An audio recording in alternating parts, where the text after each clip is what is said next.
Moralism and Education. Shame, Guilt and Fear in Post-Bourgeois Popular Pedagogy. By Arend Heinlein. Quote, "So we have to ask ourselves, what is the Jewish attitude toward state building? Does the Jew also have the power to form states, etc.? This people cannot be state-forming. It never had what we call a state. Incidentally, even then the Jew lived primarily as a parasite on the body of other peoples, and that had to be so. The whole Zionist state is to become nothing but the last completed college of their international lumpanies, and from there everything is to be directed. The Jew has carried out this forcing and pressing into other races for thousands of years, and we know exactly that whenever he dwelled somewhere for a long time, the trace of collapse made itself felt, and that the peoples finally had no choice but to free themselves from the unwanted guest or perish themselves. If we are socialists, then we must necessarily be anti-Semites, then the opposite is materialism and mammonism, which we want to fight." Adolf Hitler, Why We Are Anti-Semites, 1920. Quote, "A lot is asked about Israel's right to exist. And we can answer that very clearly in the negative. The settlers who live on occupied land today are Jewish people from many nations, but they do not constitute a nation of their own. The image of an Israeli nation is artificially created." Speech by an activist during the first pro-Palestinian lecture hall occupation in Germany at the FU Berlin, December 2023. Quote, "The aggression of conscience preserves the aggression of authority." Sigmund Freud. Chapter 1. On the submission of the student milieu. In order to turn a population into a people in the sense of the concept of popular sovereignty, what the French Revolution raised to its maxim for a reason is needed: liberty, equality, fraternity. For all must first become equal by becoming citizens who are free to jointly constitute a form of statehood according to republican principles, in which the people themselves become rulers over themselves without being ruled by them. Violence as a means of rule is therefore monopolized and shared, freedom of thought and opinion are guaranteed to every citizen, the private sphere is protected, and education is designed in such a way that it enables education. According to Alexander Mitscherlich, education fails if the critical subject, which it presupposes and at the same time is supposed to produce, is lost in the process. It is this critical subject that makes it possible to transcend education through education, to put oneself in critical opposition to it, to finally emancipate oneself from it, and thus to become an individual in the first place, an ego that is not just the product of parental and state training, but one that is capable of differentiation rather than mere conformity, an individual and a social being. A society committed to this civic idea has to overcome the following challenge. It must produce a constantly self-renewing order from within itself, which at the same time produces the ability to criticize its own forms and institutions. If the citizens who constitute themselves as sovereigns emancipate themselves from rule by granting themselves rule, then this idea of emancipation must also be inscribed in the institutions of rule themselves. Only in this way can bourgeois society renew itself over the generations without leading to the entrenchment of domination. Dangers lurk where instruments of rule are torn out of this context, for example where state institutions harden and become independent against the purpose they serve. It contributes significantly to such a consolidation of power structures when the formation of responsible subjects is increasingly made impossible by making certain views absolute in popular education, declaring them sacrosanct and thus removing them from critical debate as established dogmas. In recent years, such a hardening has become increasingly apparent in three areas of social life and its political regulation: health, the climate, and migration. Instead of realistically assessing political goals and the means to achieve them, there is a moralizing suggestion in all three spheres that the options for action are self-evident, that they are due to a visitation, Angela Merkel. Just as all restrictions, regulations, and measures taken during the coronavirus pandemic were considered to be without alternative, the necessity of climate protection has been established as an inescapable premise of all political debates, in which at best only the specific measures are debated, while the purpose is beyond discussion. And in migration policy too, phrases such as cosmopolitanism, diversity, and a welcoming culture are part of the core of a basic assumption that has been in place since the dictum of former federal President Christian Wolff: Islam belongs to Germany. Since all of these preconditions declared to be without alternatives have no justifiable evidence on closer inspection, the question arises as to how it is nevertheless possible to anchor them in the minds of the vast majority of people in such a way. The key to answering this question lies in the overall social implementation of what used to be understood in the education of children under the now anachronistic catchphrase Black Pedagogy, which in turn necessarily corresponds to a moralization of the political and unfolds its manipulative and guiding power in particular by permeating the entire pre-political space of social interaction by politicizing more and more aspects of life belonging to the sphere of the private, whereby the Separation between the private and the political is becoming increasingly diffuse. In the coronavirus years in particular, this process of blurring the boundaries between the private and public spheres of citizens has accelerated enormously. Previously, at least private, if not intimate medical information such as vaccination status not only became a publicly negotiated political issue, but even a criterion for access to large parts of the public sphere. Even the number of private contacts and the personal composition of family celebrations were the subject of state regulatory measures, without this pre-totalitarian state behavior provoking any significant resistance. Instead of taking offense at such paternalism, the majority of the population regressed into henchmen who assisted the regulatory authorities as privatized hygiene policy morality police, be it to enforce the nationwide mask requirement or to implement the 3G/2G/2G+ rules in family and public spaces as well as in the workplace. Something similar can be observed in the now ubiquitous hysteria surrounding global warming. While there was already a strong tendency to moralize the issue before 2020, both the political and media tone and the regulatory interventions in citizens' genuinely private affairs have intensified considerably since coronavirus, although they have not yet reached the proportions of pandemic policy. Such moralization is most profound in migration policy and in the question of how to deal with Islam. Any opinion that deviates from the political mainstream on mass migration, which has been largely unregulated since 2015, and on the question of whether Islam is compatible with the codes of an enlightened society is now consequentially considered at least right-wing populist, if not racist. This is associated with sometimes drastic consequences for the opinion holders concerned, from exclusion from the prevailing political media discourse to social ostracism of the person concerned, which extends into the private sphere, to job loss, i.e. the destruction of professional and economic existence. But even originally private matters, such as with whom one is photographed for a private souvenir photo at whose party, can be made the subject of political campaigns as a moral fall from grace, largely unchallenged. The mode of such campaign politics is not totalitarian repression, but rather the gentle and caring infantilization of the objects of their conditioning. Increasingly, adults are being treated like children by the state and politicians, but also by media representatives, who have to be told how to wash their hands, who are placed under house arrest and are no longer allowed out at night, or who are spoken to in baby talk in order to make something palatable to them, e.g. the double whammy. Such infantilization of society corresponds to that of its members, whose adulthood is exhausted by finally doing what they were not allowed to do as children. Adults who spend nights playing on the PlayStation, race through pedestrian zones on their scooters or play Candy Crush until they drop, who behave neither childlike nor adult, but infantile, are not uncommon. The more infantile the citizens, the more parental the state's behavior. Precisely because the citizens allow the employees of the state to behave as educators towards them, education, which is meaningful only as a preliminary stage to education, as a moment of individuation, regresses to the training of citizens, which treats its objects not as individuals capable of development, but as socialization material, into which they objectively make themselves. Education in its most general definition initially means nothing other than the conscious and intentional influence from outside on a living being with the aim of long-term change for the purpose of improvement, in the respective underlying cultural sense. Accordingly, it was first used to describe the raising and cultivation of plants and farm animals.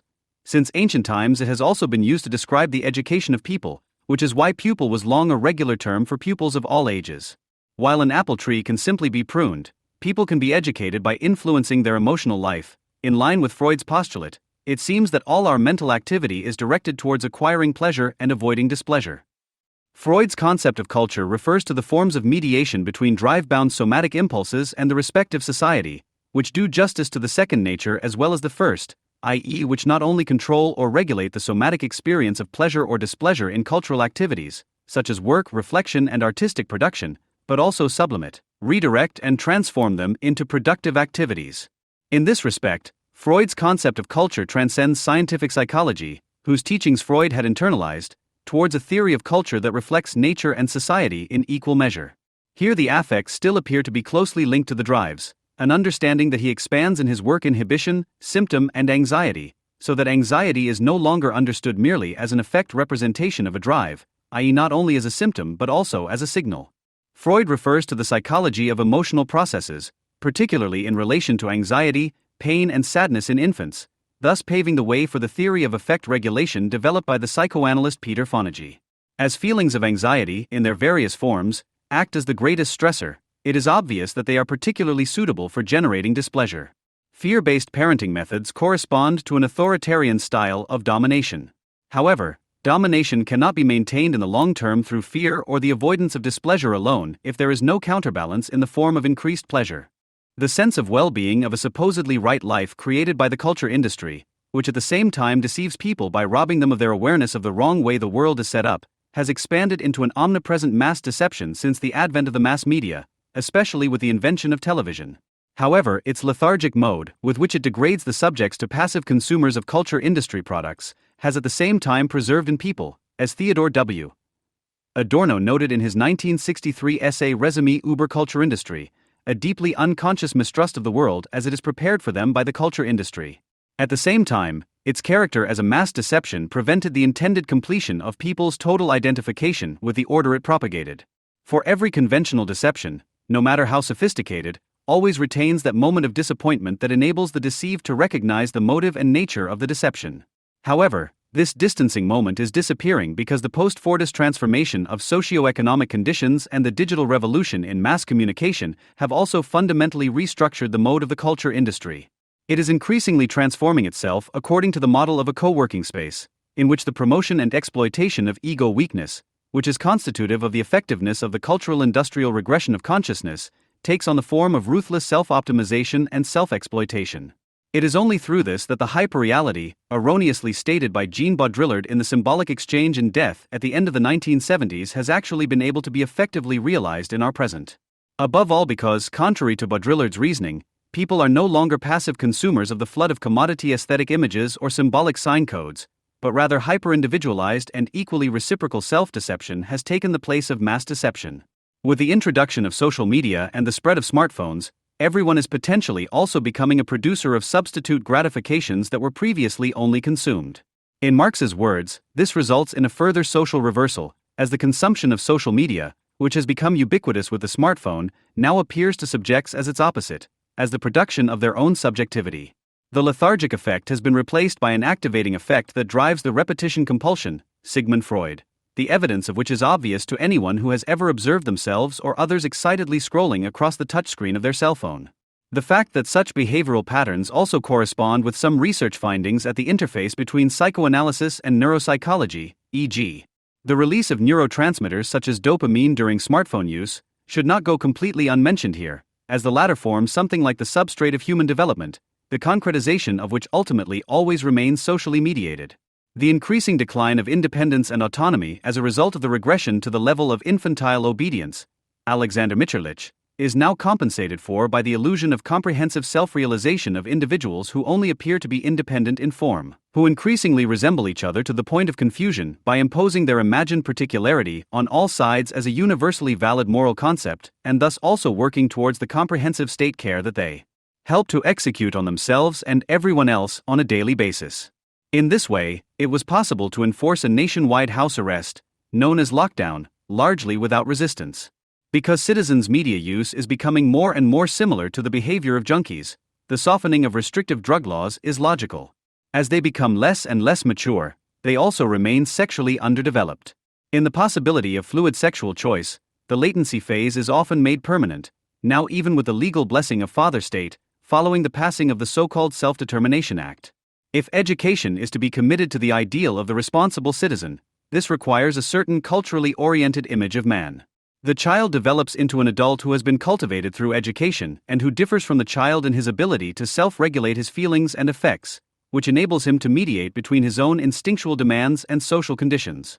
Norbert Elias emphasizes the importance of a growing ability to regulate affect for the process of civilization as a constituent of human societies capable of development. The fact that Elias uses the example of the use of knives to illustrate this form of satisfying interhuman communication through self-regulation, which he distinguishes from repressive self-control, seems like an irony of history today. However, it becomes plausible because he describes the not merely symbolic similarity of the table knife to the hunting knife and the latter to the sword. According to Elias, the cultural norm is already expressed in the fact that you do not point a knife at someone at the table and do not pass it on with the tip. The renunciation of weapons, which finds its quasi-domestic, cultivated expression in this, presupposes the ability to resolve conflicts in ways other than physical violence. To a certain extent, it is part of the self-image of citizenship. At the same time, this ability to regulate affect is what makes citizens capable of autonomy in the first place, which in turn establishes their capacity for education, which allows them to transcend education. The most important characteristic of education is therefore the following. A person is educated if, in emotionally arousing life situations, he has a reasonably stable self-assurance in dealing with his own impulses. For a long time, the bourgeois family was the ideal place to develop this social character of the adult, as the duality of mother and father was particularly suitable for preparing the child for the cultural impositions, which at the same time became bearable and endurable within the framework of familial love. The child is still at the immediate mercy of its affects and needs parents who are able to regulate their own affects appropriately and thus have the ability to co-regulate the children's affects. It is this emotional dependency that enables the child to be educated at all. Fear, guilt, and shame, in which affect and sociability are intertwined in moral sentiment, which is as different from moral imperatives as it is from emotional inwardness, are of particular importance. In moral sentiment, in shame, in conscience, and in guilt consciousness, the sublimated affects are humanized into ego instances and social forms of intercourse. In constitutional terms, fear is always closely linked to the primary affects that inscribe themselves into the nascent life when the threat of death is imminent. Later on, this blind fear, as it were, is sublimated into moral sentiments that are themselves culture-forming. Shame reflects the fear of being expelled from a group for wrong behavior, guilt the fear of no longer being loved.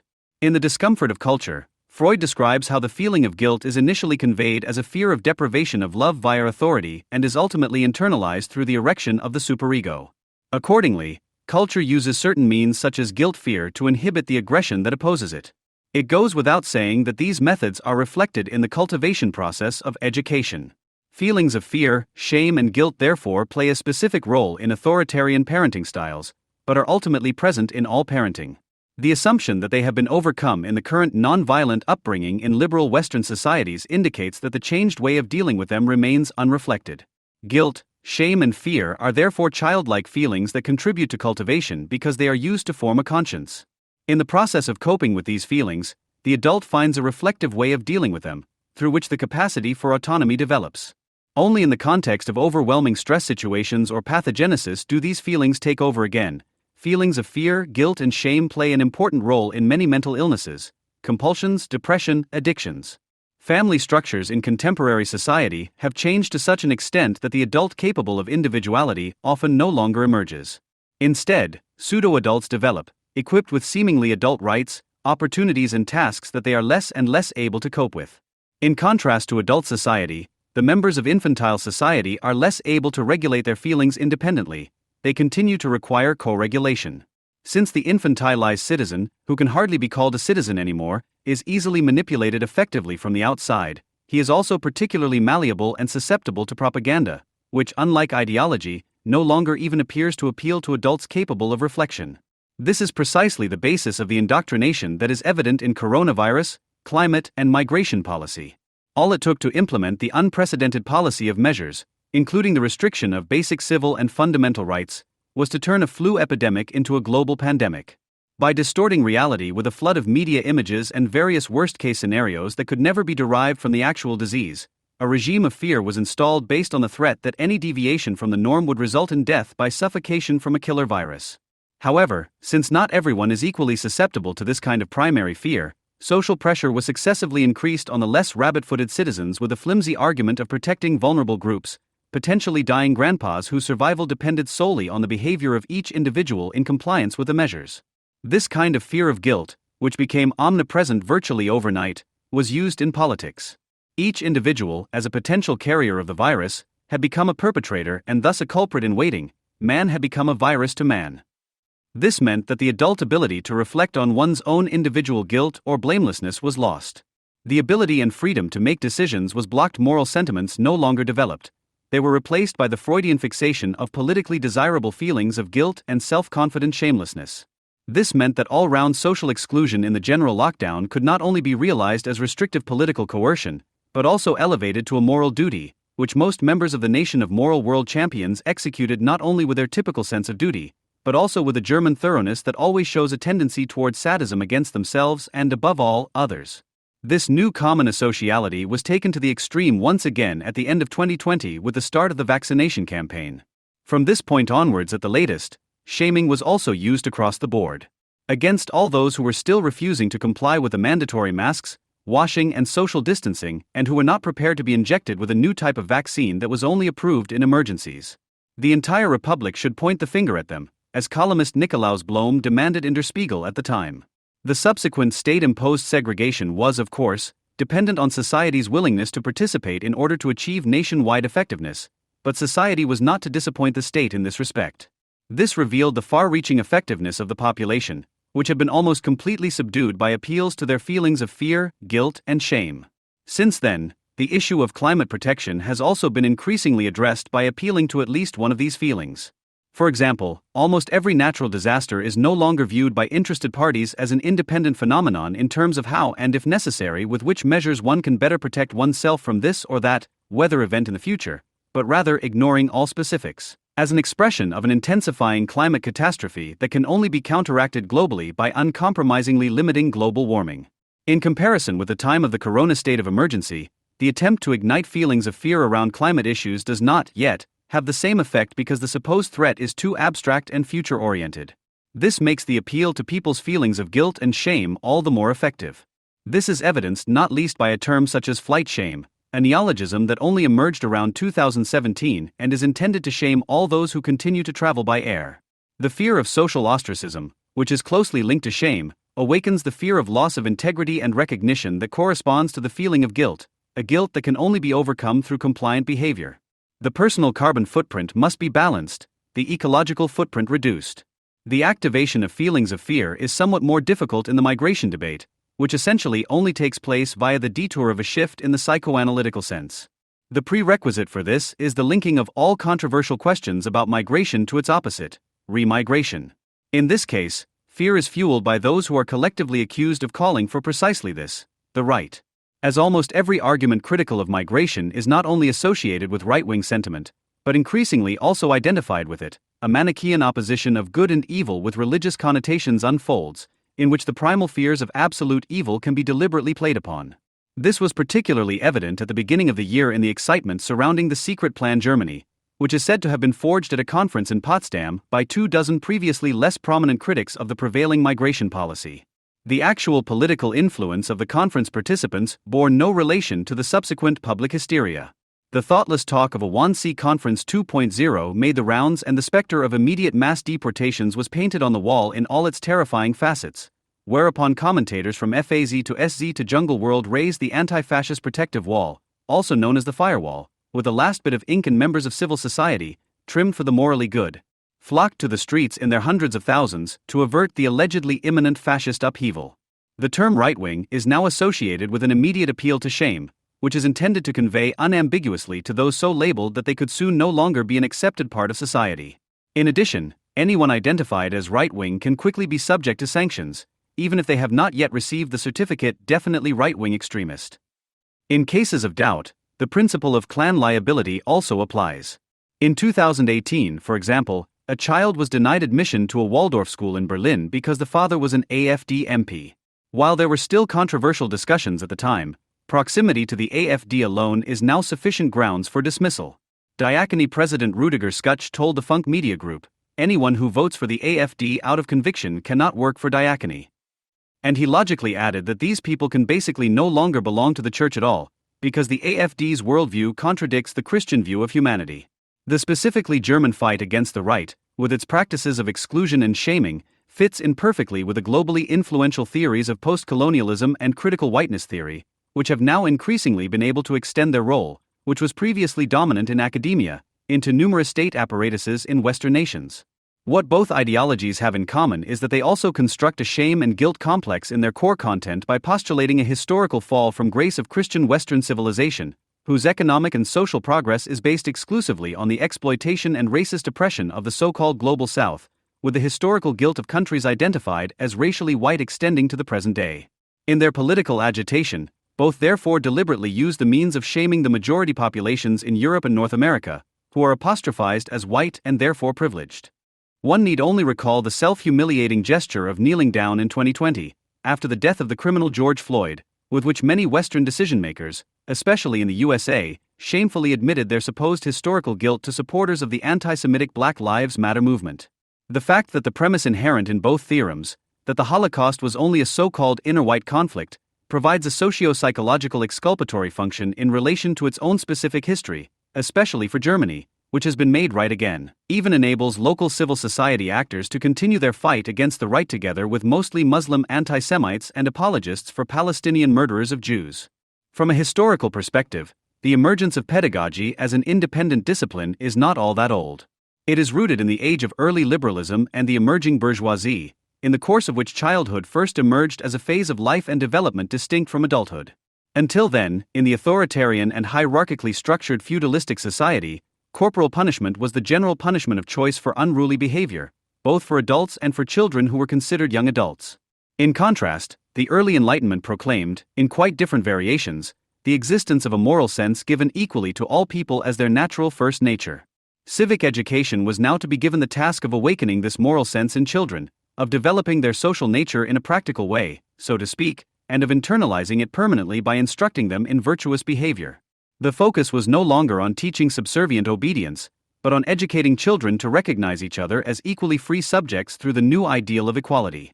It was no longer the God-given natural order that was to constitute society, but the mutual ability to behave morally towards one another that was to ensure the unity of society. In his late work, Thoughts on Education, John Locke writes about the pedagogical disciplinary techniques required for this in an exemplary manner, stating that the sincere shame and fear of displeasing must far outweigh the pain of the rod, so that children learn to value good reputation and fear shame and dishonor. Education in accordance with a bourgeois ideal of equality was therefore based from the outset on the use of methods of shaming, i.e. the fear of social exclusion and the targeted addressing of feelings of guilt, i.e. the fear of deprivation of love, initially conveyed via the primary authority figure and later via the development of the superego. The moralizing means of blackmail for the purpose of political education are therefore not a new phenomenon of our time, but can already be found in the early phase of the Enlightenment. Its exponents used morality not only as a means of educating children, but also as a weapon in the fight against the ruling nobility and clergy, which initially found its theoretical form in Jean-Jacques Rousseau's projection of a virtuous state and later came to practical fruition in the Grande Terror of the Jacobin Reign of Terror. In its specifically German variant, the idea of a unity of morality and politics, which had its origins in the Enlightenment, was transformed a good 150 years later into the National Socialist ideological state, which always saw itself as an educational state for the purpose of creating a totalitarian identity of state and society that would eliminate all social contradictions. In this respect, too, it did not pursue a counter-Enlightenment program, but can only be understood as a negative sublation of the Enlightenment on its own basis. The more the idea of a reconciled humanity, a society of equals among equals free of domination, recedes into the distance, and the less the synthesis of value is able to contain the associated contradictions, the more social atomization favors the disintegration of society into intersectional rackets and identitarian peer groups. It thus also promotes the renewed decay of morality, which is universally related to the human race, into a moralism that, as a product of ethical decay, mutates into the only freely available currency in the all-round struggle for sinecures in a postmodern reputation economy, in which the methods of enlightened pedagogy continue to exist in a perverted form, but not its original educational ideal. Its genesis reveals not least the dialectic of an enlightenment that has failed to this day to shed light on itself and its conditions of origin. For education has always had an inherent tendency towards barbarism, where it is not committed to the educable subject and aims at an education that primarily serves to call education into question. However, the socio-economically promoted disappearance of the family constellation necessary for this favors the opposite tendency. The dwindling prerequisite for the emergence of an intact superego as the instance of conscience necessary for the development of a moral sense is now being replaced by an ethics of conviction that encompasses ever more areas of life. This serves the deep-seated need of postmodern subjects to moralize their only felt identities in order to give them a seemingly general validity, which is why the state and society are increasingly transformed into a paternalistic care institution in which individuals are addressed as wards in need of continued education, to which they actually regress more and more frequently.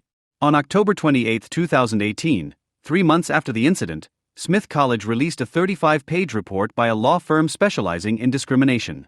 The report cleared Ms. Blair of all charges and found insufficient evidence of discrimination by other parties, including the janitor who had called security.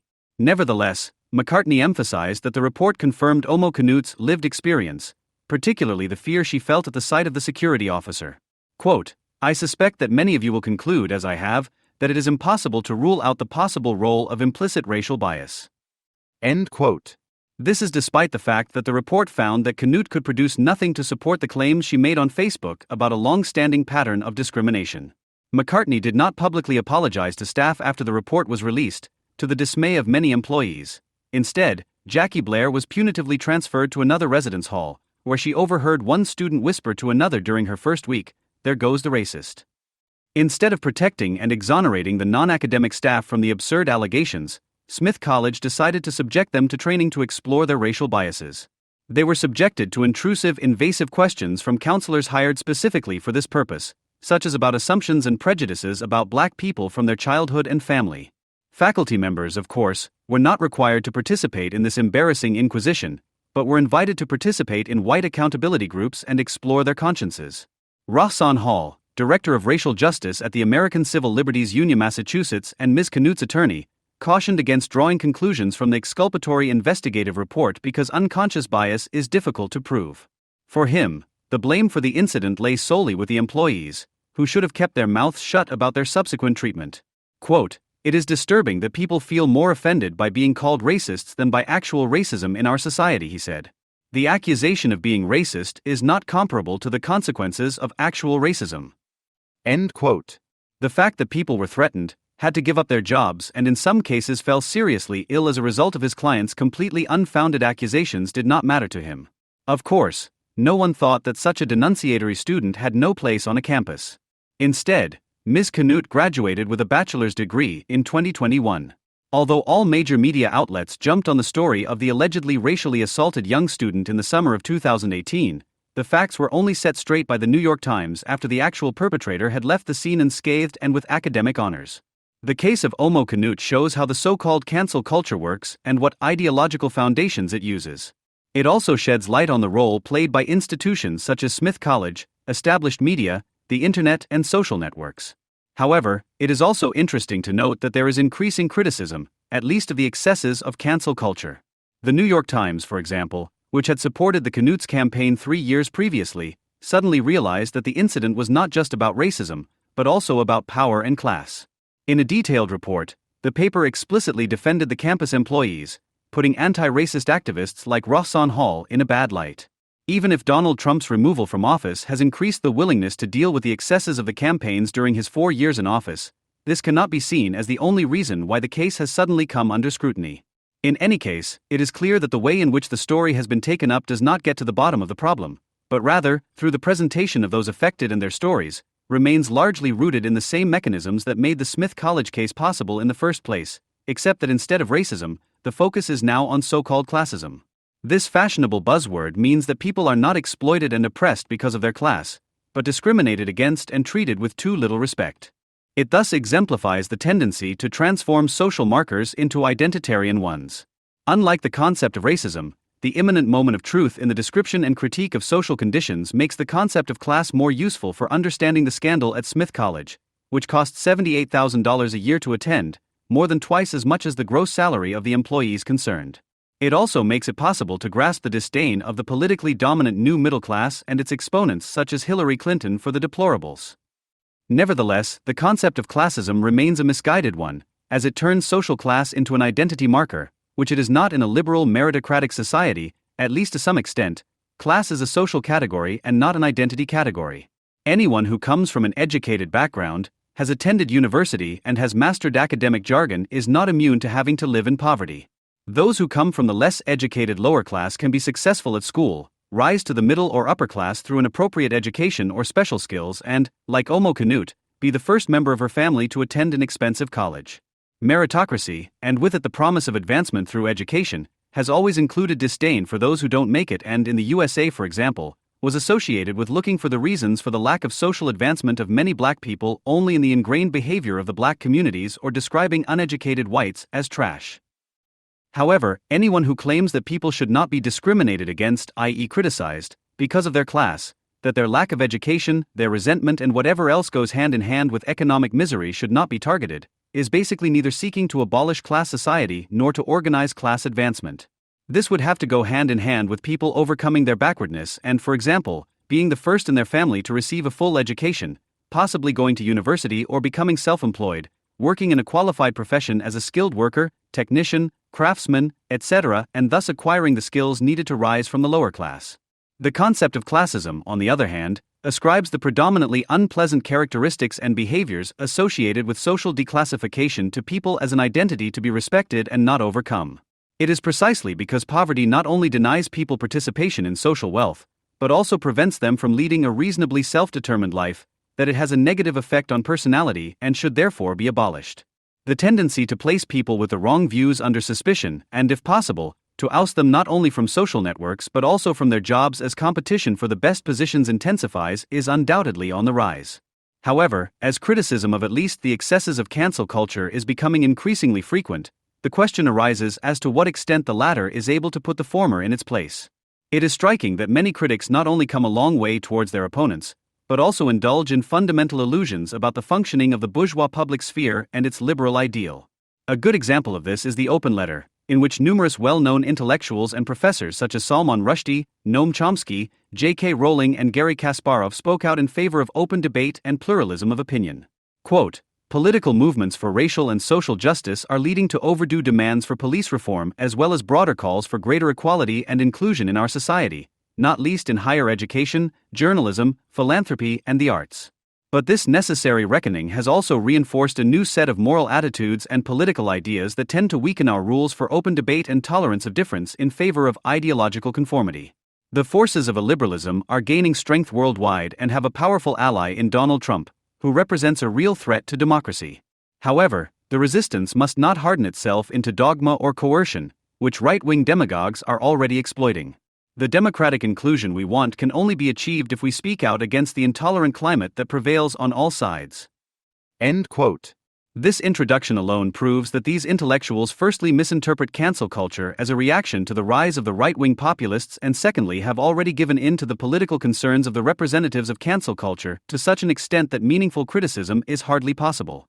The premise that one must first and foremost stand up for racial and thus automatically for social justice is the central identity politics belief that produces incidents like the one at Smith College. Once voluntary conformism Hayek has progressed this far, the question of whether the re-evaluation of American history and the present under anti-racist and identity political paradigms, in which media and universities alike participate, contains any element of truth at all can hardly be asked. In the words of the New York Times on the Canute case, it sounds like this. Quote, "This is a story about how race, class and power collided at the elite 145-year-old liberal arts college, where tuition, room and board exceed $78,000 a year and the staff that keeps the school running is often working class. The story highlights the tensions between one student's deeply felt sense of personal truth and facts that contradict it." End quote. Apart from the fact that we are talking about people who are obsessed with a worldview that is conspiracy theory in the strictest sense, according to which everything bad or even unpleasant that happens to people of a certain skin color is the result of deep-seated, structural racism, the whole misery of liberal criticism is already evident in the conceptual deceptive packaging of personal truth. In their letter, Rushdie et al. Logically do not go beyond upholding the free exchange of ideas and information as the lifeblood of a liberal society against intolerance, public exposure, exclusion, and the tendency to dissolve complex political issues into blind moral certainty. Her conclusion is accordingly, this repressive atmosphere will ultimately harm the most important issues of our time. The restriction of debate, whether by a repressive government or an intolerant society, invariably affects those who lack power and makes everyone less capable of democratic participation. The way to defeat bad ideas is through exposure, argumentation, and persuasion, not by trying to silence or wish them away. We reject any false choice between justice and freedom, which cannot exist without each other. As writers, we need a culture that gives us room to experiment, take risks, and even make mistakes. We need to preserve the possibility of disagreement in good faith without serious professional consequences. If we don't defend the very thing our work depends on, we shouldn't expect the public or the state to defend it. End quote. They make it very easy for their opponents, the advocates of cancel culture such as Tom Ulig in Jungle World, to accuse them of having a naive understanding of political conflicts and the bourgeois public sphere as a whole. Quote, "The not liberal but liberalist position of the signatories fetishizes the method and ignores the content. It asserts indifference to the political attitudes behind attempts to diminish the public influence of individuals or groups." End quote. Ulig thus at least hits on a point that his more sympathetic opponent in the debate, Hannah Wettig, misses when she claims, quote, "The problem is precisely the method, not the content. You can't discuss the content as long as it is not disclosed." End quote.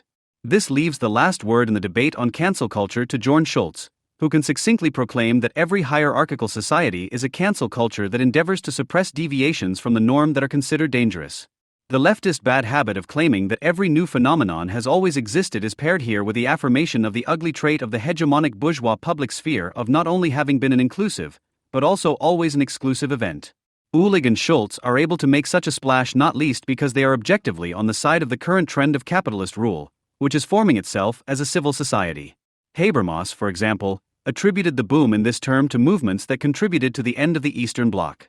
The slogan found wider application in the uprising of the decent and the ongoing official state struggle against the right, which, according to Port's valid definition, is used for the transition to a new era. The dominant political class claims to be civil, while the mob is necessarily seen as uncivilized. Quote, "Things run more smoothly when the elite can pose morally while stealing from the poor, the old and the unemployed." End quote. Schultz, on the other hand, who patronizingly admits that the respective case must be analyzed with due care and explains his capitulation to the subject matter by proclaiming that it can't hurt to admit to yourself that you don't have sufficient knowledge to make a judgment that can be broadcast to the whole world, simply affirms cancel culture as a side effect of a restructuring that is far from complete, which now enables a larger number of people from discriminated or oppressed social groups to rise or at least lead a less fearful life. End quote. Conveniently, such a left no longer has to worry about the social advancement of Jackie Blair or her right to a life without death threats, because they have long been in league with the forces of the invisible hand of the market, and Canute, Hall and McCartney are presumably simply using the usual methods in capitalist society. It is part of the nature of the left-wing ideologue to indulge in illusions about his actual social function, which consists above all in instilling in people, who appear to be nothing more than a manipulable mass, what the ruling class wants from them. It is no exaggeration to say that once the active part of the intellectuals has been converted to a certain set of beliefs, the process of general acceptance of these propositions is almost automatic and irresistible. Intellectuals are the organ that modern societies have developed to disseminate knowledge and ideas, and their beliefs and opinions act as a sieve through which all new ideas must pass before they can even reach the masses. Central to the transition from liberal to late capitalism is the changed significance of the state as a whole, from night watchman, which ideally at least has to stay out of the economy, to guarantor of competition and capital accumulation. The old distinction between left-wing and right-wing economic positions and the surveys based on them, which have at least kept some empirical social researchers in employment, i.e. roughly speaking between economic liberalism and Stamicap, is thus tending to become obsolete, which is reflected not least in the agreement between left-wing activists and large corporations on a number of political issues. This is based on the realization that due to the trend towards crisis and the failure of liberalism, only state intervention, for example tax-funded employment in ideological businesses, bailouts and securing profits in the event of a global pandemic, are still able to generate something like a demand for products that are produced ever more cheaply and with ever less socially necessary working time, with only a place in the service precariat being provided for the uneducated masses. The authoritarian self-imposition of the state that has thus become necessary can be understood as structurally matriarchal, taking up an idea from Slavoj Zizek. As he explains using the example of the regime in North Korea, its ultramodern moment lies in its self-portrayal as a loving mother in the official propaganda of the one-party dictatorship. This has its roots not least in the central role that the Western state must also play in the economy and thus in the reproduction of each individual citizen, whereby the image of him as a norm-setting father is transformed into a caring mother, which also explains the enormous interest in women in leadership positions or the enthusiasm for Mutti Merkel. The goal is no longer emancipation as a citizen who takes care of her own affairs, but the conquest of the best places at the nurturing breast. The parent state should therefore not treat everyone equally by means of a general law, but guarantee fairness and justice, equity or equality of outcomes. It should not release citizens into freedom, but recognize everyone in their identity, take care of them, guarantee security in safe spaces and keep harmful influences away. The central moment of behavior control is no longer the control of compliance with set rules, but the competition for affection, whereby it is about who is the first to guess what the mother's needs are and who can overfulfill them, while the highest punishments are withdrawal of love and reduction of pocket money. It is only against this background that the role of the ideological class as self-appointed big sister and the cancel culture, i.e. the snitching on naughty little siblings with a dual aim of praising oneself and ostracizing the offenders, can be explained. The corona crisis has brought this already advanced change in the understanding of state and society to light in an undisguised way. This constellation gives rise to the misunderstanding among many critics that it is merely a fundamental crisis of freedom of speech, which leaves the proponents and operators of cancel culture empty-handed, who simply claim that speech is free, everyone just has to be able to live with the consequences. However, more decisive than the question of whether there have always been restrictions on what you are allowed to do and say if you want to be socially recognized and rise in society is the question of what is sanctioned and limited and for what reasons. Even in its most authoritarian moments, such as in the McCarthy era, bourgeois democratic society was primarily concerned with its preservation, with self-assertion in the face of actual enemies, in this case the Soviet Union and its spies, as the Venona telegrams make clear. The focus was on state institutions and the battle was fought before the same courts and tribunals that McCarthy himself was to fall victim to. In contrast, cancel culture today is characterized by the fact that its most important actors do not act in the immediate name of state institutions, but rather blend their roles, for example as employees in publicly funded or at least subsidized media operations, with those as members of civil society who courageously stand up against right-wing agitation. This is precisely why it is no longer possible for those who fall into their crosshairs to insist on fundamental rights, which are conceived as defensive rights against the state and do not prohibit individuals, companies or outsourced state-front organizations from taking up arms against dissenters. The violent reactions to hesitant criticism of state corona policy, for example, lead the vast majority of even skeptics to voluntarily conform, apologize for their thoughtless statements and support even the most nonsensical measures. Contrary to what Hannah Wettig, for example, suggests, it is not particularly difficult to trace the ideological foundations of cancel culture. As has often been pointed out, they can be located in the field of postmodernism, critical race theory and gender studies and essentially amount to ideologically deconstructing what is already taking place as a change, the transformation to a capitalism without citizenship. At the transition of the left from a critical theoretical to a statist movement, which, with pioneers such as Wolfgang Abendroth, wants to recognize a preliminary stage of socialism in the welfare state, there are analyses such as Habermas on the structural change of the public sphere. The preoccupation with the question of what becomes of the discussion, control, and criticism of political decisions in view of the concentration processes was still based on the realization that without a concept of social totality, there can be no critical process of public communication necessary for a reasonable transformation of society.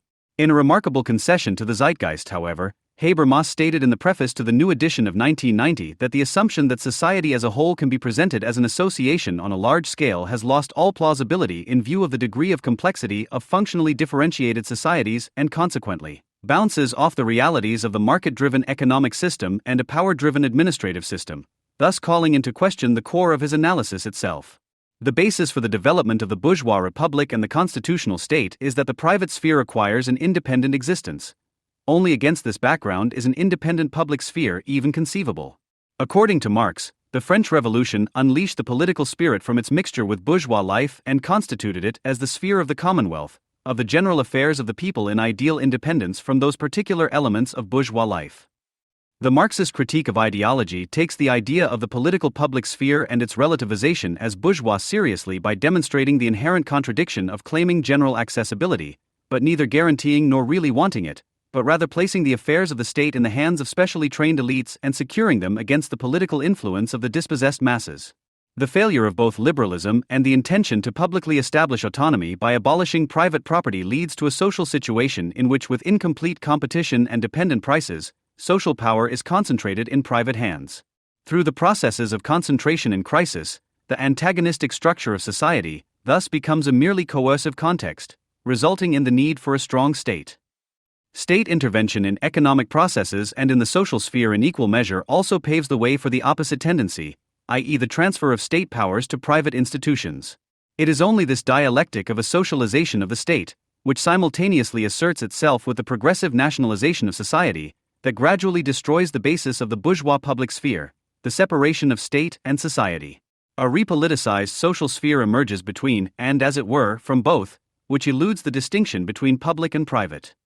Even if there are already many insights into the ideological foundations of the attacks on the remnants of the bourgeois public sphere, which have their origins in postmodern ideology and once venerable institutions such as Smith College, this does not yet explain why this tendency has only achieved its final breakthrough in recent years. After all, the theories to which the aggressors refer have been around for some time. A not insignificant role is likely to be played by the fact that in the past decade, a generation has virtually been flushed into colleges and universities in which socialization through peer groups has been replaced to a not inconsiderable extent by internet forums and social networks, making them if not the dominant factor in personality development.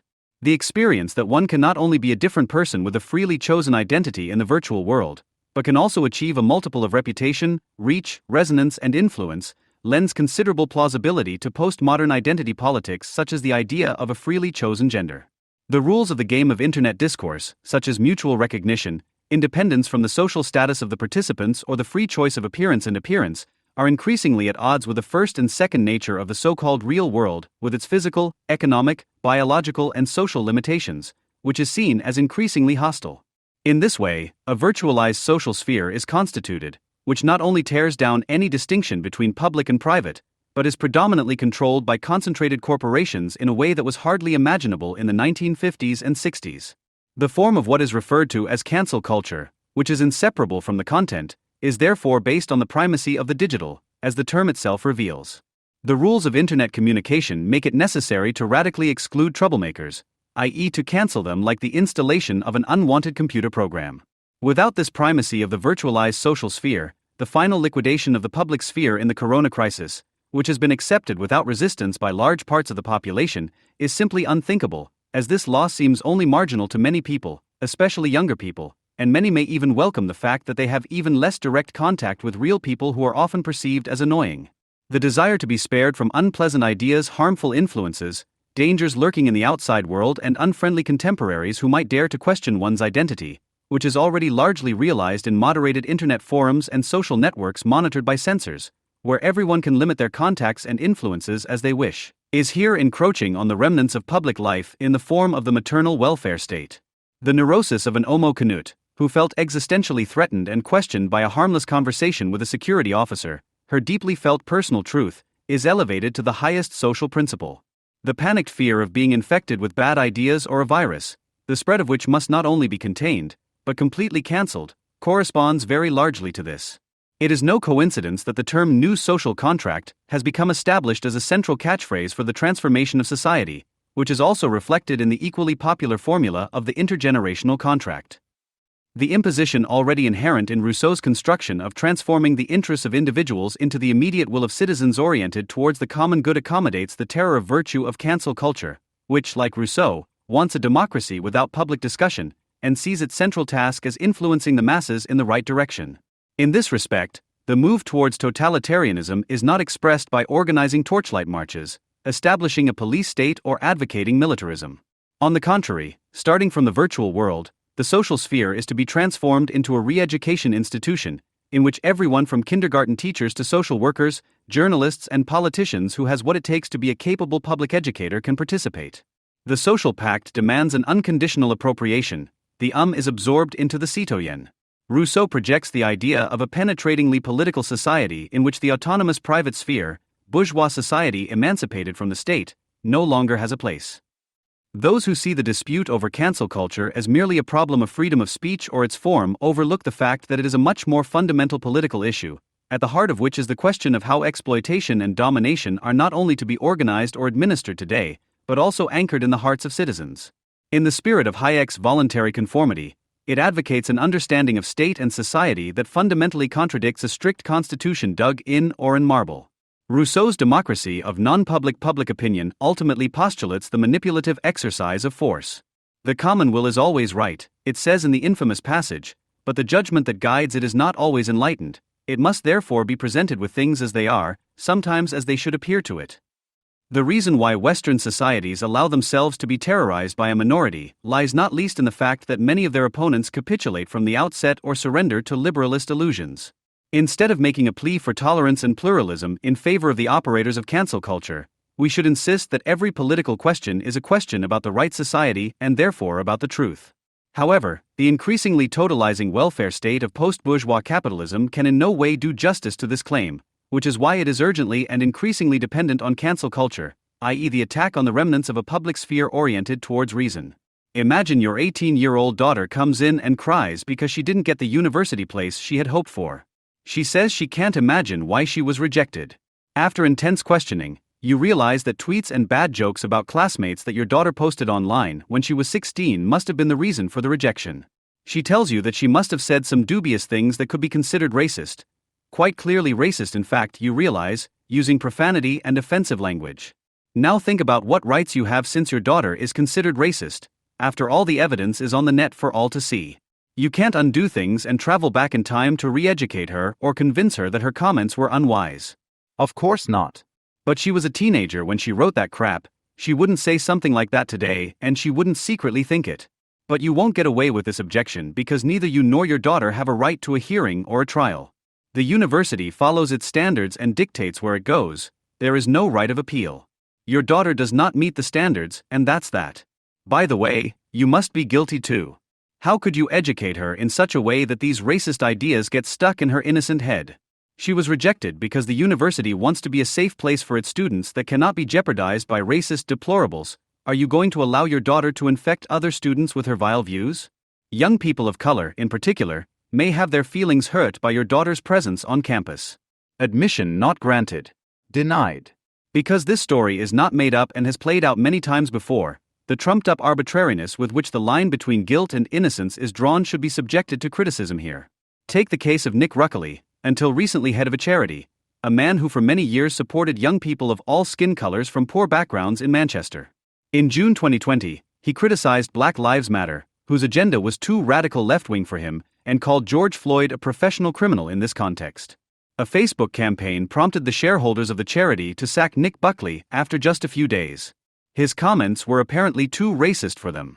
There was no attempt at mediation and no trial that would have been suitable to at least assess Buckley's statements impartially and perhaps come to a different conclusion. There is no due process for people who have been found guilty by the moral public. There is no mercy, they have to disappear. Incidentally, there was a happy ending to the Nick Buckley case after all. With the support of the Free Speech Union organization, he managed to be reinstated, which proves that it is still possible to fight and survive. The fact that Buckley was the founder of the charity may have facilitated his rehabilitation. Take the 2015 case of Yale professor Nicholas Christakis and his wife, also a lecturer at Yale, who had recommended in an email that students should choose their own Halloween costumes, even if some might take offense. Essentially, she felt this was a matter of freedom of expression and students taking personal responsibility for their actions. Many students, however, wanted to recognize in some costumes the appropriation of their culture by those not authorized to do so. The costume debate escalated to such an extent that there were scenes on campus that were reminiscent of manifestations of religious madness. Numerous members of ethnic minorities mobbed Professor Christakis, who shared his wife's position, in an inner courtyard of the university, claiming in shouting voices that he had made the university unsafe for them, the students. The YouTube recording of this disconcerting performance is well worth watching. Some of the most privileged people in the world feel attacked, insulted and prejudiced.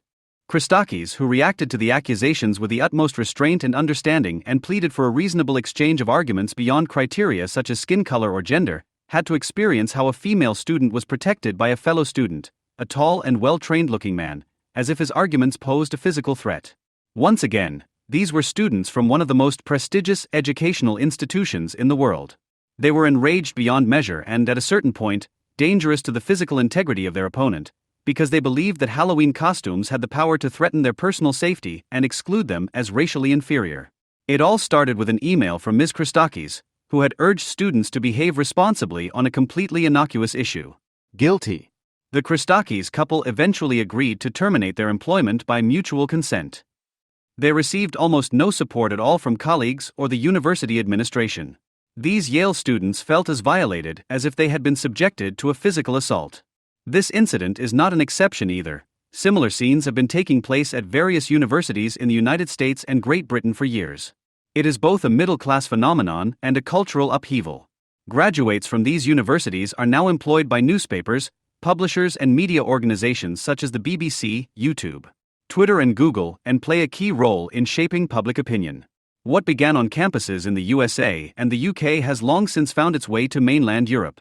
We need to learn how these ideas have become established, which people and institutions are behind them, what their representatives really want, and more importantly than ever before, how we can defend ourselves against them. The year 2019, actors declare they wish they hadn't worked with Woody Allen, even though 2 prosecution investigations into Allen failed to find sufficient evidence to charge him with sexual abuse. A UK shadow cabinet minister is simply not allowed to emphasize that there are 2 biological sexes. A comedian and BBC radio presenter is fired for an allegedly racist cartoon about a royal baby. The year 2020, the founder of a charity is sacked for criticizing the aims of the Black Lives Matter movement. The Premier League, which bans political statements on the pitch, allows all players to wear the words Black Lives Matter on their shirts instead of their names and feigns ignorance when it later discovers that Black Lives Matter is a political organization that, of course, supports Palestine. Police officers kneel humbly in London. Readers complain and announce they will no longer buy their children Harry Potter books because author J.K. Rowling is a TRF, trans-exclusionary radical feminist. A radio presenter on the Isle of Man is suspended for the outrageous suggestion that there is no such thing as white privilege. A popular comedy series from the 1980s is banned from streaming platforms for so-called offensive scenes. On the occasion of a Gauguin exhibition, the curator publicly reflects on whether it is not time to take down the paintings because of Gauguin's white privilege and his sexual exploitation of non-white women. After the summer vacations in 2020, some English schools want to confront white pupils with their privileges in class. The list of examples could go on and on. Where employees are affected, the willingness of employers to give in to pressure from the accusers and dismiss the perpetrator is striking. So far, only a letter signed by many academics, journalists and public figures and published on the homepage of Harper's Magazine has spoken out against this development. Although the authors were clearly seeking reconciliation, the hostile atmosphere and attacks on freedom of expression are denounced in the letter. Extinction Rebellion, Black Lives Matter, transgender activists, #MeToo and a so-called cancel culture have one thing in common despite their differences. Their spokespeople and supporters are intent on depriving dissenters of their jobs and banning them from publishing. Some of these zealots often don't even really understand what the movement they favor is really about, but that doesn't stop them from getting personally and emotionally involved in the fight for some kind of good cause. In the US, many young people, members of the middle class and campus activists, persistently demand safe spaces ostensibly for the minorities they support, in reality for the protection of their own opinions from potential criticism. This culture of safe spaces has long since arrived in the UK and continues to spread. It is no longer acceptable for smart people to turn their backs on this activity on the grounds that such tastelessness simply cannot be dealt with seriously. On closer inspection, this attitude, which seems sympathetic at first glance, turns out to be convenient and cowardly. We need to reclaim the space for fair, fear-free public debate. Because even thoughts are no longer free, but should be subject to constant self-control, if a police spokesperson has his way. A poster carried around at Black Lives Matter protests postulates, "Silence is violence," and is intended to force everyone to submit unconditionally to the movement's slogans. Breaking the silence about the violence emanating from this movement, on the other hand, would be the task of the day. In the 1980s and 1990s, round-the-clock news programs became the norm in the US, constantly reporting on child abductions despite falling crime rates. At this time, shows such as America's Most Wanted became increasingly popular and photos of missing people, mostly children, appeared on milk cartons. While this didn't cause an outright panic, parents became increasingly concerned for the safety of their children. The young parents of the iPhone generation went to increasing lengths to warn their children of the dangers posed by strangers and adults in general. Playing outdoors without supervision was enormously restricted compared to previous generations. This was compounded by the mass use of social media such as Twitter and Facebook from around 2005. Since then, middle-class children and young people have been communicating online far more often than meeting up with their peers outside. This was reflected in the withdrawn and uncommunicative nature of the young people who entered universities in the first decade of the new millennium. No wonder they were far more anxious about their new surroundings than their predecessors. They have never learned what physically threatening behavior is due to a lack of social contact and experience. After all, they were brought up to recognize a threat in every external experience that irritated them. The change in the treatment of trauma in psychology also seems to have contributed to the panicked calls for safe spaces. Originally, trauma was seen as the result of purely physical phenomena. In the late 1980s and 1990s, extraordinary psychological damage, such as PTSD in war veterans, was added, and in recent years there has been a further softening of the term. Today, the reaction to a microaggression experienced in childhood or adolescence is also referred to as trauma. Microaggressions are experiences that were perceived as assaults by the victim, regardless of whether they were intended as such by the perpetrator. According to the victims, the assaults referred to are mostly of a racist nature or are directed against the self-image of members of the LGBT+ etc. movement, but also involve alleged sexism, insults to their own religion, or causing body shaming. In the UK, a similar pattern was observed, but the fear seemed to be more about terrorist attacks, health issues such as obesity and poor nutrition in schools, and the pervasive paranoia about pedophilia. At the same time, hate crime laws were passed, which focus on the subjective perception of the victim, who claims to have been attacked because of their identity. Hate crime is prosecuted if the victim perceives the attack as racist, religious, anti-LGBT+, etc. A conviction can also be made if all witnesses declare that a hate crime did not take place. Even if the victim denies the existence of a hate crime, but a witness defines it as such, the incident will be prosecuted. It should come as no surprise that there is now a steady rise in hate crime. Added to this is the intensive exchange of ideas in the English-speaking world, particularly between universities, so that the safe space culture can also be found in similar forms in Canada, Australia, and New Zealand. According to Greg Lukianoff and Jonathan Haidt, who refer primarily to the USA, but also to the UK, these factors are essential to understanding the mental state of many iGen students. According to them, they show that the overprotection of young people leads to above-average levels of depression and anxiety disorders. Lukianoff and Haidt assume that instead of seeking out cognitive behavioral therapists to confront their own fears, put them into perspective, view them from a new angle, and ultimately no longer perceive them as threatening, this generation is at peace with itself and is reinforced in its subjective reasoning by third parties. We see the result today at universities, from where graduates take it into the public sphere. Lukianoff and Haidt are rather lenient in their analysis. The question of whether this generation, for whom internet platforms serve as mirror images, has become narcissistic and has an arrogant sense of self-worth is not dealt with as intensively as in the emergence of victim culture by Bradley Campbell and Jason Manning. The I generation obviously has a far more pronounced sense of privilege than any generation before.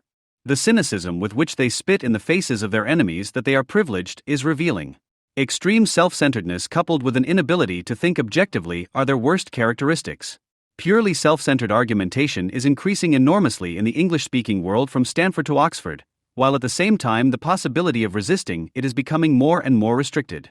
Those who disagree with the determination that subjective pain and trauma are due to actual microaggressions and that they reflect cultural, racial, or sexual oppression become outsiders. These manhunts designed to permanently banish anyone identified by a Twitter mob as an abuser or border crosser are known as cancel culture, and are the result of a rigid search for moral purity. An old racist dreams of the return of the good old days of student segregation, one university for whites, one for blacks, seem to be coming true. But not in 1965, but in 2015. The year 2015 was the year in which racial segregation reared its ugly head again at American and English universities.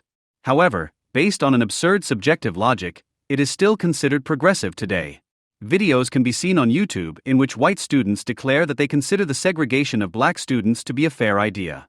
These representatives of the most ignorant student generation of all time do not seem to have been aware of the irony of the situation. Around 2015, the I generation, which replaced the X generation, took up the idea of safe space, which has been upheld by the feminist movement for years. Students demanded the removal of statues, the labeling of books and lectures with warning labels, and in one case successfully demanded the renaming of a university hall named after Lynch, because it might remind students of the practice of lynching. The safe space, complete with cuddly toys and a puppy, was set up for students who might suffer trauma during an announced discussion for adults at a university. The idea of the safe room goes back to the establishment of a concrete room to which members of minorities could retreat in threatening situations or when fears arose. According to many progressive students, this concept should be extended to the entire university. Now it was up to lecturers to issue warnings about the content of their lectures and to check themselves to ensure that their lectures did not contain words, contexts, or references that anyone might find offensive or hurtful. In other words, many lecturers and administrative staff bowed to an absurd and twisted logic without resistance.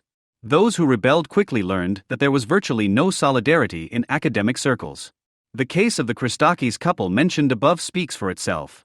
The case of Brett Weinstein, a biologist at Evergreen College, is also a classic example of how an innocuous trigger can escalate into a full-scale confrontation and lead to an unqualified, cowardly capitulation by university administrators and academics. Weinstein had sent a circular email via the university server in 2017 expressing concern about plans for the upcoming day of absence. For many years, people of non-white skin color have stayed home for a day on this day to highlight their importance to the college. After Trump's election as president, day of absence organizers decided to reverse the practice, asking white employees not to show up on campus. Weinstein thought that was wrong. He wrote, "It makes a huge difference whether one group voluntarily chooses to stay away from a shared room to express their important and often undervalued roles, or another group is actively encouraged to stay away. In a shared space, the right to speak or simply to be there should never be dependent on skin color." End quote. Apparently, some white students showed up at the university that day, and there seems to have been no backlash. Weeks later, a multi-ethnic group of students marched to Weinstein's classroom, surrounded him in the hallway, berated him, called him a piece of shit, and told him to go to hell. The situation escalated, and Weinstein was told that because of his privileged position due to the color of his skin, he was not interested in discussing anything with him. Meanwhile, the university president was next on the attack list, and students, fearing for their lives, mobbed him outside his office. Clearly, the trauma had multiplied exponentially at this point and degenerated into hysteria. President George Bidges, utterly spineless, defended his colleague in free speech by saying, "Faculty are going to say things we don't like, and our job is to get them all in the game or kick them out. And I make it clear what we're working towards: get them in, educate them, and if they don't get it, sanction them." End quote. Bidges, who is bound by the first paragraph of the U.S. Constitution to protect freedom of speech, instead let the university's own thought police take over. It is almost needless to say what the inevitable outcome of the scandal was. Weinstein and his wife, Heather Haying, settled with the college and terminated their contracts by mutual agreement. Apart from his wife, Weinstein only received support from a lecturer at the university, Mike Peros, a professor of veterinary medicine. There are many similar stories from the English-speaking world in general and from American universities in particular. Only the details vary. It could just as easily be an accusation of racism as a difference in the treatment of sexual or transgender issues, or a dispute over the valuation of colonial history, such as in the case of the Rhodes Must Fall movement, which aims to topple the monuments commemorating Cecil Rhodes. The common thread that runs through all these incidents is the insistence of the complainants that not only the oppressed of past centuries, but also they as victims have suffered real injuries, which is why they no longer feel safe and counter-arguments are irrelevant. Of course, they had to feel that way. In their self-obsession and in their subjective reading of historical crimes, it is not surprising that the respective situation escalates until, after reaching an emotional climax, it is purged. Cleansing here always means cleaning up the environment to ensure that any danger is averted and the entire university becomes a safe space. The result is often not just an abject apology. This is not enough as long as the culprit is still in good standing and could continue his dangerous behavior. All too often the final step is the amicable termination of the employment relationship between the university and the culprit, i.e. his removal from the campus. The uncanny agreement between the representatives and advocates of threatened minorities, whose members fear for their lives, and the university leadership is complemented by the lack of collegiality and support from colleagues for those under attack. It becomes the norm to duck away in order to escape the Inquisition. In a corrupt and cowardly manner, support is often feigned in private but not maintained in public, or worse, the good friends publicly recant and join the general witch hunt. This is taking place at a time when curricula are being attacked, revised, and decolonized. As if pluralistic curricula did not exist before, even seemingly unsuspicious sciences such as mathematics are now being classified as colonialist or racist. We are witnessing how this victim culture is spreading throughout society. Many of the graduates of highly respected educational institutions have established themselves in the professional world in the last 5 years. Now it is no longer the frivolously pursued university politics that they learned to handle as students that is so subjectively affected. Now it is about society as a whole. What they do then and now does not even deserve to be called politics. The restriction and elimination of a wide range of people and ideas indicates that there is no rational approach to differences that strives for understanding and balance, but that the passions of narcissistic monads are being acted out to the point of pseudo-religious ecstasy. In most cases, the media have joined in this absurd chorus. This is surprising given that the British and American public, which has been fundamentally committed to the central ideas of equality and human rights for many decades, does not at all approve of these sideshows that have been thrust into the center of public attention. In Bristol, Edward Colston's statue was jeeringly attacked and defaced by the mob before the old offensive slave owner was finally thrown into the dock.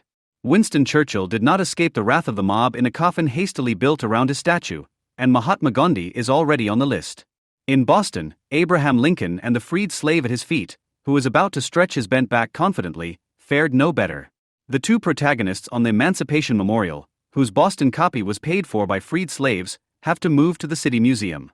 Many of the demonstrators are white and of student age. Their demands are not based on class issues, economic discrimination, or childhood in underprivileged neighborhoods. While the riots in Minneapolis led to the demolition of stores in disadvantaged neighborhoods whose owners are often minorities themselves, the protesters who took to the streets in London for Black Lives Matter were predominantly white middle-class students. The current mania to topple monuments and statues has no clearly formulated goal for many of these protesters. The nebulous desire for racial equality, LGBTQ rights, etc., especially in a pluralistic society, is not based on concrete demands such as those for support for impoverished communities or funding for schools in problem neighborhoods. No poster expresses anger at the so-called gig economy, where workers are hired on contracts that don't even offer a week's job security. There are no demands for an extension of trade union rights or a decent minimum wage or for tangible investment in the impoverished north of England. The majority of protesters seem enraptured by the display of their own virtue and satisfied by the superficial success of their opponents in monuments. Once the statue has been removed and the public space cleared, their task is done and the threat extinguished, just as it had already been practiced on real people at university. Only the backdrop has changed. Because what applies to the long-dead men on the monuments threatens anyone who uses hurtful language. As the case of Nick Buckley shows, criticizing the sacred ideals of the movement can cost you your head. Even as a mere ally of an ostracized person, you quickly find yourself outside of socially acceptable circles. Children's author Gillian Phillip, who changed her Twitter name to #IslandWithJK Rowling, was subsequently accused on Twitter of also being a TERF. As a result, her employer terminated her contract. Rowling's subversive and disreputable action was to claim that only women could menstruate. The innocuous letter from the 152 intellectuals, which appeared in Harper's Magazine, was of course attacked as an attempt to allow hate speech and give internet trolls and zealots free rein to spread their despicable statements. Where people are so deeply caught up in their subjective victim culture, objectivity has left the house through the back door. Robin DiAngelo's pamphlet White Fragility, #1 on the bestseller lists, is the pinnacle of subjective morality. The argument would fit on the head of a pin. White people didn't even realize they were exhibiting racist microaggression. The dubiousness of their attitude becomes obvious when they are confronted with their inner racism and try to deny it. How can white people improve? By confronting their inner, unconscious prejudices. As a result, the white person must realize that I can never be completely free of racism and never come to an end with my self-exploration. DiAngelo's career offering seminars and lectures should be secure. If it's true, as was recently claimed, that all white public servants in Seattle must take a course on race and social justice, as if people of other skin colors aren't evolved enough to develop feelings of sadness, shame, and confusion, DiAngelo is probably set. What if the participants decide not to be treated like little children? Will they then be dismissed? According to Bradley Campbell and Jason Manning, the new morality movement is gradually replacing the honor culture of the past and the dignity culture of the present. They could be right. The small core of their activists follows a clear program and, unlike their sympathizers, by no means consists only of reactionaries. According to the latest polls, they still receive benevolent support for their most trivial demands, but this quickly and clearly wanes as soon as specific, sometimes radical details are discussed. However, this does not stop opportunistic politicians from using social networks to inform their supporters that they are fully behind the demands they are making. Since they are most popular with the younger, mostly student generation, it is hardly surprising that the methods of Black Lives Matter, Extinction Rebellion, #MeToo, trans activists, etc. are very similar to the activities on campus. The central concern of the activists, and not necessarily the central content of the underlying manifesto, however vaguely worded, is to shut down discussion that doesn't suit them and to purge the entire public sphere of any opposition, for the sake of the noble goal of creating a safe space. As a logical consequence, they not only tear down statues, but also do everything they can to silence the voices of their critics in the press and on television, but above all in electronic media such as Facebook and Twitter. And so the game will continue until all areas of life are free of any danger. The Wall Street Journal recently resisted the attempted revolt of many of its employees, which resembled that of the New York Times employees.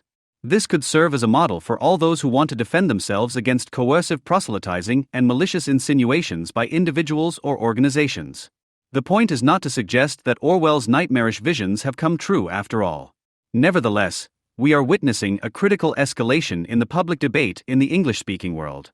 Totalitarian forms of communication such as groupthink and newspeak, Orwell, and new criminal offenses such as thought crime, Orwell, have already become a reality, particularly at universities and in the media. Anyone who emphasizes on Facebook that a transsexual woman is not a biological woman, or that white people have no inherent racial privileges, is not only threatened with mass unfriending and exclusion from the Facebook community. Such statements, which are considered incorrect, can lead to job loss and police investigations into the possible existence of a hate crime. And this is precisely the ultimate consequence of the safe space culture, the elimination of all dissent through the cleansing of public space. The representatives of a political, media, and academic public who spinelessly shirk their responsibility to stand up to the apostles of the new moral culture are to blame for the current disaster. As the example of the Wall Street Journal has shown, it is not too late, at least for the time being, to put a stop to this development. The fact that large organizations such as Nike and ubiquitous Hollywood dilettantes are pushing themselves to the fore and talking down to the movements with meaningless platitudes is proof of the lack of content and seriousness of the movements themselves. In order to be armed against the immediate threat they pose, we must remember our backbone and brave the storm in solidarity. Mainland Europe should be prepared. The moral tide has long since burst its banks. Almost everyone who studied at the Free University in Berlin-Dahlem in the 1990s knows the Rosa Salon. Founded in the late 1980s as a squat by gay students, within a few years the café became one of the most popular meeting places in the labyrinthine corridor system of the two main buildings known as the Rostlaube and Silberlaube. Because it was not a minority safe space with a gender political security check, the FU's Rainbow Department, which represented the interests of gay students in the ASTA, fell out with the operators of the salon in the 1990s. They are far too commercial. What's more, almost 90% of the people sitting there are straight men, was George Clauda's unintentionally apt summary of what was appealing about the Rosa Salon at the time, that it was not a place for cultivating identity, but for socializing. Students and lecturers, assistants and professors, gay men and women who found the neighboring women's and lesbian Café Furiosa, where the target group could be among themselves, too boring, met here. They came together to eat cake, drink cappuccino, discuss papers, read books, plan seminars and get to know each other. Some of the relationships that were formed still exist today. An institution like the Rosa Salon was only possible in an academic public sphere that, like a city within a city, had once again developed places of exchange and retreat, of public discussion and private conversation. The much maligned architecture of the Rostlaube and Silberlaube, the division into cloisters marked with letters and numbers, from whose coordinate system the sometimes confusing room numbers are derived. The Rosa Salon on the upper floor of the Silberlaube had the designation JK30 of 231, expressed the differentiation of the university into public and private internal spheres. The corridors called streets actually had the function of a network of streets. The room numbers figured as house numbers, behind which places for consultation hours and examinations or for the purpose of public discussion and entertainment were hidden or opened. In the side streets there were offices and small seminar rooms, along the main streets lecture halls and cafés, in front of which students sat on the floor to smoke or drink coffee during the breaks between seminars. Accordingly, the blue or red carpeting, depending on the street, was always covered in stains and traces of ash. The metal benches along the corridors were often occupied by homeless people who did not bother anyone and were not disturbed by anyone. Only since the modularization of studies in the course of the Bologna reform replaced full professorships and reliably calculable mid-level positions, for at least 3, usually 5 or more years, with all kinds of project managers, project staff, postdoctoral researchers and employees for special tasks, have cafes like the Rosa Salon disappeared, along with the smoking, coffee stains and homeless people. Almost none of the FU's once numerous student venues still exist. The flooring is so licked that visitors feel obliged to ask for slippers, security guards escort unauthorized guests out in the evenings, and the letter and number street grid is now just an empty grid that has lost its social content. Since the special research areas have sealed themselves off and locked doors prevent free passage through the corridors are not animated by anyone. Lecturers and professors flee the desolate building at the end of the compulsory residency period, which is why the university, which is in line with the trend with such mandatory attendance training, constantly and compulsively tries to simulate a life that has gone out in the intellectually and sensually deserted premises through departmental festivals, summer schools, open days and science nights. The Philological Library, designed by Norman Foster and ironically named Brain, through whose movable ceiling slats it rains on the tomes from time to time and in which the acoustics of a joyless fun pool prevail, is a masterpiece of unusability. Because the maxim of academic excellence is to pass on all additional costs to temporary staff and junior academics and to fill vacant positions as far as possible with flexible henchmen, part-time social welfare recipients sometimes work there as librarians, who may be more likable than their brainwashed bosses from management seminars, but have even less of an idea of book locations and lending conditions than the latter. Secretaries have become project coordinators, and scholars who 15 years ago were proud not to be dependent on third-party funding to produce the fruits of their labor have mutated into administrative executors who discuss with their team partners over a hastily consumed lunch how much money was raised in the last quarter. Despite all this, they are paid less on average than they were when they were studying for a master's degree, because the salary system has since been reformed, i.e. made less favorable for employees.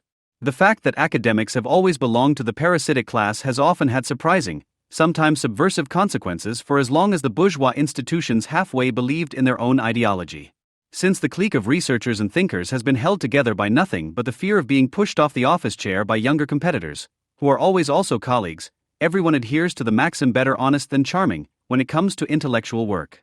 For student activists, the current situation at universities therefore offers plenty of opportunities for intervention, although this would require them to recognize that the social dividing lines no longer run along the old occupational groups, which now only exist as phantoms. Where doctoral students and private lecturers who have been relegated to third or quarter-time positions have more in common economically with student assistants than with regular employees, new alliances would have to emerge from the realization of this change.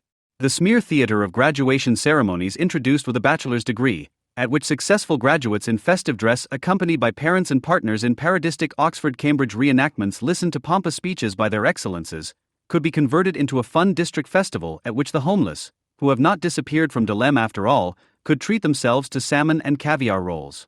Perhaps it would even be possible to confiscate the illegally appropriated books from the clusters of excellence, which have been stashing away generally accessible library collections for their work for years, in order to return them to circulation. The fact that none of this is happening, and that student activism is almost exclusively focused on smoothly cooperating with the university administration to excommunicate politically, intellectually, or habitually insubordinate academics from the scientific community, just as the bums were successfully removed in the past, can only surprise those who adhere to a naively idealistic concept of education. If the education strikes held as a result of the modularization of university studies already had the function of enforcing the earliest possible participation of the willing in the academic racket vis-a-vis the prospective future employer, today's university functions on the basis of the consensual agreement of students, lecturers, and administration to such cooperation. Any notion that the interests of students, even if they are auxiliary staff, are not identical to those of university staff, let alone professors or the administration, but rather objectively antagonistic to them, has disappeared from consciousness. Student representation no longer has the function of expressing this antagonism institutionally, but like the coexisting pseudo-committees of doctoral students, postdoctoral researchers, scholarship holders, project coordinators, etc., is part of the effort called quality management. It is part of the effort known as quality management to swear precarious employees, auxiliary staff, holders of temporary positions and civil servants to one and the same working community, in which everyone must be allowed to communicate with everyone at eye level, i.e. without institutional hierarchies or irrefutable differences between intellect and stupidity, intellectual courage and conformism.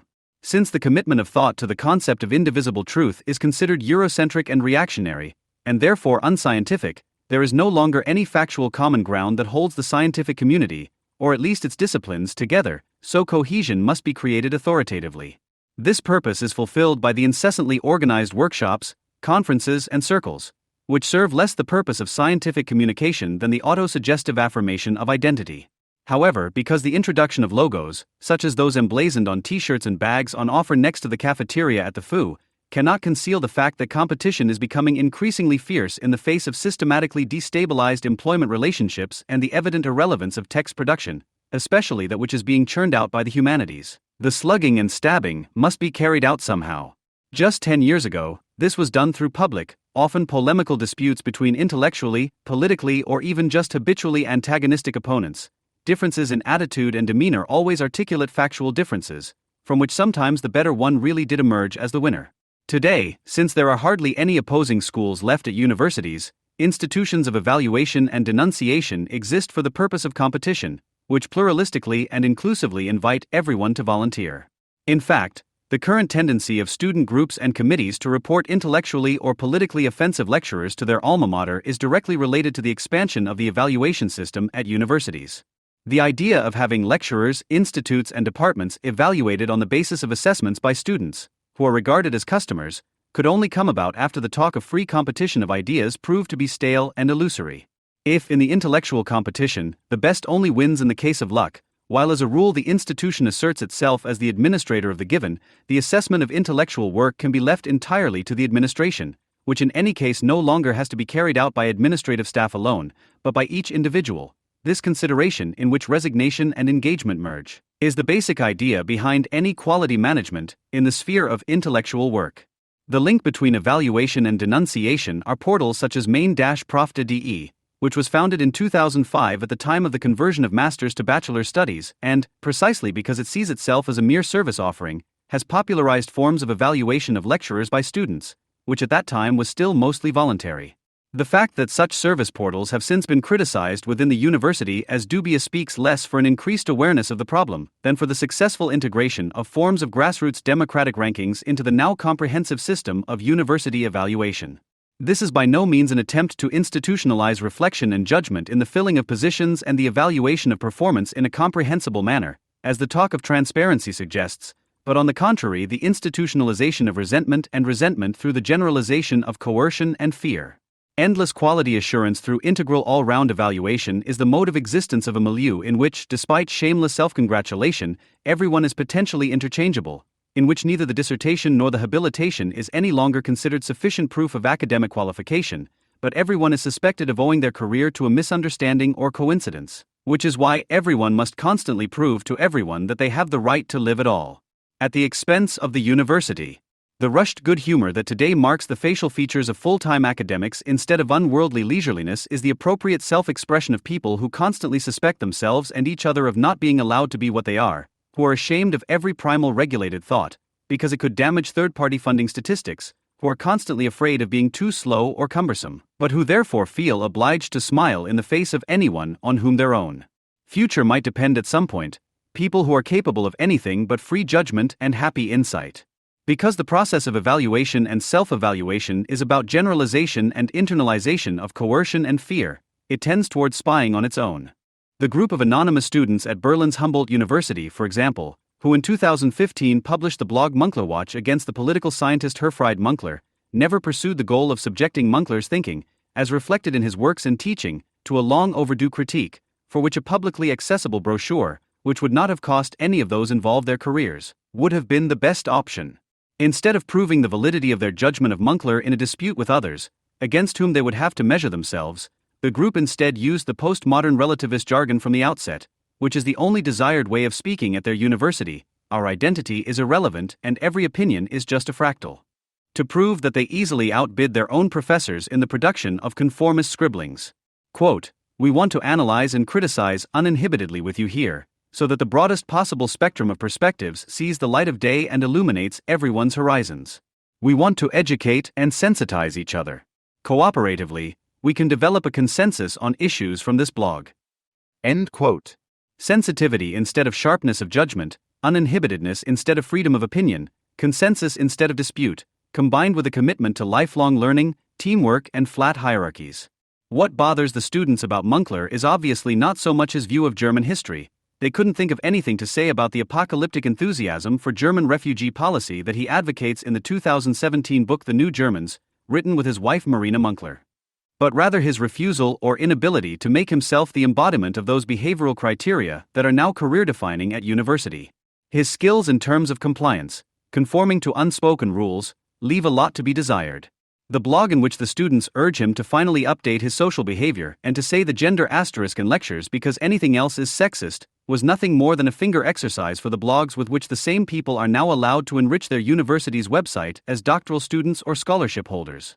Because everyone learned from the education strikes almost 10 years ago that the uninhibited demonstration of engagement, diligence, and usefulness is no longer sufficient to distinguish oneself from competitors, the selection of those who are allowed to get involved must inevitably become personal and rely on idiosyncratic criteria instead of objective ones. These in turn have to be based on a consensually enforced minority-sensitive identity policy. Whereas in the 1990s, for example, it was still possible for a professor of gender studies to hire a man as an assistant despite protests from student committees because the applications from female competitors were not convincing, today the personal, which under the primacy of identity politics is the poorly general, triumphs over the objective, and therefore the individual. If, in the course of the disempowerment of faculties through externally financed project funding, qualification writings, which by definition are the result of self-determined work and exposed to the possibility of failure, are downgraded to commissioned work that can also be done by someone else, more is being done than in the past to keep those who have proven themselves to be company probatic in line with inclusion and corporate identity. Where it would depend on the person, decisions are made according to the institution, where the institution would have to assert itself according to the person. The tracking down of insubordinate views, abusive actions, or symptoms of objectionable social behavior, which is becoming increasingly popular not only among student groups but in the entire academic milieu and occasionally poisons private conversations, is not simply evidence of an aggressive Puritanism that has somehow smuggled itself into the universities from outside, but a consequence of competition that is as unleashed as it is suspended. The fact that the accusations made in the process need less and less legitimization is a necessary consequence of the anarchic and authoritarian competition.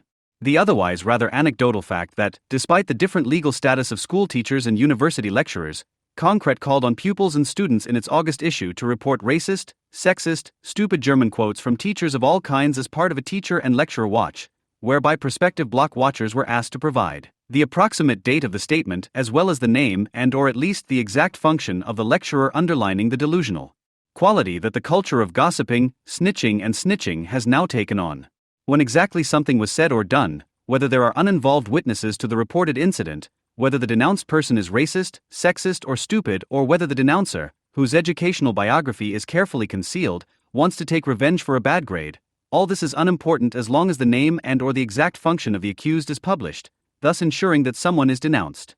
The fact that the Concret editorial team, whose members have more experience in producing stupid German than schoolgirls terrorized by AFD members, is not responsible for this under administrative law is considered a trifle by people who hallucinate themselves as civil society counter-sovereigns. In the United States, where such self-empowerment is more advanced than in Germany due to the independent jurisdiction of universities, which are ideologically among the most European places in the worst sense of the word, the recent resignation of Ian Buruma as editor-in-chief of the New York Review of Books showed how little division of labor, expertise and codified decision-making processes still mean when it comes to maintaining a politically correct working atmosphere. Buruma had placed a text by radio presenter Jen Ghomeshi, who had been dismissed by the CBC after women accused him of sexual assault and violence, in the paper as part of a focus on the Me Too movement. Ghomeshi, who was acquitted of the accusations, did not even just formulate counter-accusations in his text, but used it to reflect on his own behavior towards women. Nevertheless, after the publication, Buruma was accused on social networks of untruthfully cronying with a sexual predator, and many university publishers, whose advertisements are the main source of funding for the paper, threatened to boycott it, forcing him to resign due to public pressure. This was not only a demonstration of how public opinion, which had become an academic ethics committee, could suspend binding legal and procedural channels and act as a practical unit of the legislative, executive, and judicial branches of government. It also became clear that the campaigns against sexism, racism, chauvinism, or right-wing populism, for all their apparent arbitrariness, ultimately stem from one and the same effect: the hatred of unregulated sensuality, which is one with the hatred of the spirit. What all campaigns for ethical and cultural self-regulation at universities have in common is that they claim to ward off impropriety, encroachment and presumption through a policy of mindfulness, consideration, moderation, and friendly mutual amusement. If this claim is regularly justified by its defenders on the part of students and staff by saying that the university is a place where everyone should feel at home, this in no way articulates the desire to establish pleasant institutions such as the Rosa Salon, in which the simultaneity of public discussion and private interest, individuality and communication would find a forum. On the contrary, those who want the university to be their home know far better than former operators of left-wing student cafes what they are talking about. Home is where no one can be happy because everyone is constantly looking out for each other. The university's betrayal of the promise of free intellectual exchange on the part of those who can imagine something better than the present is by no means intended to be countered with a more attractive offer. On the contrary, the free spaces that queer, anti-racist and anti-sexist student politicians prefer to demand at universities, all of which are more hermetically sealed against any outside influence than a rubber room, are conceived as the ruthless realization of all those tendencies that are already making themselves felt at universities under the label of transparency and quality management, but are for the time being contained by legal and institutional barriers. Just as the demand for transparency is not aimed at ensuring that all those involved in academic life better understand what is happening to them, but instead strives for permanent visibility, i.e. the compulsion for uninterrupted self-justification, the open-door policy, contrary to its name, aims for the complete self-locking of intellectual life. Even in its liberal version, the open-door policy, which was common in office communities long before it found its way into universities, aims to institutionalize secrecy, precisely as a rule that is never properly enacted, but suggested to everyone. The maxim signals that no one can or wants to escape the company family during their own work, neither into the anonymity of the public sphere nor into the intimacy of the private sphere. What already prevents any moment of self-forgetfulness in newspaper or advertising editorial offices becomes an attack on imagination, thought and spirit in universities, which cannot develop without the awareness of being unobserved. The fact that those who indulge in a thought sometimes talk to themselves, stand up and walk around or otherwise behave conspicuously according to the standards of transparent companies is not an annoying eccentricity without which people would get along better, but an index of the fact that knowledge, precisely because it aims at the general, presupposes the undisturbed isolation of the individual. For such productive isolation, places of anonymous sociability such as cafes are just as necessary a prerequisite as one's own room as a sphere of voluntary retreat. By exorcising both possibilities and turning universities, which as bourgeois institutions once again reflected the contradiction between the public and private spheres, into family therapy supervision zones, the open-door policy leaves only the repressive aspect of the possibilities of the public and private spheres, total availability, i.e. interchangeability, and immediate rawness, which prevails wherever people sit on top of each other as if they were at home. The open-door policy at universities is given a special accent by the fact that it is openly claimed to be a way of preventing sexual harassment, but also other forms of coercion and intimidation, which allegedly result from the hierarchical relationship between lecturers and female students in particular. The possibility of one-on-one conversations, to which students actually have a legal right, for example when discussing assignments and exams, is increasingly perceived as a threat, as an invitation to assaultive behavior by lecturers or even female students, because the insinuation that lecturers would use every minute removed from institutional observation for sexual advances corresponds to the subliminal assumption that such advances could be provoked. Especially as a third person can be called in for confidential conversations at universities at the request of one of the participants, the perhorrescence of such privacy proves to be a carefully camouflaged disenfranchisement that deprives lecturers and students of the opportunity to talk to each other without the supervision of the institution, as is a necessary prerequisite for any functioning research and teaching. While the real open places, cafes, tutorials, seminars, are increasingly withering away in a milieu in which everyone behaves like in an assessment center without an exit, the agencies of the new openness, open lake, flat hierarchies, free spaces, function as a means of preventing intellectual exchange. However, with their obsession for approaching, touching and assaulting, the university corridor protectors have a keen sense of the connection between intellectual exchange and sensuality.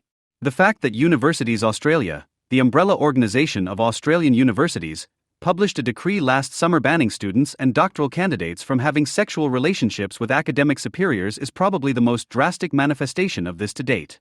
Although this harsh invasion of privacy was prompted by a survey according to which 21% of students surveyed had already been victims of sexual assault on campus or at university events, the decree is not specifically directed against unwanted sexual contact at all, but against mutually desirable sexual contact, as this would create a conflict of interest if it did not take place between institutional equals. If the sexual relationship between a lecturer and a doctoral candidate or student is reported and the hierarchical relationship is ended, for example, by the student studying with someone she finds banal and unattractive in future, the relationship is again institutionally legitimized. Although there is little to suggest that romantic relationships between professors and students are conducive to intellectual development per se, on the contrary, such affairs, not least when it comes to older men and young women, often end in intellectual libidinous disasters, if not marriage. The regulation brutally expresses what the open-door policy also aims to achieve in this country. Teacher-student relationships, especially when they are productive for both sides, are always also borne by libidinous preoccupations and sexual desire, which, similar to the relationship between therapist and patient, must not be repressed or exorcised, but rather dealt with reflexively. Just as you can only learn something from someone if you build up a libidinal bond with them, you can only successfully teach someone something if you find them attractive, likable, and desirable. The idea that every existing libidinal impulse, as soon as it is given space, immediately finds expression through offensive groping has nothing to do with advanced sex education, but is evidence of prudery and narrow-mindedness and is a symptom of an authoritarian character. Where universities of all places are organized along these lines, they do not promote the free debate of opinions and unregulated knowledge of the truth, but instead produce collectively frightened, obdurate and stupid people who feel comfortable there at best because any memory of happiness has been successfully driven out of them. However, as it is precisely this type of person that the current university is looking for, even more bored people will probably be sitting in its halls in the future, listening to similarly bored people discussing mindless topics with group therapeutic enthusiasm. Almost 2 years ago, Zeit Campus, the student magazine published by Zeit Verlag, presented research findings on the approaching global uprising. It began with the following barricade-like diction: the largest student movement since 1968 is forming worldwide. Protests are raging at over 100 universities in the USA, and anger is also growing in Europe. End of quote. The protest we are talking about here, however, is not directed against recognizable political evils, but against everything that does not suit notoriously sniveling students, whose goal seems to be to transform the university, actually a place of intellectual work, first into a university living environment and then into a supervised residential community in which there are aid packages based on origin, skin color and gender to satisfy everyone's need for recognition. It has always been the case that people turn away without any comprehensible reasons. However, the fact that the life energy of young people is squandered in the fight against culturally appropriative cafeteria food, old statues or professors who do not see it as their primary task to take on the extended role of mother to the emotionally damaged is a phenomenon that has only been increasingly observed in recent years, especially on American campuses. In the new student world, those who cannot tolerate texts containing violence should therefore have the option of refusing to read them. In New York, for example, students have campaigned for Ovid's Metamorphoses to be given a trigger warning for its depiction of sexual violence, probably out of justified concern that the love-crazed gods of lust in Ovid, who even transform themselves into stately bulls in order to get closer to their chosen one, could creep into the dreams of particularly sensitive readers. The list of undesirable works is long simply because good literature is ahead of sensitive students in reflecting reality.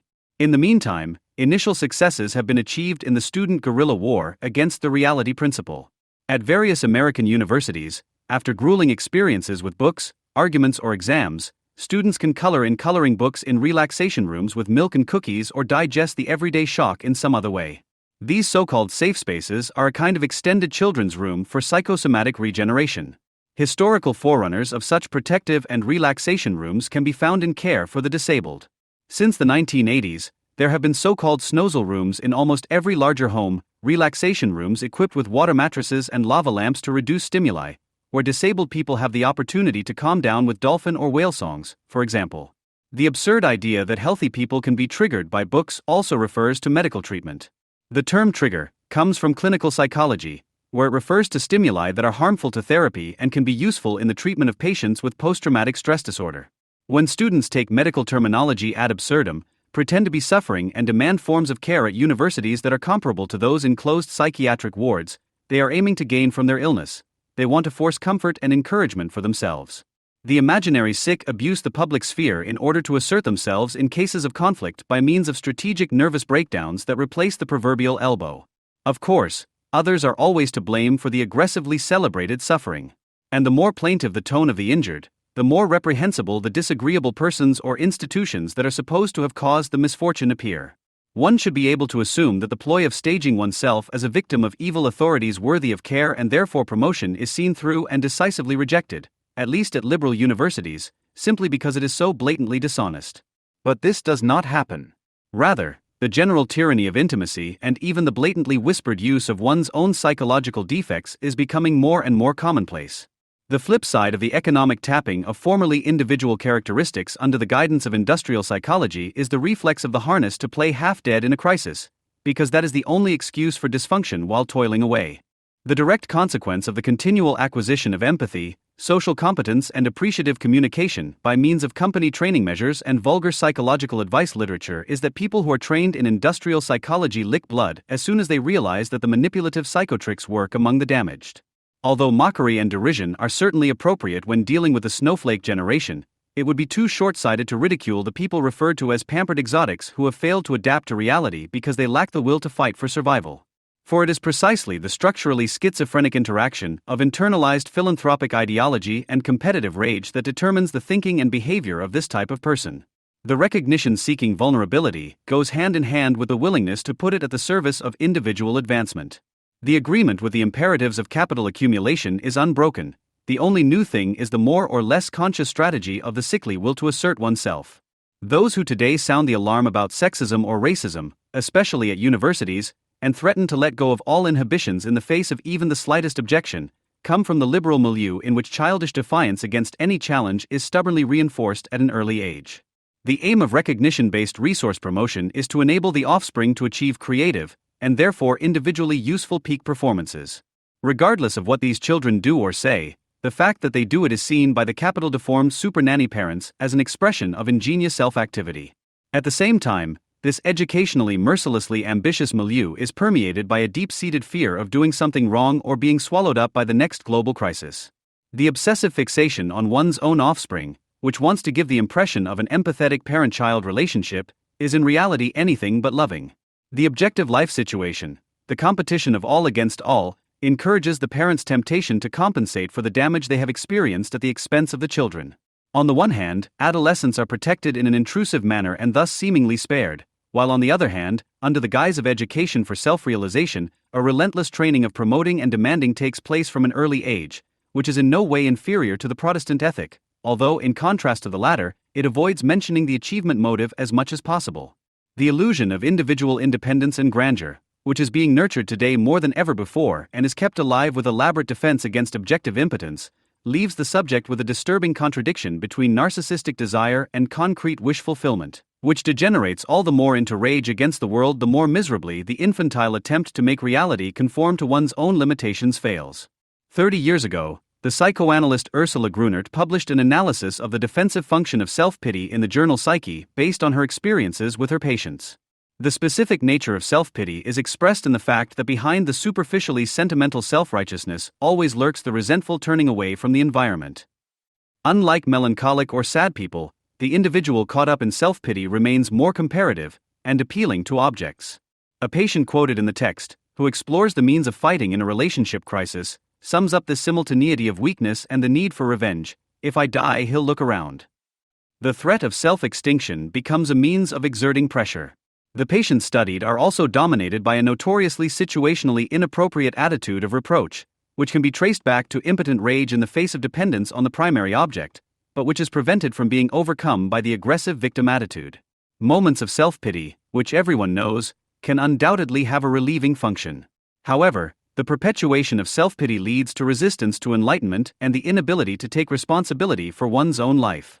Self-pity is by no means about becoming aware of or even reflecting on what has actually been suffered, forgiven and not lived, but about cementing individual unhappiness. A video made around 3 years ago, which has since become famous, shows just how closely displayed suffering and attacks on fellow human beings go hand in hand. Professor Nicholas Christakis, who teaches at Yale, is surrounded on campus by a mob of students because he stood by his wife, who had been branded politically incorrect. This was preceded by a request to all students from a committee for intercultural affairs to avoid insensitive costumes at the upcoming Halloween parties.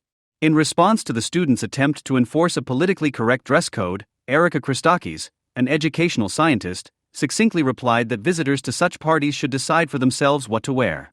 In the video documenting the hysteria of the ensuing conflict, a group of predominantly female students can be seen whose manifest behavioral abnormalities would be unpleasant even in small children. Nicholas Christakis' attempt to demonstrate the advantages of an intellectual debate among equals instead of going off in packs without a care in the world is followed by furious insults, crying fits and assaultive behavioral measures against the professor, who lacks the necessary respect for the feelings, origin and skin color of his students. One particularly committed student finally summarizes the feelings of the morning mob by shouting so loudly that some particularly frightened fellow students flee. Quote, "Shut up, damn it." It's not about creating an intellectual space. It's not about that. Do you understand that? It's about creating a home here. End quote. So the whole theater was performed to authoritatively prevent free speech, to place abstract thinking under general suspicion, and to demand the dumbing down of one's own community of opinion as a human right.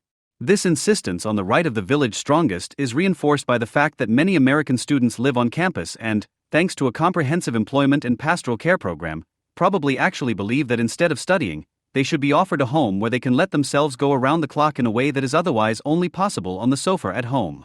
The inability to at least pull oneself together to some extent in public obviously really does affect the whole personality here. The production at Yale, which is committed to emotional expression, therefore looks like the dress rehearsal of an improvisational theater group for a particularly dramatic play. Only nothing is acted. The chubby-cheeked puffing up, the hysterical flailing or the inappropriate blubbering point to the total confiscation of the individual, whose entire bodily functions are at the service of the leading emotion, sad, angry and always keen for any amount of respect for whatever. This is the ugliest manifestation of what the management literature of post-bourgeois capitalism preaches, to be involved in everything with skin and hair. However, subjects trained to have strong feelings and authenticity don't give a damn about the exploitation that is carried out on them. Instead, the autistic tendency to shamelessly and brazenly let themselves go, free of any reflection on social objectivity, and to seek the next best stage for their own identity as a whining or raging freak, which can be the internet, the campus or a relationship, where the partner is primarily there as a garbage can for the vast amounts of psychological waste that are produced anew every day.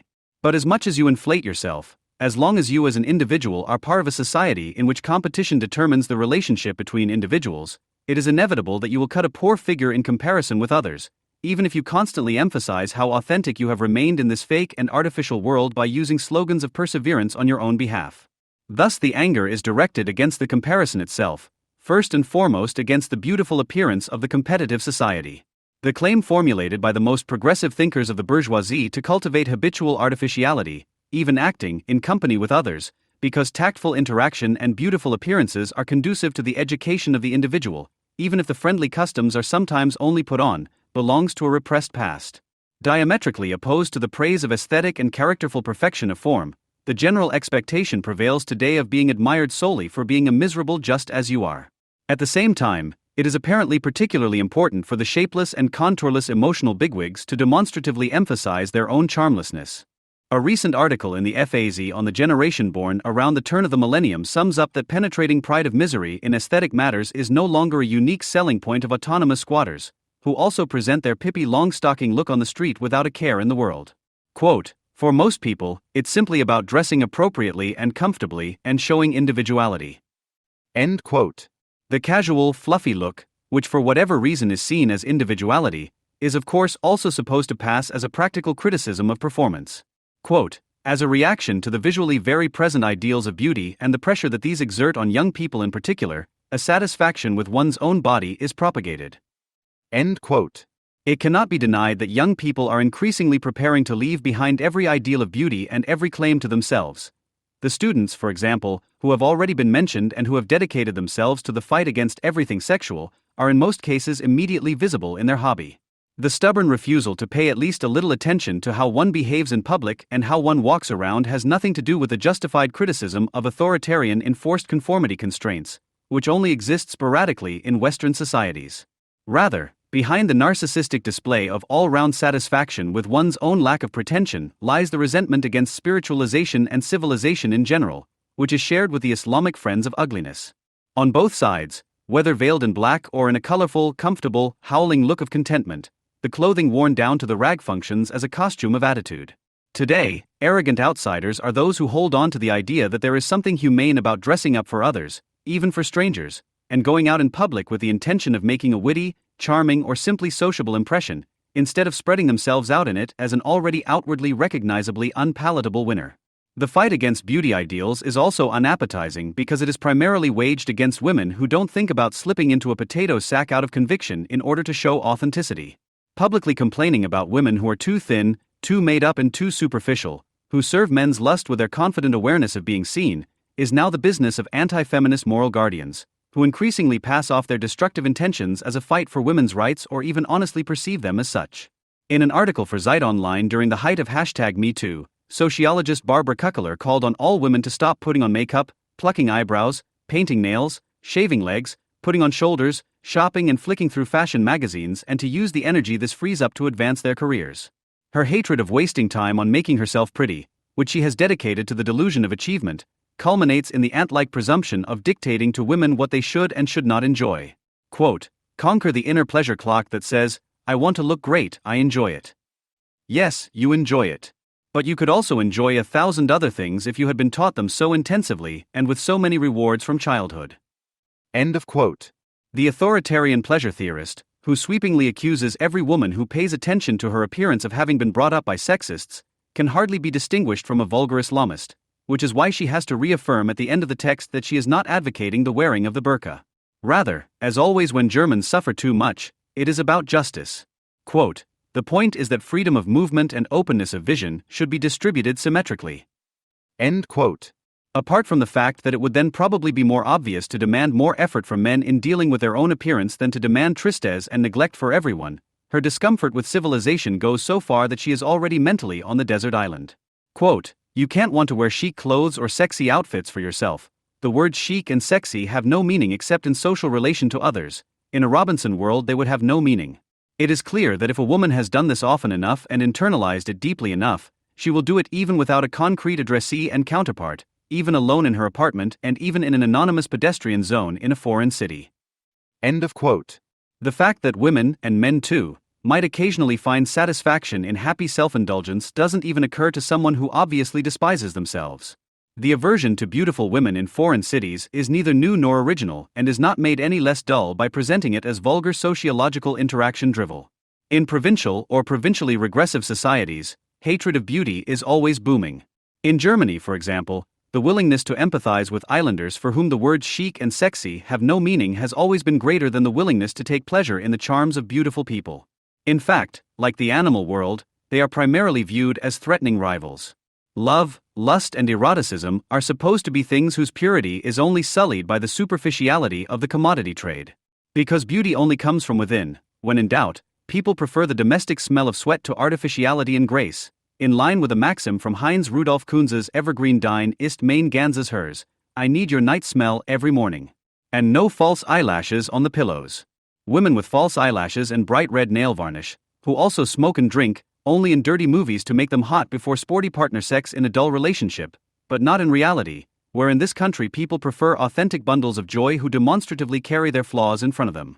Unregulated lust irritates reactionaries of all factions, from the German subject to the feminist to the mosque creep to the point of blood, because it points beyond the prevailing misery by placing the individual as an individual in the foreground. The person loved because of his language, his clothes, or his gait ceases to be a shabby means of satisfying the needs of others. This is why the commodity-like masquerade of sexual courting stands for the attempt to break out of the safe spaces of the respective milieu of origin. It is doubtful that in the case of the current student politicization, which primarily appears as a mass mobilization of the mentally deranged, we are dealing with the formation of a worldwide political movement, as suggested in the opening quote. The youngest generation simply lacks the ability to form a movement. But there is clearly a growing need among the isolated to play politics with their own weakness, not least because it works, as in the case of the educationalist Erika Christakis, who was forced to resign. The chaotic performances of angry, blubbering giant babies remind us that the ability to understand and communicate is not something that is a priori given and eternally guaranteed, but must first be acquired and can also be lost. A reasonable discussion is characterized by the fact that the participants can withstand the fact that their own opinion can be undermined by better arguments. Furthermore, a fundamental condition for the possibility of reason is the endeavor to develop a general concept of a matter that is not dependent on the individual person in question. All this requires a distancing from oneself, which seems to become increasingly difficult due to the omnipresent hype about autonomy, which is not autonomy, and genuine feelings, which as soon as they are demanded by everyone become phrases. Where genuine feelings are constantly praised rhetorically, emotions are accorded something sacrosanct. The mere fact of having them and standing by them is considered a value in itself. Such notoriously emotional people not only lack any self-distance and thus any capacity for self-reflection, they also tend to charge their identity-fixated whims with so much meaning that they can't help but constantly act in the mode of nervous indignation. The consequence of this social autism is a gradual impossibility of even basic communication, which can be observed in almost all areas in which people try to discuss with each other. From the commentary column to the campus to the talk show, nothing but poisonous stammering from feuding raggers who have nothing more in common than the goal of harming their opponent. Because, unimpressed by all this, communication theory is still very much in vogue in the humanities, it is worth taking a look at how empiricism relates to idealistic theory. For the most prominent communication theorist, Jürgen Habermas, the key to world peace is known to lie in communicative rationality based on action theory, or more precisely, in the intersubjective relationship that subjects capable of speech and action enter into when they communicate with each other about something in the world. Habermas assumes universal claims to validity in the practice of communicative action, i.e., general conditions that must be fulfilled if communicative agreement is to be achieved. In addition to the communication requirement of comprehensibility, he names three such requirements: propositional truth, normative correctness, and truthfulness. This is obviously too high a hurdle for more and more people who speak a special language that is somehow politically intended, whose sense of normative correctness fails due to a lack of tact, who consider truth to be a particularly nasty trigger from the Occident, and for whom strategic whining has become second nature. It is good for Habermas that he identifies his theory as formal pragmatic by shifting communicative rationality to the potential, i.e., to the telos inherent in linguistic understanding. However, if we look at reality instead of the telos, then it is not at all presumptuous to speak of a far-reaching erosion of civilizational practices of linguistic communication, which is not limited to left-wing students. However, criticism of language is no longer enough to counter the signs of decay in communication and understanding. According to Adorno, the dual character of language, its communicative expressive function, dissolves under the rule of exchange in favor of the mere communication of clichés, whereby language loses the historical truth content objectified in it. In instrumental language, words degraded to formulas do not appear as substantial carriers of meaning, but as signs without quality. The positivist language, which classifies and calculates only for the purpose of self-preservation and mastery of nature, corresponds to an everyday language in which what is said laxly prevails as the result of bad thinking. Nothing has changed in the fact that language as a medium of expression, and thus as a possibility of critical penetration, is not used to get beyond the prevailing misery, except that the critique of the instrumental use of language, the critique of language that is limited to the registration of data that positivism brings to light, is too demanding where even mere communication fails. The fragmentation of subjectivity has reached a degree that makes even the instrumental use of language fail, because the individual loss of control thwarts a conscious orientation towards communicable interests and goals. The infantilized subject can no longer produce any criticizable sentences. The misery is evident in the theatrical sinking, so to speak. It is no longer the mechanized, monotonous, and flat administrative language for the purpose of directing the formed masses that stands out today, but the outpouring chatter of the therapeuticized fellow human beings in the destructuring society. This can be illustrated by thinking back to the linguistic criticism of Karl Korn, who in the 1960s aptly analyzed the reified and objectifying buzzwords of the administered world. These are now extinct, and his work reads like a compendium of extinct words. While in the administered world, rational and mechanized language had the function of assigning individuals, deprived of their spontaneity, their place as functionaries, today communication is constantly in the mode of immediate excitement. The corresponding digital means of communication erase what constitutes language as an expression of intellectual capacity, namely distance and reflection. Language becomes the material at the disposal of the emotionally constantly excited subject, determined to achieve self-realization, who wants to see himself expressed in language without exception. The megalomania reflected in this, whether in the ranting of the Wutberger or in the pseudo-individualism of the creative person, disguises the real powerlessness in the shrill ego fixation. In contrast, an antiquated word such as company employee, which Korn used to make fun of, reminds us of the subjugation and dependence that capital demands of people. If the loss of instinctual control and the increasing inability to communicate continue to spread, which is indicated by the fatalism with which bourgeois self-destruction is accepted, then this will have an impact on the organization of capitalist competition. The elite, which mostly emerges from the ambitious liberal middle class, is proving increasingly unsuitable for the purposes of marketing its own commodity, labor, even in Silicon Valley capitalism. Bred by their parents to compete and market themselves, their whining self-referentiality undermines the ability to cooperate, which is a necessary part of competition and a basic form of the capitalist economy. Marx still regarded the simultaneous employment of a large number of wage laborers in the same work process as the starting point of capitalist production. The planned combination of workers and work steps is therefore the prerequisite for the development of productive power. The supervision and management of cooperation falls within the functional area of capital, which confronts the workers ideally as a plan, practically as the authority of the capitalist in a despotic manner. Nevertheless, in the planned cooperation of the many, the individual worker sheds his individual barriers and develops his generic capacity. Social contact is not thought of as a panic of seeing and being seen, as it is today, but as a means of individual development, even though in most productive workers, mere social contact generates a competitive zeal and an arousal of their own animal spirits, which increase the individual efficiency of the individual. In the abstract social mediation of human metabolism with nature, the idea of practical criticism of its apparent immediacy is thus preserved, and with it the utopia of bringing capitalist chaos under the provisions of a rationally organized and rationally acting humanity. Marx's hope remained unfulfilled. The exchange between workers, today solemnly called communication, increasingly serves the purpose of mutual control. At the beginning of the 20th century, corporations had grown to such an extent that the necessary monitoring could no longer be carried out centrally. From then on, the art of delegation was in demand. The aim was to anchor responsibility for work results and the associated enthusiasm for the product at all levels of the company, i.e., to create identification with the company and raise the mood at work, because motivated workers are more productive. In the course of the expansion of competition in recent decades, company structures have been restructured according to the requirements of the dynamic market. Under the growing control of internal quality management, the ability to evaluate oneself in order to harness introspection for one's own labor entrepreneur strategy has become a professional survival strategy in the midst of competition with colleagues and external providers, which is now also constantly boosted internally. In the midst of the voluntary self-management of exploitation, the permanent production of manipulative philanthropy is both a compensation for the suffering experienced at work and a success and career strategy to better interpret and anticipate the behavior and emotions of others. The ego thus takes the whole person, including their emotions and spontaneous impulses, into service, while the motivational stimulation of the subjectivized workforce, driven by work and industrial psychology, forms the material basis of virulent pseudo-individualism. At the same time, however, the qualities required in the world of work also testify to the need for civilization. Engaging with people outside the family and the natural circle of acquaintances under the conditions of wage labor also means not letting oneself go, but encouraging oneself to be friendly, considerate and responsible among strangers, comparing oneself with others and pursuing the goal of doing something right or even better, which is conducive to the development of the individual. In the world of work, the most common requirement is not to get stroppy and shake your fist at people you don't like. Despite all the justified criticism of strategic interaction, a role distance is expected at work, at least where the postmodern spirit has not fully asserted itself, which stands for civilizational impositions that are currently in decline.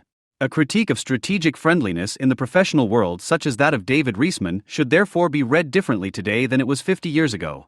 He said, and still likes to repeat in different variations today, but the externally directed director academic and employee finds it difficult to distinguish between forced friendliness at work and a spontaneous expression of genuine friendliness outside of working hours. End quote. Today, we long for the kindness that has been criticized by generations of sociology students as an expression of the most terrible alienation. One doesn't even want to imagine what happens to elite students when they are confronted with time pressure, stressful customers, or instructions from management instead of the question of the correct Halloween costume. In the workplaces of postmodern capitalism, it is no longer primarily about objectifiable, educational knowledge, but about mobility, adaptability, and performance. The constant invocation of individual engagement is undoubtedly economically functional and system integrative when applied to the subject, but there are increasingly clear signs of an emotional overproduction crisis, which manifests itself in the excessive demands of mediating emotionality and rationality in such a way that individual breakdowns do not occur. Even the most creative mind in the service industry usually has to be able to do something and be able to deal with the demands of others without the trigger drama immediately breaking out in negotiations, misunderstandings, or conflicts. Students who attack a professor screaming about simply nothing may be highly committed, but they seem to lack the basic social skills that are still required to function in the world of work, despite all the subjectivization and flexibilization. Of course, there is no reason for revolutionary hope in view of the growing number of disruptions created by capital itself. It is more likely that the job market for various social engineers with additional anti-hysterical training will boom in the near future than the abolition of conditions in which people turn en masse into cranks resistant to enlightenment. Quite a few leftists today see the cooperative relationships of network capitalism as a new opportunity to overcome capitalist desolation. The idea, first developed by post-operaists and then further spun by postmodern cultural and lifestyle Marxists, that the immaterial network-like work of postmodern capitalism shows clear signs of the coming socialism, enjoys great popularity in the urban alternative left milieu. The postmodern left swears by the cooperative sector, i.e. creative tinkering in cooperatives, house projects, startups or aid projects, in which the jargon of self-realization dominates and where it is particularly possible to charge work with conviction. Robert Missick says the following about project-oriented cooperation: in the network that they form with each other, one could also see the nucleus of a new kind of socialism. A form of common economy, of a collaborative economy that is completely decentralized. A socialism that no longer has anything in common with the bureaucratic Moloch of earlier state economies. End quote. The banality that the expenditure of labor power takes place in cooperation, because in capitalism no one works for themselves alone, i.e. every worker is integrated into a working context that encompasses society as a whole, is to be embellished into good news here with the argument that things are more decentralized than before. This form of capitalist economy, which has been transfigured into an economy of togetherness, actually has little in common with the juggernaut of earlier economies, only in a different sense to that desired by Missick. The talk of growing into socialism is above all motivational psychology for creatives and cooperatives, who are so eager to be on a mission that they no longer notice that wage labor is a social relationship even when they are completely focused on self-realization and the laptop plastered with political stickers is the only means of production they come into contact with. The overemphasis on cooperation in times of network capitalism reflects the fact that fewer and fewer people are needed for the socially productive sector, and instead more and more people are being bred who can only exist in an illusory world in which they are allowed to believe that it is not performance that matters, but only goodwill draped as creativity. The creative and collaborative sector can be seen as a special zone for those who tend to be useless, who are less and less suited to working in over-personalized bureaucratic companies and organizations, where once the objectification and rationalization of processes at least ensured peace from the overzealous. In short, the latest enthusiasm for postmodern cooperation is nothing more than comforting community kitsch for people who don't want to understand that they are easy prey for capital precisely because of their jaded desire for dull projects. The battle first fought by the 68ers to prevent any student committees from arbitrarily whipping through their wishes has established itself 50 years later as a student human right. If students complain loud enough, they get a hearing, consolation, or a room for group therapy misunderstood as politics. What is taking place at the political level today is the transition from the type of movement leftist to the political psycho who declares himself a messed up problem case in order to emphasize his respective demands. Today there are plenty of people and political groups who can't get anything together, either practically or theoretically, and therefore have no political right to exist. Anyone who takes critical or even polemical aim at the pre-political misery of this perennial dumping of people who can only whine threateningly reaps wrath. There is a lack of understanding, compassion, and warmth. The overly pithy slogans against all things spoiled and weak, behind which the demand for uncritical conformity is entrenched, should be distrusted. For the time being, however, the far more frightening phenomenon is the perturbation of toughness, which under prevailing conditions also has the saving function of asserting the ego against the overpowering outside world. The fact that even in the ideology-critical scene, understanding is demanded even where ruthless criticism would be appropriate, that more and more people are appearing in it who would have been embarrassing to most just a few years ago, points to the totality of depoliticization. It may have been right to use abstract formulas such as more individualism, or for hedonism, against German communal idiocy and hostility to pleasure. Nevertheless, the unstoppable advance of pseudo-individualism makes it bitterly necessary to examine one's own categories and to remember that it is self-evident that one should be too loud. It must be clearly communicated to emotional people that nobody outside their private environment cares what they feel when they stammer out their own unhappiness and for which identity characteristic they would like to be particularly valued. You can't argue with people like that. You have to teach them that textual criticism is not personal discrimination and that politics is not a substitute for therapy. In view of this, it is important to take sides with functioning institutions in which formalized and regulated processes enable expected action instead of the arbitrariness of the loudest. It must be remembered that the education, formation, and disciplining of the mutilated individual, broken in isolation, are necessary in order to save the idea of individuality, to which alone the trace of the human clings. The point here is not to be biased towards the reality principle, but rather that the reality principle and social reality itself must also be examined with regard to their reasonable establishment. This makes it all the more important to distinguish between critical reflection on reality and insane rejection of the reality principle. Because this distinction is essential for criticism, people who confuse the one with the other or who pass off their denial and defense of reality, which is due to the hypostatization of the self, as criticism committed to the primacy of the object, should be severely reprimanded. Strengthening the ego, making it more independent of the superego, expanding its field of perception and developing its organization, is the opposite of sniveling and ugly sacrifice. Freud's demand, committed to the Enlightenment, where there is ID, let there be ego, is reasonable for everyone. Max Horkheimer writes, a self-critical tradition that allows man to distinguish between himself as a rational being and the nonsense that inevitably haunts his mind did not exist in Germany.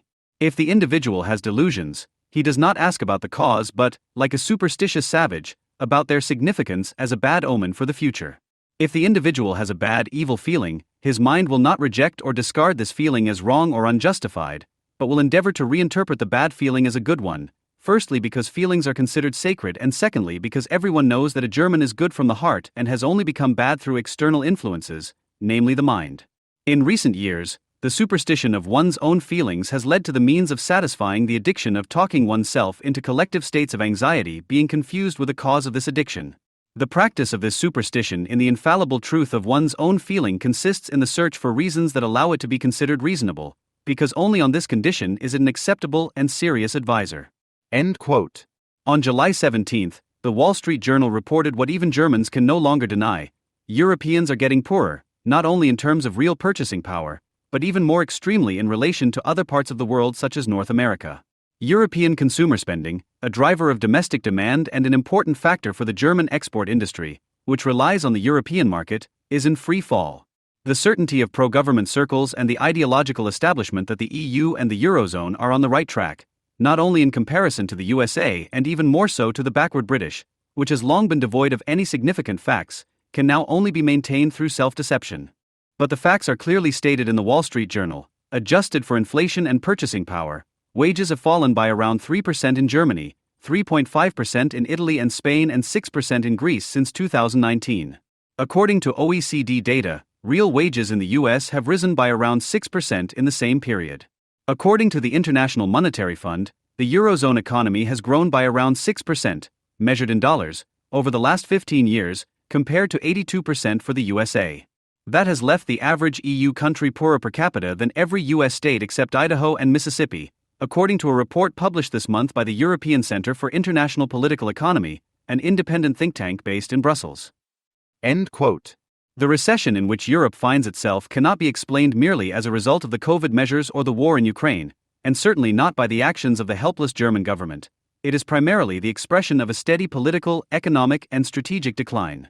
While the United States continues to attract the most capital-productive workers of all countries and has an almost unlimited number of illegal immigrants from Latin America available for cheap jobs who have to fend for themselves, Europe primarily receives migrants from the Middle East and North Africa, many of whom are unsuitable for the labor market, have no language skills, require accommodation and maintenance from the state, and, on top of that, drive up the costs of the security apparatus through regular riots and Islamist activities. Although throughout Germany, meat and milk consumption has fallen to its lowest level for 3 decades and the once booming market for organic food has collapsed, Germany is leading the way in another area. In a survey of 29 countries on the biggest concerns of citizens, climate change came in 7th place, with inflation and poverty taking the top spots.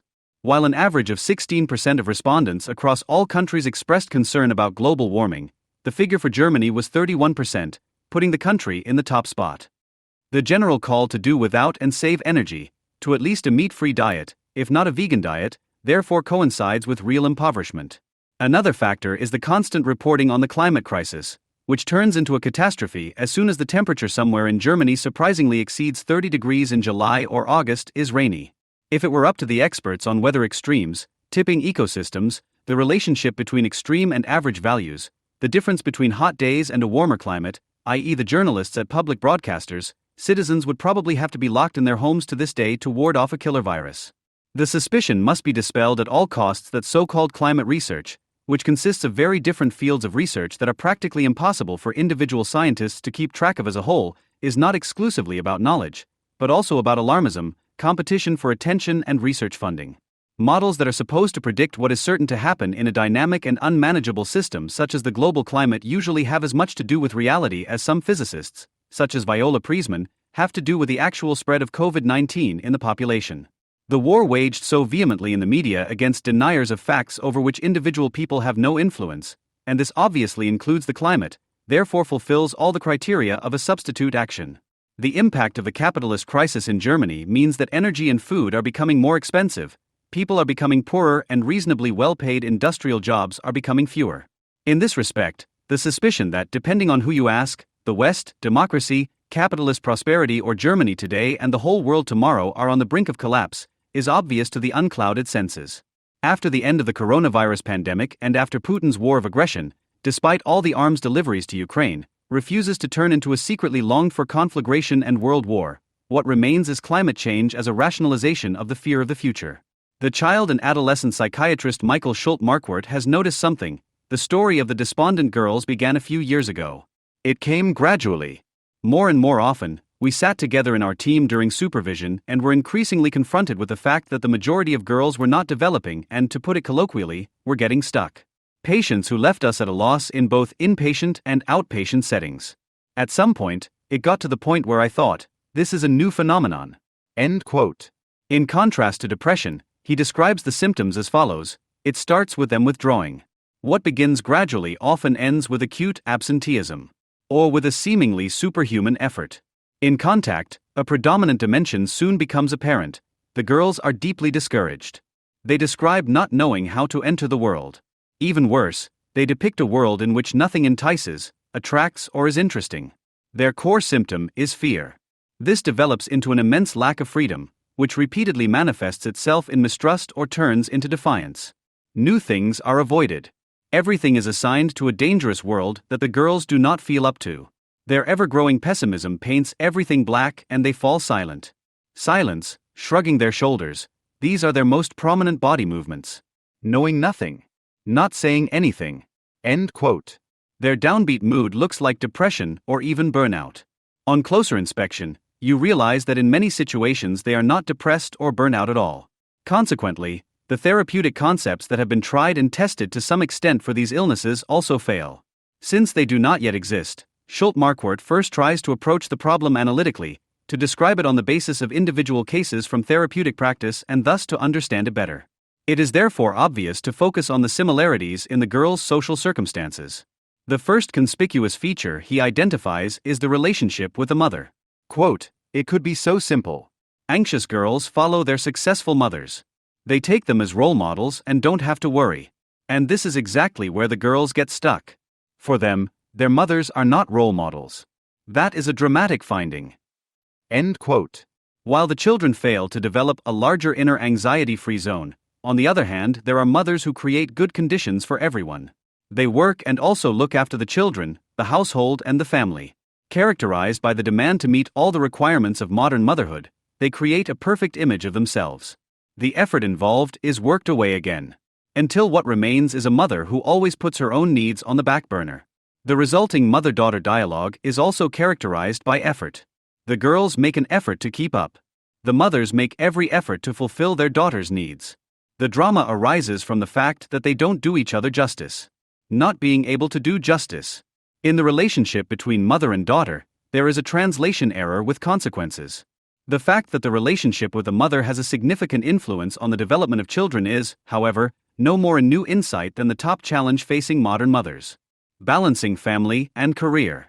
As early as 1970, Max Horkheimer pointed out the resulting problem. Quote, "The mother who has a job has long been something different from the mother whose life's task was essentially to bring up her children. The profession reifies her thoughts, as is the case with men. And then there is something else. She has equal rights. She no longer radiates love as she did before. The mother used to be the one who preserved her nature in a positive sense, through her language and her gestures. Her conscious and unconscious reactions played an important role in her upbringing. They were perhaps more decisive in shaping the child than the instructions. Of course, such processes cannot be reversed. But one can try to preserve something of what has been handed down by making the transformation visible, even in its negativity." End of quote. The mistranslation that Schuldt-Marquardt speaks of in the mother-daughter relationship is thus at least partly due to the equality with the man as a seller of labor, which, since women are no longer primarily relegated to unskilled labor, has scraped off the last varnish from the bourgeois image of the man as breadwinner, entrepreneur, and ultimately even adventurer. She has become like him without being able to let go of a very traditional idea of motherhood, which has little to do with nature in Horkheimer's sense, but all the more with a claim to control the emotional development of children. The idea of compensating for the mother's reduced availability through a different family division of labor with an increased presence of the father has largely remained an idea, even though the new fathers devote far more time to their children than in previous generations. Fathers still regularly remain distant and intangible. The finding that when achievement-oriented men overlook the fact that their daughters are anxious and reserved, they quickly become unattainable for the girls is probably true. It is also probably true that daughters do not know what they can offer their fathers, that they do not feel any intrinsic value that could attract attention.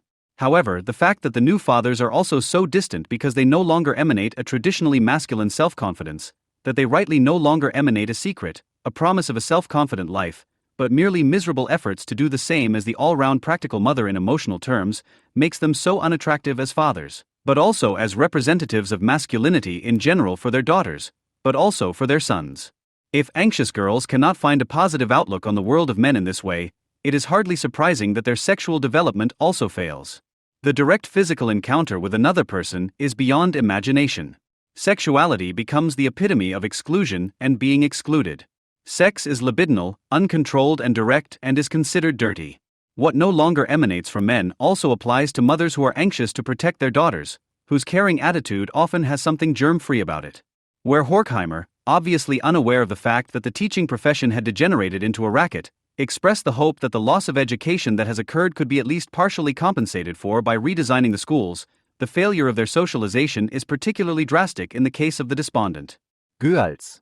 For where Horkheimer rightly remarked over 50 years ago that schools should do far more than impart knowledge due to the changed social conditions, the reality is different for pupils and especially schoolgirls who are considered inconspicuous. Practical mothers and the fathers who assist them expect that what their reified thoughts and gestures at home are aimed at will be successfully implemented there, which inevitably comes at the expense of the love of nature that the mother, excluded from the production process, was able to give and which they do not even try to compensate for at school. Today more than ever, having to show oneself, to report, to perform in contact and in competition with classmates, compresses the dynamics of a primarily anxious and shy girl. School as a social place fails and remains with performance requirements that are increasingly difficult for girls to meet. The termination of the inner contract with the school is then only a matter of time. This devastating and long-known finding of the failure of school as a socialization and educational institution is particularly evident where children who are most in need of it are dropped. They either stay away completely or can only be persuaded to attend under massive, counterproductive coercion. Instead, they often retreat into the digital world, which only maintains contact with the outside world as a surrogate and therefore becomes further proof of defeat and failure for the girls. The background to the phenomenon of despondent girls described by Schulte-Marquardt is a social fact that goes far beyond pathological individual cases. The domestic side of the misery is represented by overburdened mothers who are torn between work and family and fathers who are absent due to separation or who are too inhibited and therefore unattractive as central caregivers. Outside the home, it is the schools that are failing as educational authorities and the dwindling freedom and thus opportunities for individual development that have shaped and continue to shape the childhood and youth of today's under-30s. The fact that young people have to deal with similar problems in adolescence as the despondent girls, that anxiety increases and optimism about the future dwindles, is an obvious finding, which is underpinned not least by the fact that the pathologically despondent girls often have psychiatrically inconspicuous siblings and thus this despondency cannot be understood as an immediate family phenomenon, but as a social phenomenon. The question must therefore be how young people who are still considered reasonably healthy manage to overcome the fears caused by socialization and stand up to them. Or more specifically, how are girls and young women in particular supposed to find their way in a society that recognizes them as equals but expects them, like their mothers, to manage their careers and families equally flawlessly? This is exacerbated by the fact that, paradoxically, achievements as a mother are often held in low esteem by feminism and giving up one's own career is seen as a betrayal of the cause of equality, which is to be enforced by all brutal methods. As a consequence, many girls rightly do not want to emulate their mothers and come to the conclusion that having children must be a mistake in the first place. This not only expresses the fact that having children makes it more difficult to pursue a career, but also, conversely, that their own experience that high-achieving career mothers with their need for complete control and track records do not invite them to emulate them. Add to this the economic insecurity that often leads to the certainty among today's middle-class children that they will not be able to maintain the status and level of prosperity of their parents, especially in the educational paths more frequently chosen by girls in social work or the humanities, and the result is the vague feeling of belonging to a last generation. Most studies of the movement of the so-called climate gluers suffer from the fact that they do not address the real reasons for the success of their actions or the reasons for their existence in the first place. Those whose protests make it onto the front pages of all newspapers, who are regularly invited onto talk shows and are stomped on into Gestman and Hoot Journal, who are accompanied by TV cameras during actions and shouted at by ordinary citizens, have undoubtedly achieved the primary goal of political action, namely maximum attention through polarization.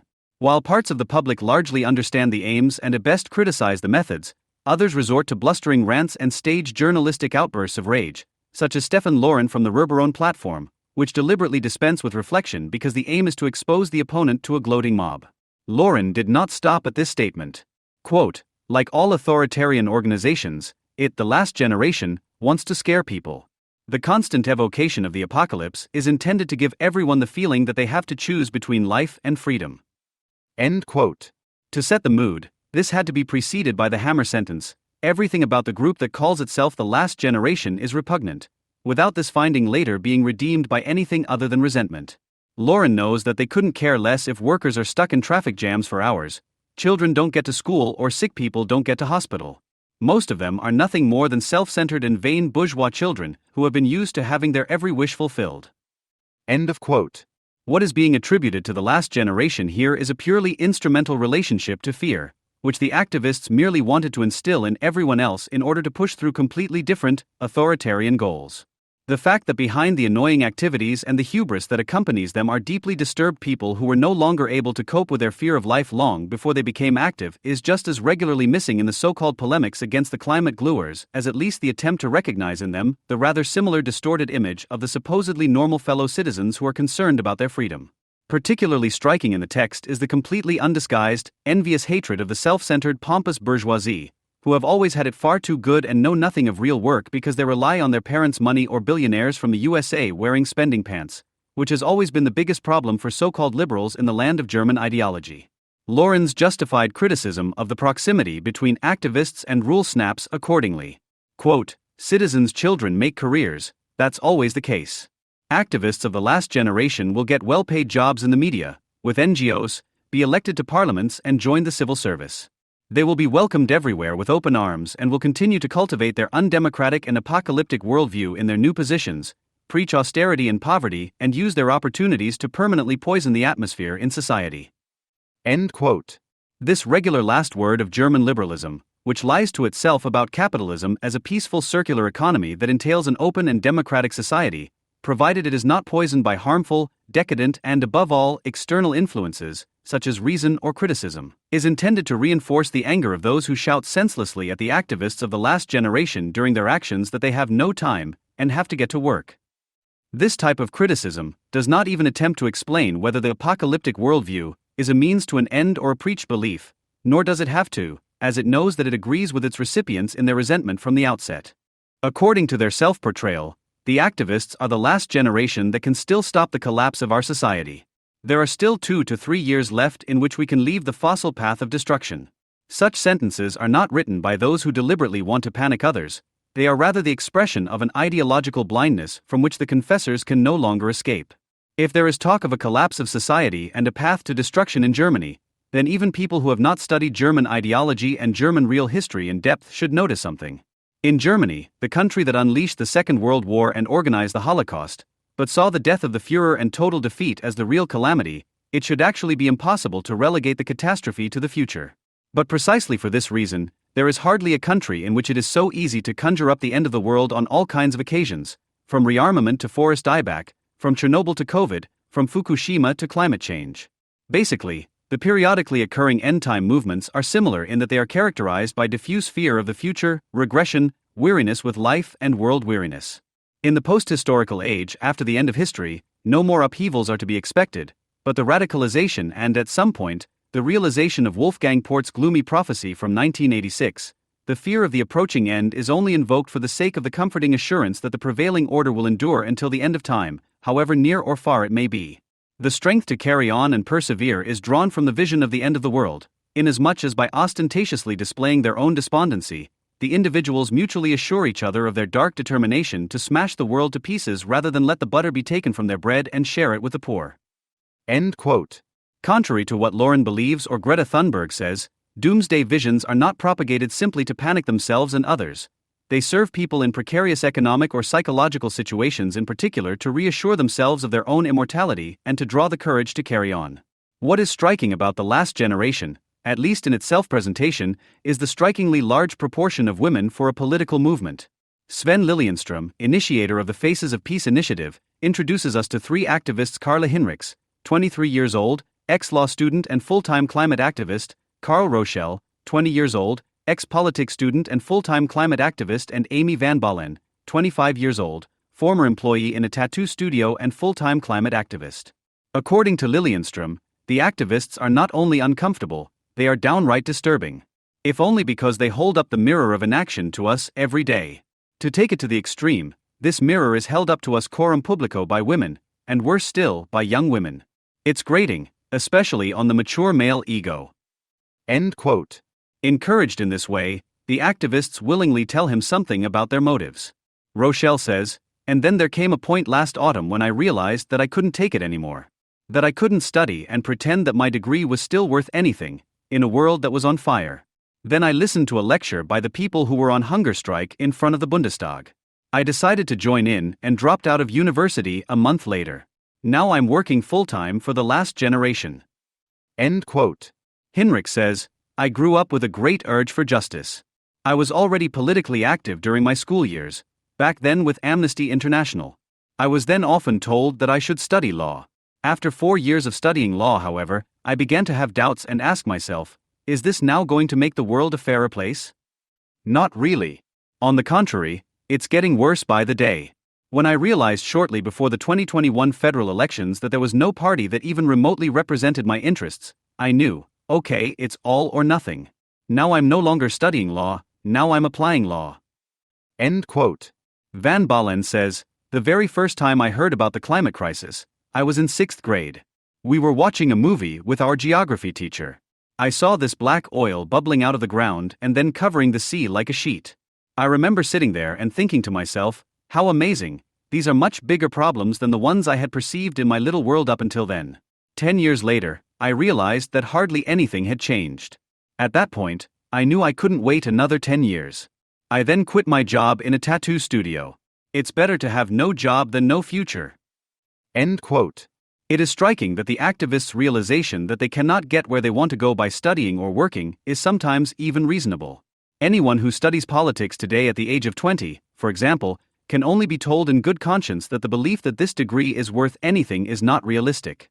Anyone who wants to apply the law in the immediate sense of what they subjectively believe to be right is unsuitable as a lawyer, and a job in a tattoo studio doesn't sound like a particularly bright prospect for the future either. So these are young women who are searching and have doubts about society as it is, in which many things have only gotten worse in recent years, as they rightly say. However, they can obviously only express this unease by rationalizing their legitimate concerns by claiming an allegedly immediate climate catastrophe, thereby liquidating any effort to show solidarity by pointing to their own naked desire to survive. Fear of the future means nothing other than the fear of losing one's own privileges and the iron will to defend the possession of the same. Declared as fear, the will to persevere takes the form of a particularly delicate sensitivity. Its prerequisite, however, is an egocentrism bordering on a loss of reality and its thoughtless and brutal self-assertion. It consists of the fixed idea that you, of all people, must have a future, while so many other people do not even have a present. The connection with the activists of the last generation presented here is immediate. While the talk about the even worse affected people in the global south Van Balen remains distanced, the egocentric activists only get going when they talk about the fact that the climate crisis is endangering their own future, to which they naturally believe they are entitled. The fact that privileges are being defended here is underpinned not least by the fact that the activists are sticking to the roads that are central to society's prosperity, which is based not least on the automobile and mobility. Like the Yellow Vests, they want to disrupt the important transport routes for supplies and workers, albeit for completely different reasons.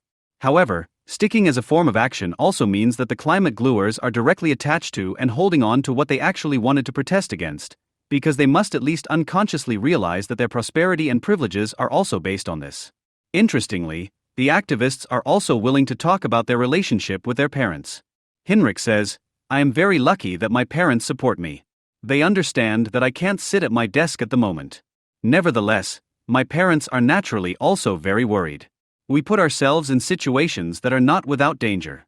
When I'm on the street, my mother checks our Instagram account every minute to see if she can find anything of mine. End quote. Rochelle says, my parents were quite shocked at first that I wanted to join in. But now they support it too. They understand why we're doing it. But the worst thing for me was seeing my parents' dreams shatter. The dreams they had for me and my future. End quote. Van Balen says, my parents worry a lot too. But I think what hurts them most is that their daughter has just had to give up all her plans for the future, all her dreams. That their daughter's life is now partly determined by others because the politicians are not doing what they should be doing. End of quote. These statements make it perfectly clear that the activism of the last generation can by no means be regarded as a purely political phenomenon. The social and family circumstances of the activists sound exactly like what Schulte-Markwort observed in the environment of the despondent girls, who for his part emphasizes climate activism as a positive example of committed and courageous girls and young women. A mother, for example, who wants to be informed about all the actions of her 23-year-old daughter and monitors her by means of a digital leash, can only be escaped in prison. This also reveals the purpose of the sometimes seemingly self-harming actions, which can at least be used to get the better of overbearing parents who have already dreamed their own lives through. Because they are the social misery, the frightening outside world. Once the family hell has been identified as an impending climate catastrophe, the will to persevere declared as fear can possibly be anchored in the depths of the mind, where it then develops the stamina and tenacity that is not only necessary for sticking protests and all the associated repression and hostility. Rather, these are precisely the qualities that have always been necessary for success in bourgeois society, as exemplified not least by the established protagonists of the climate movement such as Louisa Neubauer. The universally proclaimed fear of the future, The climate catastrophe and the end of humanity can only be understood as a reaction to the social, political, and economic crisis. However, it does not lead to a wake-up call for more social solidarity, as is constantly implied, but primarily contributes to exacerbating the individual misery of the masses of isolated people. The potential of those who, like failed law student Carla Hinrichs, proclaim, "I'm no longer studying law, now I'm applying the law," i.e. demanding the law of the strongest, is growing unstoppably. In the Sinus Youth Study 2021, almost 40% of respondents stated that they felt great fear of the climate crisis. The fact that the term climate anxiety is inappropriate has made its way into the mainstream, albeit with an adventurous justification. Climate anxiety is not a mental illness.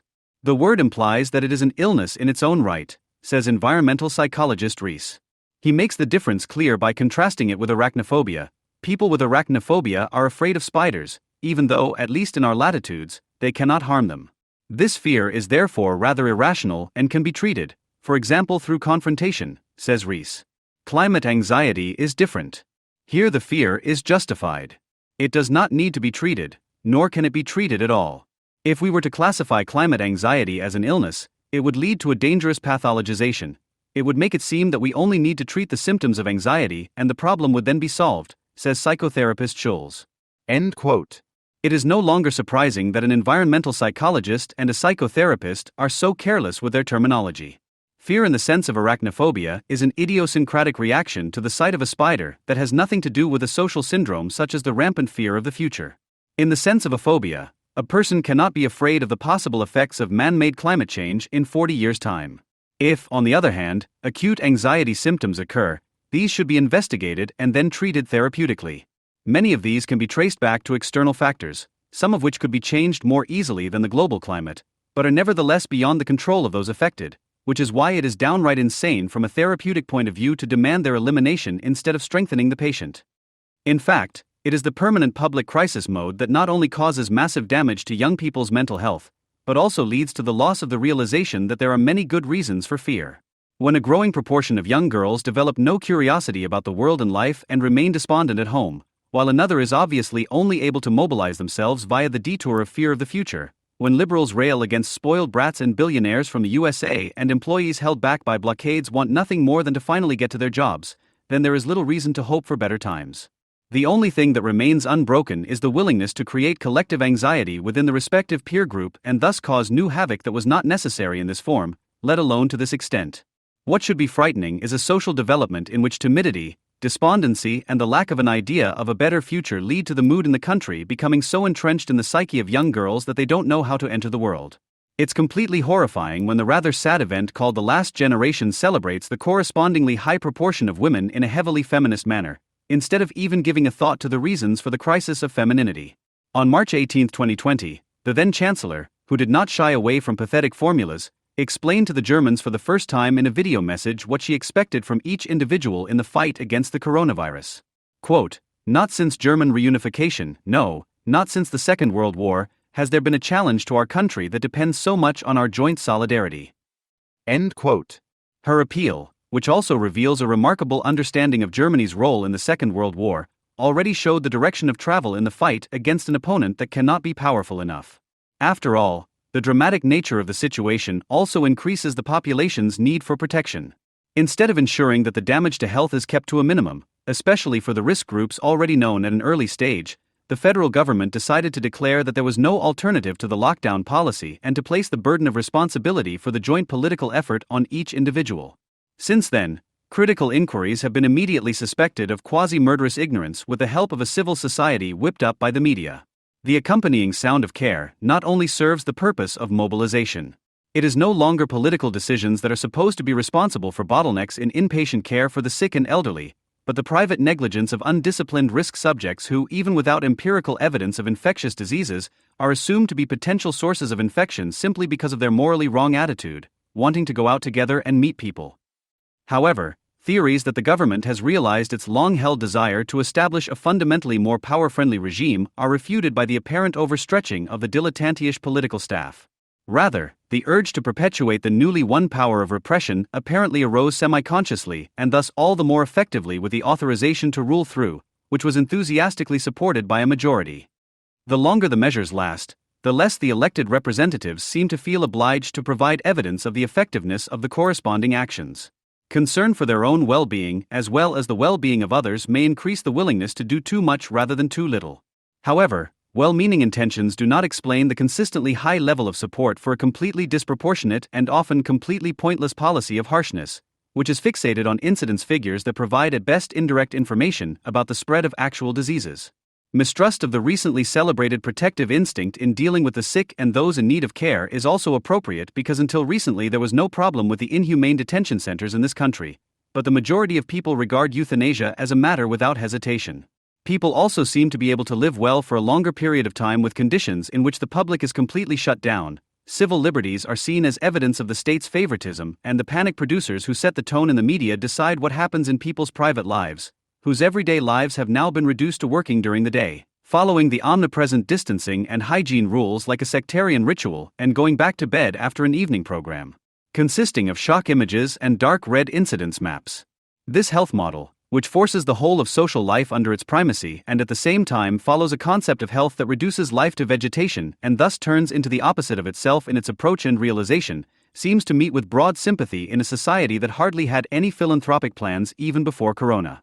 The outside world is perceived by many as so useless for the fulfillment of individual claims to happiness that radical withdrawal is not even perceived as a burden, but encourages people to initiate kitschy perseverance campaigns or to outdo each other with ideas for future repression scenarios.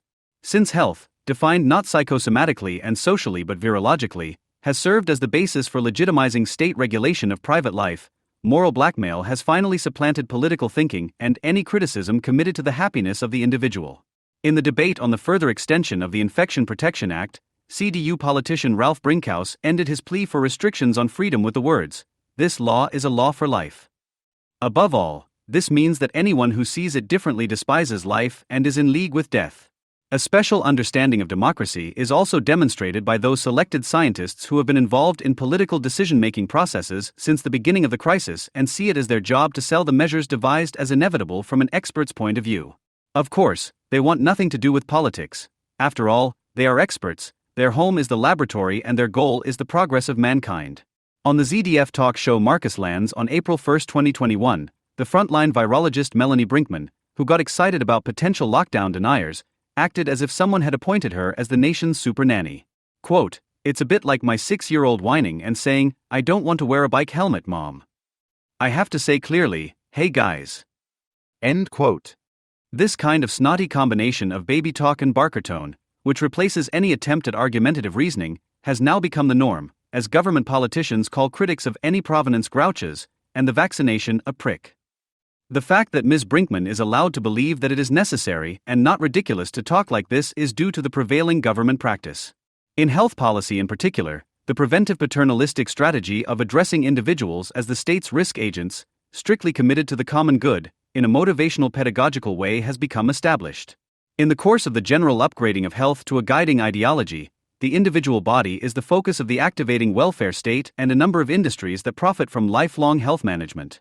The individual's body acts as a key point for the continuous optimization of the self. At the same time, the self-confidence of this somatic individuality is linked to the idea of a proper life, which is compatible with the imperatives of the dominant mode of production and is anchored in the subjects by the ideological state apparatuses in the education and socialization systems. The extension of preventive politics to the private sphere, to the way in which life is to be lived, strengthens the role of non-state rackets, which now exert an increasing influence on the formation of will as upstream organizations of state power. More and more pompous representatives of their field are placing their highly hyped topics in the public eye and are increasingly successful in ensuring that their delusions spill over into state and political action, which ultimately leads to the diffusion and deconcentration of the standard-setting process. With the state of emergency in health policy, many otherwise rather sensitive admonishers and warnings of sniveling, accompanied by the intention of trivializing the scope of hygiene policy, also discovered that they could not be ignored. Hairdressers who want to work, travel-loving Majorca holidaymakers or pubgoers, all whiners who are no longer used to humbly and, above all, silently enduring the politically induced malaise. Even the more subtle analyses of the new status quo were clouded by resentment towards the impending selfishness of grumps, rejects and idiots of all kinds. Konrad Paul Liesmann, former philosophy professor from Vienna, stated in the NZZ on December 31, 2020 that a society oriented towards parameters such as growth, acceleration, optimization, security, openness, and exchange is overwhelmed by the admission of its own weakness in the face of the pandemic. What remains is mere defiance, to the point of refusing to cooperate in any way. The observation that people who deny the reality of possible illnesses and see the political situation as a welcome opportunity to present alternative, and therefore misanthropic, interpretations to an audience as certainties are involved in the growing protests against the measures is not wrong. Some manifestations are driven by a vitalistic delusion of invulnerability, the specifically German archaism of which is still virulent in esoteric milieus. A critique of the measures must also reflect the fact that, in view of the objective situation of the old and the weak in a completely capitalized society, it is necessary to take sides for the protection of life and against people like Andreas Rosenfelder, who blathers on about too many old people. It is the overaged society that puts the burden of the lockdown on the shoulders of the younger ones, with dramatic consequences. End of quote. But Liesmann also seems to be able to gain something from the generational squabble, which is also so popular in Germany because class struggle has never played a role here. Quote, "There is hardly any sign of the vaunted resilience that was propagated as a new fashionable virtue before the coronavirus pandemic. Rather, there is a sense of sniveling. While the thousands of deaths that the virus has claimed in almost every country so far merely appear in the statistics without the associated stories of suffering becoming tangible, there are increasing reports of young people suffering severe psychological damage because they had to miss out on face-to-face lessons and parties for a few months." End quote. The suffering of those affected, which also includes the fact that at times neither farewells by relatives nor funerals were possible, is being lost in the political frenzy fueled by bar chart warriors on all sides. Making stories of suffering tangible in this country, in whatever context, amounts to commemorative kitsch in the name of self-dramatization, namely Marcus Soder with a morning candle or Frank-Walter Steinmeier, who at the national act of remembrance for the deceased in the pandemic probably also wanted to garner sympathy for himself and his profession with sentences such as, "We are tired from the burden of the pandemic, and chafed in the dispute over the right path." Liesmann, who criticizes social acceleration processes in line with sociological fashion, seems to be quite comfortable with the term resilience. However, it means nothing more than the habitualized willingness to adapt to the crisis mode in permanence, i.e., something that, from his perspective, should not be demanded but criticized. If everyone has to keep still, then young people should also suppress every age-specific hedonistic impulse and put up with every imposition without spoiling the determination of those involved. This latent anti-youth desire to seek out the forbidden was also virulent in the constant complaints about corona parties, which sometimes meant drinking beer in the park with a friend. In the rush to track down party offenders, the fact that children and young people were actually hit particularly hard by the measures was completely ignored. Especially if they live in cramped apartments or with parents and siblings who lack the soft interhuman skills that are common in the academic middle class. And that's not all, because for almost a year now, children and young people have been given the feeling that they are one thing above all else, messengers and carriers of the virus and therefore a constant danger to others. Mind you, there is little to be said against educating young people and obliging them to be considerate of their health in the face of a new infectious pathogen. However, hygiene policy actionism has now taken on a life of its own in the form of hysterical risk avoidance training, the results of which have long been noticeable in schools, doctor surgeries, and psychiatric wards. Despite this revival of adolescent abuse, youth, which in Germany is traditionally associated with strength and renewal, has not yet become a new group threatened by acute discrimination. Most people would find it difficult to differentiate themselves from young people because they are busy around the clock, to the point of embarrassing self-denial, trying to maintain a youthful image even in old age. The fact that young people were generally suspected of recklessly celebrating their lust for life rather points to the faded potential of youth in bourgeois society. It is the phase of life that allowed us to develop reason and imagination free from wage labor and to gain our first experiences in the adult world, experiences that have not yet been disfigured by the paralysis of feeling and intellect caused by the daily grind of the capitalist struggle for survival. Of course, this presupposes that people still exist and that things still happen that are worth talking about, even though the absolutized adventure, the celebration of which is expressed in words such as letting off steam, runs counter to spontaneous experience.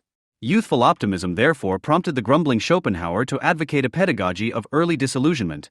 Much would be gained if the delusion that there is much to be gained in the world could be eradicated in the young through early instruction. Where all areas are shut down in which people can meet strangers anonymously and freely outside of school and family, the idea that there is something to be gained in the world could indeed develop into open subversion. But not today and not here. The surveys initiated during the corona years show that the vast majority of young people, contrary to what is often suggested, did not ignore the measures at all. The nationwide JUCO study by the universities of Frankfurt am Main and Hildesheim, which was published in December 2020, came to the conclusion that young people generally approved of the political decisions during the coronavirus crisis and significantly restricted their leisure activities. Only 12% of those surveyed do not consider the hygiene measures to be useful at all or not at all, while around 61% fully approve of them. In recent years, it has become undeniable that children and young people are not always resilient enough to cope with the prescribed solidarity measures. According to the Bavarian minister-president, the party animals have become problem children whose working capacity should not be carelessly squandered. Quote, "We don't want this cohort to be a coronavirus cohort alone that has to live with compromises in education. We also don't want this generation to suffer a loss of social skills." End of quote. At the beginning of 2021, the TAS also focused on the social consequences of the measures and had editor Anna Klopper report on her 6-year-old son, who was already vaccinating his teddy bear, while the 11-year-old explained to his astonished mother that of course he can't meet his 3 friends at the sledding hill. "There are really too many households, Mom, remember? They are so incredibly sensible, the children." End quote. The young people who made critical comments also sounded incredibly sensible. Quote, "We'll stay at home for you anyway. But we expect you to take our needs, wishes and concerns seriously. Don't forget us. Listen to us. And try to understand us. Think back to your youth. It is precisely these years that are being taken away from us forever." ZDF Program Verlerin Jugenger, October 30, 2020. To think in this way requires understanding society as a kind of patient collective, despite all generational barriers, in which people think and talk to each other not on the basis of common interests, but on the basis of mutual psychostabilization. Young people from the middle classes are particularly affected by this syndrome, because the price of their comparatively good material, educational and emotional care is the compulsion to engage in permanent dialogue. Apart from the obligatory remarks by school spokespersons on local television that digitalization could be better, there was hardly any opposition. This depressing harmlessness is also confirmed by contemporary youth sociologists. There is a consensus among them that young people are not rebelling, but increasingly appreciate closeness and security within the family circle. Where fear of the climate of the right, of hatred and agitation, which is only ever associated with them, or of the future in general is omnipresent, there is a growing tendency not to dare much and not to provoke arguments, because in the end the apocalypse will come and you will be alone. Klaus Hurlmann, Germany's best-known youth researcher, writes about the relationship between young people and their parents. There is a deep understanding with which the Greta generation and their parents shape their everyday lives together. In the last 15 years, this understanding has steadily increased. End quote. Which is not all that surprising, because young people who, according to the 2019 Shell study, are environmentally, climate and health conscious, who opt for a conscious lifestyle when in doubt and who make respecting diversity their motto in life, are unlikely to contribute much to the discord at home with their increasingly green parents. Especially as these ambitiously acquired average attitudes are now a prerequisite for employment in the working world. The stuffy but empowering alliance with parents goes hand in hand with a notorious overestimation of oneself, as it were, which in an ideologized environment inspires the tendency to politicize. Parents who have been transformed into friends and still retain a little bit of individual desire are sometimes reprimanded and sworn in on the meagerness of the coming sustainability-oriented state capitalism, which in Louisa Neubauer's words sounds like this: "Today we rather have the feeling that we have to educate our parents, who have become all too irresponsible in the course of their rebellion. We should explain to them that their lifestyle and ours are no longer affordable, never really were." End quote. There is no doubt that social science studies also bring to light what their creators secretly wish for.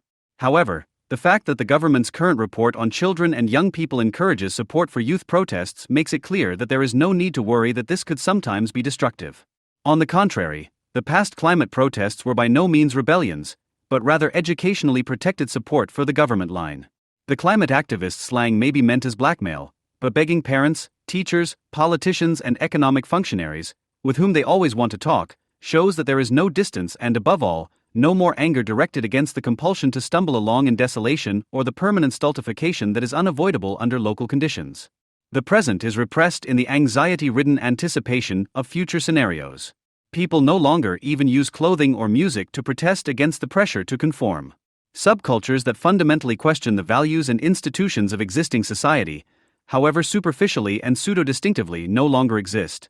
Instead, there is German-language emotional music in the charts that radiates an almost unbridled joie de vivre compared to pop hits from the last century. Influencers in high demand who give young consumers everyday tips on how to cope with everyday banalities that they should actually have mastered themselves, and a general premature aging that comes to the fore in the political sphere when people share their worries with their parents or hang out at the same events. All of this adds up to the image of a dead youth in times of self-imposed conformity. So it's no wonder that the feeling of missing out on something in a world you no longer know what to do with has been rather low, and not just since Corona. The Frankfurt psychoanalyst Martin Altmaier could well be right in his description of the post-heroic character, which has replaced the narcissist with its negative connotations in the productive academic milieu. But this says something different about existing society than the notoriously positive analyst has in mind. Quote, "This is a comparatively open, flexible and adaptable, yet lively, sensitive and communicative personality type. Compared to earlier character formations, it is less rigid and armored and therefore possibly more irritable and prone to disruption, but seems psychologically well prepared for the complexity, ambiguity and performance requirements of contemporary culture." End quote. However, the flip side of the compulsion to cope with complexity, ambiguity and performance requirements is anger at those who are not part of the sensitive and volatile culture. FAZ wanted to know what makes young people tick during Corona. The report on young people from Frankfurt's Ostend district revealed something familiar. You follow the rules, but still feel like you're missing out on something. Quote, "Francis tilts his head. Then he says, 'Time is given back to us.' They're not angry about it.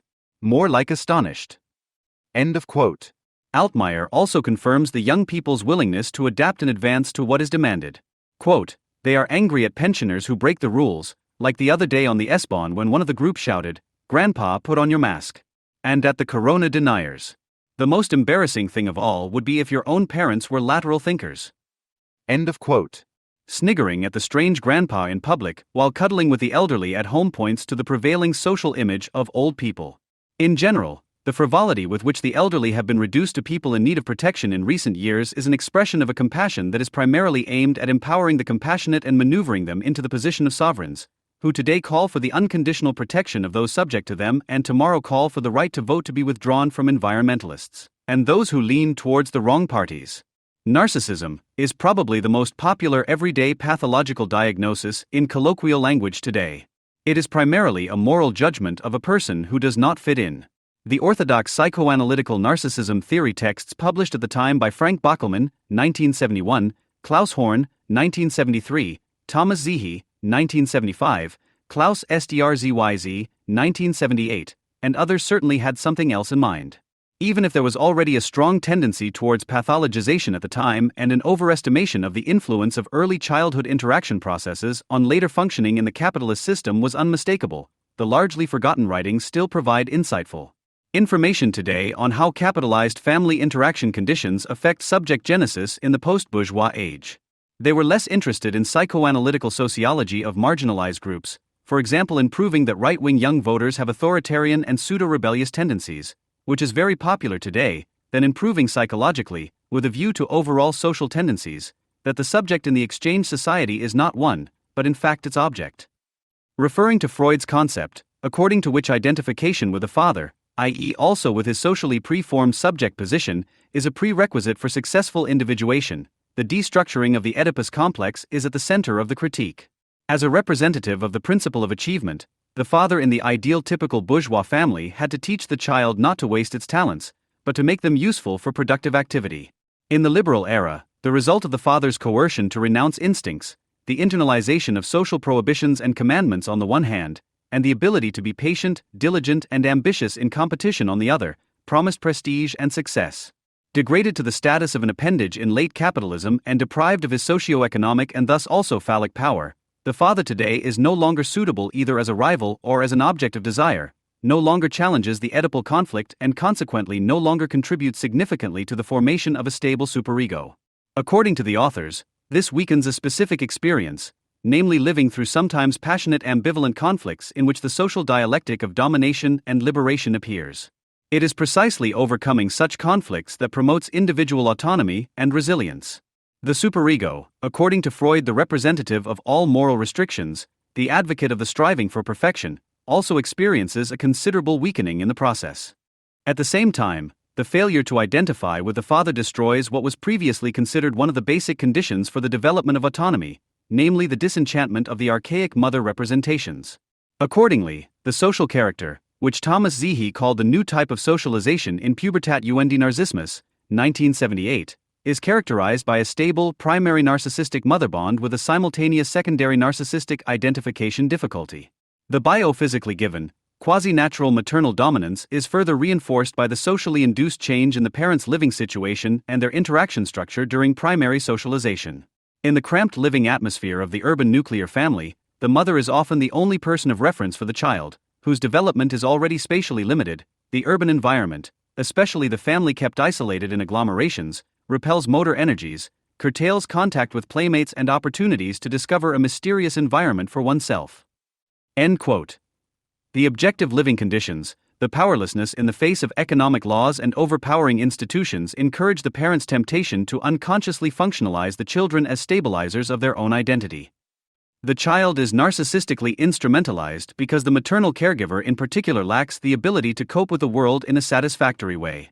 It is unmistakable that Zehe paints a rather gloomy picture of maternal activity and the mother imago, which is banished to the unconscious and therefore particularly powerful. What he denounces is nonetheless a lack of freedom and humiliation, not merely a failure to educate.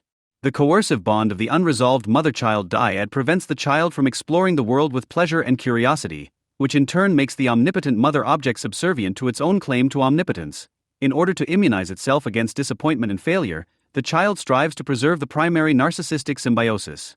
Anything that could lead to disillusionment with the unified state of experienced omnipotence is avoided, whereby the unconscious pattern of scanning objects to see whether they substitute for the desired uncontradicted feeling of perfection becomes established. The father does not help the child to escape from the coercive bond, which relieves him in terms of the organization of everyday life, but rather adjusts his own stabilization efforts to the close mother-child bond.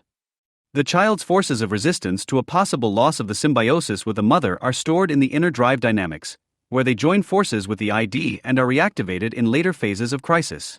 Quote, the unconscious scene, which arranges the primary narcissistic external representations and the correlating aspects of the self, is decoupled from the incipient ego development and thus withdrawn from symbolic processes of change, but nevertheless remains pathoplastically active in consciousness. End quote. Consequently, perception is also subject to a fundamental claim to omnipotence in the further course of individual development, which makes it difficult to cope with limitations of this claim in reality. While Freud was able to state that people become neurotic because they cannot cope with the extent of drive renunciation that society demands of them, according to this new interpretation, the fear of disillusionment leads to withdrawal or narcissistic exaggeration.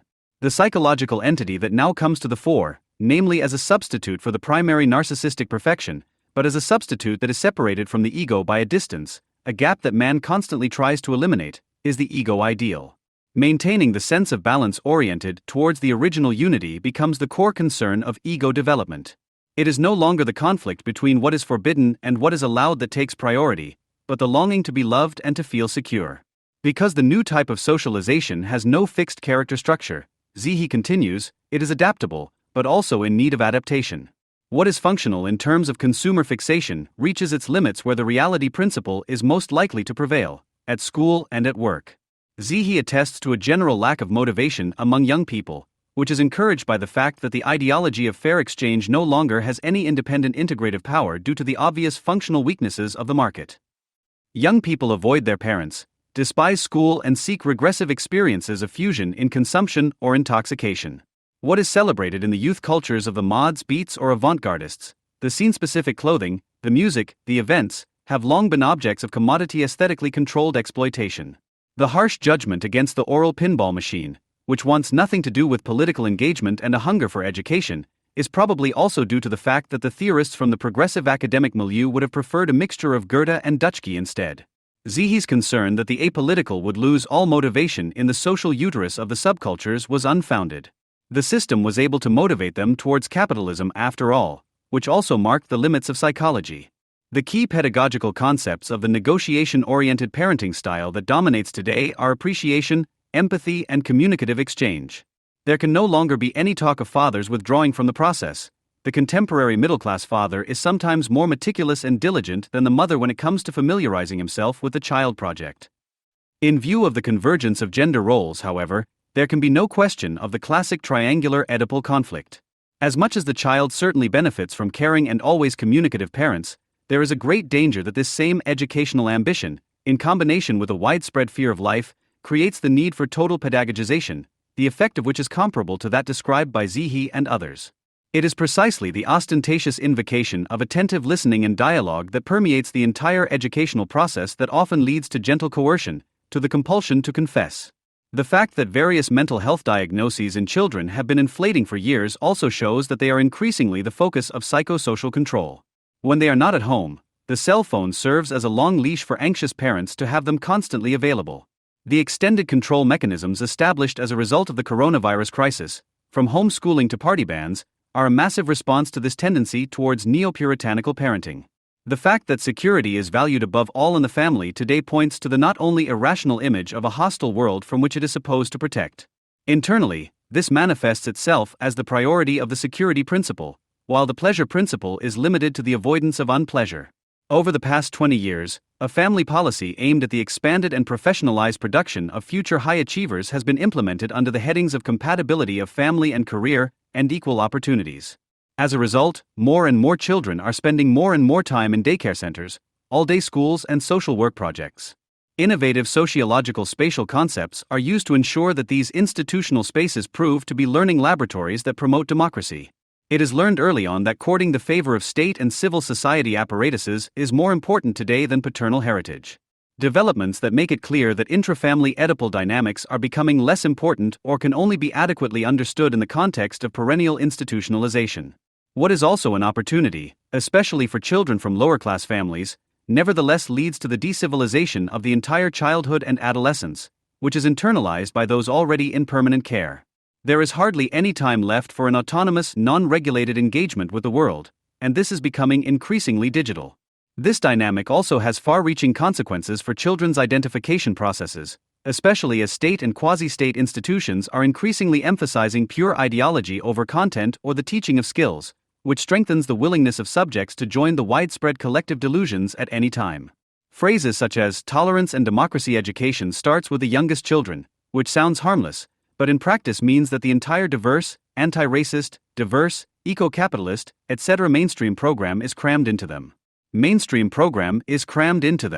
Collective narcissism means that a number of individuals have put one and the same object in the place of the ego ideal and as a result have identified with each other. The object, which can also be an abstract idea, i.e. a collective delusion, must itself be narcissistically structured, i.e. omnipotent and perfect. This makes it all the more compatible with early childhood fantasies of fusion, which are preserved in archaic mother representations. The contemporary ideological offering that accompanies capitalist production is exactly that, a megalomaniacal symbolization of false reconciliation, which can be illustrated by the example of diversity. The conversion of society into a panopticon of ethnic, socio-cultural, or gender-identitarian representations is taking place in line with the emphatically progressive corporate culture whose pacemakers are the large technology corporations. As questions of recognition move to the center of the debate, the economic problems and crises of the antagonistic society are lost sight of. Those who are sufficiently recognized should be satisfied, even if everyone in production as well as in the sphere of leisure and consumption continues to serve the end in itself of capital accumulation. Wage-oriented interest politics are being replaced by identitarian sacrificial rackets that vie for symbolic recognition. This kind of cultural progressiveness permeates all spheres of social life. The fact that it is socialized from an early age and represented by friendly people who never want to fight but always communicate with a smile of understanding, but also the lack of alternatives that can be developed in areas that are not bureaucratized or activated by the state, means that the power to resist is dwindling. The aggressive impulses come to nothing, or more precisely, the hatred meets smiling colleagues, busy competitors, polite civil servants, helpful caregivers who are all doing their duty and are all innocent victims. The corresponding offers of recognition and ideological reconciliation are to be understood more broadly than mere worldviews. They enable identification with the objectively ruling law, which no longer appears as such.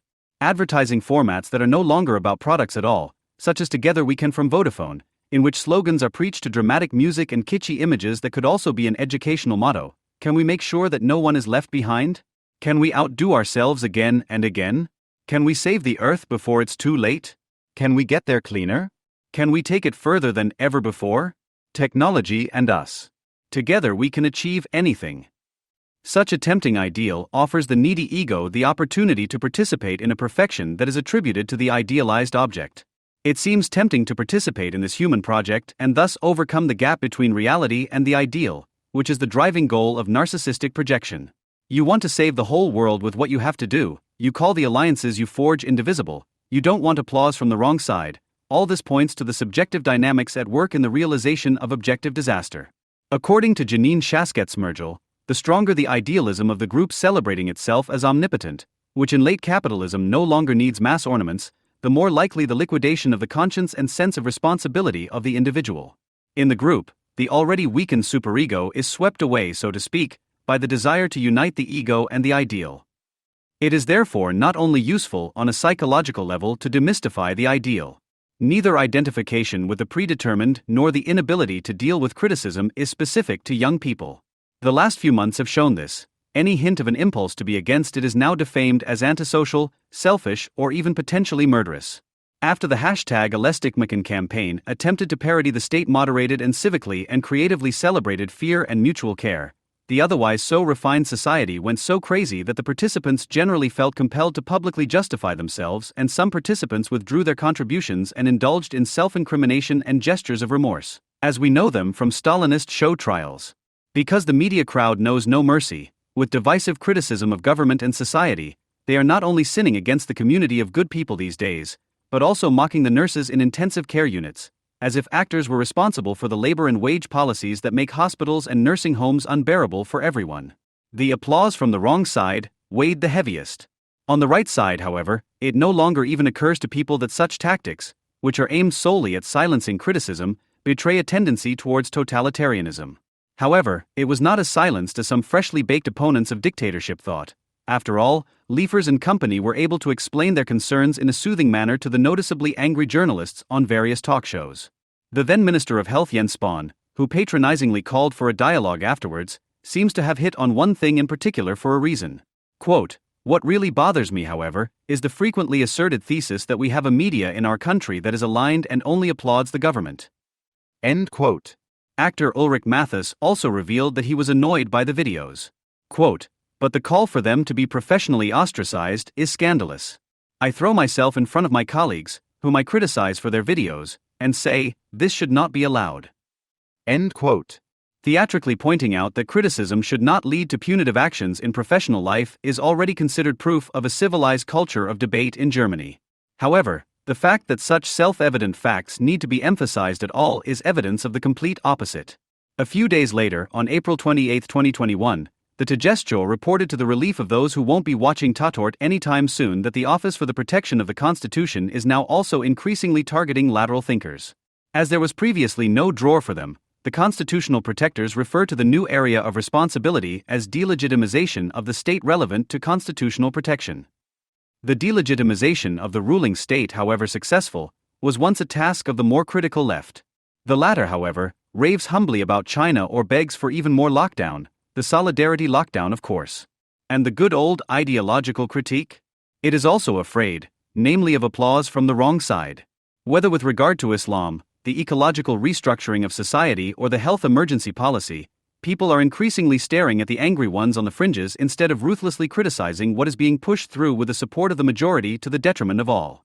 It is no coincidence that the former insider tip conformist rebellion is now one of the top issues. With the extensive knowledge of how ugly things can get when anger grows, it is now possible to at least semi-rationalize the shame of one's own conformity. In a book of the same name, published not so long ago by Verbrecher Verlag, it says of the newly researched species of regressive rebels, since the institutional paths of social advancement and personal happiness are no longer accessible to them, they look for alternative ways to achieve these goals. However, their repeated failure leads them to eventually reject the institutions and ultimately the entire socio-political order. End quote. Nothing against the exposure of infantile and authoritarian forms of vindictive rebellion, but for the time being it is assumed that the rejection of the prevailing order is already an unmistakable sign of malicious madness. Seen in this light, Marx and many others who are still of interest to museums should end up in the category of potentially violent rebels. On May 25, 2023, the so-called Second Marxist Working Week will start in the Studierendenhaus on the Bockenheim campus under the title Unsustainable Conditions. The event is conceived as a continuation of a meeting of Marxists and Communists in 1923, at which Richard Sorge, Friedrich Pollock, George Lukács and Karl August Wittfogel, among others, discuss the ways of treating the current crisis problem and questions of Marxist methodology and organization in a Thuringian railroad station hotel. This year's remake, with Germany's most popular critic of Heimat, Thomas Ebermann, as the headliner, sounds remarkably combative after almost 3 years of a decreed standstill that was willingly accepted at German universities. The occasion for the lecture series is the 100th anniversary of the Institute for Social Research, IFS, whose management has set itself the goal of looking back and taking stock in order to take a comprehensive look at current social crisis phenomena for the purpose of reorientation. Unlike his predecessor Axel Honneth, Stefan Lessenich, who has headed the IFS for a year and previously made a name for himself primarily with his Foucault-oriented writings on the activating welfare state, wants to combine the Institute's work with changing practice. If only because most followers of critical theory do not consequentially ignore the present when it comes to right-wing or marginalized groups identified as right-wing, there is much to be said for sharpening the criticism of an increasingly authoritarian society. However, the announcements of the upcoming anniversary celebrations are so marked by a new beginning that you don't have to be a pessimist to recognize that the untenable conditions are not to be criticized, but rather voluntarily politicized. The intention is to shed light on the dynamics of socio-spatial opening and closing in the naturally racist immigration society in an interdisciplinary, discrimination-sensitive and cosmopolitan way, and to plead for socio-political alternatives that link the revival of democracy to concepts of sustainable common property. It is difficult to say whether we should wish the brain-dead patient such a revival. Regressive and authoritarian problem-solving strategies are problematized with a view to currying favor with the state apparatus, whereby the conformist pop dance against the right does not bind all forces. With the utopian space, a critical forum for civil society projects and initiatives was established some time ago, which will show ways of transformation in theory and practice, and which will meet in the anniversary year as an international plenary assembly in the Paulskirche for the benefit of human rights in a highly symbolic manner. You don't need Marxist lecture evenings to call for social transformation processes. Politics, the media and civil society do this in unison on a daily basis, but it is one of the peculiarities of progressives anyway that they don't even become skeptical when tackling their favorite topics if both the content and the form of presentation no longer differ from the government's announcements. However, the signal word transformation, which is commonly used among notorious innovators, should make you prick up your ears. This is because it refers above all to the glossed-over impositions whose criticism is decried as dangerous indolence in view of the claimed urgency of the fixed transformation processes. The IFS does not insist on a specific major crisis theme, but the uncritical adoption of transformation jargon speaks volumes, as does the blindness to the fact that conformism today is decidedly anti-conservative and fixated on agility. At the ceremonial announcement of the increase in financial support for the IFS, the Minister for Science and the Arts, Angela Dorn, who has also subscribed to change, expressed her enthusiasm, if only because in the case of institutionalized critical theory, there is no longer any need to reckon with the widely feared state delegitimization that must have escaped her while reading the classics.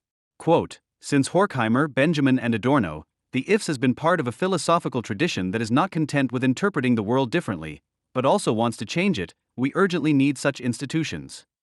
End quote.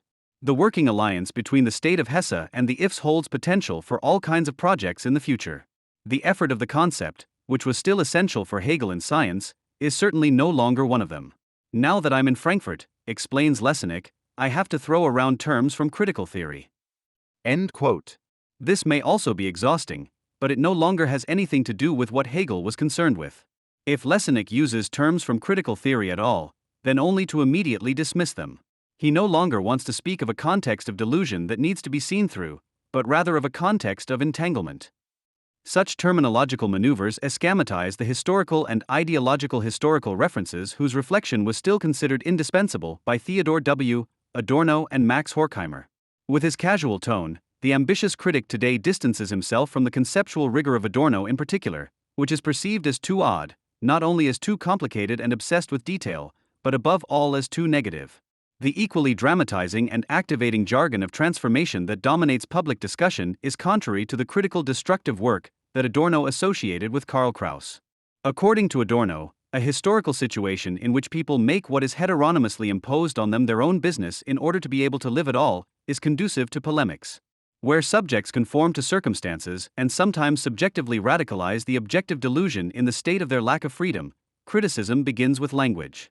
In a prominent place, namely in his programmatic introduction to the positivism controversy in German sociology, Adorno elevated Karl Kraus' critique of language to the rank of a model of sociological practice. Quote, The physiognomy of language developed by Krauss has more key power over society than most empirical sociological findings, because it seismographically records the malaise that science narrow-mindedly refuses to deal without a vain objectivity. The linguistic figures quoted and denounced by Krauss parody and outdo what research only allows through under the casual nickname juicy quotes. Krauss unscience, anti-science puts science to shame. End of quote. At the same time, negative criticism implies a refusal to establish consensus by means of communication and to insist on the ability to differentiate and a willingness to engage in dialogue where it can only be a matter of identifying and denouncing the wrong as such. In September, the International Academic Conference Futuring Critical Theory will help to determine the current situation in Bockenheim, as some supposed certainties of the Frankfurt School's critical theory have been fundamentally called into question in the course of academic political debates about post- and decolonialism, queer feminism, and new materialism. It is therefore necessary to examine whether the normative tools of classical critical theory can still do justice to current conditions. The legacy makes it possible. It is not one's own texts that are put up for discussion, which compulsively seek to do justice to the conditions for which one must equip oneself. The tradition for which one speaks is considered questionable when it just fits the bill. What post-colonialism and decolonialism, to name just one example, amount to in practice could only be admired last year at the Kassel Documenta, where anti-Semitism packaged as hatred of Israel was given a veritable folk and people's festival. The fact that critical theory placed the historical experience of anti-Semitism at the center of its reflection after Auschwitz makes it a heavy legacy, which can be made easier if, for example, a revival of the Marxist work week is intended to connect to the theoretical state of the interwar period, still untainted by the experience of National Socialism, and amalgamate the whole thing with the latest identity political fashions.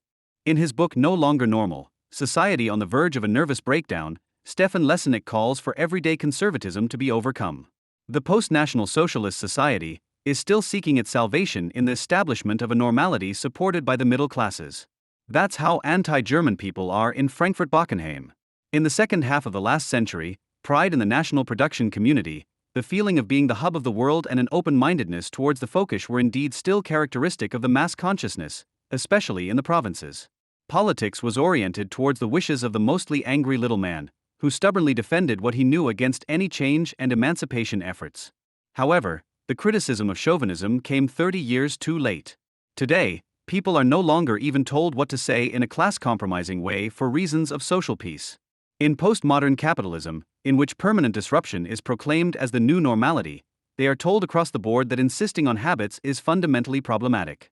Unaffected by this, Lessig states that the social whole is realized through the everyday practices of the individuals involved, but without saying a word about how the social real objectifies itself to the individuals as a repressive superiority. Consequently, Lessig's critique of normality focuses on the effectiveness of the growth regime of modern societies, which is connected to the logic of capitalism, but is kept alive by a comprehensive bundle of factors that goes beyond mere economics. What concerns him is not the criticism of an abstract relationship of exploitation, but the illumination of what he sees as a normality characterized by subjective irresponsibility in Western industrial societies, in which people cannot get their fill. Quote, because deep down, we are growth subjects, focused from head to toe on reaching the next level. End quote.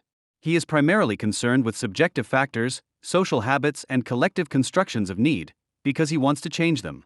In view of the public discourse, the category of the old white man loses the taint of cheap polemics and instead takes on a critical analytical meaning.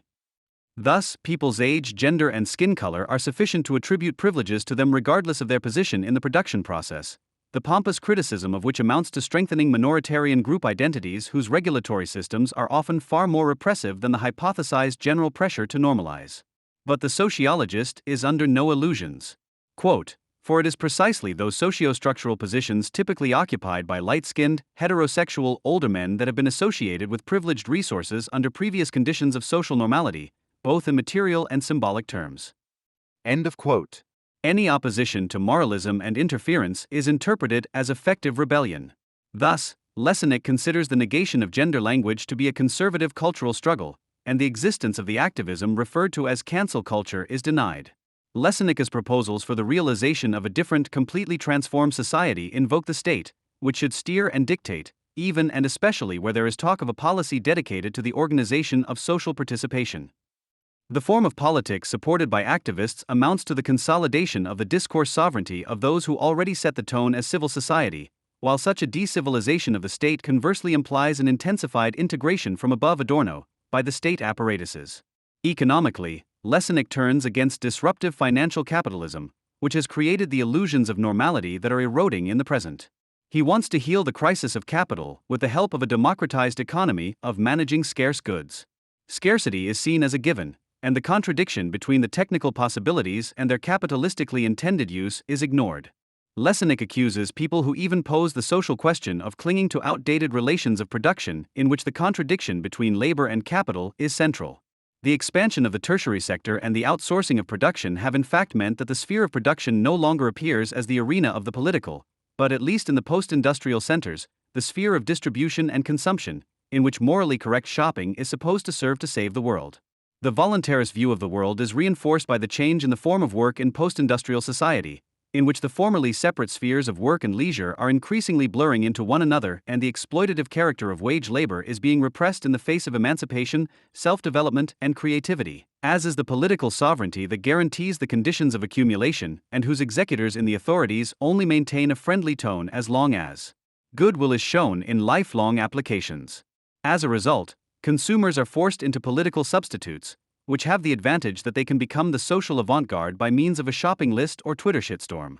Conscious consumption, which is critical and willing to do without, is only the flip side of hedonistic consumerism. The upheld chimeras of consumer power and the renunciation agenda reflect the objective social trend, but do nothing to counter the status quo of capital's eternal self-realization. The omissions of the director of the IFS correspond with a veritable glut of current crisis literature by the penetratingly worried. This means that the ideal of having to conform has returned as a crisis politically shaped doctrine of adaptation. It comes from a milieu of progressive people who criticize bourgeois society in an anti-national and post-bourgeois manner for the very things that distinguish it positively from other social formations. Under the guise of concern for the planet, ideologies are brought to the people that emphasize in left liberal jargon that in times of crisis it is the community that matters and that the individual should integrate into it. The existing remnants of freedom, to which some still refer, are the target of this popular anger. According to Lessig, life in the world of scarcity will in future demand the renunciation of much of what most people today still regard as an achievement of civilization.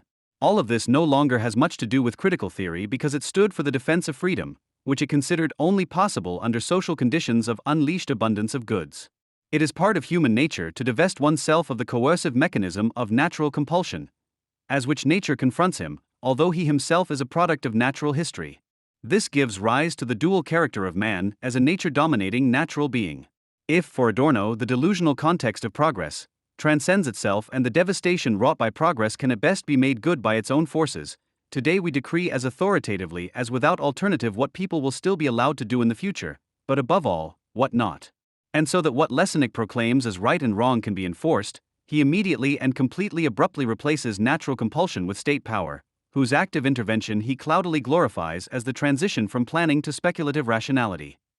With regard to the glorification of the state as a generally rational planning authority, there are hardly any differences between the views of Oscar Lafontaine, with whom he otherwise claims to have little in common when it comes to the nation-state, apart from the choice of words. Where renunciation is once again seen as a virtue and criticism of selfishness as solidarity in difficult times, the invectives also become clearer. With oneself as the perceived center of the universe, one can cling to the illusion that only oneself, only one's own needs and opinions count, that neither the state nor others have the right to influence the individual with prohibitions and calls for renunciation. Says Philip Lepanese, a professor of politics with a focus on sustainability who teaches in Berlin. What is particularly malicious about this German fantasy of subjugation, which comes across as a critique of neoliberalism, is that it blames the individual solely for the selfish limitation to which they are coerced on a daily basis in a preachy tone in the false order. Instead, it is about the inertia of the individual, in which the neoliberal way of thinking is reproduced, which the supporter of the state of emergency imputes to the prohibitionists.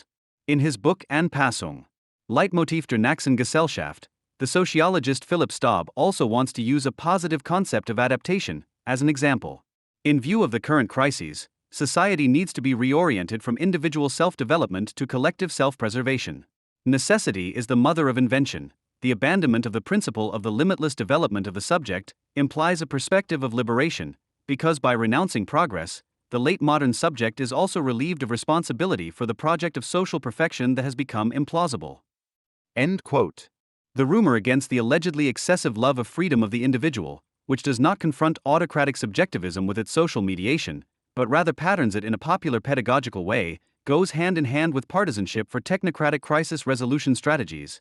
In the face of unprecedented crises, it is necessary to switch from individual self-development, to which the actions of individuals are supposedly geared, to collective self-preservation and to make friends with evidence-based technocracy. The individual must bow to the dictates of crisis politics legitimized by experts, must renounce nature and its protection, and should remain frugal in meager desolation. The material basis of the sociological literature of reflection is the deindustrialization and transnationalization of production, which undermines the worker's power to act. The state of capital, which has fueled a sociality and at the same time expanded its authoritative powers, is all the more faced with the challenge of managing the human material biopolitically. The required adaptation, which soulful progressives demand with a notoriously good conscience, is one to the state-directed fluidity of capital. Just in time for the Institute's anniversary, a programmatic paper entitled Petit Arbeidsoffbrug was published in the journal Sociology, in which Lessig explains his idea of an institute on the pulse of time. It is heavily romanticized and inevitably gives the impression that the effort to arouse enthusiasm in the reader by means of an overdose of community kitsch is intended to conceal the bleakness of everyday student life, which apparently includes the fact that the professor now also has to create the evening program because the students, who are used to tight supervision settings, are not only politically disoriented. Quote, "The Institute for Social Research should, in plain language, see itself as an open house in the future and be perceived as such, open to new ideas, to impulses from outside, to the questions of others. Open to students and to urban society, to cultural producers and movement actors, to social criticism from below, and from all corners of the world. Understanding the building in the Senckenberg complex physically and materially as a space of possibility and facilitation, using it in a way that attempts to do justice to the political social significance of critical science in times of fundamental social upheaval, will be the top priority of an institute culture that knows how to operationally absorb and productively turn the accumulated need for communication and the pent-up urge to socialize of the corona era. In the best-case scenario, the public activities of such a forum for critical theory that becomes practical take up moments and motifs of epic theater, stimulating them to think and act on all sides. Then, as I imagine the situation on the roof terrace of the Institute on a mild summer evening, with the background noise of traffic gradually dying down and flickering skyscraper lighting as a backdrop, IF's researchers report from case studies and field visits, from group discussions and theoretical reflections, and not only the interested listeners, inquirers and commentators, but also the reporters themselves, remember their struggles from the morning. Brecht. End of quote. Since mid-April 2024, one tent has been crowded next to another on a meadow on the campus of the elite Columbia University in New York. Intifada leftists from wealthy backgrounds, driven by moral arrogance, established a liberated zone on part of the site in order to impose their demands for boycott, divestment and sanctions on the university. The visibly overwhelmed university management around Columbia President Minouche Shafik soon realized that security was no longer guaranteed and called the police. The police dutifully complied with their order and cleared the square. Among the 100 people arrested, who the movement sold as martyrs to the media, was the daughter of the Islamist Congresswoman Ilhan Omar, Democrat, who honored the protest camp with her own visit a few days later. The students are on the right side of history in their efforts to stop the country from remaining an accomplice to the genocide taking place in Gaza, she said. The Tehran Times, which was founded in 1979 as the English-language mouthpiece of the Iranian Revolution, also took a sympathetic view of this and printed the following lie from Omar's mouth: "The youth have always put pressure on the government to do better, whether in the context of the civil rights movement or the fight to end the Vietnam War." End quote. By which she counterfactually declared the emancipation movement around the Israel admirer Martin Luther King Jr. to be the predecessor of the anti-Semitic tent camp, which also recommended a class policy to raise the standard of living for black and white Americans, contrary to the identitarian racist ideology spread there.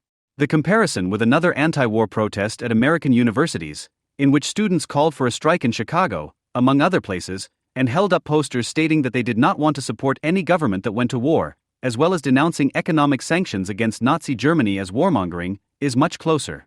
As early as 1939, partisanship for the aggressor masqueraded as a call for peace and dialogue, which recognized the solution to international conflicts in the capitulation or destruction of the aggressor.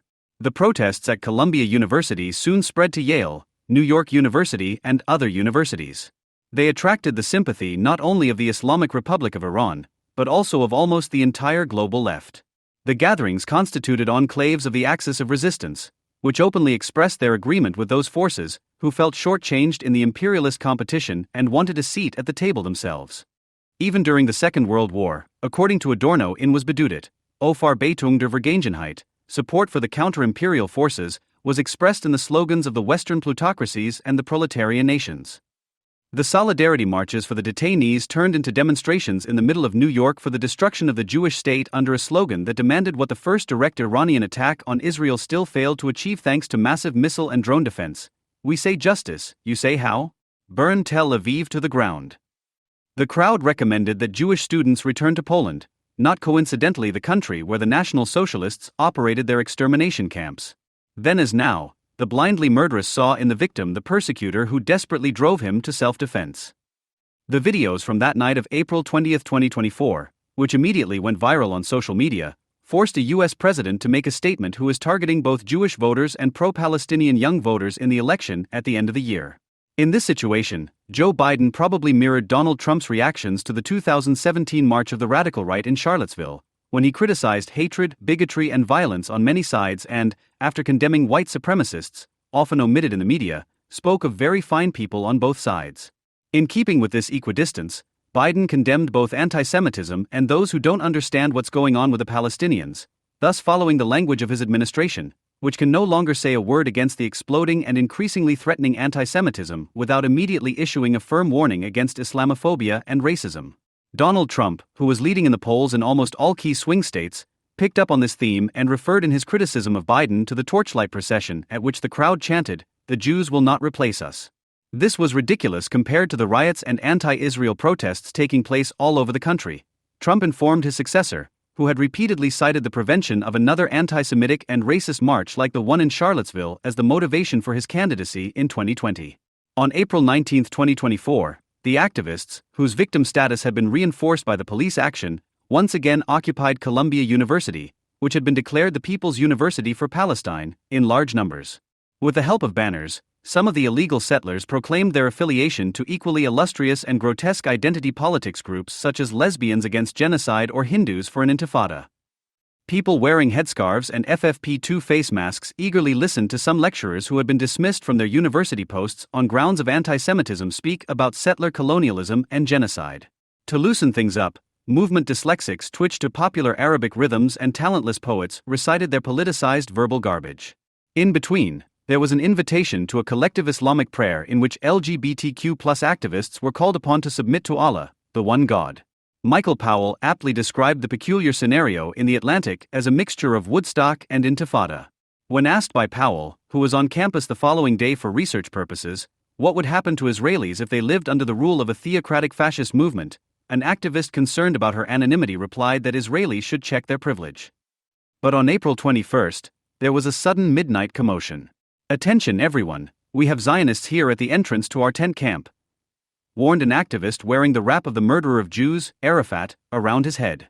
3 Jewish students, in whom the university Hamas sympathizers recognized a threat to their delusional ideas, which had to be stopped by means of a hastily formed human chain, stood at the edge of the tent camp and filmed the imitation of magical practices taking place in front of their eyes and smartphones. "Repeat what I say. We will form a human chain here, where I am standing, so that they do not enter and violate our privacy," a voice now rang out with much more fervor. As if taken from an Arte documentary about Far Eastern hippie sects from the 1970s, a crowd of 100 voices repeated this word for word as if in a trance, interlocking their arms to defend themselves against the hostile outside world. It is the publicly celebrated sealing against shame and any contradiction that enables individual activists to give themselves over completely to the anti-Semitic delusion that converges with a postmodern universitarian attack on truth. For truth, which is both a reminder of the disciplining and insulting nature of society in education, work and private life, as well as the prerequisite for the communist abolition of all this, is nothing more than a lie and a deception to the most active. The belief in every Hamas propaganda message, no matter how obvious, and the invention of a genocide against the Palestinians are accordingly an expression of projective liberation in and from thought. It is therefore no coincidence that there are countless activists at demonstrations and protest camps for whom both the name of the river and the sea between which the Free Palestine will lie in the future are not only unknown, but remain completely irrelevant. The only thing that matters is the hatred of the imagined world evil that is perceived as so liberating and which, in keeping with the times, is identified in Zionism. Even if they differ in terminology from their anti-Semitic predecessors, they too are certain that the happiness of the world depends on the extermination of the Jews. For activist Heinlein James, now suspended from Columbia but by no means banned from campus for life, Zionists don't deserve to live, and he feels comfortable, very comfortable, calling for the death of these people. The Junge Welt, the central organ of German anti-imperialism and left-wing hatred of Israel, accordingly described the accusations of anti-Semitism as constructed, because footage from the weekend shows Jewish demonstrators not only taking part in the protests, but even celebrating Passover together with others in the camp. End quote. On the other hand, it should be noted that modern anti-Semitism has an anti-capitalist character, which the false social order produces of its own accord, and whose frenzied opposition to the system necessarily remains within the framework of the existing, which is why its search for evil is constantly radicalized, especially in times of crisis. In its updated Islamo-progressive version, it oscillates between tolerating all those who, as Dimmis, submit to the anti-Zionist frenzy in a media-effective manner and the absolute threat of annihilation against all Jews, as revealed in the Hamas Charter of 1988. Even Wilhelm Marr, the eponym of modern anti-Semitism, expressly declared that he would defend the Jews against their religious persecution. After the decline of the conservative Christian social variety around Adolf Sturcker, the anti-Semite of the late 19th century saw himself as an enlightened, progressive, even revolutionary man, and in this respect had exactly the same self-image as Ilhan Omar, Heinlein James and other progressive activists. In his Prehistory of Political Anti-Semitism, translated by Felix Weil, the financier of the Institute for Social Research, Paul Massing therefore describes how, as late as the first decade of the 20th century, liberal historians and socialist authors were convinced that anti-Semitic agitation could do nothing other than awaken the political interests of dormant social groups which, once awakened to political thought, would soon join the forces of progress. The effects of recent history should have dispelled the last remnants of such illusions. End quote. In view of today's left and its anti-racist and post-colonial anti-Semitism, which makes it merely a subordinate auxiliary force of the Islamic counter-enlightenment, this remains merely the unfulfilled hope of a former KPD member who turned away from the Soviet Union in horror in the 1930s and therefore emigrated to the USA. In the 19th century, unlike today, the influence of Marx's ideas on the socialist labor movement acted as a kind of firewall against left-wing anti-Semitism. As a critique of political economy, Karl Marx formulated a communist critique of society that identified capital as a non-personal form of domination and localized exploitation in the work and production process, from which the internal contradiction of the capital relationship arose. Although this at least partially immunized the labor movement and its theoretical thinkers against anti-Semitic anti-capitalism directed at the financial sphere, they increasingly came to see resentment as the more or less natural reaction of the petty bourgeoisie to the social devastation wrought by big business. However, they ultimately failed in their fight against the folkish anti-Semitism that had been taking on a revolutionary and social reformist character since 1890, which they saw as a passionate reaction against capitalism that was only erroneously directed against a certain group of capitalists instead of against the entire capitalist system. Completely caught up in the dogma that there was no choice but between capitalism and socialism, however, they considered the anti-capitalist side of folkish anti-Semitism to be revolutionary in the only sense that socialism used to give to the term. What the world later came to know as fascism was still unknown to the socialist world of thought. Unlike the socialist labor movement, which despite everything remained an opponent of anti-Semitism but failed in its fight against it, today's left willingly makes itself an accomplice of system-busting anti-Semitic forces, and there has long been no question of a Marxian firewall. Almost the entire left has disposed of even its rudimentary knowledge of the critique of political economy in favor of a racial color theory with which it divides the world into oppressors and oppressed according to skin color or transforms the class struggle into an anti-imperialist people's struggle against Israel and the West in order to preserve its ability to connect with more successful anti-capitalist projects, such as the Islamo-Progressive Alliance at American universities. After Rabbi Eli Bichler privately advised Jewish students at Harvard to stay at home until the situation improved, Columbia President Shafik also reacted and switched teaching to online shortly before Passover. In an open letter, she dutifully distanced herself with the usual warning in progressive circles up to the U.S. government against anti-Semitic language, as well as any other language used to hurt and frighten people. There is a terrible conflict raging in the Middle East with devastating consequences, so she understands that many are experiencing moral despair and want Columbia to help alleviate it through its actions. She recalled the shared values of honoring learning, mutual respect and kindness, which are in danger primarily because off-campus actors are exploiting the tensions for their own ends. And even if it seems obvious that political groups that have nothing to do with the university are driving the anti-Semitic agitation here, there could hardly be anything less to do with reality than the claim that something from outside has broken through exemplary institutions. For anti-Semitism did not come through a gateway from another world or float down from the sky like aliens, but took over the universities from within. As if under a burning glass, the affair surrounding Harvard's first black female president condenses the ideology of the anti-racism advocated by the American establishment, which necessarily leads to anti-Semitism. Claudine Gay did not owe her lucrative position as president of the best-known and most prestigious American elite university in the world to her professional qualifications, because in her 26-year university career she published only 11 specialist articles and no books. Instead, she owes her career to a practice that was called into question at the end of June 2023 by a ruling of the conservative-dominated Supreme Court, which declared Harvard's admissions policy, which favored or disadvantaged students based on race, to be unconstitutional. 2 days later, Claudine Gay, who devoted her academic career to research on race and politics, assumed the presidency as a guarantor that even after Thursday's tragic and misguided decision, the university will find ways to continue progress toward greater racial justice in a post-affirmative action era, as former President Drew G. Faust noted. The term affirmative action refers to socio-political measures that are intended to counteract negative discrimination against social groups in the form of social disadvantage through the targeted granting of advantages or positive discrimination. The ruling was won by Asian students, supported by the organization Students for Fair Admission, who filed a lawsuit against Harvard and the practice of affirmative action on the grounds of discrimination in 2019. According to an internal Harvard University study, in 2013, their Asian students' share of the student body would have been 43% if academic criteria alone had been the deciding factor. In fact, the number was pushed down to 19% using such dubious criteria as personality. The results of affirmative action, which is practiced by 40% of American universities, are disastrous. 70% of all students at elite universities come from households that are among the 20% richest in the USA, regardless of origin or skin color. Originally enforced by Richard Nixon to remove the issue of race from political discussion and relegate it technocratically to back rooms and meeting rooms, affirmative action favored already wealthy and well-educated black immigrants, who, counting the second generation, make up 20% of the black population. Their children, combined with those of interracial couples, make up nearly 2/3 of all black students enrolled in universities like Harvard. All of this reveals the insanity of an anti-racism advocated among progressives that confuses skin color with economic status and, under the label of racial justice and critical whiteness, not only cements economic class differences but also seeks to immunize them against criticism.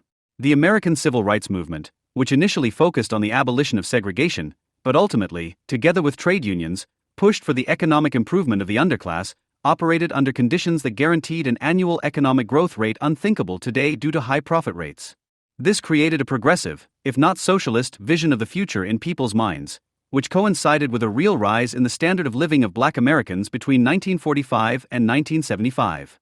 Martin Luther King Jr., who recognized in the Populist Party a predecessor to his own aspirations because it included black and white workers and farmers fighting to improve their situation, saw, as Martin Haglund summarizes in this lift, any form of black nationalism or separatism as a dead end because it ignored issues of class and economic justice.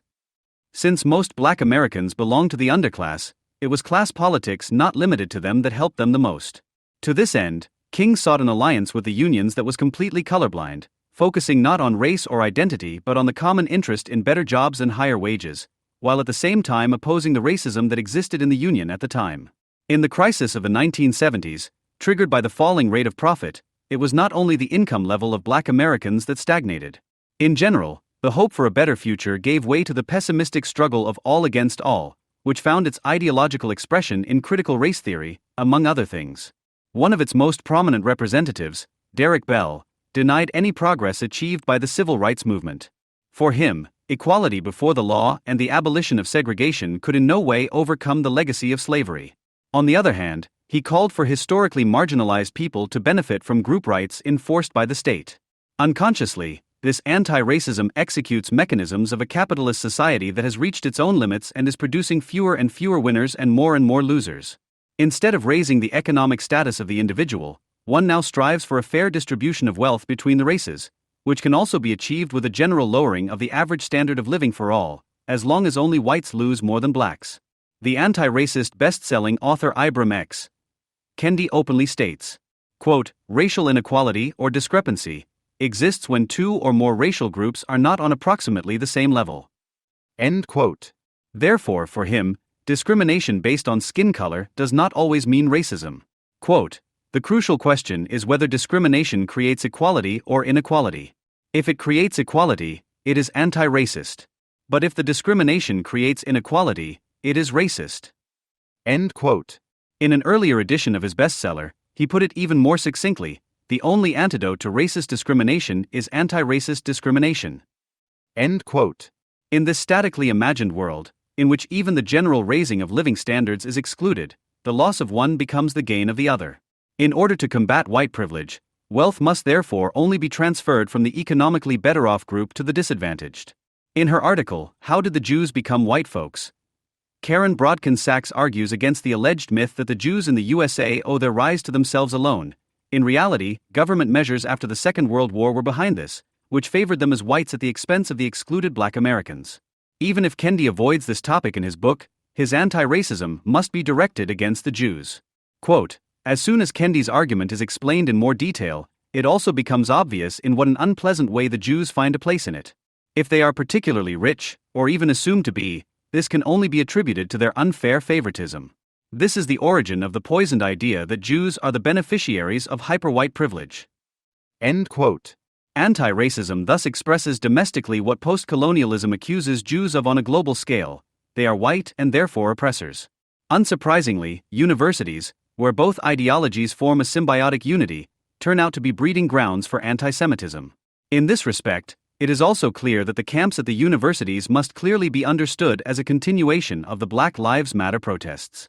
"Today's events are not happening in a vacuum," announced 33 Harvard University student groups that formed a Palestinian Solidarity Committee on October 7, 2023, in which they blamed Israel solely for the barbaric violence on the day of the largest anti-Semitic mass murder since the end of the Holocaust, even before the attack was repelled and the charred bodies had cooled. Claudine Gay, who acted as the patron saint of diversity in her presidency, could think of nothing to say.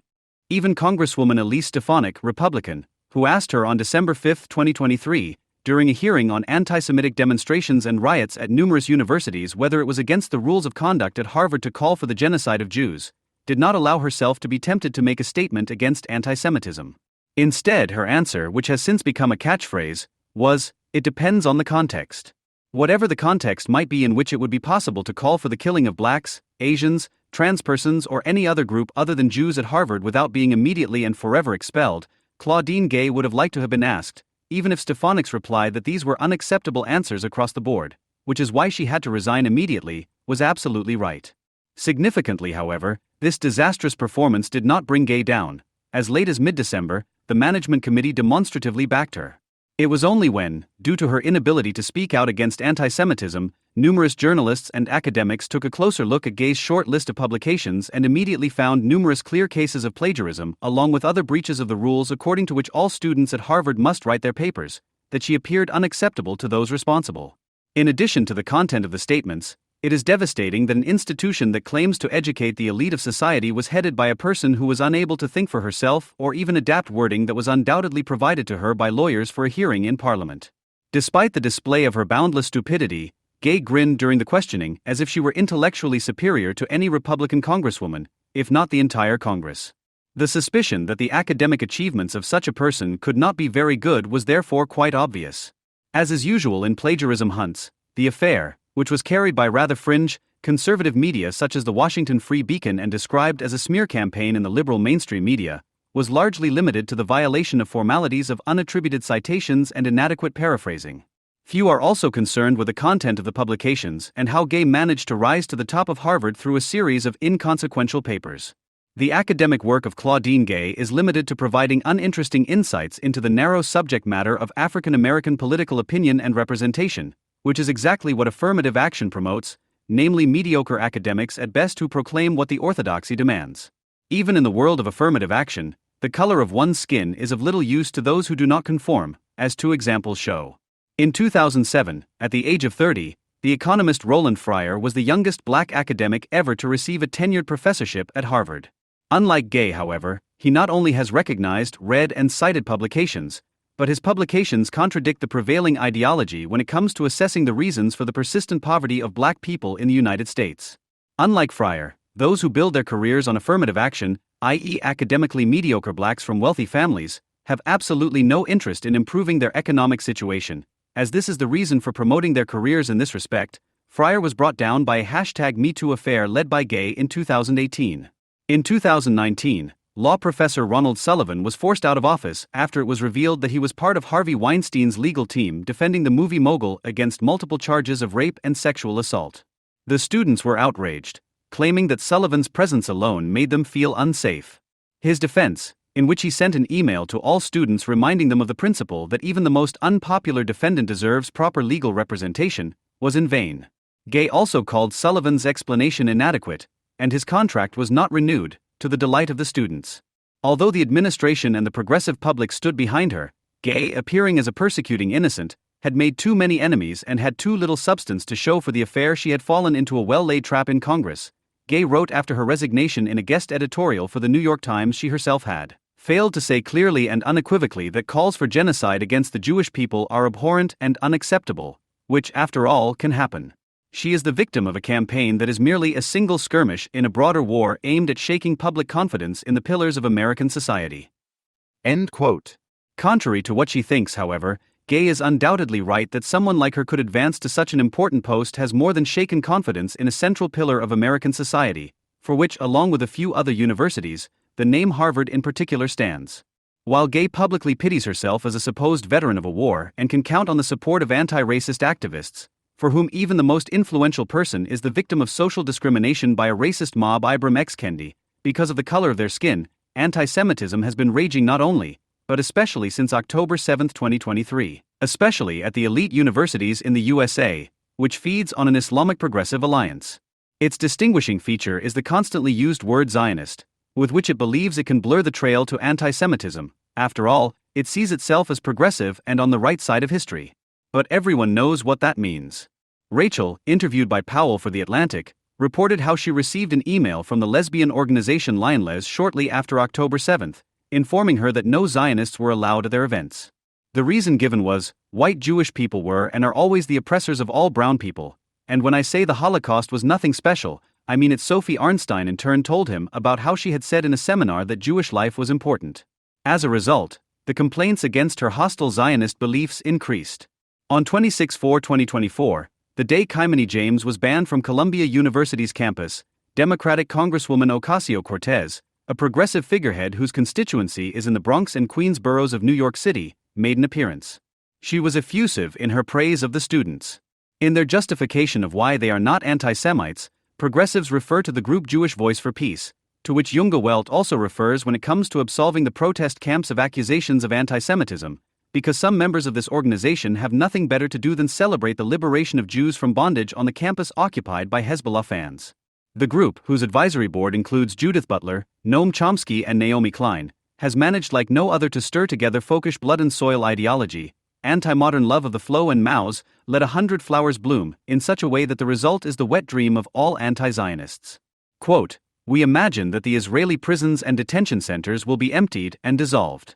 We envision the return of Palestinian refugees reunited with their families and communities. We envision Palestinians, from the Jordan River to the Mediterranean Sea, living with their inalienable rights respected, building schools and hospitals, and planting olive groves with the necessary resources," the group explains on its website, which the anti-Semites would have to invent if they didn't really exist. Even if what they imagine as a paradise liberated from Jews sounds very meager and has little to do with what is actually happening in countries such as Syria or Yemen, this desire for annihilation must be taken seriously. In his 1965 book Der Berliner Antisemitismus, the literary critic Walter Bailich wrote about a paradigmatic distinction made by the main instigators of German antisemitism, the historian Heinrich von Treitschke and the imperial court preacher Adolf Sturcker. Quote, "In contrast to Wilhelm Marr, they both, Sturcker and Treitschke, knew the difference between good Jews and bad. In their premises they know exceptions, in their conclusions they generalize. This was precisely what the bourgeoisie needed. Both Sturcker and Treitschke promoted an anti-Semitism that could and did claim to be anti-Semitic at all times under the guise of appearances." End of quote. In Sturcker's and Treitschke's work, the general can be summed up in the formula, "The Jews are our misfortune." The reference to exceptions was made out of consideration for the liberal bourgeoisie, which rejected the anti-Semitism practiced on the streets around 1880 as a disturbance of public order. In 2024, the relevant ideologues are one step further and, at least when they are active on campus, include the Rideau anti-Semites in a self-evidently non-anti-Semitic tradition of necessary resistance against Jewish injustice, which consists of having founded a state that they also defend and provide them with backing. The good Jews, provided they are not the dead ones, have long been in debt. Those who do not renounce Israel have themselves to blame for everything else. The dead can be used to accuse Israel of having learned nothing from Auschwitz. On May 14, 2020, the Tagesspiegel published an article by political scientist Nika Farutin, who studies the identity formation processes of Muslims and people with a Muslim migration background in Germany at Berlin's Humboldt University. She explained that the war that Israel is waging in response to the Hamas massacre is provoking ever greater criticism worldwide. Therefore, no one should be surprised that after more than 34,000 deaths, including 13,000 children, the additional threat of starvation of part of the Palestinian population and the destruction of all universities in Gaza with the death of thousands of fellow students, protests are also being held at German universities. End of quote. Such statements have been made almost daily since October 7, 2023. What is special about Farutin's statement is the reference to the students in Gaza, whom she refers to as fellow students, i.e., as fellow students or fellow students of the students in Germany.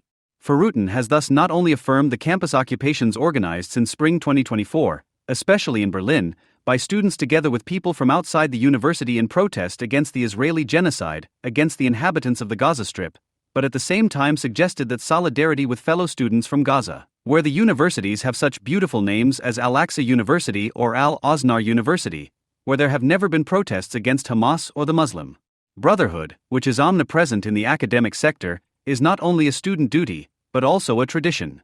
The reason for her article was the occupation of parts of the Freie Universität campus by around 150 activists on May 7, 2024, which was dispersed by the police on the same day. The group had called on Berlin universities to campaign for a ceasefire in the Gaza Strip and to boycott Israel academically and culturally. Like the Fu occupiers, who left anti-Semitic graffiti on the walls and caused considerable damage to property, the professor from Humboldt University also argues, quote, "The attacks by the Israeli army on Rafah and the tenfold increase in German arms exports to Israel in a situation that threatens international law have also created a new urgency for public protests in this country. Students have a tradition of drawing attention to injustice. Who, if not them, where, if not at universities?" End quote. And indeed, there is a student tradition in Germany in the fight against Jewish injustice. It began with the Wartburg Festival in 1817, reached a further high point in 1933, continued in 1967, and has been celebrating a happy birthday at German universities in recent months. To start with the present, on May 24, 2024, after much hesitation, the president of Humboldt University, HU, Farutin's top official, was finally willing to instruct the police to clear the occupation of HU by students traditionally fighting against any injustice. Photos and recordings from inside the building, which the occupiers themselves have shared on social media, show slogans such as Intifada smeared on walls and windows, referring to the series of Palestinian attacks against Jews in Israel. The triangle symbol of the jihadist terrorist organization Hamas was also seen several times in conjunction with slogans in English such as "Resistance is justified." In the anti-Israeli protest milieu, the Hamas attack of October 7 is thus legitimized as an act of anti-colonial liberation. Since October 7, 2024, more and more lecturers and professors, right up to the president of the HU, Julia von Blumenthal, have been standing behind the students who courageously stood up for the Palestinian people's struggle and jihad. After the HU was evacuated, Blumenthal issued a strict order to all employees of the Social Sciences Institute affected by the occupation. It was forbidden to take and distribute photos of graffiti. The university also issued a so-called trigger warning. In the university context, this refers to a warning against potentially unpleasant, emotionally upsetting content. The wording is as follows: trigger warning. There are a lot of very stressful graffitis. Please organize among yourselves who must and can come. No photos may be taken or shared. The last sentence is highlighted in bold in the original. They are still covering their tracks instead of triumphantly showing them around. German students managed without any professors or lecturers at all in September 1967. University towns became centers of German Palestine solidarity, in which supporters of the New Left spectrum became the mouthpiece of the Palestinian resistance, organized in the PLO. The SDS announced, Zionist colonization of Palestine meant, and still means today, expulsion and oppression of the indigenous Arab population living there by a privileged settler class. In order to put theory into practice, almost a dozen leading SDS members traveled with other international participants to the Hashemite Kingdom of Jordan. The left-wing German revolutionary romantics explored the possibilities of closer cooperation between the anti-Zionist New Left and the Palestinian organizations. This cooperation was not only followed by the participation of the then SDS representatives Udo Knapp and Joschka Fischer in the PLO conference in Algiers in 1969, at which the final victory over Israel was propagated. Quite zealous people took up the fight against the Zionist entity in Germany by carrying out terrorist attacks on Jewish retirement homes, Jewish communities, and bus passengers, participating in airplane hijackings and carrying out selections of Jewish hostages. When Israeli Foreign Minister Abba Eban traveled to Germany in February 1970, the Frankfurt SDS, together with other groups, announced the visit of Abba Eban, who is traveling to the Federal Republic as a representative of a racist state, must become a demonstration and protest against the Zionist, economically and politically parasitic state of Israel and its imperialist function in the Middle East. Down with the chauvinist and racist state of Israel. End quote.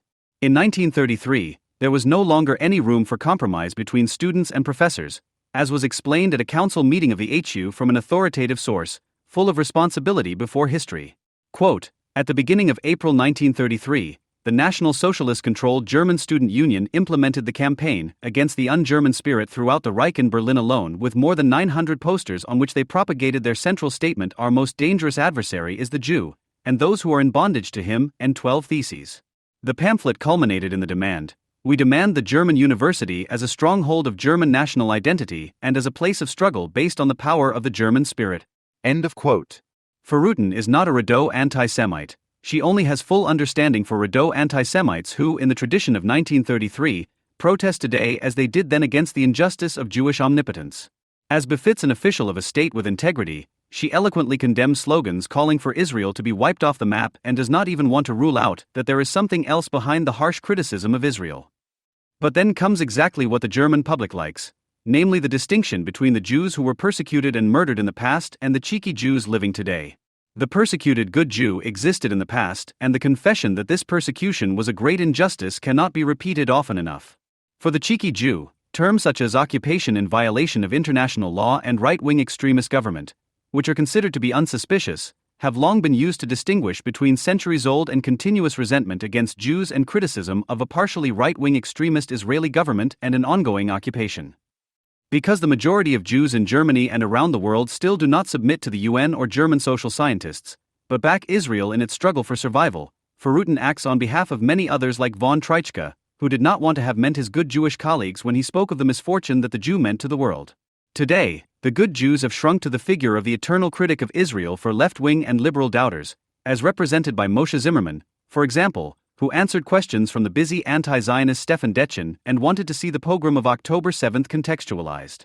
Quote, such an event could only happen because we have the Israeli-Palestinian conflict, only because the issue of Gaza had been on the table for a long time. End quote. Verrutten is also one of the initiators of the statement by teachers at Berlin universities, which was signed by over 1,000 university people in the days that followed. The statement reads, regardless of whether we agree with the specific demands of the protest camp, we stand in front of our students and defend their right to peaceful protest, which also includes the occupation of university grounds. End of quote. The peaceful protest referred to in the statement was carried out by figures who were not wearing brown shirts and holding swastika flags, but by fellow students who were holding a black, white, and green flag with a red triangle on their heads. Their protest was by no means hastily and reflexively suppressed, as the statement worriedly puts it, and was and still is by no means peaceful. Since the pogrom on October 7, supporters of the Palestinian ethnic struggle have been gathering on the streets and on the campuses of various universities in the country, creating a pogrom atmosphere similar to that in the USA, Great Britain, and Belgium. Some openly expressed their sympathy for Hamas and Hezbollah, chanting the well-known slogans Free Palestine, From River to the Sea, Yalla, Yalla Intifada. There is only one solution: Intifada, revolution.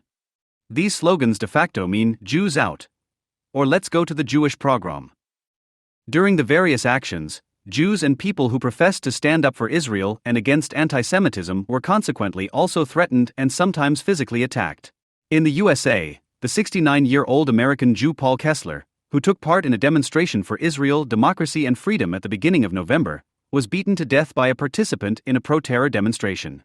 Der Spiegel reported that the local Jewish community had already asked its members in advance not to organize counter-protests at local pro-Palestinian demonstrations. On February 2, 2024, in Berlin, a 23-year-old Mustafa from a Ramallah background attacked Jewish student Lahav Shapira as he left a bar. The 23-year-old Mustafa A. confronted Shapira, as the Tagesspiegel put it, because of an argument at the Free University, FU, about the Middle East conflict. Because Mustafa's protest against the Jew was an urgent matter and he realized that his punches were not convincing enough, he suddenly kicked the man in the face who had been knocked to the ground. The signatories of the statement, convinced of the urgency of the protest against Israel, are not bothered by this. On the contrary, they state that it is not a prerequisite for protest that is protected by fundamental rights, that it is aimed at dialogue. Mustafa from Berlin and the murderer from Los Angeles, who is unknown in this country, did not seek dialogue either. In February 2024, the Tagesspiegel newspaper quoted the experiences of some Jewish students at universities in Germany. One of them said, "I have been trying for a long time not to be immediately recognizable as Jewish and avoid speaking Hebrew in public in Germany. After all, I have already been threatened on the internet and also at the university when we published a statement about the events there on Instagram. They said that we could make house calls. People knew me, my address, my parents' address. That was scary." End of quote. It was only in April, after another occupation of a building at Humboldt University, in which Hamas slogans were also used, that the police cleared the area. This eviction, and not the threat against Jews, was the reason for the statement by teachers at Berlin universities. In November 1879, the German professor Heinrich von Treitschke wrote the following lines in an article in the Preußische Jahrbucher: "Meanwhile, a wonderful, powerful agitation is at work in the depths of our national life. Anyone who, like the writer of these lines, has spent the last few months abroad and is now suddenly re-entering the turbulent German world is almost startled by this awakening of the people's conscience. Among the symptoms of the deep change of mood that is sweeping through our nation, none seems so strange as the passionate movement against Judaism. Just a few months ago, Germany was still dominated by the proclaimed reverse hep clamor. But anyone who dared to speak fairly and moderately about any undeniable weakness in the Jewish character was immediately branded almost by the entire press as a barbarian and a persecutor of religion." End quote. This letter provoked various reactions.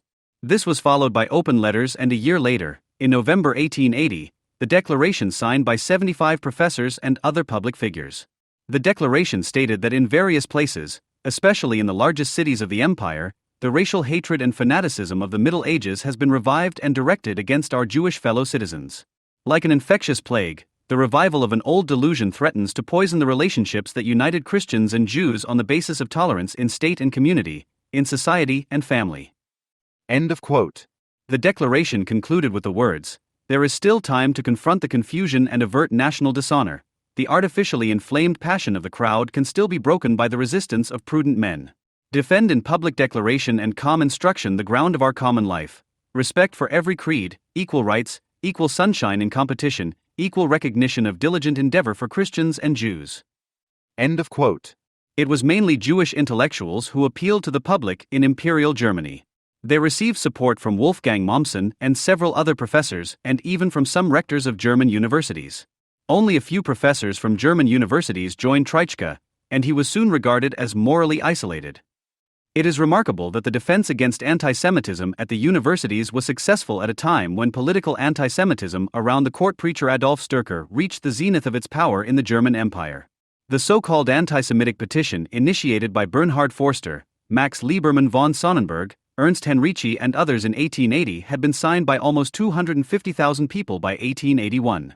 The petition complained of foreign rule from which the German people had to emancipate themselves. Anti-Semitic agitation dominated the streets of Berlin. Paul W. Massing quotes Eduard Bernstein, who commented on the situation at the time as follows: "It was a wave of anti-Jewish reaction. On New Year's Eve 1880/1881, the new year was ushered in with scenes of rioting the likes of which Berlin had never seen before. Organized gangs marched in front of the more popular cafes in Friedrichstadt, repeatedly shouting 'Jews out!' refusing entry to Jews or Jewish-looking people and provoking scenes of beatings." End of quote. In the late 70s and early 80s of the 19th century, anti-liberal and anti-socialist forces prevailed in the disputes in the Reichstag against the previously dominant national liberals. The conservatives and Bismarck in particular relied on Sturcker's agitational anti-Semitism to intimidate wavering liberals and unleash nationalist instincts. However, after the decline of the National Liberals and the initially successful suppression of social democracy, Bismarck lost interest in Sturker, and the emperor felt that stirring up the people was incompatible with the office of court preacher. Walter Bailich concludes his observation on the Berlin anti-Semitism controversy, taking up Eugen Richter's comments from 1880, as follows: "That is precisely what is particularly perfidious about the whole movement, that racial hatred is being nurtured here. In other words, something that the individual cannot change and that can only be ended by either beating him to death or by making him cross the border." End quote. Today, nothing less is at stake than world peace, the resolution of the Middle East conflict, the freedom of opinion enshrined in constitutional law, the freedom of science or art.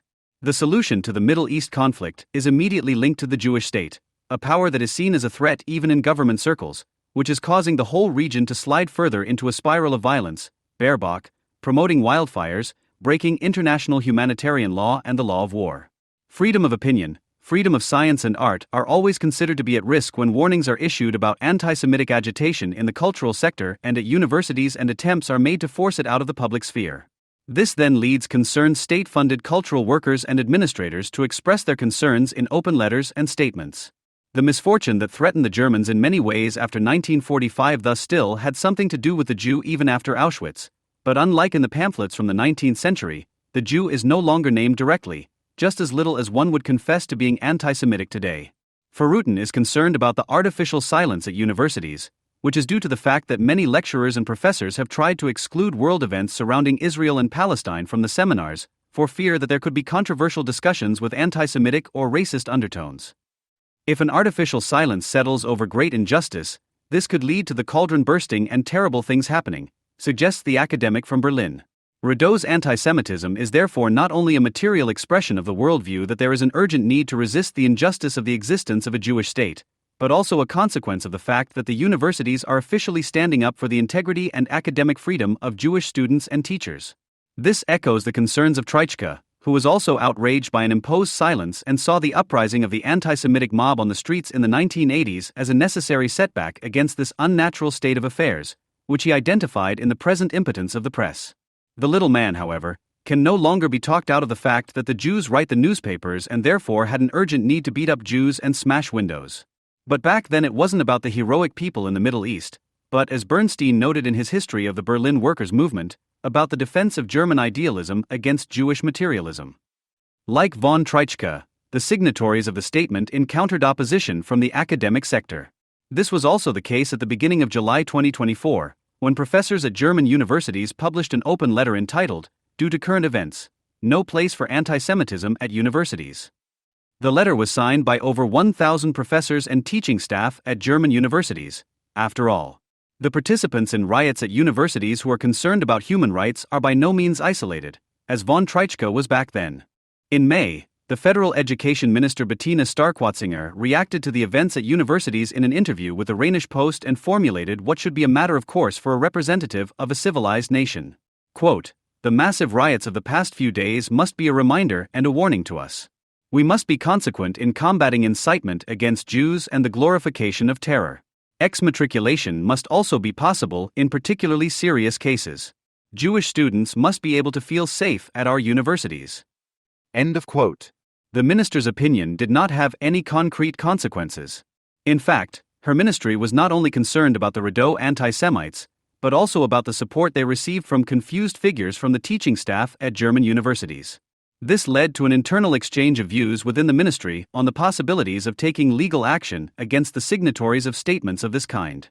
In the exchange of views, the ministry's head of communications, Michael Zimmer, stated, "They are not concerned with academic freedom, but with a political or even radical attitude that we are fighting against." End quote. This exchange of opinions became the subject of revelations by investigative journalism. From then on, the public debate was no longer determined by the urgent need of the mob to rally against the Jewish state, in which the elite recognized the expression of freedom of expression and freedom of science, but by a funding scandal surrounding a highly explosive test assignment, which then led to the dismissal of the State Secretary Sabine Doring, who was quickly identified as the culprit in the affair in the Ministry of Education. Denise Yücel saw the idea of awarding funding according to certain criteria as a threat to the freedom of those who were in the tradition of rebellious students, namely the Jena Urheberschaft, who had stood for social progress, whether in the Vormars or the protests of 1968, in a similar way to Foruten on the occasion of the police operation. The fact that the Vormars movement was also inspired by hatred of the Jews is an old story. Who cares about that today when you can babble about a centuries-old tradition of protest that needs to be defended in the name of freedom and the basic law against accusations of being anti-Semitic? Nika Foruten sees a double threat to freedom. Quote, apart from the fact that students feel a contradiction to the propagated protection of freedom of opinion and academic freedom, they have access to international knowledge that does not stem exclusively from a specifically German past thanks to a more global biographical network, technological savvy, and social media. End quote. Since the exchange with students from Al-Aqsa University, Birzeit University, or the hotspot of anti-Semitic riots, Columbia University, has become the focus of criticism and state repression, the freedom of academia is also at risk. The more global biographical networking and international knowledge only refers to what was taught at Al-Aqsa University in Gaza, for example, and the genocide of Auschwitz was moved straight to Gaza.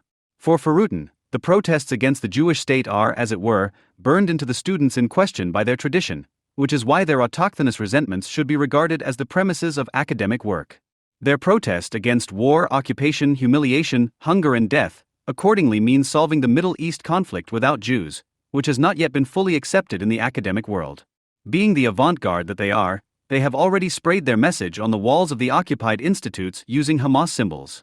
The interventions by the protectors of student traditions and the fundamental right to criticize Israel were made out of concern for international humanitarian law, which is threatened by the Jewish state, but were premature with regard to science and its freedom. In an interview on PRA de DE1 Philosophy blog, the dismissed State Secretary Sabine Doring explains that although the statement was covered by freedom of expression, it was also necessary to protect the academic freedom of scientists and prospective scientists from activists who intended to hinder them, especially Jewish scientists, in their work or studies. Just as the statement was covered by the freedom of expression of the signatories, the scientist's work was to be protected not only from interference by the state, but also from activists who tried to interfere with or prevent his work. The FAZ summarizes this as follows. Doring meant that the open letter implicitly treated universities as a lawless space and questioned the state's monopoly on the use of force. This would now be examined and legally classified. When a head of department spoke on the phone about an examination under funding law, she ordered the immediate suspension. End quote. The Federal Ministry of Education's immediate retreat from the advocates of anti-Semitism, which resulted in the dismissal of the state secretary, sheds light on the structural ties between the movement and the state. It was Germany's highest representative, the federal president, who philosophized on October 7, 2024 about whether there are limits to any right to self-defense, and whether it is not the German mission to bring the region to a final solution, which means to ensure a reality in which Israelis and Palestinians can live peacefully side by side and together. End of quote. A reality that means subjugation for the Jews. The German Kaiser turned away from his anti-Semitic court preacher because he was disgusted by the riots in the streets, and Sturker's social agitation drove the conservatives, the Kaiser's power base, to drop him. The federal president knows that there are riots on the streets and in the universities, but as a popular fisher of men, he also knows that he has to take care of people's concerns, and so in view of the anti-Semitic riots, the federal president says that since October 7th, we have also been experiencing in German schools and universities, in cultural institutions, on the streets and in the media how this war in the Middle East threatens to tear us apart. Grief, anger, powerlessness, fear for relatives and friends on both sides, such feelings are also driving many people in our country. End of quote. Some are so worried that Jewish homes are being marked and graffitied, arson bombs are being thrown at synagogues, and Jewish students are being threatened at their universities. Of course, the federal president doesn't want that either, because he doesn't like the anti-Semites any more than German scholars since Heinrich von Treitschke. But on behalf of all Germans, he has one hope, that Israel will one day put the trauma of October 7th behind it, and the hope that Israel will be strong and able to defend itself so that something like October 7th can never happen again. End quote. But by this he did not primarily mean the Israeli army, the sufficiently armed Jewish state. No, he meant that Israel will also find itself again internally, and that people will come together again. And everyone knows that this is aimed at the evil Jew Benjamin Netanyahu, who is standing in the way of Israel finding itself and must ultimately be to blame for the fact that something like October 7th happened and can happen again.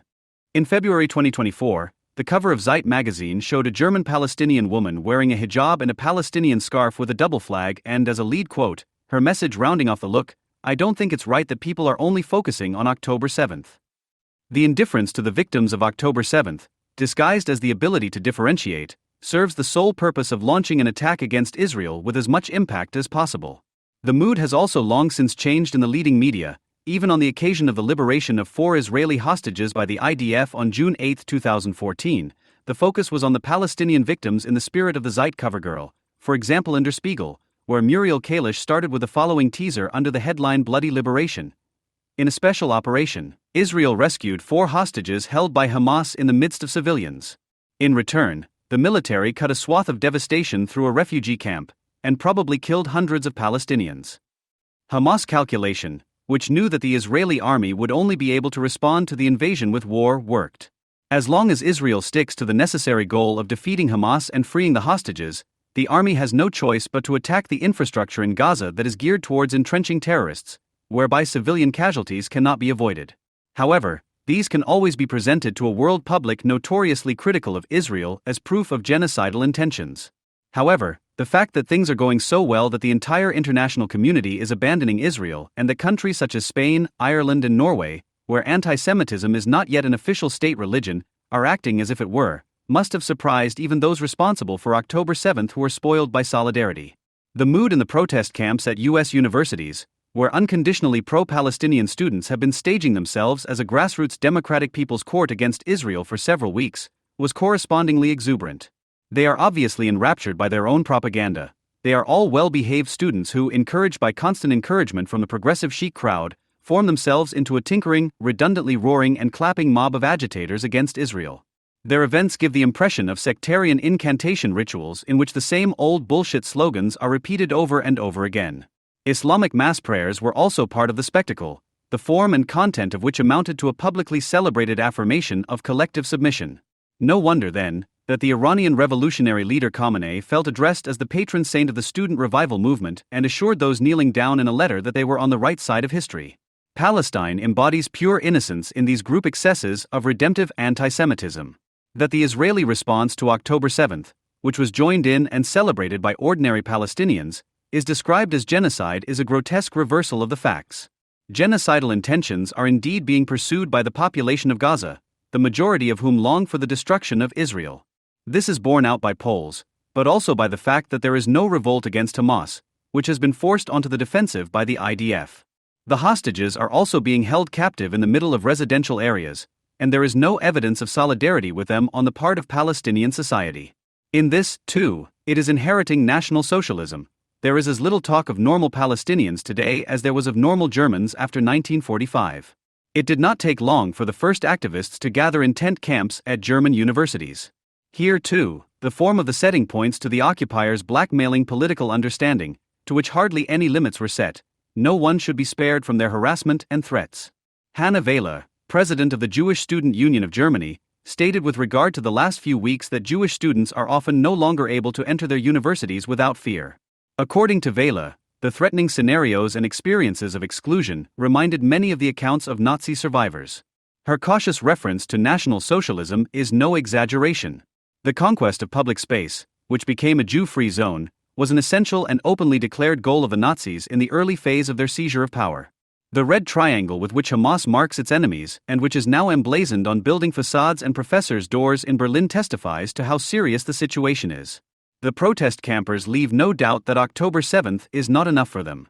The ubiquitous accusations that innocent Palestinians are being persecuted by right-wing Israelis are pathological projections by people who cannot leave Israel alone, who preach peace but fetishize violence. Despite this, none of the countless anti-Semitic actions in the media in recent weeks have caused anything even remotely comparable to the reactions to the xenophobic bleating of the late pubescent Siltier Champus faction. Meanwhile, German politicians are increasingly brazen in their accusations against Israel. The defense goes too far, they say everywhere. All of this only confirms what was already clear before October 7. The Sunday speeches are a waste of time, ritualized lip service. The fight against the right no longer merely fulfills the function of self-aggrandizement with the hope of collective catharsis, but that of distraction from anti-Semitism. German popular anti-fascism is a large-scale showmanship using the means of cultural-industrial mass deception. For publicity reasons, there is constant reference to historical National Socialism, the core of which was anti-Semitism of extermination, but there is no reference to its specific violence in contemporary self-staging theater. Formal education does not prevent people from falling prey to anti-Semitic paranoia. On the contrary, anti-Semites are usually rumor producers stuffed with facts, whose partial informedness seals them off from any experience. According to Adorno, the idea of education, similar to racial delusion, is predestined for collective narcissism in a specific way, because it does not take much to make oneself members of a higher, more comprehensive entity. In the past, a school-leaving certificate or coming from a better background was enough. Today, a commitment to diversity or a linguistic flourish achieved with one's own text is enough to join the community of those who know better. In contrast to education, which in the 18th century still included ferments of criticism against established powers, semi-education in late capitalism is a means of advancement. Because every half-education nevertheless clings to the traditional categories that it no longer fulfills, the new form of consciousness is unconsciously aware of its own deformation. That is why half-education is irritable and evil. All-round knowledge is always at the same time a desire to know better. Hence the destructive potential beneath the surface of the prevailing conformism. Educational bourgeois, who acquire the tawdriest educational goods in order to increase their social prestige, also tend to become infatuated with the cultural traditions of their own association. German cultural people have always been particularly susceptible to the feeling of being humiliated, as both the history of anti-Semitism and anti-Americanism amply demonstrate. As early as the 19th century, people with university degrees led the anti-Semitic movement in Germany. On the other hand, workers usually had neither the time nor the energy to spend on lengthy treatises on why Jews, of all people, should be responsible for the misfortunes of the Germans. When analyzing letters to the Central Council of Jews in Germany and the Israeli embassy a few years ago, linguist Monika Schwarz-Friesel discovered that most of the mockers had a university background. More than half of the anti-Semitic tracts came from professors, doctors, and teachers. The reason why Israel is the preferred object of choice wherever Germans feel oppressed is that Germans cannot forgive the Jews for Auschwitz. In the name of protecting democracy, the Jews are to be shown, sometimes in a very chummy way, that they are no better than the Nazis. Contemporary anti-Semitism is not represented by some rioters, but by those responsible in radio, television, and politics who no longer rant about child murderers, but insist on balance, differentiation, and facts in the face of growing militant anti-Semitism. This already slightly grayed anti-Zionism of those who have made amends is supplemented, or rather inherited, by the contemporary and more vital upsurges of post-colonialism, which presents Israel as the avant-garde of depravity and as the main enemy. Here, too, the cues come from the university, where a movement that sees itself as young, dynamic, and rebellious is rehearsing the uprising and has little to fear, despite all claims to the contrary. It turns out that those who are emphatically oversensitive when it comes to gender, skin color, or origin are rather haphazard when it comes to social conditions and, above all, forget all good intentions when they have the opportunity to oppose the Jewish state, which they see against all evidence as a white colonial and settler project, without aim or restraint. In a text for the NZZ on May 16, 2024, Michael Wolfsohn noted that the professors who publicly expressed solidarity with those responsible for the student riots against Israel in May 2024 came from very specific disciplines. Quote, "My quantitative analysis of Berlin and other top-educated German professors, i.e. university lecturers who publicly expressed their solidarity with the anti-Jewish demonstrators by name in early May 2024, shows a clear preponderance of Islamic studies scholars, Arabists, migration researchers, philosophers, sociologists, ethnologists, historians, and political scientists. In other words, teachers of soft subjects." End quote. In other words, subjects in which attitude is increasingly important, in which the renunciation of thinking and the loss of language are good prerequisites for progress. The fact that members of milieus who see themselves as progressive look up to abusers is nothing new. Even before the heyday of the student protests in the 1960s, the situationists criticized the blind counter-identification on the part of the student opposition. Quote, "The abstract hostility towards their society leads them to admire and support their own most obvious enemies, the so-called socialist bureaucracies, China or Cuba. Their semi-libertarian and leaderless organization is in danger at any moment of falling back into the ideology of group dynamics or the closed world of a sect." End quote. The authors identified the student phase, described as an initiation ritual, as the material basis of the political misery in the student milieu, which evokes the appearance of relative freedom because it is not yet directly subject to wage labor.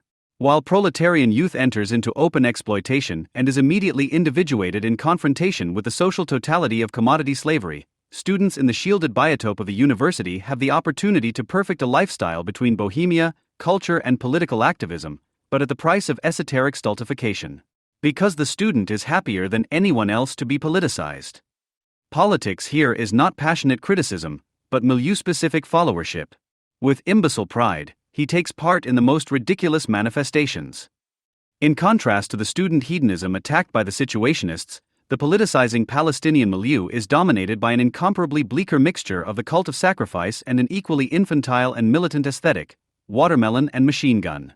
What is currently happening at German universities is, also, the result of a disastrous university policy that has led to a profound change in the structure of all courses of study since 1999 with the introduction of bachelor's and master's degrees. Theory and knowledge were given significantly less weight than supposedly practice-relevant skills, which made it easy to establish mere theoretical surrogates in the humanities, such as gender studies, critical whiteness studies or post-colonial studies, which combine radical subjectivism with no less radical moralism and replace work on the concept or the development of historical awareness.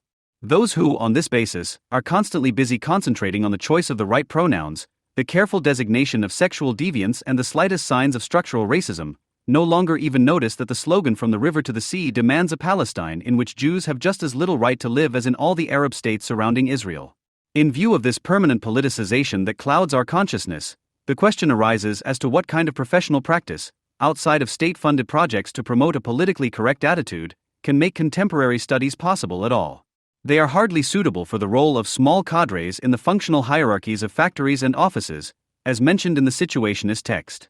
Especially since progressively politicized people can continue to muddle along unchallenged even after graduation, because almost all political fields, from anti-racism to the climate struggle to discrimination research, are declared untouchable for the time being, even though they openly collaborate with anti-Zionism. The woke university avant-garde can no longer be defined as elite, but their purely ideological labor force profile does not amount to unemployment in postmodern capitalism.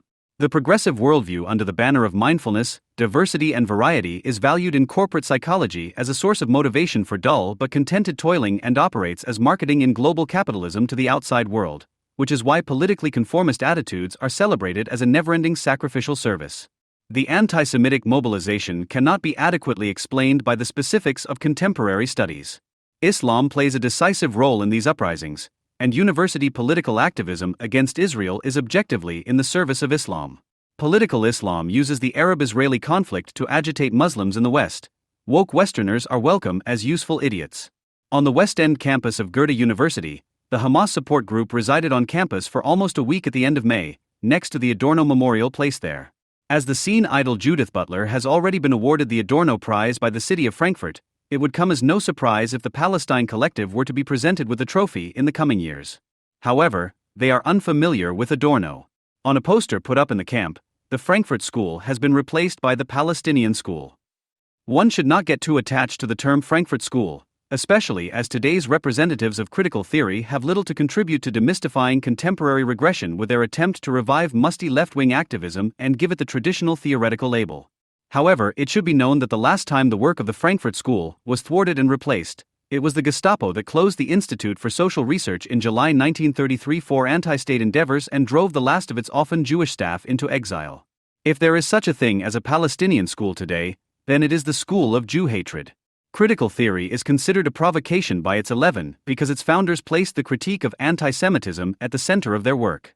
To exorcise the evil spirits, Oriental group dances were performed on Frankfurt's West End campus, accompanied by the same stupid slogans as in the USA: apartheid, genocide, from the river to the sea. Political education on anti-Muslim racism was provided by the speaker Mohammad Naved Johari, who complained after the Charlie Hebdo attacks, many of the caricatures that Charlie Hebdo drew are in no way different from what was drawn under National Socialism in relation to, or rather against, Jews. End quote. In a recent survey of predominantly female students of Islamic theology and Muslim religious education, i.e. future teachers of Islam, 47% of respondents stated that they reject Israel's right to exist. Almost 40% are of the opinion that Jews have too much power and influence in the world. They meet pupils who already swear by the Quran. A non-representative study by the Criminological Research Institute of Lower Saxony KFN found that 45.8% of Muslims surveyed agree with the statement that an Islamic theocracy is the best form of government. Tight-fitting headscarves can also be seen in large numbers around the Frankfurt protest camp. This is hardly surprising, as a massive increase in headscarves has been observed in Frankfurt for years, particularly among young women, including at university. They represent the resurgence of orthodox everyday Islam among the younger generation of immigrants, who compensate for their discomfort with the West by demonstrating pride in their origins and traditions. At the same time, The headscarf elevates its chaste wearers, at least in places where the veil is not enforced by the state, above those women who have the religious strength and power to opt for veiling and the associated privations. The protesters' provocations are also aimed at those fighting against life-threatening Islamic rule around the world. At a pro-Palestinian demonstration in Frankfurt, 3 veiled women proudly presented a portrait of Ayatollah Khomeini, a mockery of all women fighting against oppression in Iran. Because the Palestine faction's rejection of a liberated humanity does not come from the right, we should not expect mass protests, media campaigns, or counter-strategy conferences organized by the Institute for Social Research. Tangible resistance to the Islamo-fascist land grab has not only failed to materialize because ordinary students normally keep their distance from noisemakers who are obviously addicted to fanaticism. However, it is not just the habitual indifference of students whose socialized need to conform weakens their willingness to dissent across all milieus. The so-called learning from history enables moral condemnation of Nazis or those who are considered to be Nazis, but not criticism of anti-Semitism. The depravity of character of people who spit on the graves of those murdered on October 7th should be enough to identify them as enemies. In Frankfurt, it was left to pro-Israeli and Jewish initiatives to problematize the Hamas fan club's encampment. The manners of the society in question also touch on the political sphere, where polemics and settlements should contribute to clarification about an enemy of humanity. Mere communication kitsch is produced. Everywhere the Jewish role of victim is emphasized and respectful interaction with one another is promoted, as if one believed in the postmodern theater of dialogue, which is supposed to conceal all social destructiveness. However, for those who are taught to take civilization for granted in this way, the meek willingness to talk only creates even more dominance. A need that is not mitigated by references to Jewish university history, which are also formulated in a style that would even bore museum visitors coming from outside. Quote, Frankfurt is a place where Jews, Muslims, and members of many other religious and non-religious identities live together.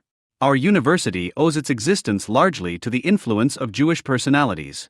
Wilhelm Merton, who promoted the founding of the Academy of Social and Commercial Sciences at Frankfurt University, was particularly influential. Through his engagement for modern social sciences, he created a climate in which Max Horkheimer and Theodore W. Adorno's Institute for Social Research could blossom into the world-famous Frankfurt School. End of quote. On closer inspection, however, the fact that it is written in this way is no cause for ridicule. The soundbite reflects the balance of power between anti-Semites and their opponents, which probably makes the efforts at de-escalation sound downright desperate. However, the fact that the diversity behind which Islamic zealots hide today is invoked, of all things, definitively thwarts the well-intentioned concern. Quote, this diversity, we are certain, is understood by the vast majority of our fellow students and university employees as the non-negotiable basis of our coexistence. End quote. At the top of the list of signatories, Mayor Nargis Eskandari Grunberg, who is also responsible for diversity, anti-discrimination, and social cohesion. Just a few weeks ago, she was still protecting Frankfurt's Ramadan lighting and trivialized viral anti-Semitism by placing it in the same category as alleged hostility towards Muslims. Quote, these are lights of togetherness, against reservations, against discrimination, against anti-Muslim racism, and also against anti-Semitism. End quote. This contemplative prose, which above all testifies to the fact that it is already pretty dark, is exemplary of the misjudgment of the Islamic counter-enlightenment. The embrace of Islam goes hand in hand with the fact that the darkening and brutalization associated with its rise are concealed in a way that can probably only be explained in terms of mass psychology, with reference to forms of defense such as the identification with the aggressor described by Anna Freud. An authentic spokesperson for diversity is also the Islam promoter Kola Maryam Hubish, who is constantly present on talk shows and in other dumbed-down formats and who was allowed to promote a global intifada against Israel in the Marcus Lands program on May 30, 2024. She used the presenter's invitation to give her closing remarks to deliver a popular speech in pure propaganda style, as if she had been practicing in front of a mirror for a long time. Quote, does that still count for anything, international law? International humanitarian law? Or is it okay if it burns? We talked about Zolingen at the beginning. Women were burned to death there, children, babies. Right now, as we are discussing here, in Rafah, women, children, babies are burning, international law is burning, human rights are burning, morality is burning. Justice is burning, and we are watching. We are taking part and we are supporting this as the German government. And that is not the result of German history. It is not the right lesson of German history that we are supporting war crimes. That is the massive loss of trust that we are currently experiencing. End of quote.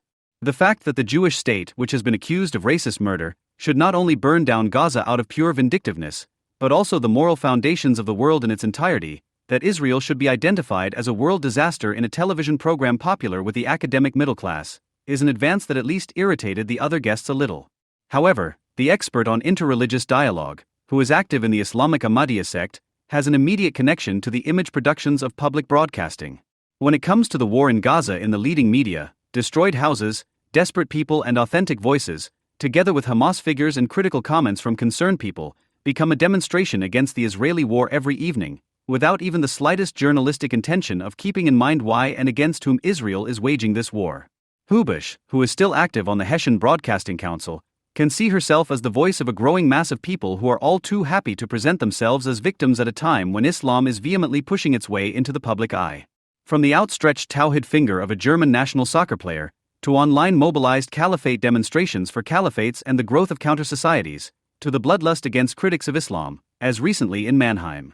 In the face of all this, local society is proving unwilling or even overwhelmed.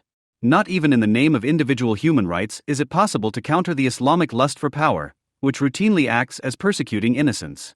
The unease towards the obvious now appears as a self-defense cross on the ballot paper. The CDU/CSU parties and the AfD are the main beneficiaries of this.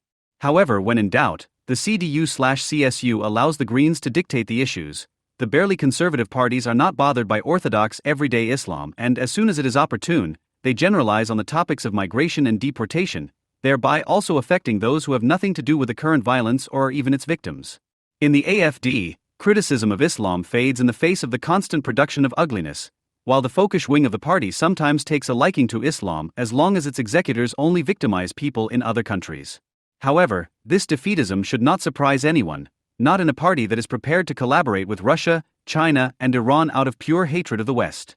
The difference with the progressives' Islam apology is that the aforementioned countries are relatively far away, whereas Islam here can only be displaced with a greater effort at self-deception. Either the successive Islamization of certain regions is desired because the Quranic virtue of modesty goes well with a capital relationship and the aim is to have satisfied Muslims for the sake of peace. Or civil society, which is quasi-religiously committed to the abstract good, is simply intellectually inferior to Islamic strategists, which would disprove Houellebecq's old thesis that Islam is the stupidest of all religions. Neither makes the conditions any easier for the criticism of the prevailing conditions, which is more necessary than ever but usually goes unheard. This criticism should not be limited to jihadism, which is primarily a case for the executive. Here and now, we are talking about ordinary citizens with and without an Islamic background who are politicizing against Israel. They need to be trampled on in the spirit of enlightenment. When the show Contemporary Muslim Fashions, now known as the Headscarf Exhibition, opened at Frankfurt's Museum of Applied Arts, MAK, in April 2019, feminist activists and the group Migrant Women for Secularity and Self-Determination protested. These actions were first denigrated as racist by the Anne Frank Educational Center, which, as a cooperation partner, had advised the museum on how to deal with anti-Muslim racism in connection with the exhibition. This already manifested itself before the opening. Due to various threatening letters and protest announcements, security measures at the entrance had to be tightened. End of quote. The educational institution wrote this one day after the opening, long after it was known that the allegedly racist protests on the day of the vernissage consisted of feminists staging a slut walk against decent fashion and secular migrants holding posters reminding people of the fate of Iranian women who have been living under the veil for over 40 years now. Unfortunately, the opponents of the exhibition refrained from criticizing the Islamic women who had voluntarily chosen to veil themselves. In their leaflet, the slutwalk feminists merely addressed the prescribed and forced veiling of women, and the veil as an instrument of oppression. The Migrant Women for Secularity and Self-Determination wrote in their open letter that the so-called voluntariness with which models or so-called fashion-conscious Muslim women cover themselves is a trained attitude. End quote. What many Iranian women also know from bitter experience was overlooked, that there are plenty of Islamic women who proudly wear the veil as a badge of their own honor, who see themselves as standard-bearers of political Islam and hurl their contempt at immorally clad sluts. It is they who, clad in black chatters, hunt down women in Iran who let too much hair peek out from under their veils. Their sisters in spirit are the hipster Islamists who can often be found in Western countries and who want to protect Muslim identity in the name of feminist freedom of dress with their academic phrasebooks in tow. The fact that the voluntary nature of these veiled people is chimerical because it has prerequisites that they themselves are not aware of, the dictated denial of instinct that only allows pleasure in the subjugation of oneself and others, does not exempt us from criticizing the objectively propagandistic self-uniformation. Those who attack veiling only for the immediate coercion with which it is often enough enforced against women are always helpless in the face of the self-determined veiled, who aggressively demand their right to obey Allah. It was precisely this helplessness that Suzanne Schroeder from the Frankfurt Research Center Global Islam expressed when she wrote in view of the fashionable hijabistas in the MAK exhibition, "Differentiation is needed here. Of course there are women who decide of their own accord to wear a veil and perhaps also to cover their bodies extensively. This must be accepted without ifs and buts." End of quote. However, the fact that there is no legal remedy against the voluntary self-transformation of adult women into letterboxes Boris Johnson does not mean that it is to be accepted as a fait social with a shrug of the shoulders, i.e. to be condoned or even approved of. This is because the practice of veiling women implements Islamic gender and power relations in the public sphere. Not only is a conspicuous dichotomy between shameful and shameless women set up, as Schroeder also admitted, but also the man is fixed in the role of the unrestrained perpetrator of violence who, at the sight of uncovered female flesh, cannot help but lash out at his victim in a mixture of sexual and punitive lust, an image of men with which most feminists today conform, which is why it is no coincidence that they regularly stand by misogynist Islam.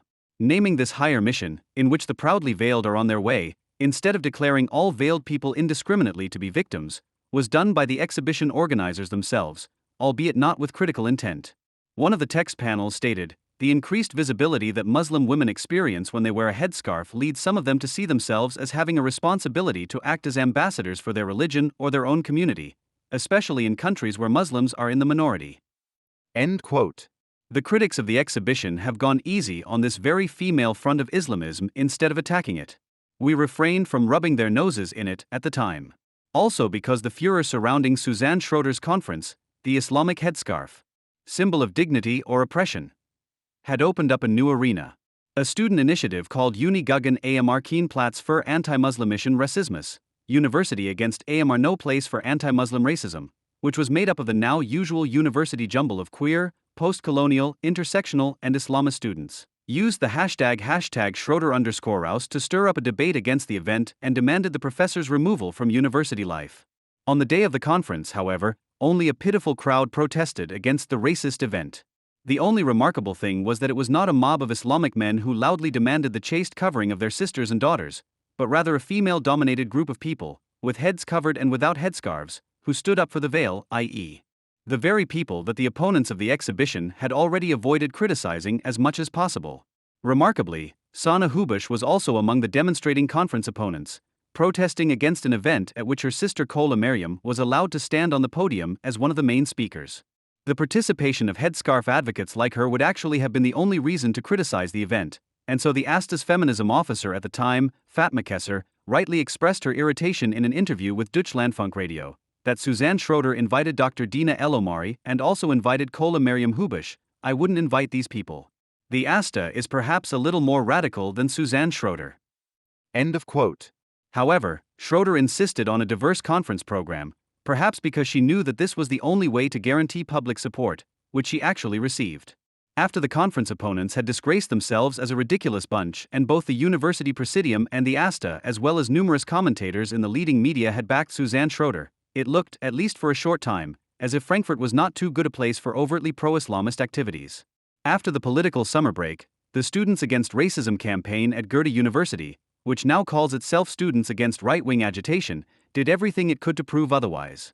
The group was formed at the instigation of Free Palestine FFM activists back in May 2018 on the occasion of a lecture by Jark Kunstreich organized by the ASTA. In November 2019, it appeared with several flyers in which a named student representative of the Department of Social Sciences was accused of racism because he had written the slogans "For Truth" instead of stoning, "Breast Freedom" instead of headscarves, and "Bomb Iran" on a wall, positions to which we also subscribe without hesitation. Yes, we are against stoning. Yes, we are against the puritanical censorship of the bare female breast and even more against the Islamic censorship of the entire female body. And, yes, the Iranian nuclear program, which aims to destroy Israel, must be stopped by bombing production and military sites if the European appeasement policy is not ended in time. Even the Student Council could not be convinced of the accusation of racism against one of its members. The Students Against Right-Wing Agitation complain in their flyer that they had been called anti-Semites at meetings of the council and informed that Iran was ruled by Islamofascists. The students were only able to counter this reasonable argument with a meek demand that the student council should work on anti-racist sensitization. A statement issued by the ASTA on November 21, 2019 then revealed that the anti-racist students had not limited themselves to recommending politically fashionable soft skills, but had deliberately pursued the slandered person. Recently, there have been repeated hostilities against the defamed person, both in private and in the university environment. Those involved in the initiative, for example, deliberately invaded events in order to expose and denounce him. The person attacked was not present at one of these events. This allowed him to be slandered in his absence and without any opportunity to object. This behavior was not only tolerated by the lecturer present, she even expressed open approval. End of quote. Because members of the MLPD and the left-wing university group SDS involved in the smear campaign were also named as anti-Semites by the ASTA, the Students Against Right-Wing Agitation titled their subsequent second leaflet, "ASTA Wants to Fight Anti-Semitism with Racism." It not only repeated the accusations against the student representatives in question, but also launched an all-out attack on all critics of Islam at the university. Suzanne Schroeder had held an Islamophobic and inflammatory headscarf conference. AFD positions are attributed to ASTA representative Fatma Kesser. The ASTA aims to divide the student body according to origin and religion. We and our Offenbach comrades were not left out either. Quote, "There are other groups that are up to their right-wing mischief at the university. The Islamophobic group Thunder in Paradise, TIP, or the permanent guest in the so-called Random White House, the group Contra Critique. They all work closely with the ASTA and repeatedly attract attention by organizing events with right-wing to AFD-affiliated authors from the magazine Bahamas, such as the racists Thomas Maul, Nicole Jensen, and Jark Kunstreich." End quote. By now it was clear that any means from the tactical repertoire of authoritarian gangs would do for the students claiming to be anti-fascist, be it public slander, personal intimidation, blowing up events in mobs, or shameless lies. The groups claim that the neo-Nazi leaflets from a self-proclaimed nuclear weapons division on campus were the first reason for our initiative, is simply made up. Their very first leaflet dates back to May 7, 2018, and was intended to disrupt Jark Kunstreich's lecture criticizing refugee policy. End quote. The initiative's sole aim is to attack liberal and anti-German critics of Islam. The fact that we, at least, have not worked with the ASTA since May 2017 can do nothing to reassure us. Once marked as part of the right, the slightest hint of criticism of Islam is hallucinated as the result of a racist conspiracy between ASTA representatives and ideology-critical circles. However, it was also clear that the ASTA, which only a year ago approved of the outing of a member of the radical right-wing identitarian movement without being bothered by the trumped-up gesture of majority anti-fascism, has now itself been targeted by authoritarian snoopers, meaning that even the anti-fascist commitment is of no use in case of doubt, because the enemy is now being marked solely on the basis of the position on Islam. In general, most university leftists seem to find it difficult to deal confidently with rioters who know how to strategically exploit the anti-racism that is ubiquitous in university circles. They themselves are too entangled in the anti-racist or anti-sexist politics of politically correct safe space defense to be able to critically or even polemically address the accusations made by rioters on the calculated victim protection trip. In view of the developments outlined above, it should come as no surprise that the panel event on January 16, jointly organized by the ASTA, the women's rights organization Terra de Femmes and Migrant Women for Secularity and Self-Determination and moderated by Fatma Kesser, entitled The Veil, Fashion Accessory, a Religious Symbol or a Political Instrument. A reassessment of a controversial exhibition had to trigger the Students Against Right-Wing Agitation. The fact that the panel was not made up of right-wing to AFD-affiliated, or even Bahamas authors did not diminish their anger in the slightest. On the contrary, after all, Islamists and their friends sometimes prefer soft targets. Green politician Uwe Paulsen, publicist Ingrid Koenig and women's rights activist Nyla Chiki were invited. The disruption of the event had been announced by the Students Against Right-Wing Agitation. However, the lack of restraint demonstrated was not foreseeable even after the previous actions. It was not only interrupted, disrupted, and general tumult was incited. According to the ASTA, an elderly lady who had asked for quiet was spat on by one of the disruptors. At least one ASTA officer was punched in the face and a table with information material was knocked over. End of quote. The fact that the organizers had the riot broken up by the police was therefore the only correct reaction. All groups, organizations, institutions, and individuals active in Frankfurt who are planning Islam-critical interventions will have to take the consequence of protecting future events against further actions by this gang of haters by all means, first and foremost admission controls. Acts of violence, but also slander and insults, must be reported to the police regardless of their critical sensitivities. Above all, however, the illusion that it would be possible to talk constructively with such people must be destroyed, with people who wanted to prevent criticism of the veil by literally covering the almost exclusively women on the podium with a giant banner, with people who also held up the NSU murders on posters to the podium guest Naila Chiki, a feminist who fled from Algerian Islamists and who would herself be targeted by German neo-Nazis if the worst came to the worst. The fact that Chiki subsequently affirmed that she had tried to get everyone to calm down, "We'll have the discussion on the podium and then we'll all discuss it together," follows the internal logic of the hegemonic liberal Islam discourse, according to which whoever breaks off the dialogue first is out of the game. But it was not only the fact that the students had an activist explain in Junge Welt days later that they had not come to discuss, "You can't pretend that this is a normal academic discourse," that makes it clear that any invitation to dialogue with this rabble is misguided. It is not only their anti-democratic violation of the rules that should be held against the students, but first and foremost their mindless agitation for the Islamic abuse of human beings, which disqualifies them per se as interlocutors and only allows them to be considered as objects of relentless criticism. The everywhere ritualized invitations to dialogue, which presuppose a need for mutual acquaintance and recognition, objectively fulfill the function of honoring even the most insidious enemies of freedom as serious participants in the discourse, who must be met at eye level. Criticism that bows to this logic has its head cut off because it has to face its subject as an equal and therefore, in a double sense, indifferent speech. The Islamists and their collaborators, on the other hand, can only benefit from their opponents' willingness to engage in dialogue. Either they are offered a stage on a large or small scale, on the international stage or on the Arend talk show without need. Or they show off with an aggressive refusal to engage in dialogue, for which they can only be reproached afterwards, when it is already too late. Their goals, propaganda, insults, intimidation, bodily harm, have then already been achieved. They may enjoy the freedom of speech to which they are entitled at SDS events such as the planned lecture by anti-Semite Eleonora Roldan Mendivel. She is to speak on February 5 in the rooms of Frankfurt University on the topic of Muslims as the enemy, expressly on the occasion of the allegedly anti-Muslim headscarf conference, among other things.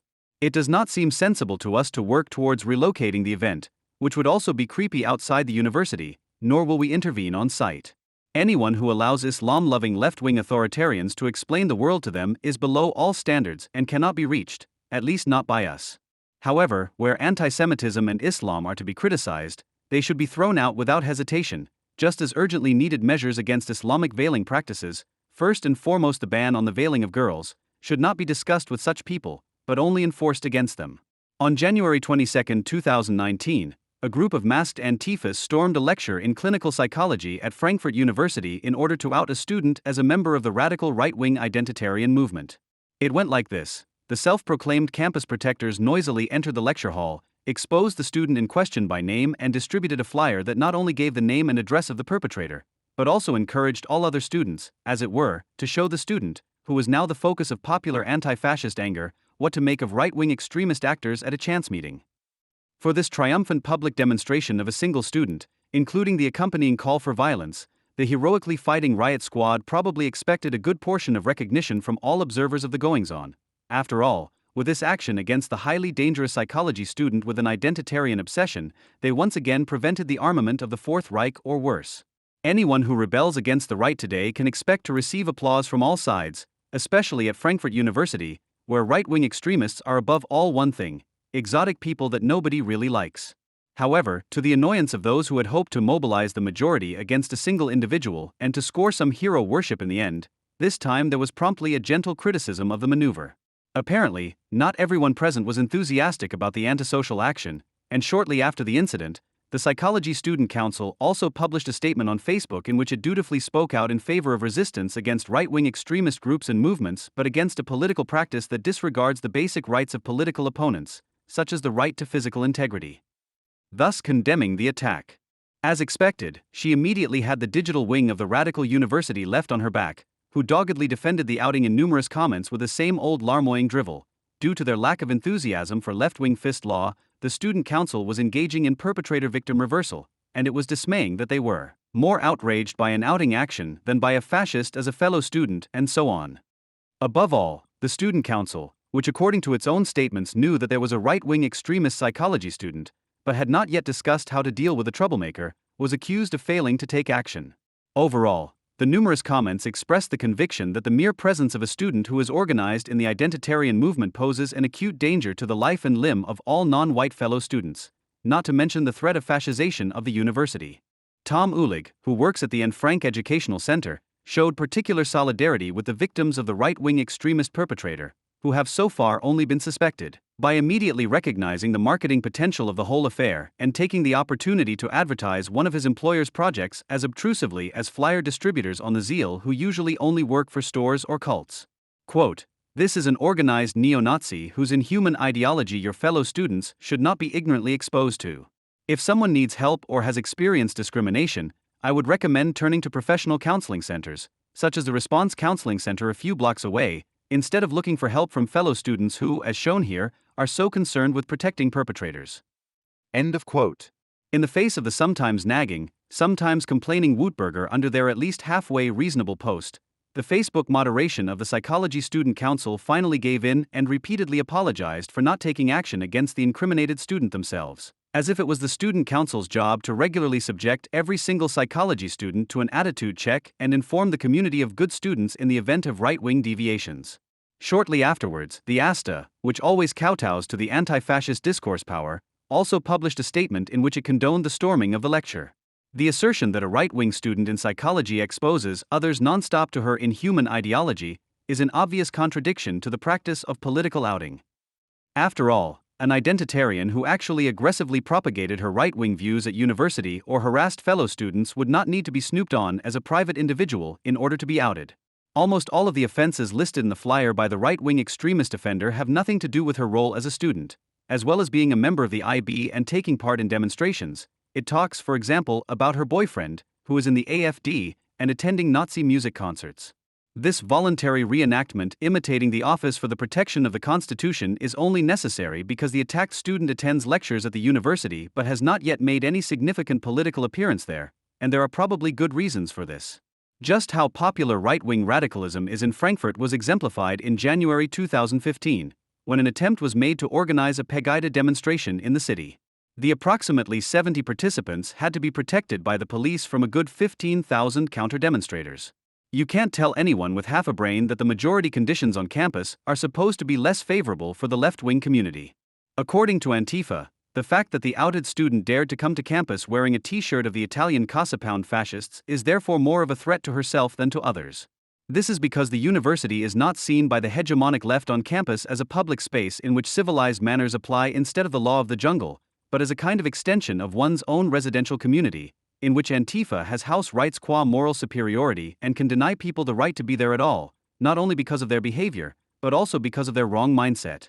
The outing of right-wing radicals at Goethe University, who fortunately have nothing to say there, is pure gratuitousness, politically pointless, and also reveals a worrying inability to understand what a university should be about.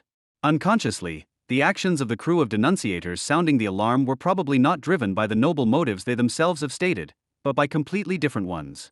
What became apparent last Tuesday in Bockenheim was a mixture of the kind of moral self-aggrandizement that left-wingers always display in a particularly penetrating manner when they have just taken action in superior numbers against people they have rightly or wrongly identified as fascists, post-pubertal pleasure in their own pseudo-radicality, and, last but not least, the sadistic need, reminiscent of schoolyard bullying, to really show a hated person who is completely isolated in the specific situation in front of the assembled mob. In any case, the statement on their own action, which the outing commando left on the internet after their work was done, speaks for this. Today at noon, we attended a lecture by Raffaela Huber on the Bockenheim campus with some anti-fascists, informed her fellow students about her right-wing extremist activities and distributed flyers to all participants of the seminar. We were particularly pleased that Raffaela was also present, it says maliciously, and you can only imagine the Antifa bullies cackling. It is to be hoped that those who have recognized that the anti-fascist bullying gang is primarily concerned with beating people up and the associated collective narcissistic desire for superiority will not allow themselves to be intimidated, but will instead make it even clearer to event disruptors in future that studying in reasonably civilized conditions is more important to them than encouragement from left-wing totalitarian deputies, who are in truth above all petty busybodies. However, last Tuesday's elaborate outing also testifies to a fundamental misalignment not only of Frankfurt's radical left in the self-declared anti-fascist struggle.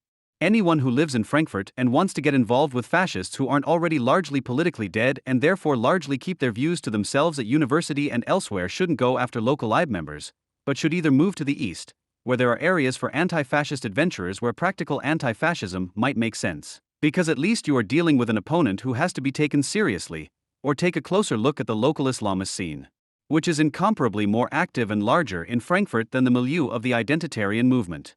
However, this will not be the case in the future either.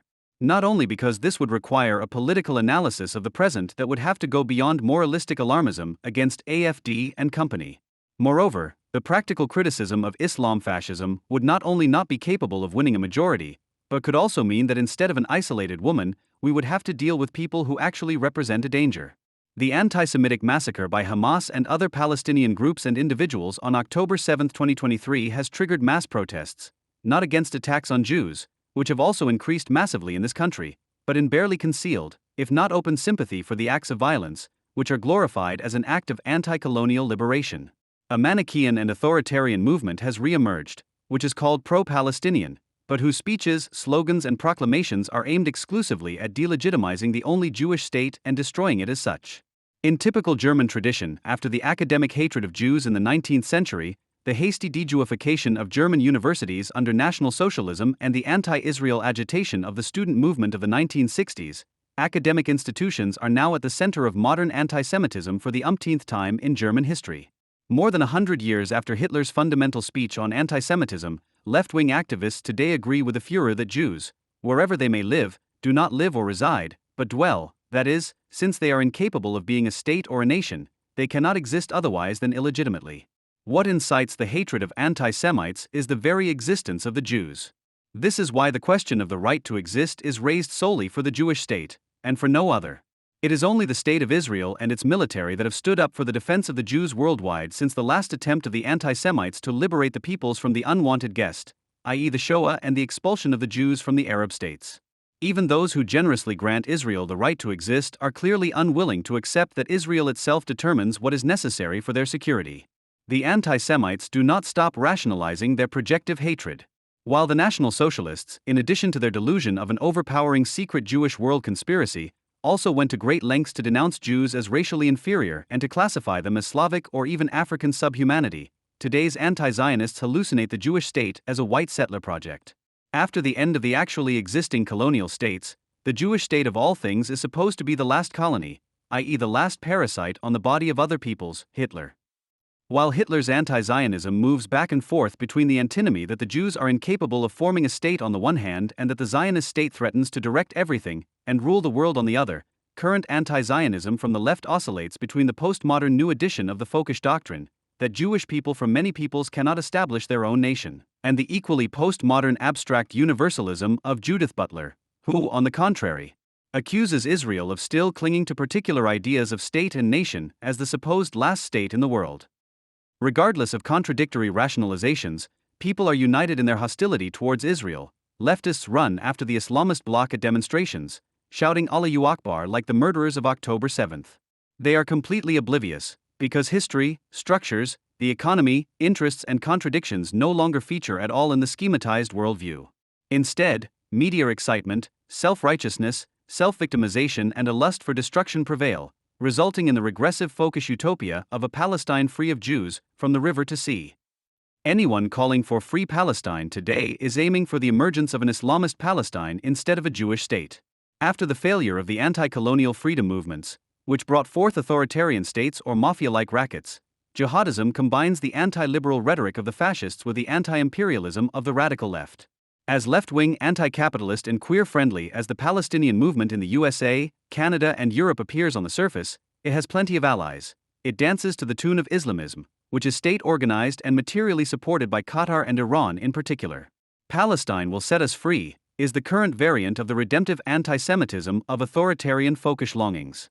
People turn up their noses at the German mob on SYLT who shout Germany to the Germans, while the demand for Palestine to the Palestinians indulges in the same anti-imperialist, anti-Semitically exaggerated ethno-pluralism. The idea of expelling the Jews from Israel is a source of pleasure, as the slogan Jews out is shared by Islamists and fascists. Although this movement is small in number, it has been frighteningly successful. It has prevented readings by Jewish authors and turned universities in Europe and the USA into places that Jewish students can no longer visit in the certainty that they will leave physically unharmed. In many places, there have long been serious discussions about not inviting academics simply because they are Israeli citizens. Trinity College in Dublin has already cancelled Israeli scholarships and is boycotting Israeli researchers. This ongoing success is possible because this authoritarian movement has no reason to fear any opposition from the academic left-liberal milieu, where it is not already knocking down open doors due to the dominance of post-colonial studies. On July 23, 2024, the Student Council of the University of Freiburg, StuRA, decided to prevent a lecture by Ingo Elba on his book Post-Colonial Theory and Antisemitism at the university, which had already been agreed and organized by the Department Against Antisemitism. Elba's book provides a comprehensive critique of the theoretical foundations of post-colonialism, to whose catchphrases and keywords the Palestine activists also refer. The StuRA's justification for cancelling the lecture states that Elba's racist and fascist positions should have no place at the University of Freiburg. His book defames the academic discipline of post-colonialism. Elba understands the Nakba as a self-inflicted catastrophe, equates criticism of Israel with anti-Semitism, and describes the Palestinian population as having been anti-Semitically incited for years and the civilian population as being to blame for the defenseless position of the Jews. The motion adopted by the StuRA ends with the words, "Last but not least, Ingo Elba was quoted by the AfD in one of their recent motions in the Bundestag." End of quote. The resolution, 8 votes in favor of the motion with 4 against and 12 abstentions, shows the misery of the student milieu Guy Debord in its purest form. Elba is accused of being close to the AfD simply because its parliamentary group quoted the word settler colonialists from an online text by Elba in a motion alongside numerous bourgeois newspapers.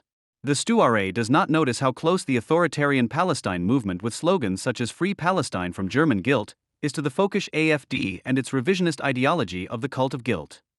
The fact that Elba's discussion of post-colonial theory is described as defamation and that he himself is defamed as racist and fascist shows the attitude of a milieu that allows its own thinking to degenerate into repetitive buzzwords that aggressively fend off any criticism. Thus, anyone who, like Elba, pursues the question of how it can be that a theory that sees itself as emancipatory has made anti-Semitism and anti-Zionism the core of its political program must be cursed. The description of the Nakba as a self-inflicted catastrophe is a quote from the Israeli historian Ephraim Karsh, who, in view of the Arab state's declaration of war against Israel in 1948, points out that a Palestinian state could have existed long ago if the two-state solution adopted by the UN had been adopted instead of the declaration of war. It is no coincidence that the prehistory of the First Israeli-Arab War in 1948 is anathema to the scene, as dealing with it would call into question the fetishized victim narrative of the Nakba and reveal the anti-Semitism that Jews were confronted with long before 1948 and which culminated in the Arab Army's war aim of finally being able to drive the Jews into the sea. The fact that the Palestinian population has been and continues to be incited by Hamas propaganda in particular, but also by the PLO in the tradition of Islamic anti-Semitism, can only be denied by those who do not want to recognize anti-Semitism in the permanent incitement against Jews as descendants of apes and pigs, in the trivialization or denial of the Shoah, in legends of alleged ritual murders or well poisonings, and in calls for the extermination of Jews. All of this can be found in Palestinian textbooks, public radio and television broadcasts, and newspapers. The talk of fascism is used solely to slander those who do not uncritically adopt post-colonial theory. The students themselves pay homage to an authoritarian and anti-Semitic mass movement that, like Hamas, Hezbollah, or the Houthi movement, represents a fascist form of socialization. These are gangs that are not only fascist, but whose anti-Semitic will to annihilation goes hand in hand with a glorification of martyrdom and who also have nothing to offer the Palestinians, Lebanese and Yemenis under their rule other than permanent war, without which they would no longer have any legitimacy, misery and martyrdom in the delusional fight against the Jews. These groups are not aiming to establish sovereign statehood, under which it would be possible to live to some extent, but as Hamas has demonstrated in the Gaza Strip, to enforce a totalitarian racket society that controls all areas of social life and knows just as little about individual liberties as it does about a free political public sphere. The accusation of racism plays a central role in the StuRA's efforts to prevent the event at the university. 2 other StuRA resolutions had already been passed in this sense, one in which the StuRA approved a motion by Students for Palestine to condemn all anti-Palestinian racism, and a second in which a series of older texts from the Department Against Antisemitism were removed from the StuRA homepage with reference to this anti-Palestinian racism. What the StuRA of the University of Freiburg condemns as anti-Palestinian racism is both any criticism of Palestinian organizations such as Hamas and the defense of the legitimacy of the Jewish state. The StuRA considers the denial of the settler colonization of Palestine to be a historical revisionist denial of Palestinian culture and history, and thus anti-Palestinian racism. This is not about Israeli settlements in the West Bank, but about the denunciation of the entire Jewish state itself as settler colonialism. Analytically, calling Israel a colony is complete nonsense. Israel is not and never has been a colony, and therefore has no territories in which raw materials and labor are provided for its own domestic economy by exploiting the local population. Israel is a sovereign nation-state. There is no motherland from which orders and troops are transferred or to which goods are transferred, let alone to which Israelis could return. Jews have lived on the territory of present-day Israel for over 3,000 years. It would be the same absurd logic to call Muslim Arabs who settled under colonization by the Ottoman Empire and their descendants settler colonialists. In fact, the creation of Israel was preceded by an anti-colonial liberation struggle against the British Mandate, and even in the 1950s, the founding of Israel was a model for other anti-colonial liberation movements in Africa. Calling Israelis settler colonialists is not only aimed at delegitimizing the Jewish state. By declaring Israelis to be the Jewish version of the French Pieds Noirs, the Stouare is implicitly advocating the expulsion of 7 million Jews. It should be noted that the Stouare is a corporation under public law, in which both the departments of the subjects and the university groups of the political parties are represented, and which is there to represent the interests and concerns of all students. In a grammatically very German nominal construction, the condemnation of support for the Palestinians' right to resistance is denounced as a further manifestation of anti-Palestinian racism. According to this, it is racist that any form of support and advocacy of the right of the oppressed Palestinians to resist the violence of the Israeli occupation is associatively dismissed as glorification of terror or anti-Semitism. However, since no criteria are given here as to how the invoked right to resistance can be distinguished from terrorism and anti-Semitism, this can only mean that for the Stouare not only every terrorist attack by Palestinian organizations per se falls under the right of oppressed Palestinians to resist, but that even the slightest criticism of it is racist. Consequently, the demand to distance oneself from terrorism, and the exclusion or defamation of those who support legitimate Palestinian movements or organizations, by which only Hamas can actually be meant, is also described as racist. But what makes a movement or organization legitimate? The last elections were held in 2006, long before a large part of the relatively young Palestinian population could have taken part. The powerful, actually existing Palestinian movements and organizations of Hamas and the PLO legitimized themselves internally primarily through violence against dissident Palestinians. Arbitrary arrests, political murders and torture of political opponents are the order of the day both in the Gaza Strip under Hamas and in the West Bank under the PLO. The PLO and Hamas use criteria of loyalty and family affiliation to determine the distribution of aid, without which hardly anyone there can survive. While the PLO leadership primarily fills the pockets of its family members with Western aid money and relies on its Islamist opponents to be seen as the lesser evil in the West, Hamas has nothing to offer the population but permanent war against Israel, martyrdom, and growing misery. With their massive material support, Qatar and Iran have ensured that Hamas rules the Gaza Strip and is becoming ever stronger in the West Bank, to ensure by force that there can be no significant opposition in the Gaza Strip and that the war against Israel must never end. Before the current war, honor killings, discrimination and murders of gay men were commonplace in the Gaza Strip. Likewise, women who seek to escape the control of their husband or father are seen as an existential threat to a gender order that is ultimately geared towards annihilation and self-destruction. This hatred is not incidental to the anti-Semitic rage for destruction, but is part of the essence of this legitimate Palestinian movement and organization, for the Freiburg Stouare. Thus the children of Gaza are brought up to believe that the greatest salvation lies in martyrdom in the war against the Jews and the girls to give birth to future martyrs. While the permanent war against Israel, financed by Iran and Qatar and carried out by Hamas, has led to the blockade of Gaza and ever greater economic misery for the Palestinians, anyone who seeks private happiness outside the Islamist movement is punished draconically.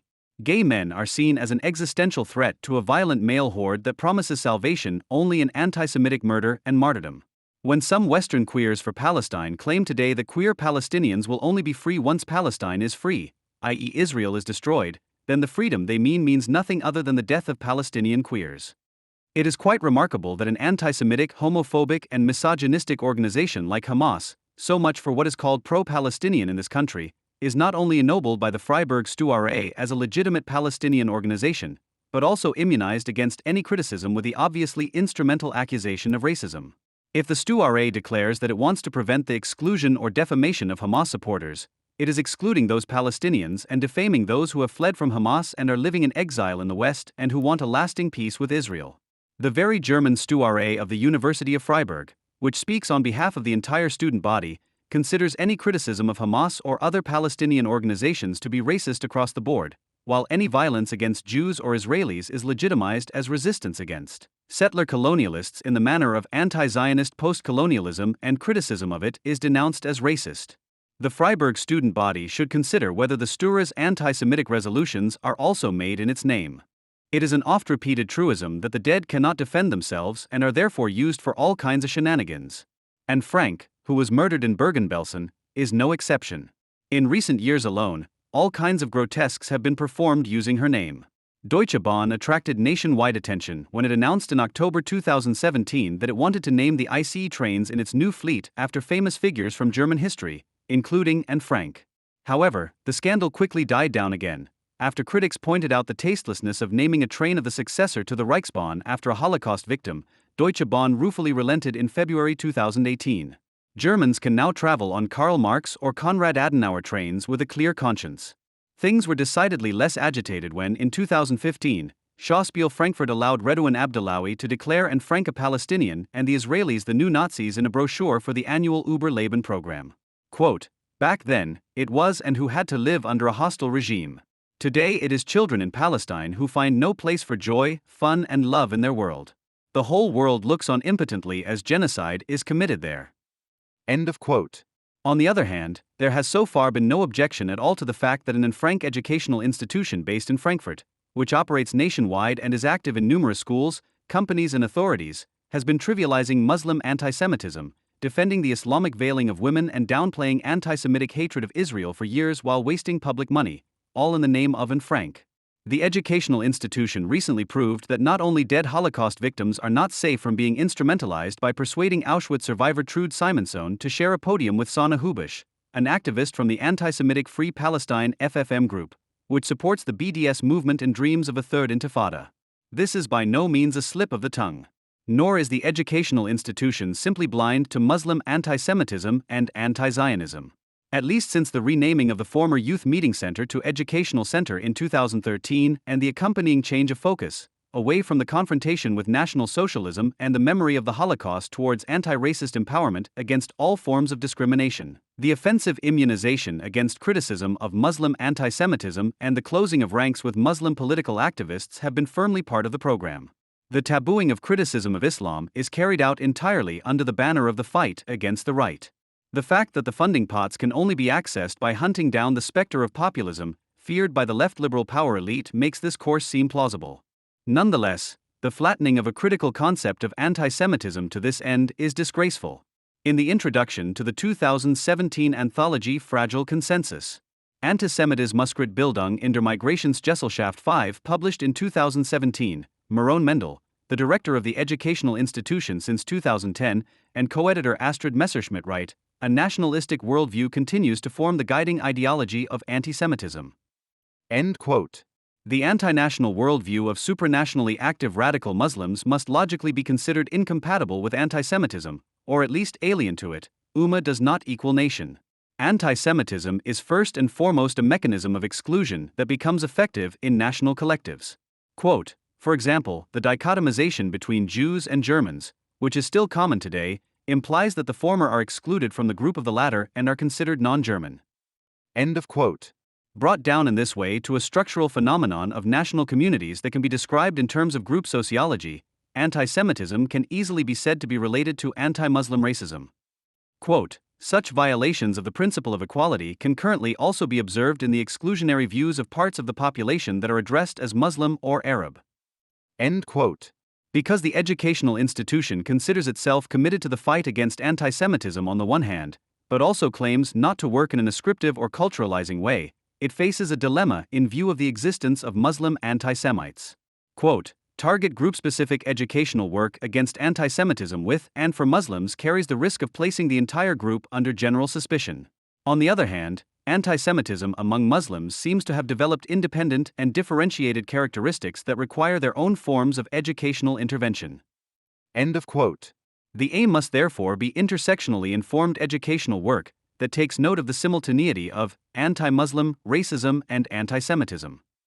Sabaner Chima, the educational director of the Educational Center, reveals what educational interventions should look like under this premise. Sabah Chima's contribution to the above-mentioned anthology is entitled Simultaneities, Anti-Muslim Racism and Islamized Antisemitism, Demands on Educational Work. Chima clearly has great difficulty explaining the curiosity of anti-Muslim racism.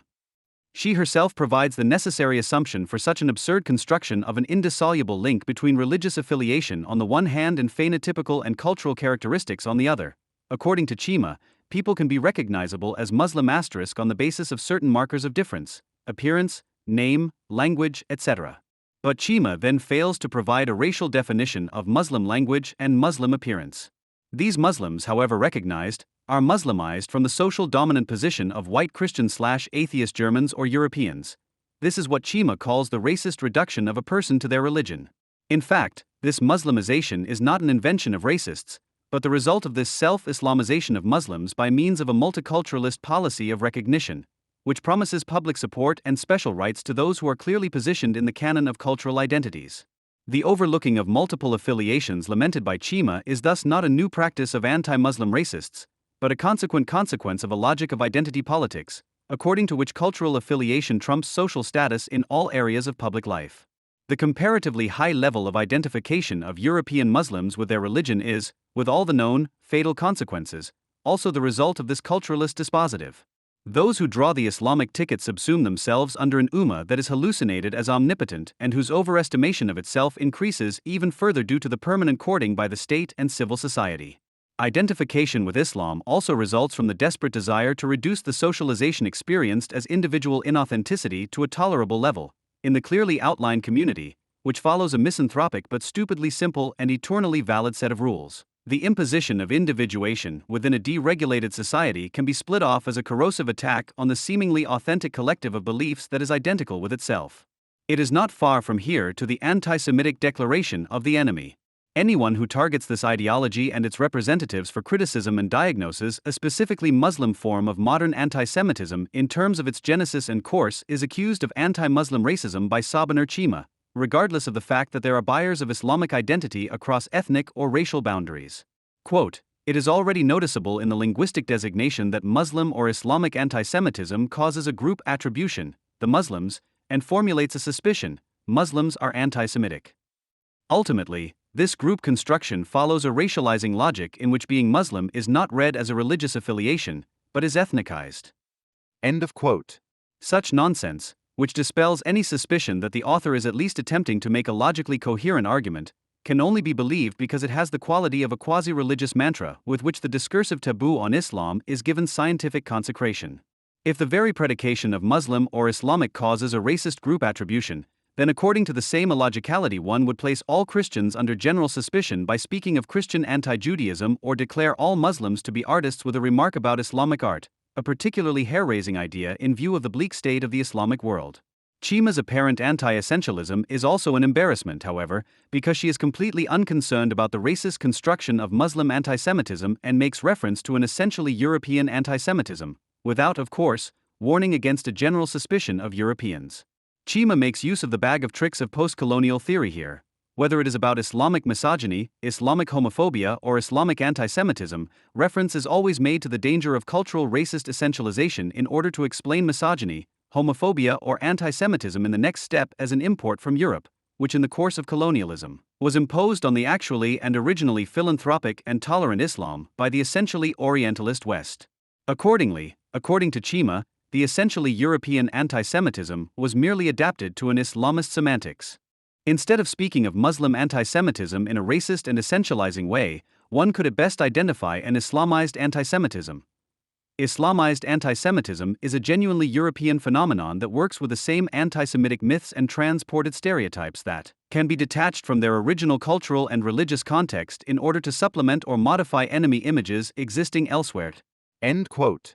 Chima expressly understands the term Islamized anti-Semitism as a critique of the widespread practice of attributing existing anti-Semitic worldviews, ideas, enemy images and stereotypes in Islamic societies to a decidedly Islamic background that is independent of European history. End of quote.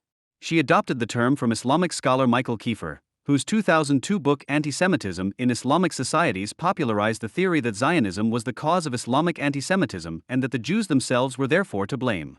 In principle, the theory of imported antisemitism, which goes back to the Orientalist Bernard Lewis, has some merit. A conspiracy belief comparable to Christian and modern hostility towards Jews was long alien to the Islamic world, which was also due to the fact that although the Jews appear in the Quran and Sunnah as cunning, deceitful enemies, they did not occupy the role of the successful, powerful murderers of God, but were regarded as early defeated by Muhammad's army and consequently for a long time as despicable, humiliated and ridiculed losers. Quote, in the basic Islamic and Christian narratives, the Jew is hostile, even malevolent. The big difference is that in the Islamic texts his hostility has no effect, his malice ends in defeat. In the Quran, the Jews disobey Moses and are defeated. They try to crucify Jesus and fail. They are deceived into believing that they actually killed him. In the Prophet's life story, the Jews opposed him, but they are overcome and duly punished, some by expulsion, others by enslavement or death. The same picture appears in the Sunnah, the commentaries and other, later religious writings. The Jew as enemy, but without the strength or power to make his hostility effective. This fundamental difference between the success of the Jew against Christ and the failure against Muhammad had a decisive effect on the attitude of the Jew haters of both religions. For the Christian, he represented a dark and deadly power, capable of acts of cosmic wickedness. To the Muslim, he might be hostile, devious and vengeful, but he was weak and ineffectual, an object of ridicule, not fear. End quote. The reference to the newness of modern anti-Semitism becomes ideological when it is used to portray pre-modern Islam as a paradise of religious tolerance that was only destroyed by the invasion of the colonial powers. Jews, like Christians, were subject to dhimmi law throughout the entire period of Islamic rule, according to which they had to dress differently, were not allowed to sit in the presence of Muslims, were excluded from public office and had to pay a special tax. As they were also not allowed to carry weapons, they were defenseless against any attacks. Anti-Jewish persecution, forced conversions and pogroms occurred repeatedly from the 11th century onwards. The historian Leon Poliakov, who had praised the friendliness towards Jews in the classical Islamic era a decade earlier, revised this view in 1992. To put it simply, the Muslims treated Christians and Jews as the Christians treated the Jews. They humiliated them without pause and massacred them whenever they had the opportunity. The only real difference was that the Jews, who were less numerous in the lands of Islam than the subjugated Christians, did not have the cruel privilege of being the only scapegoats. Nevertheless, over the centuries, it happened to them again and again that they were all massacred or forcibly converted, as in 12th century Morocco or 16th century Persia. They had to wear the yellow star, their little cog, which was an invention of the Muslims. End quote. This traditional Islamic anti-Judaism, which sees the Jew first and foremost as a subhuman who must always be put in his place, does not, however, translate seamlessly into the now virulent, conspiracy theory anti-Semitism of murderous Muslims. All attempts to explain modern Muslim anti-Semitism as a mere continuation of a pre-modern enmity are ahistorical interpretations that dilute the counterpoint. Contemporary Muslim anti-Semitism and the openness to anti-Jewish legends from Europe can only be illuminated against the background of modernity breaking into the pre-modern Islamic world. From the middle of the 19th century, the successive abolition of dhimmi law by the Ottoman Empire and the colonial rulers in Africa and India made Muslims realize that their status as master race, guaranteed by the Quran, which for centuries had privileged them over Jews, Christians and all unbelievers, was under threat. In addition, from a global perspective, the historical experience of losing out to enlightened Europe and having to confront the Jewish subhumans as emancipated citizens for the first time meant that the Islamic claim to omnipotence was a grievance that was difficult to overcome and made them susceptible to the anti-Semitic worldview. The spread of a certain ideology implies that it must have a resonance whose origin can be explained, wrote Moishe Postbourgeois about anti-Semitism. Thomas Moll recently summarized the connection between crisis-ridden modernization and anti-Semitic conspiracy thinking in his lecture. Quote, Islam has linked the question of its own truth to the question of power, warlike successes, expansive power, the size of the area of influence and political empire like no other religion and as a central ideology of society or cultural authority. Islam is true because and insofar as it triumphs. Modernity, however, has brought it defeat across the board. With the end of the Ottoman Empire, the last caliphate, itself no longer Arab, but Turkish, collapsed, and even before that it was militarily inferior to the European colonizers. Even since their withdrawal, the country has managed to get virtually nothing done, proving itself to be impotent in every respect, militarily, economically, intellectually and culturally, with poverty and illiteracy, misery, wasteland and racist and misogynistic slavery prevailing almost everywhere beyond thin layers of rich and halfway educated clan leaders. The contradiction between presumed omnipotence and real impotence is the breeding ground for conspiracy theory thinking in purely formal terms. and in terms of content for the quasi-import of modern European anti-Semitism in the Orient. End of quote. This is the culturally specific soil in which modern anti-Semitism was able to flourish. Any theory of an import of anti-Semitism that cannot explain why the anti-Jewish myths caught on a broad level in the Orient is just as unfounded as the assumption of an anti-Semitism inherent to Islam that ignores the specifically Muslim crisis experience of modernity.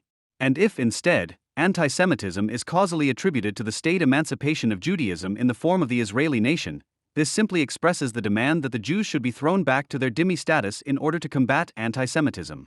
The anti-Jewish pogroms that took place before 1948 must thus be rationalized as regrettable overreactions in a purely political territorial conflict, which should not have existed if Muslims did not subscribe to the idea that Jews are unauthorized to exercise sovereignty.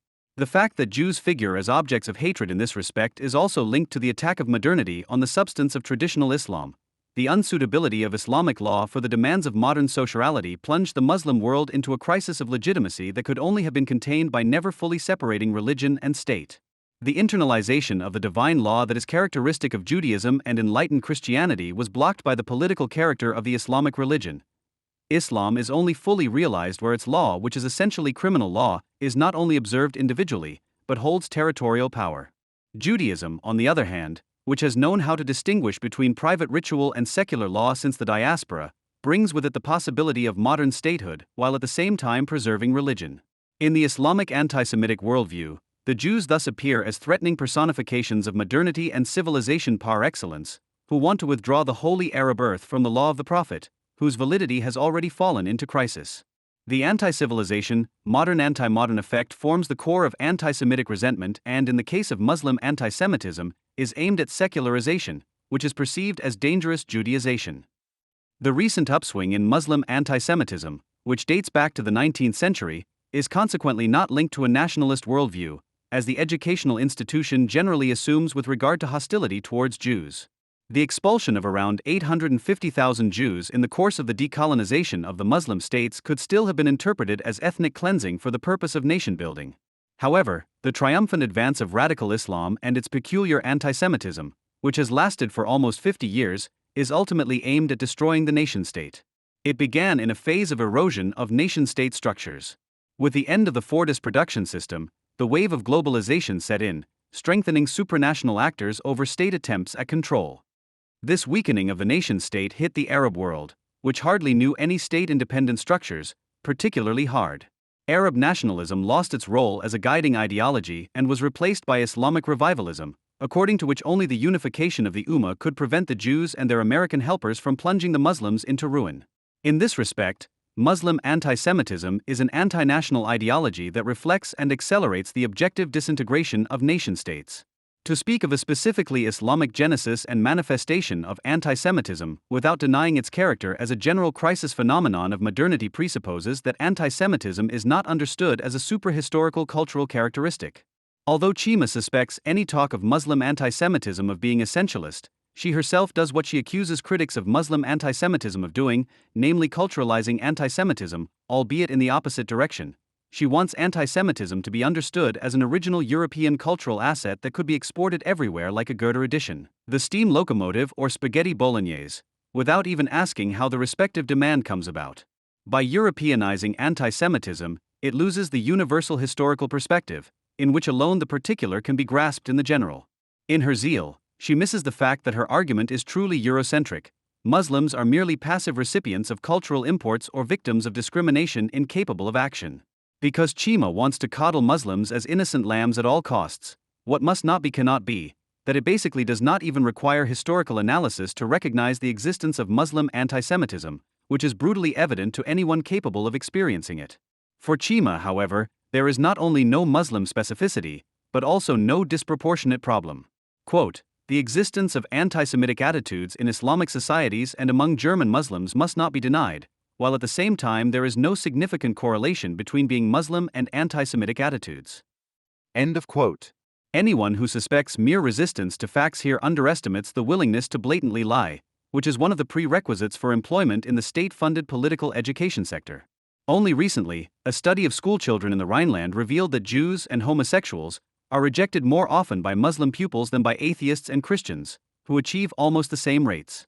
A 2008 survey of around 4,000 Muslims of Turkish and Moroccan origin from 6 European countries revealed that Muslims are more often anti-Semitic than Christians in the comparison group. Of the fundamentalist Muslims, who make up around 50% of European Sunnis, for example, over 70% are hostile to Jews. An international comparison shows that around a quarter of all Europeans are anti-Semitic, while in the Middle East and North Africa 3/4 of the population harbor anti-Semitic resentment. The fact that all anti-Semitic murders in Europe in this century have been committed by Muslims and that Jews claim to be insulted or attacked by Muslims many times more often than by Nazis or left-wingers does not stop Maron Mendel, the head of the Anne Frank Educational Center, from using police statistics on suspected cases of politically motivated crimes, which have long been proven to be distorted, to inflate right-wing extremism into the greatest threat to Jews living in Germany. Whenever the educational institution talks about Muslim anti-Semitism, the same old refrain is heard that there are also non-anti-Semitic Muslims and, above all, many non-Muslim anti-Semites. The only thing is that those who always counter references to rotten apples with the fact that not all apples are rotten, that there are also rotten pears and that any fruit can spoil, rightly expose themselves to the suspicion that they are less concerned with combating rot and more with saving the apple's honor. Chima has a corresponding concept for political pedagogical work with anti-Semitic Muslims. Non-Muslims should preferably be excluded from the anti-Semitism critical trade because white educators could expose the poor Muslims to racist, othering processes. Chima follows the clan-like motto, "We'll sort it out among ourselves." The only hope is that hardly anyone will understand this recommendation anyway, because it is written in the dizzying secret language of queer critical whiteness ideologues. Quote, "Unfortunately, it mostly sticks to a white and implicitly non-Jewish and non-Muslim perspective, which leaves out the presence of non-white, Muslim or Muslim-marked, Jewish or Jewish-marked educators. In order to avoid perpetuating the marginalization of Muslim-marked young people in educational spaces, it would be conceivable for them to work with marginalized, for example Muslim-marked educators on certain topics, in order to avoid reproducing social power relations of dominance and marginalization. When white-positioned educators talk to Muslim young people about anti-Semitism, the latter once again find themselves in powerful processes of external attribution and a socially marginalized position, regardless of the approach, language, and method of the educator. End of quote. Education Center Director Maron Mendel has another hot tip for talking about anti-Semitism in an anti-racist manner: just don't bring up Israel. Quote, "The aim of a pedagogy that works against this form of anti-Semitism should not necessarily be to educate people about the Middle East conflict. Rather, the focus should be on conflicts of coexistence in the migration society in order to counteract the reasons and causes of anti-Semitic ideology." End of quote. It does not occur to Mendel that anti-Semitic hatred today is aimed less at the Jews as a religious community or race than at the Jews as a nation, and that criticism of anti-Semitism therefore presupposes partisanship for Zionism, because even if the real Israel-Palestine conflict serves to justify this pattern of argumentation, the increase in Islamist anti-Semitism in Germany is primarily to be understood as an expression of social inequality, experiences of discrimination, and a lack of recognition of Muslims in this country. End of quote. Once anti-Semitism and Islamism have been transformed into expressions of discontent by the discriminated, the Arab-Palestinian work of destruction also appears in a new light. Quote, "The founding of the State of Israel and the military defeat in the 1948 war were perceived in the Arab world as the Nakba, the catastrophe, and consequently as a great humiliation. European anti-Semitism was then used in the Arab world to convey an image of the enemy." End quote. In the spirit of such Nakba remembrance and supplemented by a pinch of queerness, without which no flower pot can be won today, the Learning Laboratory on Anti-Semitism and Youth Culture in the Migration Society, opened by the Educational Center in June 2018, was to be under the motto, "When and wears a pink poly scarf." Although there is no Anne Frank wearing a poly scarf in the Educational Center Learning Lab, which is now called Morgan Mare, all visitors, young and old, are invited to try their hand at wearing a headscarf. A cardboard display shows two proudly veiled superheroines with cutouts under the hijab, through which children in need of empowerment can stick their heads.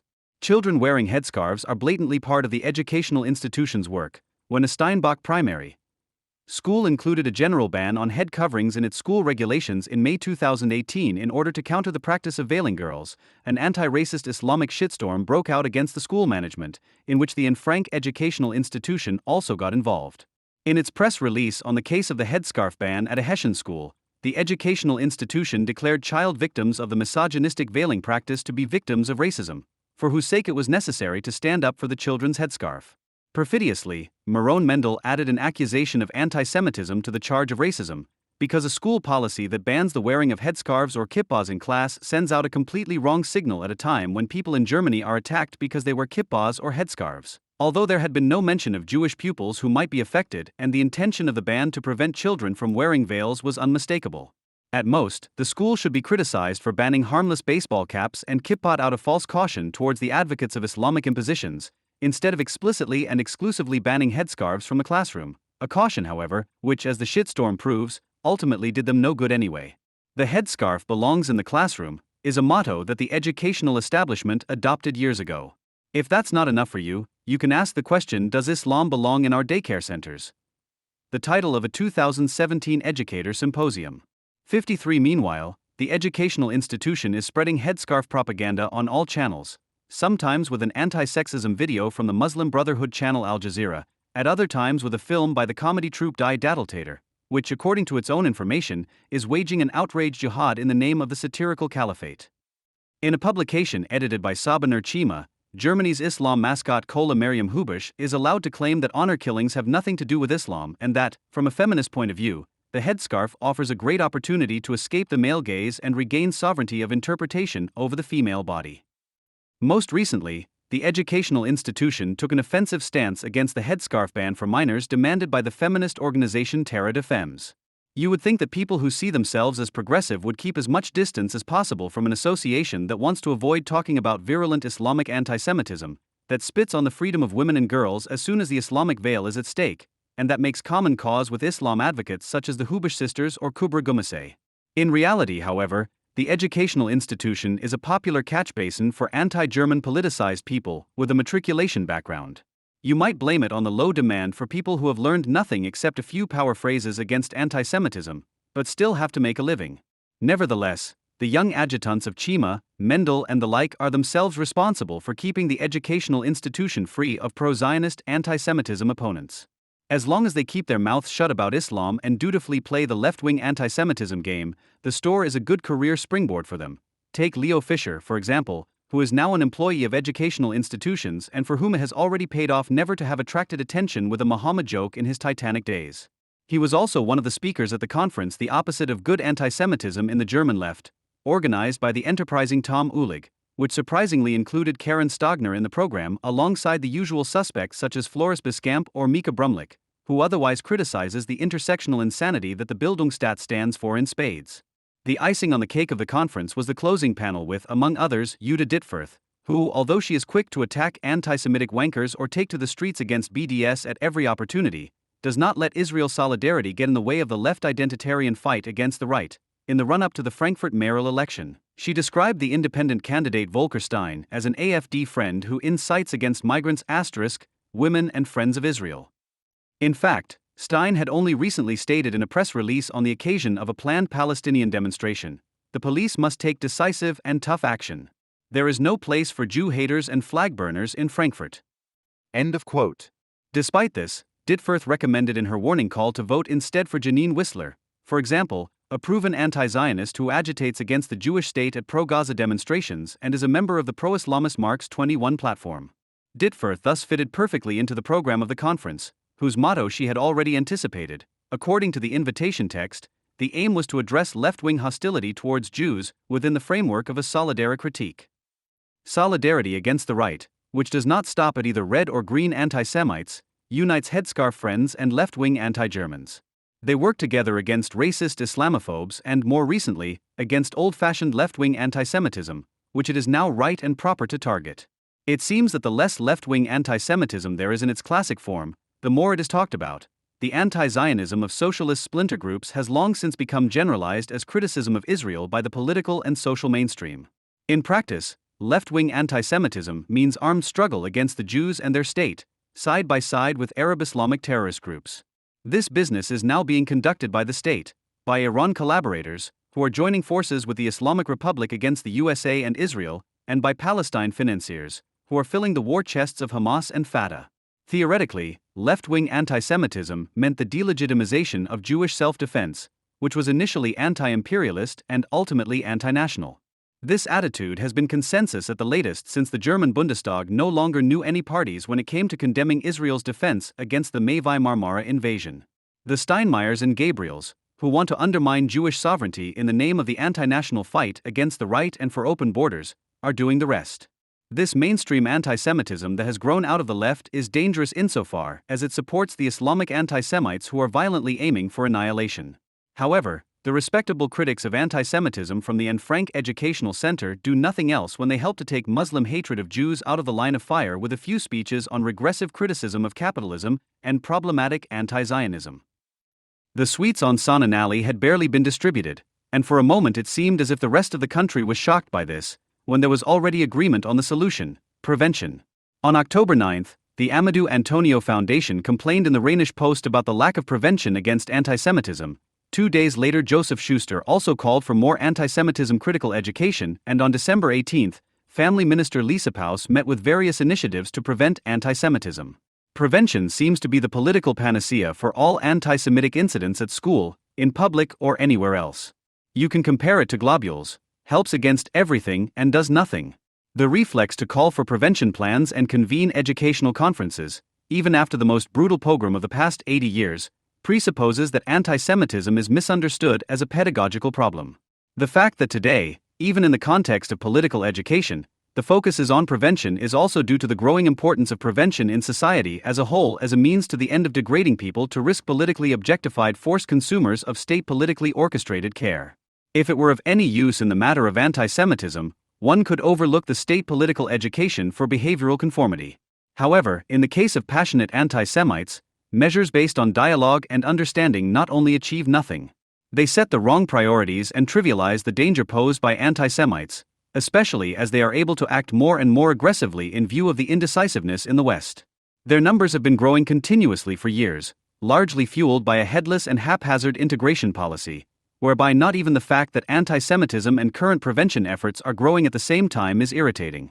The materials produced for prevention essentially have the characteristics of advertising. Abbreviated and spiced up with youth language, they are aimed primarily at schoolchildren, while there are accompanying materials for teachers. The prevention strategy is thus already based on the first misconception, namely that German teachers of all people are ready to act as critics of anti-Semitism en masse and simply need help in passing on their knowledge in a didactically smooth manner. This is how the Amadou Antonio Foundation came up with the glorious idea of publishing an action kit against Israel-related anti-Semitism. If it were a construction manual for a baseball bat, the name might still be justified, but as it is, the whole thing reads more like a dull treatise than an action kit, in which one acts as a language-sensitive guardian of order right at the beginning, directly revealing a lack of interest in the subject of anti-Semitism. Quote, depending on the context, this publication refers to the Jews or Judinnen, Juden. The description the Jews goes hand in hand with the idea of an image associated with various negative attributions. Here a distinction is made between the Jews as a stereotypical placeholder for this cliché and actual Judinnen, Juden. End quote. Anyone who does not use gender is therefore suspected of using the word Jew in a derogatory way. The handout, funded by the Berlin Senate as part of the Berlin State Concept for the Further Development of Anti-Semitism Prevention, claims to provide teachers, people in administration and the public as well as other interested parties with answers to the most urgent questions regarding Israel-related anti-Semitism and to explain in a practical way the best way to deal with it. It is as if the aim is to prepare parents for the best way to deal with potentially embarrassing questions from their prepubescent children. Real prevention, however, would not be spared the work of recognizing the fact that simply giving answers is always suspicious. Not all of the answers given are completely wrong, but hardly any of them are really right. The brochure is primarily intended to deal with Israel-related anti-Semitism. In reality, the aim is to enable criticism of Israel by freeing it from suspicion of anti-Semitism. The authors repeatedly insist that criticism of Israel is permitted and also right. The human right to criticize Israel is also non-negotiable for preventionists, although it would be far more urgent in terms of a reasonably meaningful political education to discuss where the need to constantly criticize Israel, of all things, comes from. After first stating that Israel is a democracy in which freedom of speech and freedom of the press prevail alongside freedom of religion and homosexual people can live without fear, it goes on to say in contemporary diction, however, in view of the right-wing coalition that has existed in Israel since 2022 with some radical right-wing parties, there are also legitimate concerns and doubts as to how far this liberal status quo can be maintained. And further, Jews living in Germany, Jews are fatally blamed for the policies of the State of Israel, and the line between criticizing the actions of the Israeli government and pure hatred of Jews is crossed very quickly and very clearly. End quote. The authors are therefore concerned with presenting criticism of Israel and anti-Semitism as separate issues. However, Israel is not, as the authors suggest, a projection surface for anti-Semitism, but is already its target. Revealing this would be the task of prevention work under the heading of Israel-related anti-Semitism. One would only have to take the term at its word. It is anti-Semitism that is directed against Israel as a Jewish state. The more you delve into this handout pimped up with youth language, the more superficial it becomes. For example, the action kit refers to the fact that Jews make up just 0.2% of the world's population as a fun fact. Why, one wonders, does information on anti-Semitism have to be presented as if they were trying to sell sugar-free cornflakes? But it gets even more bizarre. In all seriousness, the authors refer to sentences such as "I have nothing against Jews, but," or "child murderer Israel," as best of popular statements about Israel. Apart from the tastelessness of this label, the impression arises that the authors either do not take the subject of their work very seriously or find a certain appeal in repeatedly trumpeting anti-Semitic slogans under the pretext of refuting them. The third best of statement illustrates how quickly superficiality turns into falsehood. What Israel is doing to the Palestinians today is basically no different to what the Nazis did to the Jews in the Third Reich. End of quote. This statement is declared false on the grounds that it relativizes the crimes of National Socialism, and not because it is wrong and perfidious in itself. It literally says, if others do the same, then one's own past is no longer quite so bad. The statement relativizes the guilt of the German perpetrators and the responsibility of German society as a whole. End of quote. This is followed by no explanation as to why it is not just not the same, but the opposite. Precisely because, following the motive of reversing guilt, it places Israel's defense campaign resulting from the worst anti-Semitic pogrom since the end of the Second World War in the vicinity of the National Socialist War of Extermination, just as if the Jewish uprising in the Warsaw Ghetto in 1943 had been a genocide against the German Wehrmacht. However, the Amadou Antonio Foundation does not seem to be bothered by the fact that the murderers of Jews and the Palestinian Volksgemeinschaft, euphemistically referred to as civil society, explicitly acted in the tradition of German anti-Semitism on October 7. The following sentence also corresponds to this logic, since the systematic annihilation of European Jewry is equated here with the actions of the Israeli government, the crimes of National Socialism are relativized in an extreme way. End quote. The authors are fixated on subliminally delegitimizing the actions of the Israeli government. In this way, the cynical perpetrator-victim reversal they invoke becomes a victim-perpetrator reversal. The Antonio Amadou Foundation's action kit thus itself provides an example of Israel-related anti-Semitism. The Anne Frank Center's so-called knowledge check is also primarily aimed at persuasion in the form of advertising, which does not provoke the addressee to think, but rather encourages them to parrot. The term itself could be taken from a dictionary of counter-enlightenment, because a check refers to an unfortunately necessary, but fortunately short, standard routine in which, at best, nothing surprising happens. The health check, the check at the airport, the car check at the MOT, or checking whether the stove is switched off. If nothing is wrong, it's good. The knowledge check is designed as a quiz and consists of 9 questions on the subject of Jewish life and anti-Semitism. Quizzes of this kind are at best pastimes like Sudoku and crossword puzzles, which themselves have no intention of being anything more. However, by suggesting that they are political education, they expose themselves as a means of semi-education, detached from any interest in knowledge. The Anne Frank Center's educational materials are no good for anything more. With an insultingly shallow preparatory sheet, pupils are supposed to find a digestible approach to the exhibition about Anne Frank. The concluding "wish have fun" can only be understood to mean that the pupil should not become too thoughtful despite all the seriousness. In the end, it is enough to feel good. The main thing is to be able to have a say. At least they will avoid the embarrassment of never having heard of Anne Frank. They will be able to assign her to National Socialism in the same way that Heidi Klum is assigned to the fashion industry and Michael Schumacher to motor racing. Similar to advertising, which is based on a false game with the bourgeois promise of happiness, current prevention practice thwarts the inaugurated promise of education by pretending that what can only be acquired without effort is reserved for the process of confrontation as a work of cognition on the object. A look at the national strategy against anti-Semitism and for Jewish life illustrates the political framework of the generously funded prevention strategies. The NASAS, as it is abbreviated, was initiated by the German government on November 30, 2022, and can be ordered in the form of a smart brochure. Felix Klein, the federal anti-Semitism commissioner, under whose leadership the strategy was developed, is pleased in the press release about the broadly applicable means of combating anti-Semitism. It took the committee a whole 2 years to complete the 46 pages. The fact that the time taken cannot be due to the density of thought invested becomes clear as soon as you leaf through the pages. The 5 fields of action identified there: data collection, research and situation report, education as anti-Semitism prevention, culture of remembrance, historical awareness and commemoration, repressive anti-Semitism prevention and security, and Jewish present and history, are each illustrated with a picture showing groups of people shaped as clichés. The illustration of a wheelchair user in the illustration for the second field of action shows that it was important to the designers to also illustrate political sensitivity in the visual language. It can be assumed that it is no coincidence that the first image in field of action 1, which shows a group of 3 interacting people, depicts a Muslim woman with a headscarf at the center of the action. Whereas a man wearing a kippah, i.e. a Jewish man, only appears in the picture in action field 2.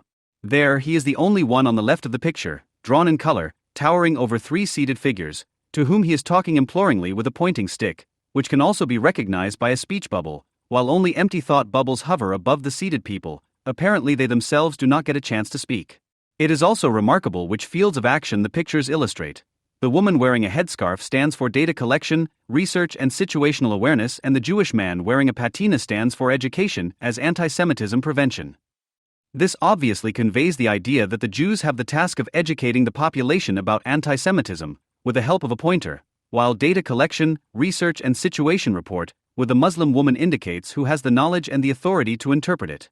The aim formulated in the first sentence of the preamble, to make the realities of Jewish life more visible, thus appears to be cynically fulfilled. On the other hand, it is clear that not a single one of these prevention materials addresses anti-Semitism with critical intent in such a way as to encourage further study. There are no references to relevant works on anti-Semitism, nor is there any theoretical justification for the approach presented. Most of the texts routinely adorn themselves with Adorno quotations, without bringing them into a coherent context with their own statements and recommendations. In the preamble to the Nazis, this reads as follows: therefore, from the point of view of the federal government, responsibility for the Shoah is a legacy for Germany that it actively accepts with the imperative that nothing similar should ever happen again. Or on page 14 of the Action Kit it says, anti-Semitism is the rumor about the Jews. Theodore W. Adorno aptly described the core of anti-Semitism: the invention, stigmatization, condemnation and accusation of Jews for every evil in the world. End of quote.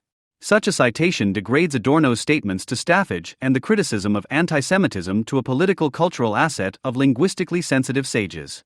Reified as incoherent quotations and freed from the effort of the cognitive work on which they were once based, the references to Adorno give the impression of a theoretical reference that may qualify for a career in the prosperous education policy industry, but otherwise has no practical value. Although Adorno did not tend to overestimate the impact of educational interventions, he saw specific educational measures and educational policy interventions as a long-term way of counteracting anti-Semitic thought structures. Adorno does not see education as a means for short-term solutions, as promised by the Action Kit. According to him, it is rather the case that in planning for the long term, one counteracts the formation of authority-bound characters as far as possible, but that one cannot completely renounce authority in a certain sense in the current influence. The authority-bound character is therefore at the center of his theory of anti-Semitism, which must be prevented through education. According to Adorno, modern education in late capitalism produces the authority-bound character less through paternal brutality. Rather, it is the social mechanisms, the intersubjective constellations characterized by coldness and relationality, to which individuals are defenselessly exposed even when the cultural superstructure is dominated by the jargon of pseudo-humanity. This can be seen, for example, in the instrumentalization of children who we want to have, but who we get rid of as quickly as possible by putting them in daycare before their first birthday, where they are then looked after by others from 7:30 a.m. to 4:30 p.m. in order to serve parental self-fulfillment during the rest of the time. The connection between overprotected neglect and individual regression is evident. Renouncing authority is not the same as overcoming it. What is decisive is the nature of authority and the forms in which it is enforced. Development requires concrete experiences with personalities whose authority is based on experience and knowledge. Factual authority therefore has little to do with authoritarian behavior, which sometimes comes across as anti-authoritarian, that merely functions as compensation for inadequacy and insecurity. A distinction must therefore be made between the authoritative and the authoritarian style of education. If in the one case the responsible citizen is targeted, in the other the basis for the tendency towards anti-Semitism is already laid. When Adorno writes that the very first requirement of education is that Auschwitz should not be repeated, he is not concerned with an information-based precautionary logic. For him, Auschwitz is not an aberration from the course of history that can be prevented as a superficial phenomenon with good care, like tooth decay through regular toothbrushing. However, by not naming anti-Semitism as the monstrosity that Auschwitz stands for, but pretending to be able to tame it by means of a simple strategy of enlightenment, one reduces the monstrosity to something that only corresponds to the violation of a rule of etiquette that could be put back into effect with a simple reference. In anti-Semitism, however, the possibility inherent in every human being to be good or evil is condensed into absolute evil, the unbridled hatred that culminates in the will to destroy. While humanity has committed itself in the process of civilization to rationalizing good, the anti-Semite rationalizes evil. He cannot be dealt with by brochures that provide superficial information on correct behavior. What's more, contemporary prevention is contrary to education for maturity. Because Adorno distrusted the pedagogical methods of his time as well as progressive sociological group theories, his theory of semi-education ends with a defense of a concept of education oriented towards the individual. In the absence of a revolutionary collective subject, it is precisely the radical insight into the fatality of the social context that leads him to turn back to the individual, the integrity of one's own intellectual form. However, such a claim to education cannot be made consumable quickly and everywhere like fast food. Education cannot be decreed, but arises in the individual coming to terms with the world, including the contradictions of bourgeois subjectivity. The prevention policy spectacle of democracy has the opposite effect. It promotes stultification. The above-mentioned examples of prevention abbreviate their concern, on the one hand because they are written in the style of advertising, which has no educational claim, but also because the actors of prevention give the impression that they have no concept of the specifics of anti-Semitism. What prevention brings about in the name of diversity and respect is not education, but half-education, the mind seized by the fetish character of the commodity, which helps to bring about a necessarily unsuccessful identification, just as there are no approximation values in art, just as a half-good performance of a musical work by no means realizes half of its content. But any performance is nonsensical except the fully adequate one, so it is with intellectual experience as a whole. The half-understood and half-experienced is not the precursor of education, but its mortal enemy. It is therefore part of the ethos of an educational mission to avoid half-education. However, where the only aim is to reduce the work that the path of knowledge requires, where the aim is to simplify into a game what can only be understood by working through it, the result is not education, but half-education. The individual also gains the gratification of collective narcissism through the rather effortlessly acquired half-education. The subjectivist attitude of those who make themselves members of something higher, because of a jargon, a school, a course of study or their progressive attitude, is the one in which semi-education and collective narcissism unite, is that of disposing, having a say, behaving as an expert belonging. It is precisely this semi-educated ability to have a say that is promoted by the prevention materials described above. Above all, they serve the narcissistic claim of collectively feeling better, of being better than those Nazis on whom the accusation of anti-Semitism is shifted, while at the same time striving to weaken the Jewish state, which is forced to defend itself militarily, by demonizing it. Just as an information brochure cannot cure depression, information snacks cannot prevent anti-Semitism, no matter how appealingly unpretentious they are served. However, the deeper purpose of this advertising may also be to avoid conflict. Reading should be easy, fun, and nobody should feel bad afterwards. However, education or training can only come about by dealing with conflict.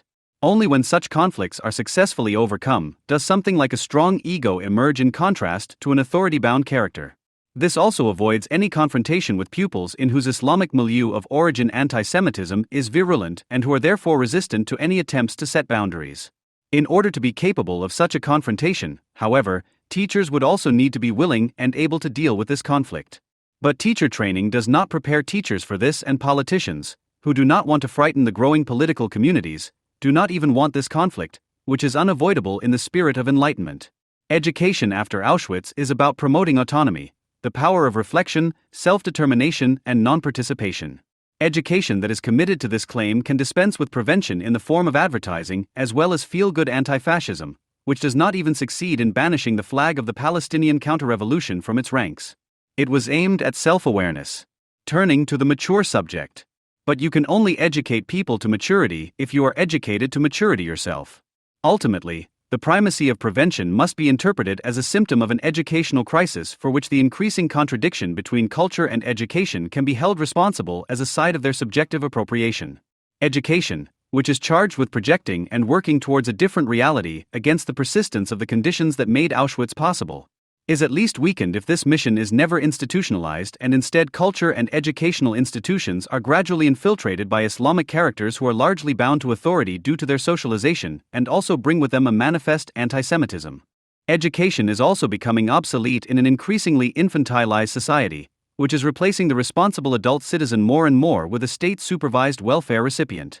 This is who the advertising is aimed at, so that the prevention materials presented here can presumably no longer be said to have any educational purpose. Chapter 2. When politicized snotty brats attack the enlightener Immanuel Kant, a critique of demagogic reason is due. How Franz Neumann, Ernst Fraenkel and Leo Strauss discovered the dialectic of enlightenment through the eyes of the West. The intellectual history of mankind is inconceivable without the infamous patricide of the pupil against the teacher, an act that is certainly critical of authority, but decidedly not anti-authoritarian. It is preceded by years of willingness to learn on the part of the pupil, of curiosity, of recognition of an authority of knowledge, which he has often chosen himself in order to learn from it, and this means at the same time, insight into his own limitations as one that can be broken down under guidance. The good teacher, on the other hand, and often the father was the first, even provokes the point at which it becomes possible for the pupil to surpass him as his former role model. This moment is ambivalent for both. Grievance and sadness at the severance of a bond that was always erotic, regardless of gender, mingle with the deserved pride in their respective achievements. No matter how things continue between the two afterwards, whether they remain on friendly terms or can no longer bear each other, patricide, even as it is repeated in changing father figures, is to a certain extent an inevitable part of the maturing process of every personality, and not just mentally. A strict distinction should be made between patricide in this sense and snotty brats. Snotty brat, we learn succinctly from Wikipedia, is a swear word for a person, usually a child or adolescent, who is cheeky, brash, arrogant and unteachable, but also sniveling, unruly and whiny. The snotty brat is therefore not critical of authority, but merely anti-authoritarian. He doesn't recognize anyone's authority because he is self-sufficient in his narrow-mindedness, which he never realizes as such because he lacks any sensitivity towards himself and others. Any form of tender admiration for a role model that you want to emulate, that you want to work your way up to, that you want to grow to outgrow, is alien to the snotty brat. He always knows everything better, even though he knows nothing at all, and thus claims to teach his environment and even more so his teachers, who, when confronted with a snotty spoon, often don't know what to do with their shame, which he in turn interprets as awkwardness and weakness. With his characteristic crudeness, he reacts to the indulgence of the authorities by mocking them verbally and gesturally until they finally make use of their social authority and expel him from the room, whereupon he tearfully presents himself as a victim who wants to be silenced in a completely undemocratic manner. The snotty brat simply cannot and will not understand that schools or universities are not, as we say today, spaces in which teachers and pupils, professors and students exchange opinions on an equal footing, but rather institutions in which some people have to teach others things with knowledge, the ability to think and self-criticism that are in direct contrast to insisting on one's own point of view. The fact that the insult snotty brat is not only a harmless word, especially compared to patricide, but is also always a trivialization of a true barbarian on the verge of violence, is probably due to a liberal good-naturedness that assumes that being a snotty brat is as necessary a phase of growing up as it is a phase that grows with time. It is hoped that the snotty brat will eventually tire of his Führer himself, i.e. overcome the so-called boorish years. Historically speaking, the liberal bourgeoisie did not count on the Nazis. It was National Socialism that shaped boorishness into a virtue, into a political culture, into a youth movement that forever forbids itself to mature. In contrast to the early rightly much maligned workers' movement Marxism, which for all its anti-bourgeois sentiments was essentially concerned with the appropriation of the bourgeois heritage in matters of art, science and manners by the proletariat, the Nazi student had nothing to learn from the very first semester but to impose his simple, stereotypical worldview on the professors.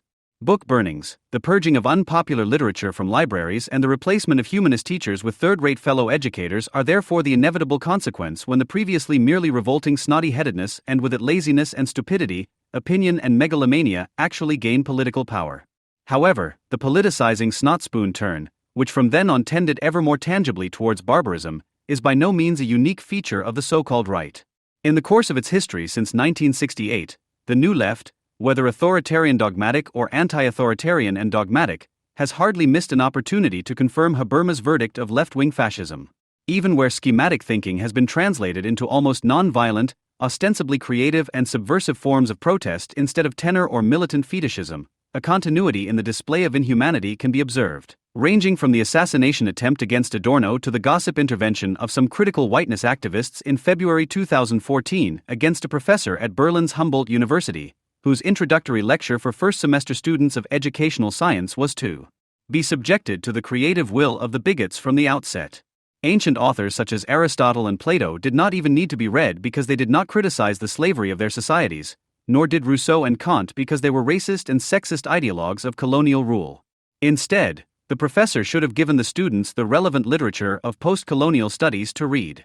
On the last day of the lecture, the police, summoned not by the magnanimous professor but by an unnerved student, had to ensure that the majority of those attending the lecture, who had been disparaged as well-behaved or conformist, were able to access information relevant to the examination, meaning that the left-wing essay did not succeed in jeopardizing the education of those willing to learn.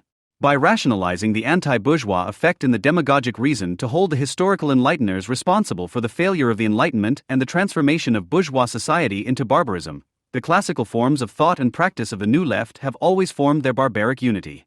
Criticizing this as a postmodernization of the left, however, does not only mean asking about the influence of avowed post-structuralist pseudo-thinking and its fading stages on the left and society in general. For even where radical critics of capitalism polemicized against postmodernism, this often happened all the more vehemently, as for example in the environment of the Croesus group, the fewer differences could be discerned in the hatred of modernity and enlightenment between post-structuralists and fundamental critical value dissociation theorists. Reading the dialectic of enlightenment as a source of legitimacy for the defamation of the Enlightenment, and passing this off as a particularly consequent critique of bourgeois society, has always been the deliberate misunderstanding of a large part of those on the left who referred to Horkheimer and Adorno at all. In May 2007, for example, Concrete, the only left-wing consumer magazine that expressly does not see itself as postmodern, published an article whose authors managed to link Immanuel Kant's name with the daily order of the supreme command of the Nazi army or the extermination of entire peoples or J. Mengele. An example that for a while one could rightly assume would at least not be undercut. But then a very shrewd snotty brat from the school of Robert Kurz and Roswitha Scholes, the exile editor Daniel Spath, came up with the idea of a Kant bashing that was supposed to use Kant to finish off those anti-Germans who experience has shown cannot be dealt with properly using crude racist terms. For example, the announcement text of a corresponding lecture states, German idealism in particular, in its thoroughly affirmative installation of bourgeois reason, already generated the phantasm of a decided impossibility of Jewish statehood at the end of the 18th century, long before this was on the political agenda. It is not surprising that anti-German theorizing is still blind to this today. After all, bourgeois reason is considered to be the last vestige, an imminent retreat from an apparent betrayal of the Enlightenment, as identified above all in Islamist barbarism and folkish anti-imperialism. In doing so, anti-German theory overlooks the fact that it is bourgeois reason itself that sets anti-Semitic and anti-Zionist forms of thought out of its own contradictions and not the irrationality of any kind of counter-enlightenment. End of quote. The lecture itself, which then dealt with an anti-Zionism without Israel in Kant, or the anti-Zionist and anti-Semitic content, or fundamental anti-Semitism of Kantian philosophy, followed roughly the same pattern, starting from one or two footnotes in Kant's anthropological and religious critical writings, into which something like manifest anti-Semitism and anti-Zionism, in a genuinely modern sense, is forcibly read. Both variants of the new hatred of Jews are also supposed to be demonstrable, at least in structural form, as constitutive of the critique of pure reason and the critique of practical reason, whereby the path to the incomprehensible and partly inverted Kant runs via the use of half-digested theoretical set pieces from the critics Post-Bourgeois and Sohnrethel, who are not only well-liked by anti-Germans. Those who believe, with legitimate or illegitimate reference to Sohnrethel, that they have to construct Kantian transcendentalism as the form of thought that merely depicts the commodity form without understanding it, will understand as little about Kant as those Sohnrethel followers understand about critical theory who turn it into a materialist, instead of idealist, transcendentalism. Yet Hegel's dialectic and Adorno's negative dialectic are characterized by the fact that they no longer know an a priori. Of course, none of this would be worth mentioning if Daniel Spath had spoken at the invitation of, for example, Clemens Henny, personification of that specifically anti-German snottiness that is spreading, which considers the self-evident disgust for anti-Semitism and anti-Zionism to be a special achievement that is already capable of criticism, which then becomes practical in an anti-Semite or anti-Zionist hunt that searches for signal words in the speeches or texts of others that, according to the internalized thought pattern, would allow damning judgments to be made about people who, even where this method happens to hit the mark, are intellectually inferior in all other respects. However, Daniel Spath from the Freiburg Socialist Forum Initiative was invited and, as already quoted, announced accordingly, which at least indicates that there also seems to be a need in ideology-critical circles to discuss an inner connection between bourgeois reason and anti-Semitism or anti-Zionism in general.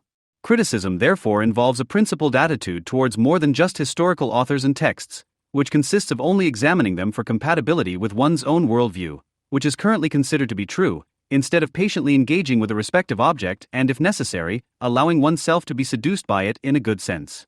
Such an attitude, which finds its adequate expression in a practice that ultimately pushes for censorship, is counter-Enlightenment and proto-fascist even before the Enlightenment activists themselves are targeted by a left-wing demagogic reason that seeks to uncover racist or, in a pseudo-anti-German way, anti-Semitic and anti-Zionist aspects in them. To even raise the question of anti-Semitism and anti-Zionism in Kant, since there are hardly any relevant traces of an immediate anti-Semitic or even anti-Zionist impact history of Kantian texts, is a sign of lumpen intellectual, self-satisfied, morally insincere depravity. It is similarly dubious to deplore Kant's and Hegel's proximity to the Prussian state and Protestantism in an abstractly anti-German, abstractly anti-state and abstractly hedonistic pose, which can also be found among traditional leftists. Yet Prussian law in the 18th century, anti-German, so to speak, stood for the most progressive on earth worldwide until Washington's American War of Independence, which Prussia supported in contrast to the rest of Germany, and in continental Europe until the French Revolution. The endeavor to subordinate society to a general civil law placed the Enlightenment thinkers in an initially real and rational divergence of interests with the Catholicism and Orthodox Judaism of their time, which is why the Jewish Enlightenment, the so-called Haskalah, saw a reform of Jewish tradition accompanying the bourgeoisification of the majority society as an important prerequisite for Jewish emancipation. Because Protestantism's cult of inwardness, which could rightly be criticized as a philosophical and theological regression behind Catholicism and Judaism, was also a renunciation of secular sovereignty, Protestantism, with its ideologies of egalitarianism, individuality, and personal responsibility, virtually imposed itself as an ally on the progressive anti-clerical bourgeoisie of the early period. It should by no means be downplayed what has long been sufficiently researched in principle, namely that the anti-Jewish polemics of the Enlightenment philosophers, which can be contextualized in this way, which in Kant's case are comparatively restrained in form, while their quantitative share of the work tends towards zero, are, on the other hand, predominantly based on half-truths, ignorance, error, prejudice, and anti-Judaic clichés, while at the same time ignoring the real needs of the Jewish minority. The deliberately unscientific definition of anti-Semitism valid for the time before Auschwitz. Anti-Semitism means hating the Jews more than is generally customary, speaks a radical verdict on the history of civilization or socialization. All this says about most Enlightenment thinkers is that they were not able to transcend the horizon of their era in every respect. Anyone who therefore believes that they can rise above Kant and other Enlightenment thinkers morally and intellectually because they have understood 2 or 3 things about anti-Semitism after Auschwitz, while at the same time, since this means nothing to them, their thinking does not even reach beyond the horizon of their own seen socialization, can only hope that one day they will be frightened of themselves. Unlike the left and apparently also some critics of ideology, Horkheimer and Adorno knew that critical theory, which is rightly distinguished from traditional theory, is itself traditional in a decisive respect. In other words, if philosophy is bad here and has always been, as Horkheimer says, the attempt to bring reason into the world, then traditional theory had to become historically mediated critical theory in order to remain true to itself and not fall prey to the post-bourgeois decay of thought since the 19th century. Horkheimer therefore defines the interest in the abolition of social injustice that characterizes critical theory as the materialist content of the idealist concept of reason. What the materialist content of the idealist concept of reason could mean somewhat more precisely will be outlined in principle below, whereby it is less those moments in which materialist reason actually overcomes or solves theoretical difficulties of idealist reason that are of interest here, but rather the unsolvable problems dealt with by idealism, which materialism merely shifts conceptually, but thus at least makes them truly comprehensible as such.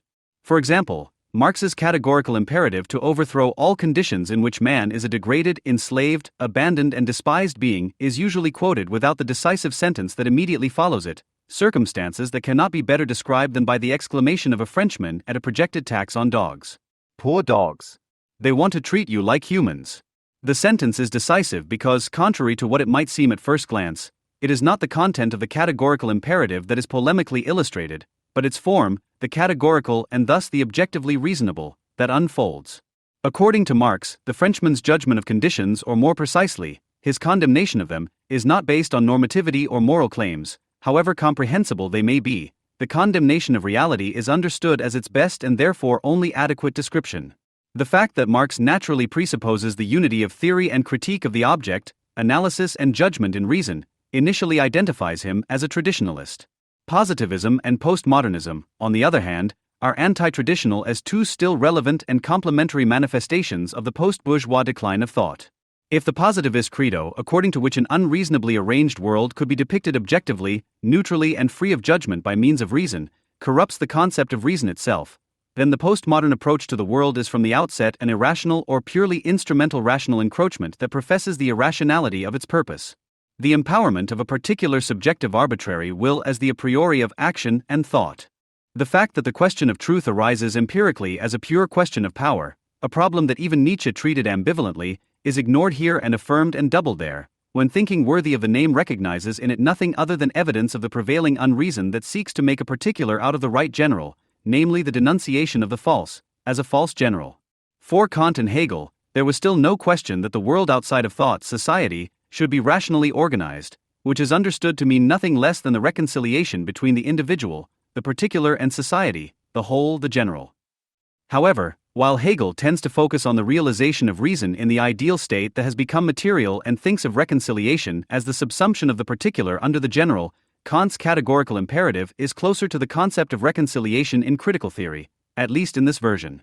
For rational beings are all subject to the law that each of them should never treat itself and all others merely as means, but at all times simultaneously as ends in themselves. Man is indeed unholy enough, but humanity in his person must be holy to him. Kant was always aware of the discrepancy between this law and social reality. In order to be able to resolve it, he postulated an abstract metaphysical, a priori realm of free will as a fundamental condition of possibility and relied practically on the education of the human race. Lessing. If, on the other hand, one comes to the conclusion with Marx that it is the constitution of social relations that forces individuals, quasi-lawfully, to degrade the other and themselves to a means self-preservation under the condition of general competition, then the demand to set up these very relations differently is only consequent. On the one hand, the materialization of idealistic reason in this way seems to finally solve Kant's imminent theoretical problems. On the other hand, however, the problem has only shifted. For example, when Marx quite rightly writes in the Feuerbach Theses, the materialist doctrine of the change of circumstances and of education forgets that the circumstances must be changed by the people and that the educator himself must be educated. It must therefore divide society into two parts, one of which is superior to the other, but at least Kant is wrong. He writes in Anthropology, man must therefore be educated for the good, but he who is to educate him is again a man who still lies in the crudity of nature, and yet is now to bring about that which he himself needs. And as is well known, critical theory has neither got rid of questions of education in general nor the circular reasoning in it that Kant grasped in principle. Just think of Adorno's lecture on education after Auschwitz. Nor does Marx really get out of the circularity, no matter how hard he tries by introducing the concept of self-transformation. Again from the Feuerbach Theses, the coincidence of the change of circumstances and human activity or self-transformation can only be grasped and rationally understood as revolutionary practice. The question that Marx did not solve, because it cannot be solved in principle in theory, is, how can unfree people humiliated, deformed and made contemptible by circumstances, make themselves subjects of a liberation that corresponds to their concept, a question that has become even more acute historically in view of the progressive subsumption of people under capital and the rise of barbarism. The relationship between civilization and barbarism, as an empirically acknowledged reciprocal succession of one another in human history, already posed problems for idealistic reason. Kant again in Anthropology, man is determined by his reason to be in a society with men and to cultivate, civilize and moralize himself in it through art and science, however great his animal inclination may be. But the progress of the species is always only fragmentary, in time, and offers no security because of the regression with which it is always threatened by intervening barbarism that revolutionizes the state. End quote. Hegel's notorious solution, which gives meaning to even the worst catastrophes by declaring them to be necessary transit stages of the rational world spirit coming to itself in the end, is the object of criticism as a theological and cynical one. Kant's argument is partly similar, except that for him it is nature in which man's destiny to reason, which ultimately prevails against all necessary discord, lies. In part he leaves the problem open as an unresolved one. Critical theory goes beyond idealism, not by solving the problem, but by exacerbating it and establishing an inner fatal connection between civilization and barbarism that the idealists could not conceive of. Kant, for example, conceives of civilization as a process in which man, as an animal endowed with the faculty of reason, can make of himself a rational animal. But for the idealists, barbarism tends to appear only as a lack of denial of instinct, a lack of taming of inner nature through reason. If one wanted to briefly and succinctly determine in an abstract and general sense what critical theory is essential to its self-understanding and in which it finds its own insurmountable limit as a theory, one could say that it unfolds the existential judgment that domination and annihilation are not, in reflection on a quasi-anthropological dilemma of humanity. The dialectic of enlightenment follows one of Freud's ideas. For Freud, everything with which we try to protect ourselves against the threat from the sources of suffering, firstly the superiority of nature and the frailty of our own bodies, belongs to culture, civilization, and society. At the same time, however, the institutions that regulate the relationships between people in the family, state, and society themselves form a third, i.e., social source of suffering, insofar as every culture must ultimately be based on coercion and the renunciation of instinct.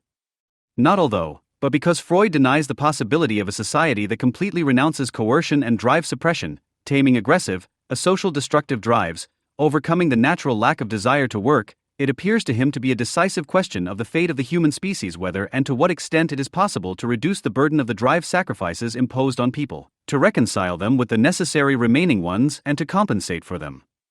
This in turn means, on the one hand, that only when the differences between the particular individual and the general society and between the socialized individual and external and internal nature, which appear as opposites, have been reconciled, which means the opposite of a redemption or eradication of difference in the collective or in death, can culture or civilization be considered successful. And secondly, that the almost lawful failure of civilization tends to turn into barbarism without civilization and barbarism, progress and regression in society and in the individual becoming indistinguishable. Theoretically, the dilemma can only be unfolded and the way out, the reconciled society as a determinate negation of the unreconciled one, can only be anticipated. Its realization is incumbent on a practice whose momentary pretense makes the opposite more probable. The contradiction that cannot be resolved in thought can also stand for this, namely that Adorno's categorical imperative as a minimum demand takes precedence over Marx's as a maximum demand, while at the same time the real redemption of the minimum is inconceivable without that of the maximum. Kant already knew that bourgeois law is not the instrument for achieving reconciliation.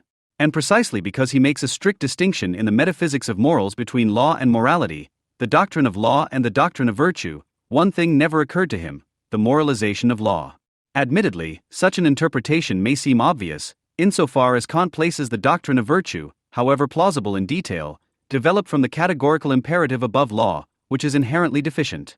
However, this is to be understood, and here Kant anticipates certain aspects of modern legal criticism and psychoanalysis, as meaning that the law, as something merely external and statuary, can only unfold its civic meaning and be permanent if the individual subject to it have essentially internalized its spirit. While civic law would become superfluous if people were to truly embrace the categorical imperative out of freedom. According to Lessing, for example, the entire bourgeois society must still be completely abolished, and as fantastic as it sounds, it is nevertheless very close to the truth. People will only be well governed when they no longer need government. End quote. Instead of seeing the relationship between this perspective and Jewish messianism, Kant identified the merely statuary with Judaism and internalization with Christianity, which is why he, like many Enlightenment thinkers who considered Christianity to be more progressive than Judaism, assumed that Christianity was closer to his concept of a religion of reason as the basis of law and a precursor to its overcoming than Judaism. In his anti-Judaism, however, Kant still revealed more about the connection between law and morality than today's criticism of anti-Semitism, which shares the misidentification of Judaism with external legality and Christianity with internal legislation, and merely re-evaluates it, which, incidentally, also does both religions an injustice. The extent to which materialist reason stands on the shoulders of idealist reason, and critical theory is the heir to traditional reason, is perhaps made clear once again in a passage at the end of Horkheimer's 1962 essay Kant's Philosophy and the Enlightenment. Quote, Kant's individualism still contains the truth of socialism.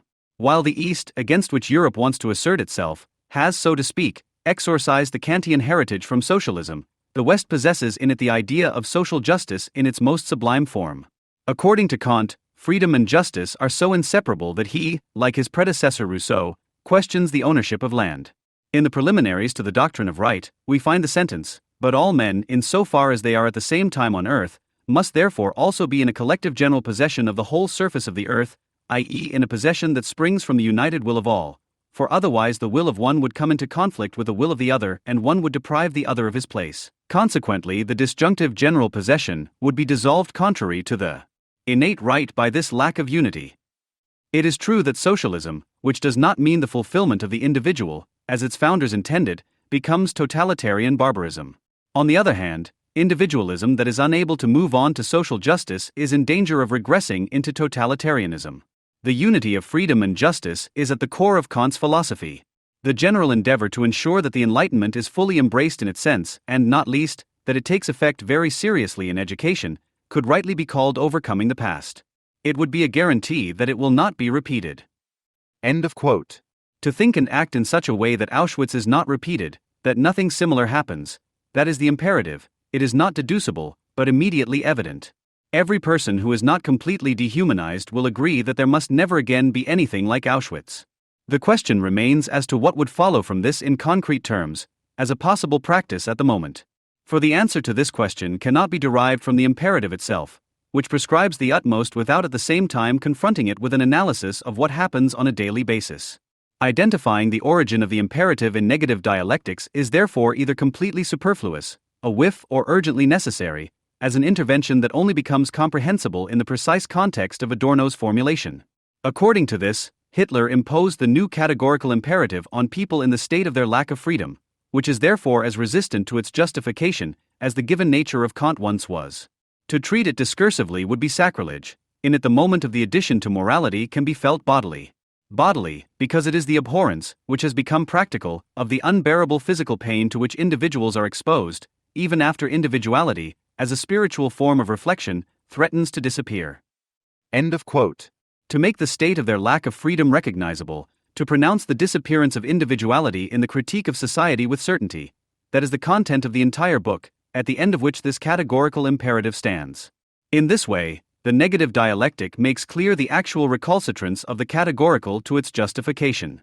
Anyone who ignores this only needs Adorno as an authority for something that needs no authority, and in truth assumes that freedom already exists and with it the best of all possible worlds. If compulsion and lack of freedom are not expressed in the formulation of the categorical, they are, consciously or unconsciously, denied. It may become indifferent to deny them with awareness and to make oneself at home in the best of all worlds in order to fight the enemies of all freedom from there, or to readily concede that a liberation of society is still somehow necessary and that one wants to stand up for a better one when the opportunity arises, but now the worst must be prevented.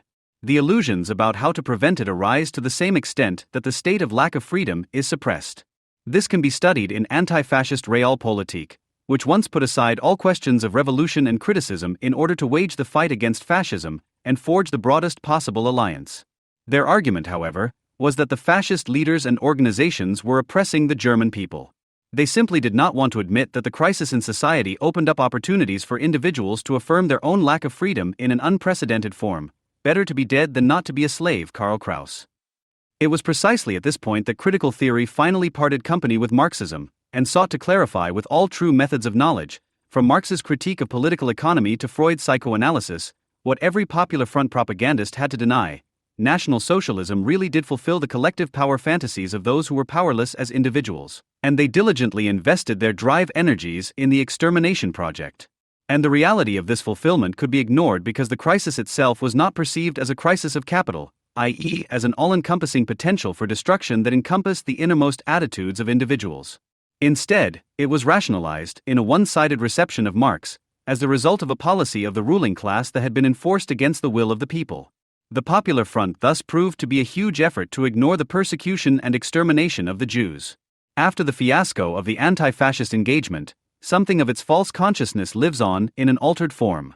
What the anti-fascists had ignored, the participation of the masses in the National Socialist policy of extermination, became the subject of a piece of mending by their successors. With a demand to learn something from history, they perhaps pretended to turn to the people themselves. However, by omitting the analysis of social and political conditions instead of bringing them up in such a way that they would make the guilt of the individuals fully conscious, they are in fact addressing the political functionaries. They are quite rightly accused of not having the political will to do something about the impending repetition of Auschwitz. However, teaching them this will as the lesson they should finally learn from the past is like trying to explain the protection of private property to someone who gained his wealth through Aryanization. He will only gain the confidence that he no longer has to give it up. In other words, it is about the question of how political will is formed in a society, which mechanisms allow individual aspirations to become political will in the first place. For this is the structure of post-Nazi society. Its own triumph of the will lies in the retrospective giving of meaning to extermination, so that everything remains the same and nobody touches the social preconditions for Auschwitz to be repeated. The moral front, which has taken the place of the popular front, fits in here. The post-Nazi society appears to it only as the sum of the perpetrators' children and grandchildren, who should now finally begin to understand and show the political will to live up to this imperative. To this end, the post-born anti-fascists are repeating what the popular front did. They look away from the subjective participation of individuals in the destructive potential of society, i.e. from that which at its core adds them to the mass, which is precisely more than the sum of its members, namely the post-Nazi society, and it is all the easier to refrain from this today, as it is after all a solitary mass, a mass, in Germany and Austria in the ominous double sense of the word. Leaderless mass, which sees Israel as the greatest burden on world peace. Better to be blackmailed by the jihadists than not to be against Israel. This is a characteristic trait of left-wing propaganda. Anyone who assumes that the masses are teachable without bringing up what holds them together could just as easily be convinced of their unteachability and, like Thomas Bernhard in the post-fascist didactic play, recognize only a comedy for puppets. The puppets are the moronically unteachable people, and those who pull them, the masterminds. The government that sells the people for fools. However, the construction of these puppets tells the players how they alone can be moved, and so the masterminds are also incorrigible as long as they operate the puppets and do not refrain from speaking to and of the people. But even calling unfreedom by its name can become moral jargon, and no one, even if they invoke Marx and Adorno, is immune to this. The difficulty lies in explicating it at the height of the times, at the level of contradictions. Every concept, if it is not sharpened to the conditions of specific social constellations, can become a kind of mantra, repeated incessantly without reflection on its temporal core. It allows theory to become a state of trance and obscures the preconditions of one's own actions instead of clarifying them. It only serves to prevent the experiences that do not give up in it. In this way, the mind that wants to be critical can lie into its own pocket all the better, and here it is completely irrelevant whether it complains ostentatiously about the powerlessness of the individual or cheerfully postulates the abolition of capital and the state. Critical theory is a single unfolded existential judgment, for which Adorno found the most succinct formulation: the whole is the untrue. But it must be unfolded, otherwise Horkheimer's objection continues to apply: be suspicious of those who claim that one can either only help the big picture or not at all. It is the life lie of those who do not want to help in reality and who talk their way out of their obligation in individual cases by referring to the grand theory. They rationalize their inhumanity. End of quote. Developing judgment means visualizing its concepts, and this is where Adorno's negative dialectics becomes irrefutable, even acute, in which it has gone beyond all theory, in the demand to open up the conceptless with concepts without making it equal to them. What is wrong with the concepts, even if they are as true as those of critical theory, is like a wound that is getting bigger and bigger. Adorno himself reflected on this, and all of his writings are instructions not to stop thinking beyond them. The determinable error of all concepts compels us to cite others. Visualization is nothing other than experiencing this compulsion in an intensified way. The existential judgment cannot be developed if the non-identical, which cognition has to approach anew each time, is ticked off because Adorno has already said it. So the whole is the untrue really does fit on a gingerbread heart. Negative dialectics sets the categorical imperative against the lack of freedom that is determined by exchange and legal relations. In its concept of these relations, the core of time must be made visible in its entirety, i.e. the dimensions of post-Nazi society and the Cold War, otherwise it will be like Marx's concept of capital at the time of Popular Front politics. In the fight against Hitler, the anti-fascists had called for the defense of culture and humanism without relating what was to be defended to the critique of political economy, whose terms continued to be used tacitly regardless of this. Marx's terms, which only rattled around, had long since served the bureaucratic cadres as a kind of code, password for access to the party apparatus and command for its cleansing. Today, there is not much left of this misuse of critical terms, and this is not least thanks to critical theory, which has taken precautions as far as its own terms are concerned. Nobody can call on Adorno to defend bourgeois values in the fight against the Islam fascists without great discomfort. And if it is not articulated so as not to jeopardize the united front, all correct insight is lost in the compulsion to tactics. Conversely, however, preventing the greatest disaster cannot simply be identical with realizing a liberated society. The distinction is indispensable in order to do justice to the extreme that is an immediate threat. On the contrary, it is only possible to grasp the potential of annihilation in all its severity and without compromise if we do not lose sight of the possibility of finally getting hold of its preconditions and going beyond this society that constantly reproduces them.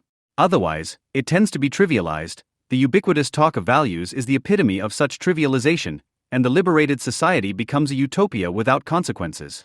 If the wrong, once definitely recognized and specified, is already an index of the right, the better, then precision and certainty do not mean understanding this wrong solely through the possibility of the worst that it contains, but always at the same time through the fact that precisely this possibility is not necessarily or automatically put into practice.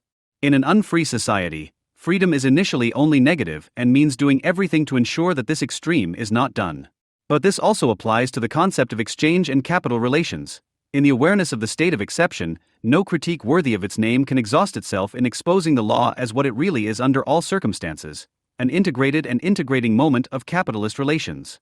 If it can therefore never be true generality, and if in its form of freedom that includes the unconstrained association of the diverse can in no way be positively enforced, then the right is nevertheless the indispensable condition for considering it, the conditio sine qua non of critique as well as of revolution at the level of the productive forces and socialization that has been achieved. And in the awareness of this contradiction, critique, which is aware of its own preconditions, must stand by bourgeois society just as much as it attacks it. Auschwitz's categorical imperative compels us to constantly sound out the negative dialectic.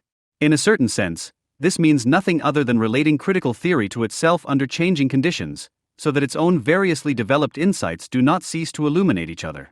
Such thinking is not a sport, its results are not there to be constantly surpassed, they are instead waiting to be realized anew in the consciousness of each individual before they can be realized in the other meaning of the word both, however, in a way that no one can really anticipate, not even those who have once arrived at the results. The process of interpretation is much more like, and this is particularly close to Adorno's point, musical interpretation. If emphasis and dynamics are to be tested here, then not in order to feel out the exquisite in the arbitrarily possible, but to find a relationship to the past that completely opens up the momentary situation. However, anyone who simply draws examples from this situation in order to illustrate anew the contents of critical theory that have been handed down will only make its concepts rattle. Only those who also expose themselves to the contradictions of the present can therefore experience the resilience of the traditional concepts in their interpretation.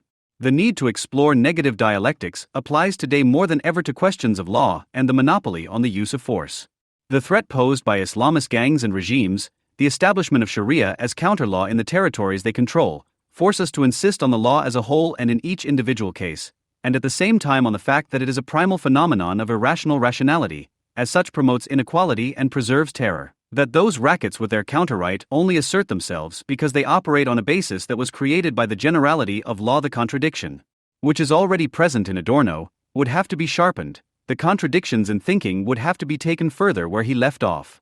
Quote, while society without law, as in the Third Reich, became prey to pure arbitrariness, law preserves in society the horror of recourse to it at any time with the help of citable statutes. End of quote. In the case of the Third Reich, this arbitrariness means total annihilation, and must be remembered as such and not just as arbitrariness. This is precisely what the imperative then retroactively claims, just as the concept of dictatorship used here only gains its weight through it by insisting on this difference to other dictatorships. The legal enclosure of bourgeois society passes immediately into violence. Indirectly, it has always stood behind it. In the transition itself, however, it should still be noted that mediation itself is more than mediation, as long as it concedes a minimum of freedom, Franz Neumann, to individuals in opposition to immediate violence, on which their mere life does not depend other than on the mere possibility of criticism in the emergence of the corporeal. In the abhorrence of unbearable physical pain that has become practical, only that minimum can be measured at all. It is thus the imperative that makes the difference into a difference about the whole. In negative dialectics, it pierces the ideological cocoon of the Cold War, within which the concept of the administered world had its rightful place, insisting that the administered world is a post-Nazi one, that in it we cannot disregard what preceded it and threatens to follow it. However, totalitarianism theory was often used to visualize this danger within the administered world, the Soviet Union was the representative of Auschwitz. It was suitable for this because even the minimum of freedom was abolished in it, camps were set up and millions were killed, just as the functionaries of the ruling party were ready at any time to borrow from National Socialism and promote nationalist and anti-Semitic forces in their empire at will. The more its form of rule closed itself off to the West, the more it contained, as Imre Kurdish even attested to the Kader regime, the virtuality of Auschwitz. What citizens, i.e. as beings who do not learn any lessons from history, can lose is no longer demonstrated to them by so-called actually existing socialism. They can now learn it almost exclusively through so-called international law, which does not really exist, but is presented as the great lesson from the past. It is based on treaties that can be broken at any time without a sovereign having to intervene. Instead, there is a UN resolution, guaranteed by no monopoly on the use of force, which is what makes the law real within the state. Its basis here, in the international arena, is ultimately deterrence between the individual states, a ceasefire in the war of all against all. As long as the constellation between the states is balanced to some extent, a certain rationality can return to international relations, and it then also makes sense to invoke this right. It is not nothing, but it nevertheless remains virtual, a convention in the literal sense. The human rights it promises are, when push comes to shove, an invitation to murder Hannah Arendt. They cannot grant the individual any protection if there is no concrete state behind them that is able to enforce them as civil rights. Here, however, the citizens show themselves to be of quite different erudition, while some still have a concept of sovereignty and are thus able to distinguish between what is law and what is only so-called, others want to know nothing of it, dream of international law and of the world sovereign, whom they fantasize about as a kind of god of nations, a god of love in whom the states should believe rock solid in order to resolve any conflicts they may have in communication free of domination. For this dream, for this substitute religion, the enlightened or rather hardened citizens who have come together as a community of faith, especially in core Europe, are willing to accept any nightmare wherever the counter-right establishes itself and deprives bourgeois society of its best, the minimum of freedom and the promise of happiness that lies in it and in its utility value. The power that establishes the counter-right is not simply a competing sovereign, a state among other states. It is directed to the very core of its structures and in the consequence of its dynamics against sovereignty itself, thus against the law that only becomes real through the sovereign. It aims at the creation of unstates, the abolition of the monopoly of force through a conglomerate of political gangs, as Franz Neumann understood the rule of National Socialism. In line with Neumann's analysis, the concept of the counter-sovereign coined by Manfred Dahlmann would require us to work out that this political power is not simply another form of sovereignty, but in the final instance always negates sovereignty, in the insane desire to immediately take the place of capital itself. This includes, on the one hand, the dissolution of the monopoly on the use of force through the lawless rule of the rackets, and on the other, the creation of projections of the world sovereign in various forms. While sovereignty cannot be embodied by a single state, be it itself hegemonic like the USA after the Second World War, but always by the states in their relationship to each other, because only in this way is it able to guarantee the utilization of capital, the counter-sovereign absurdly claims precisely this singularity, in the name of which it dissolves the unity of individual monopolies of force in the Near and Middle East through the belief in the worldwide Ummah of the faithful, which in Jihad puts an end to the states of the unbelievers, in core Europe through the no less religious notion of a power based in international law and international community, which is on the immediate verge of installing itself as eternal peace. One's own delusion is concealed by accusing the USA and Judaism of illegitimately possessing what one rightfully claims, world power. Although Manfred Dahlmann believes that Germany is interested in taking over the current role of the USA, and even describes the USA itself as a world sovereign, he nevertheless gets to the heart of the matter when he says, the relationship between sovereignty and counter-sovereignty is like that between production and destruction. However, this power has long since outgrown the form of the Third Reich. What is emerging today as a front against the hegemony of the USA appears in turn as an empire without an actual monopoly on the use of force, which unleashes all the more violence. Only it is not the laws of Nuremberg that apply here, but international law, while those real unlawful laws eliminated the civil rights of certain citizens, identifiable by a certain religion and characterized as a race, or more precisely, as a counter-race. In order to destroy them, this unreal law is increasingly being played off against the sovereignty of a certain state identified with the same religion and counter-race, in order to extinguish it. The equality of all states, which this so-called international law imposes in analogy to civil law and in contrast to the Nuremberg laws, only ever offers, to paraphrase Leo Strauss, justice without the sword. No real sovereign rules and can never rule over the states to execute them with its monopoly of force. From the point of view of Israel's security, this means that it does not possess what alone could make equality desirable, that a sovereign stands behind it. At the same time, it retains the great disadvantage that equality in the political sense always entails, for it has so much in common with the real right to abstract from all particularity of the legal subjects, and thus also from the singular threat to this one state and every single one of its real and potential citizens from worldwide. Anti-Semitism, which cannot be juxtaposed with anything equal this changed situation compared to the National Socialist threat of annihilation, now forces us, in all questions of political intervention, first and foremost to clarify the relations of violence between states and to reach agreement here. The conditions for this are undoubtedly poor in places where the majority of citizens hate Israel and are hostile to the USA. In the USA itself, it is not only easier to explicitly raise the issue of violence in international relations and to discuss all the consequences of how important a war is if it helps to prevent something worse. There are also genuine structures of lobbying there. They differ clearly from a political culture of the movement, as is so characteristic of Germany, in that they are initially based on money and law, while the movement places immediate trust in the consent of the masses. Rationality of public debate is by no means guaranteed with them, only the mass psychological compulsion towards the irrational, which is characteristic of a movement, is at least somewhat broken. However, Croatian and Albanian rackets also knew how to use them in the 1990s. They famously hired American public relations firms to change the minds of the political public in the USA, which was originally opposed to the division of Yugoslavia. And in the meantime, the EU seems to have found its best lobbyist in Obama, who is not even paid by it. He is simulating a movement on the basis of lobbying. However, if it is hardly possible to finance the truth for once among the lies circulating, if citizens only ever want to be moved inwardly, especially by the absolutely selfless engagement for peace and martyrdom and by the tenderness of the people in the fight against Israel, because these citizens cannot utter lies without believing them themselves, then political initiatives that do not shy away from the truth and openly debate the use of war as the ultima ratio to prevent the worst from happening have a hard time. Today, the categorical imperative after Auschwitz means that it is more urgent than ever to discredit business with a non-state that equips armies and gangs and knows how to obtain nuclear weapons in order to wipe out Israel.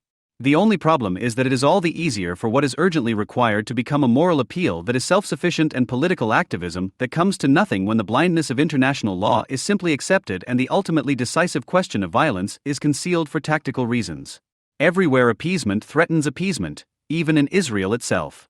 But nowhere is it more tempting to collaborate with collaboration than in the successor states of the Third Reich. Here, the protest against the mullah's nascent nuclear power reflexively produces the idea that it is the continuation of the peace movement by other means, and the State of Israel serves as one of these means, which should accordingly be rebuked or sworn to a peace process. Destroying this appearance has become the equally urgent task of a critique that has understood the categorical imperative and has set its purpose in Israel's existence. As such, it openly states that the sovereignty of states such as the Islamic Republic of Iran or the threatening Palestinians cannot count for anything when it comes to the purpose, and that their power, like that of all anti-Israel gangs, must be practically negated. That therefore, if the Jewish state is at stake, military intervention against it is necessary in order not to abandon reason at precisely this point. Clear-thinking Israelis such as Benny Morris stand up for this reasonableness in the face of a decidedly vague argumentation that seeks to disguise the necessity of keeping the military option open by calling for economic sanctions against Iran. Such self-deception, however, has become the reality of realpolitik in circles that want to show solidarity with Israel. Instead of becoming aware of the prerequisites for solidarity and demanding them as a regulative principle, if you don't want to talk about the military option, you should also keep quiet about the economic sanctions. Efforts are being made to repress this issue in particular, clearly noticeable in the discussions at the Vienna Conference on the Iranian threat on May 3 to 4, 2008. However, if the repression is not even perceived externally, but only the reason directed against it, which is always denounced as warmongering, it shows once again that the enemy knows better about the issue of violence.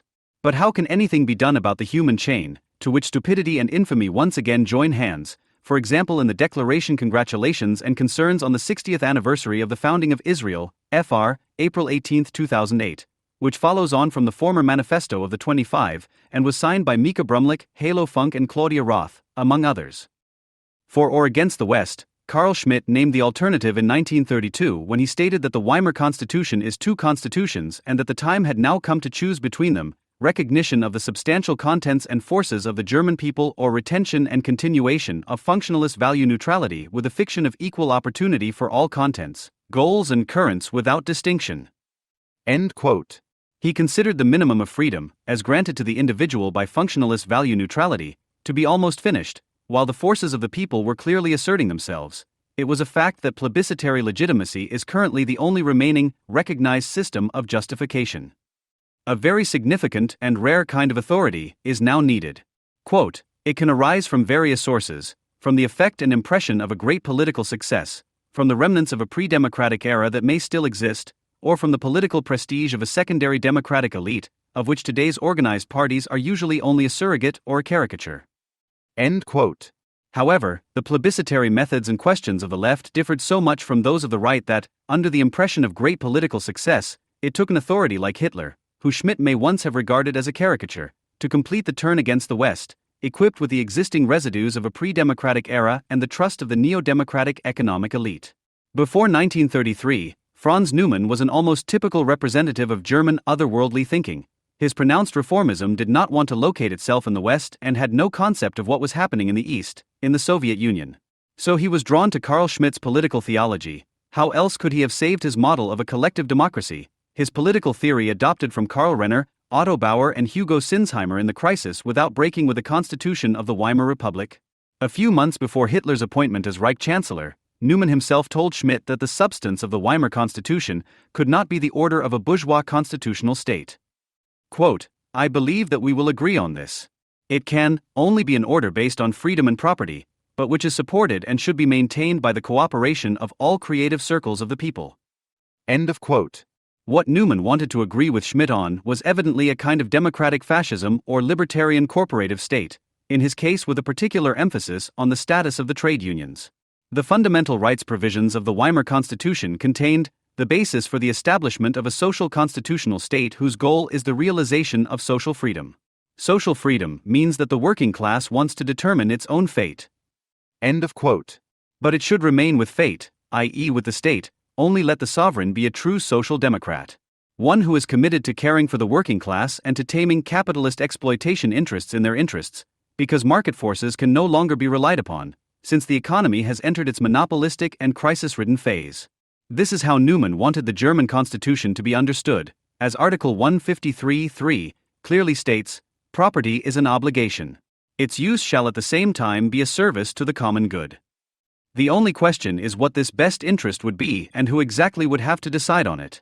The difference between Franz Neumann and Otto Kirchheimer in this respect, which is often emphasized in left-wing academic literature, proves to be negligible here. Kirchheimer only had an accelerated reformism in mind at the time, which was just as necessarily based on Carl Schmitt, except that he understood the Weimar Constitution as a formal rule of the game, which the more powerful is able to repeal at will in the absence of a higher authority. End quote. And this higher authority, which would have to be formed beyond Weimar, could only be a new state, a new sovereign. Kirchheimer thus simply allowed the disappointment that Neumann steadfastly fended off, just as every left-wing socialist is a disappointed reformist, and every reformist a disillusioned left-wing socialist. In 1930, Kirchheimer had also written in a similar vein to Neumann that the restriction of property to the individual sphere was not contrary to the meaning of the Constitution. Quote, but only if the state makes active use of this new meaning will it be able to put all those powers in their place that are also working effectively here to forge the present eternally to the past and to play off the eternal right, the acquired right, against the right of today. End of quote. Kirchheimer's right of today was just another formulation for Neumann's collective democracy, or social freedom. Both thought of this right as little as Schmitt did in terms of the individual. The collective, which Schmitt called the community, was the subject. But freedom is always and can only ever be the freedom of the individual, just as the freedom of the collective is always a paraphrase for the lack of freedom of the individual. This was what Neumann learned very quickly on his flight to the West, and where he was ultimately to agree with Kirchheimer on all important issues when they met again in the circle of the emigrated Institute for Social Research. Neumann continues to understand personal freedom in bourgeois society as the form in which coercion appears. The legal person is the economic character mask of the property relationship. It leaves nothing to suggest that the entrepreneur disposes of the worker. Only now Neumann perceives it as a form in the first place, and that means, understood in its significance for the individual, as a condition of his submission to the mute compulsion of relations and of emancipation from immediate oppression.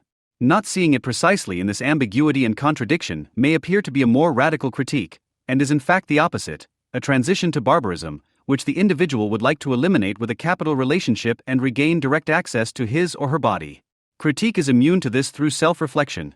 In law, as Horkheimer wrote a little later, we can recognize the means of domination that opposes it as the reflection by which it exposes itself. Nor is there any doubt that the form of law is an inverted one. In a society that cannot renounce violence in principle, true universality is not possible, wrote Newman. That there could be true generality can only be expressed in the analysis of the false. This realization now connected the former trade union syndic with critical theory in exile.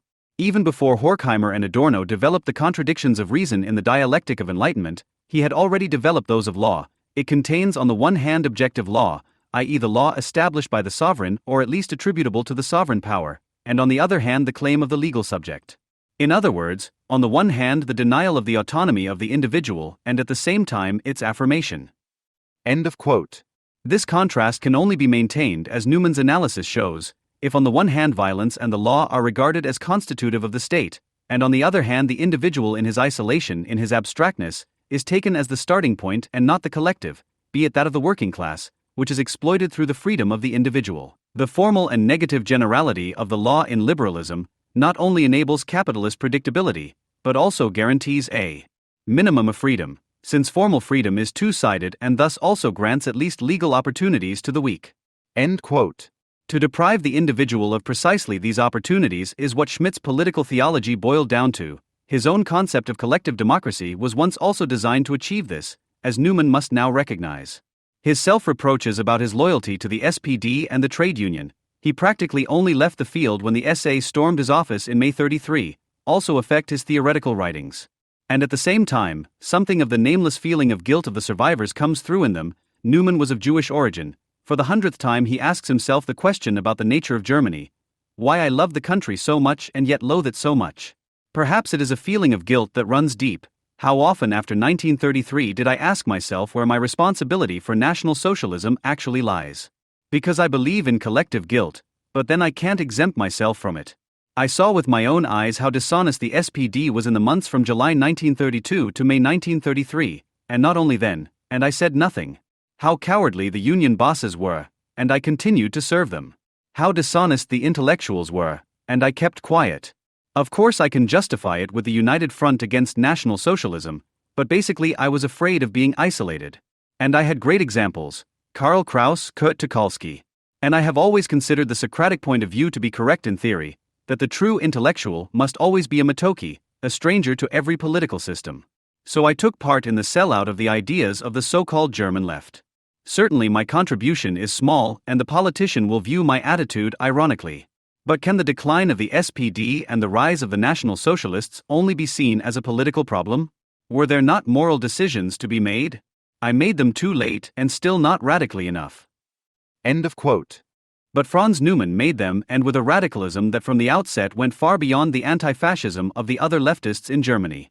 By working out the contradictions of the liberal state, he got to the root of the Nazi state, but not in such a way that the two could fall into one. After all, the claim to distinguish personal freedom from the capital relationship, to which it is nevertheless causally related, is the basis of his large-scale analysis of National Socialism in Behemoth. In it, Newman wanted to prove, against the view held at the Institute for Social Research at the time, that National Socialism was a capitalist state, characterized by the tendencies of the monopoly capitalist phase.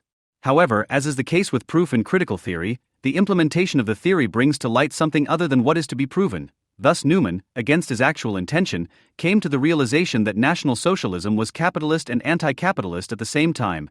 It is authoritarian and anti-authoritarian. It is for and against private property.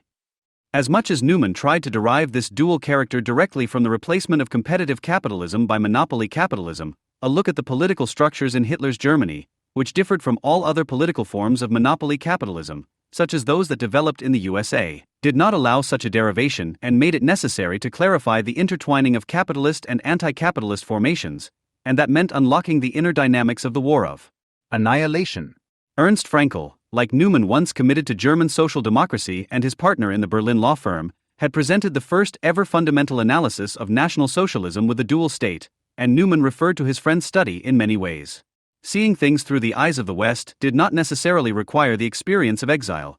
Fraenkel had written the original version in Germany before fleeing to the USA in 1938. These years before the Second World War had already led him to speak of the war of extermination against the German Jews, enabling him to speak of the eternal state of emergency, the constitution of the Third Reich. In order to find the terms for this, Frankl contrasts the latest German development with the early English one, which led to the constitutional monarchy. This is how he grasps the potential dissolution of the boundaries of violence in the Nazi state. But with it, the political itself also becomes something else, and Karl Lowith expressed this most succinctly as early as 1935 in his debate with Carl Schmitt. Not just any social order, but solely the willingness to die and to kill was the supreme instance of National Socialist politics. This concept of the political gives rise to the concept of the total enemy, which also comes from Schmitt and is quoted by Frankl. It is only right and meaningful if a pre-existing, unalterable, genuine and total enmity leads to the divine judgment of a total war. The leader can only be believed in actively, as the practical, daily driven destruction of those who are labeled as total enemies or who cooperate with them. He only becomes total through the fact that he is forever a very specific, non-replaceable one. The enmity must be pre-existing and unchangeable. No matter how the enemy may behave, he will be destroyed. Only then is it possible to believe in redemption in annihilation, if at least this one is not interchangeable and at the same time embodies total interchangeability. But this is the logic of anti-Semitic madness, the monstrosity of which was too great for those threatened by it to comprehend. Frankl thus attempts to allow this purpose of political expediency to serve only as an example of the status of a minority in an unjust state, but the formulation of the war of extermination against the German Jews already goes beyond this and penetrates to the core of this political issue. Ultimately, it is also the situation of the Jews that most clearly calls into question his conceptual construction of the dual state as a stable, as it were balanced state of rule. As he already indirectly admits in the first version, the normative state holds no norm at all for the Jews. It is precisely the legal security based on the Volksgemeinschaft Göring. Like Frankl, Newman now assumes that in National Socialism, there is no realm of law and order, although there are thousands of calculable technical rules. Unlike Frankl, however, he comes to the conclusion that it is no longer possible to speak of a state insofar as such a state is conceptually defined by the unity of the political power exercised by it. Rather, it is a gang whose leaders are constantly forced to make up after disputes. End quote. The various groups exercising power in the Third Reich informally agree on a certain policy. They then implement this policy with the apparatus at their disposal. There is no need for a state above all groups. End quote. None of the institutions possesses power per se, each is only powerful to the extent that it is in harmony with a large number of other institutions. This also allows the leader to play off one group against another. End quote. As far as Newman can recognize in this extreme formlessness not a weakness but a strength of the system, it also becomes apparent that the whole system necessarily conditions the incessant aggressive expansion. This expansion is in turn as capitalist as it is anti-capitalist, for the means for it cannot possibly be acquired through trade with other states on the world market. This can no longer be accomplished through purely economic exchange, but only with the help of political domination, which integrates those states into the German monetary system. End of quote. However, the fact that this entire system is just as conditional as it presupposes the total enemy that National Socialism has created in the counter-race of Judaism remains outside the horizon of this probably most important study on the Nazi state, and thus its core. Only in a comment in the second edition of 1944 does Newman grope his way to the realization that participation in such a monstrous crime as the extermination of the Eastern Jews made the German Wehrmacht, the German civil service and the broad masses accomplices and helpers of this crime, and it was therefore impossible for them to leave the Nazi boat. At this time, Newman was already an employee of the Office of Strategic Services. The enemy reconnaissance he was able to conduct here had undoubtedly given him such insights, and for some time, working for the U.S. intelligence service was therefore an immediate part of the development of critical theory.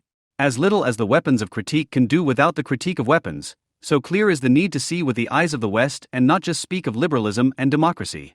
The concept of the West reflects the limits of liberalism, a form of society that cannot renounce violence in order to enforce and maintain at least the limited formal and negative generality of the law, the minimum of freedom, on a certain territory.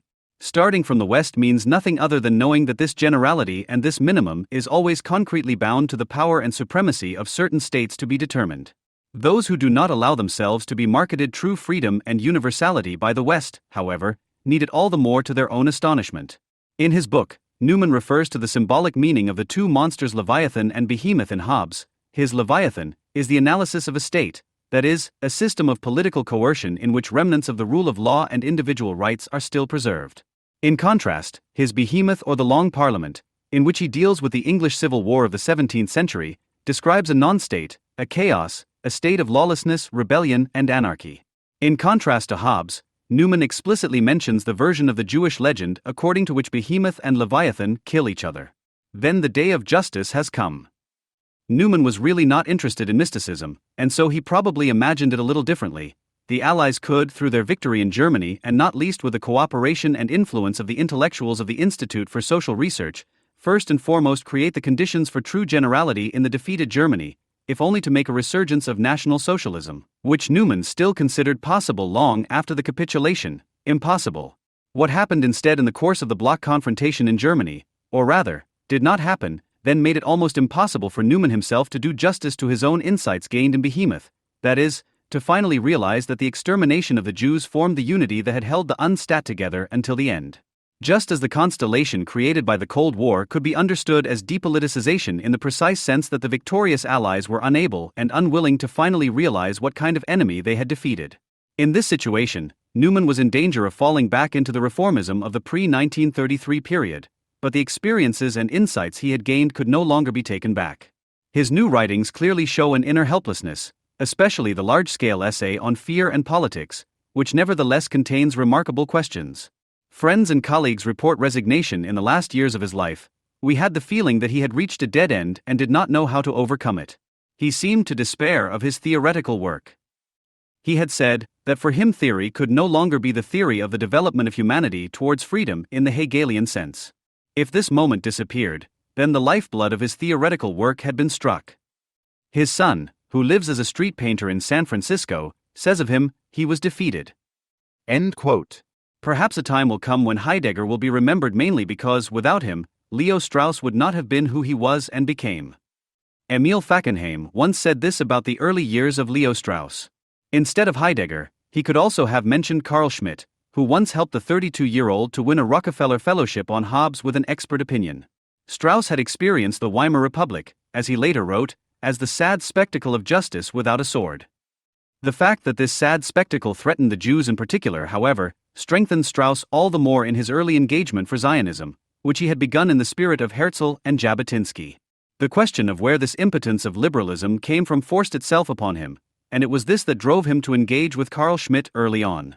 Even before National Socialism was in power, he could see from Schmitt's concept of the political that a liberalism beyond the West and in contradiction to it could only be German ideology, that the always limited, negative justice must always be based on the sword, and that this sword must have a place that can be precisely specified.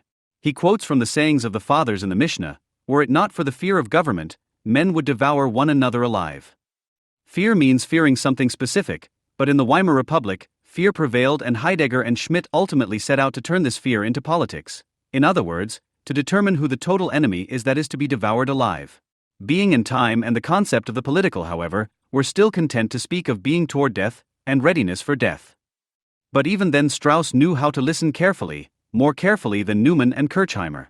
He wrote to Schmitt in 1932, no less respectfully, that Schmitt's interest in his own Hobbes studies was the most honorable and binding confirmation of my scientific work that I have ever received and that I can even imagine.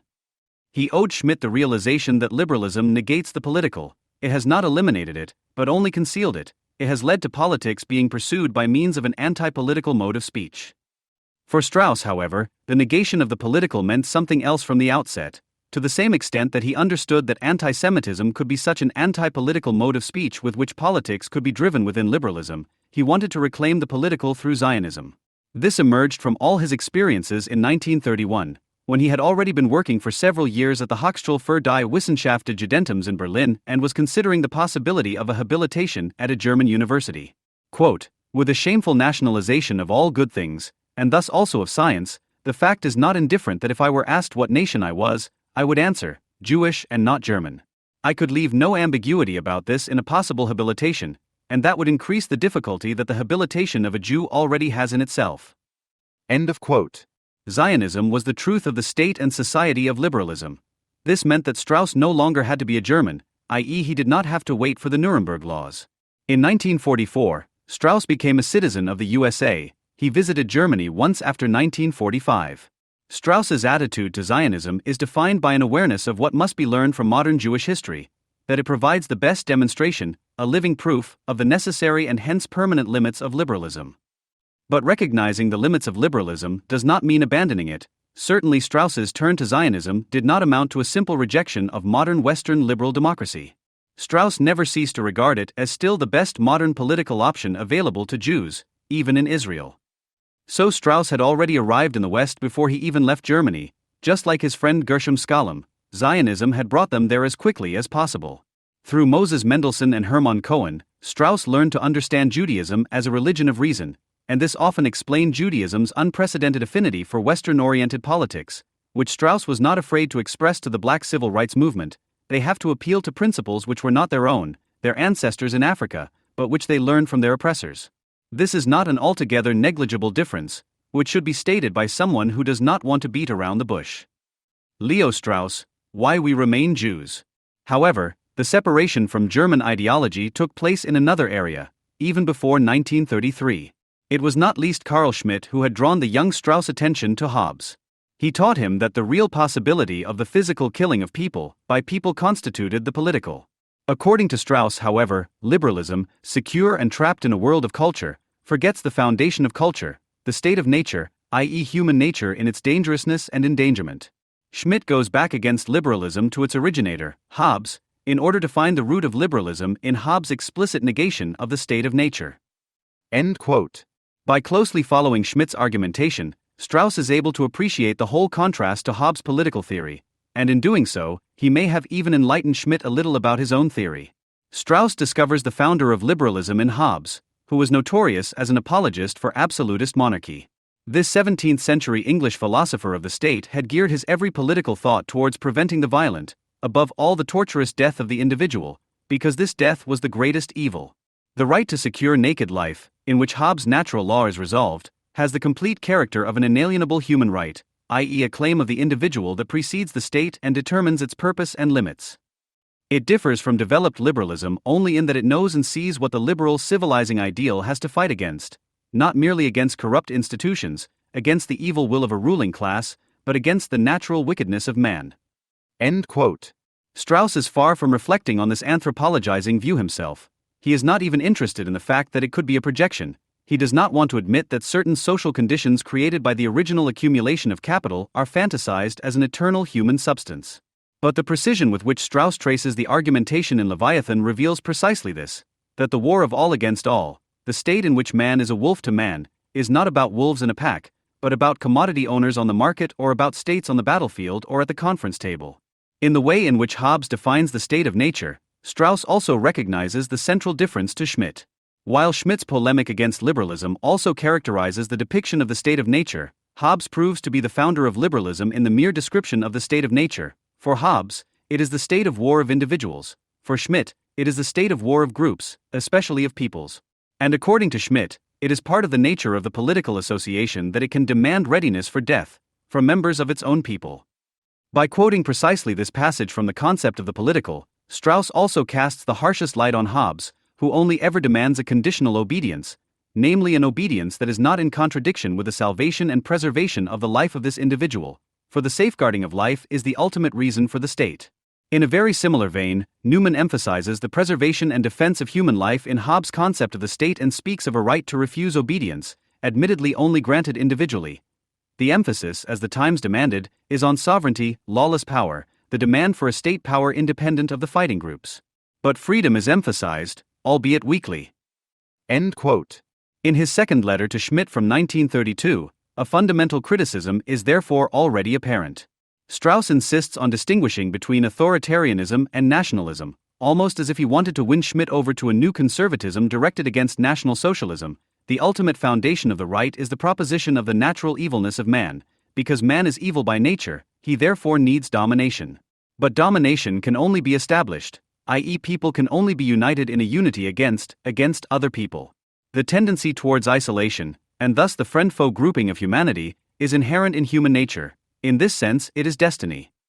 Strauss agrees with Schmitt in this respect, but what he also senses is Schmitt's attempt to enthrone this condition of state rule as its purpose. But the political, understood in this way, is not the constitutive principle of the state of order, but only the condition of the state. This hierarchical relationship between the political and the state, however, does not, I believe, emerge sufficiently in your writing. End quote. As carefully as the criticism of the academic patron is formulated, It nevertheless indicates the decisive point at which there can no longer be any common ground. Strauss has noted that the reinterpretation of Hobbes that Schmitt undertakes amounts to the utmost antithesis, because it makes the readiness to die and kill the highest meaning of the state, and in doing so understands the distinction between friend and foe as a relationship between groups and peoples, not between individuals. And states. Something in particular had aroused Strauss' suspicion and made him suspect the worst as early as 1932. Schmitt spoke of malice, which is not to be understood morally, with an unmistakable sympathy. But this sympathy is nothing other than the admiration of animal power. Its inappropriateness can be seen immediately in the fact that what is admired is by no means a merit, but a deficiency, a neediness, namely a need for domination. Quote, man's dangerousness, discovered as a need for domination, can only be appropriately understood as moral badness. As such it must be recognized, but it cannot be affirmed. But then what sense does the affirmation of the political have? End of quote. The affirmation of the political in Schmitt is, as Strauss recognizes, the affirmation of the state of nature. Schmitt opposes the affirmation of the state of nature to Hobbes' negation. The state of nature is the status belli par excellence. The affirmation of the political as such is the affirmation of the struggle as such, regardless of what is being fought for. In this indifference and neutrality, Strauss now recognizes a liberalism with reverse signs. Schmitt did not gain any horizon beyond liberalism, from which alone liberalism itself could be saved, which of course could not be in the mind of this German ideologue, who at the time was still somewhat reticent about this. The concept of politics, as defined by Schmitt, merely reverses the signs of liberalism. What Strauss hints at in mere philosophical exegesis was to be confirmed down to the last sociological detail by Newman's analysis of the Nazi state, that the National Socialist state, which propagated itself as totally unified, was in reality pluralistic. The political will was formed through the haphazard competition of the most powerful social cliques. Society, incapable of reproducing itself in free movement any longer, breaks apart into a diffuse barbaric multiplicity, the opposite of that reconciled diversity which alone would be a humane state. End of quote.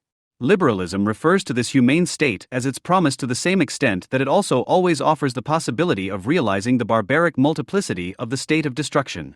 However, the disintegration is held together by the total enemy, as defined by Schmitt and put into practice by the Third Reich.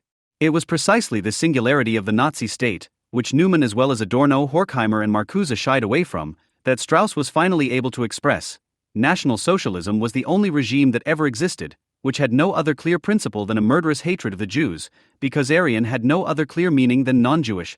On this basis, one of his students, Fackenheim, was then able to write in 1970, even actual cases of genocide, however, still differ from the Nazi Holocaust in at least two respects. Whole peoples have been killed for rational, however horrifying, ends such as power, territory, wealth, and in any case supposed or actual self-interest. No such end was served by the Nazi murder of the Jewish people.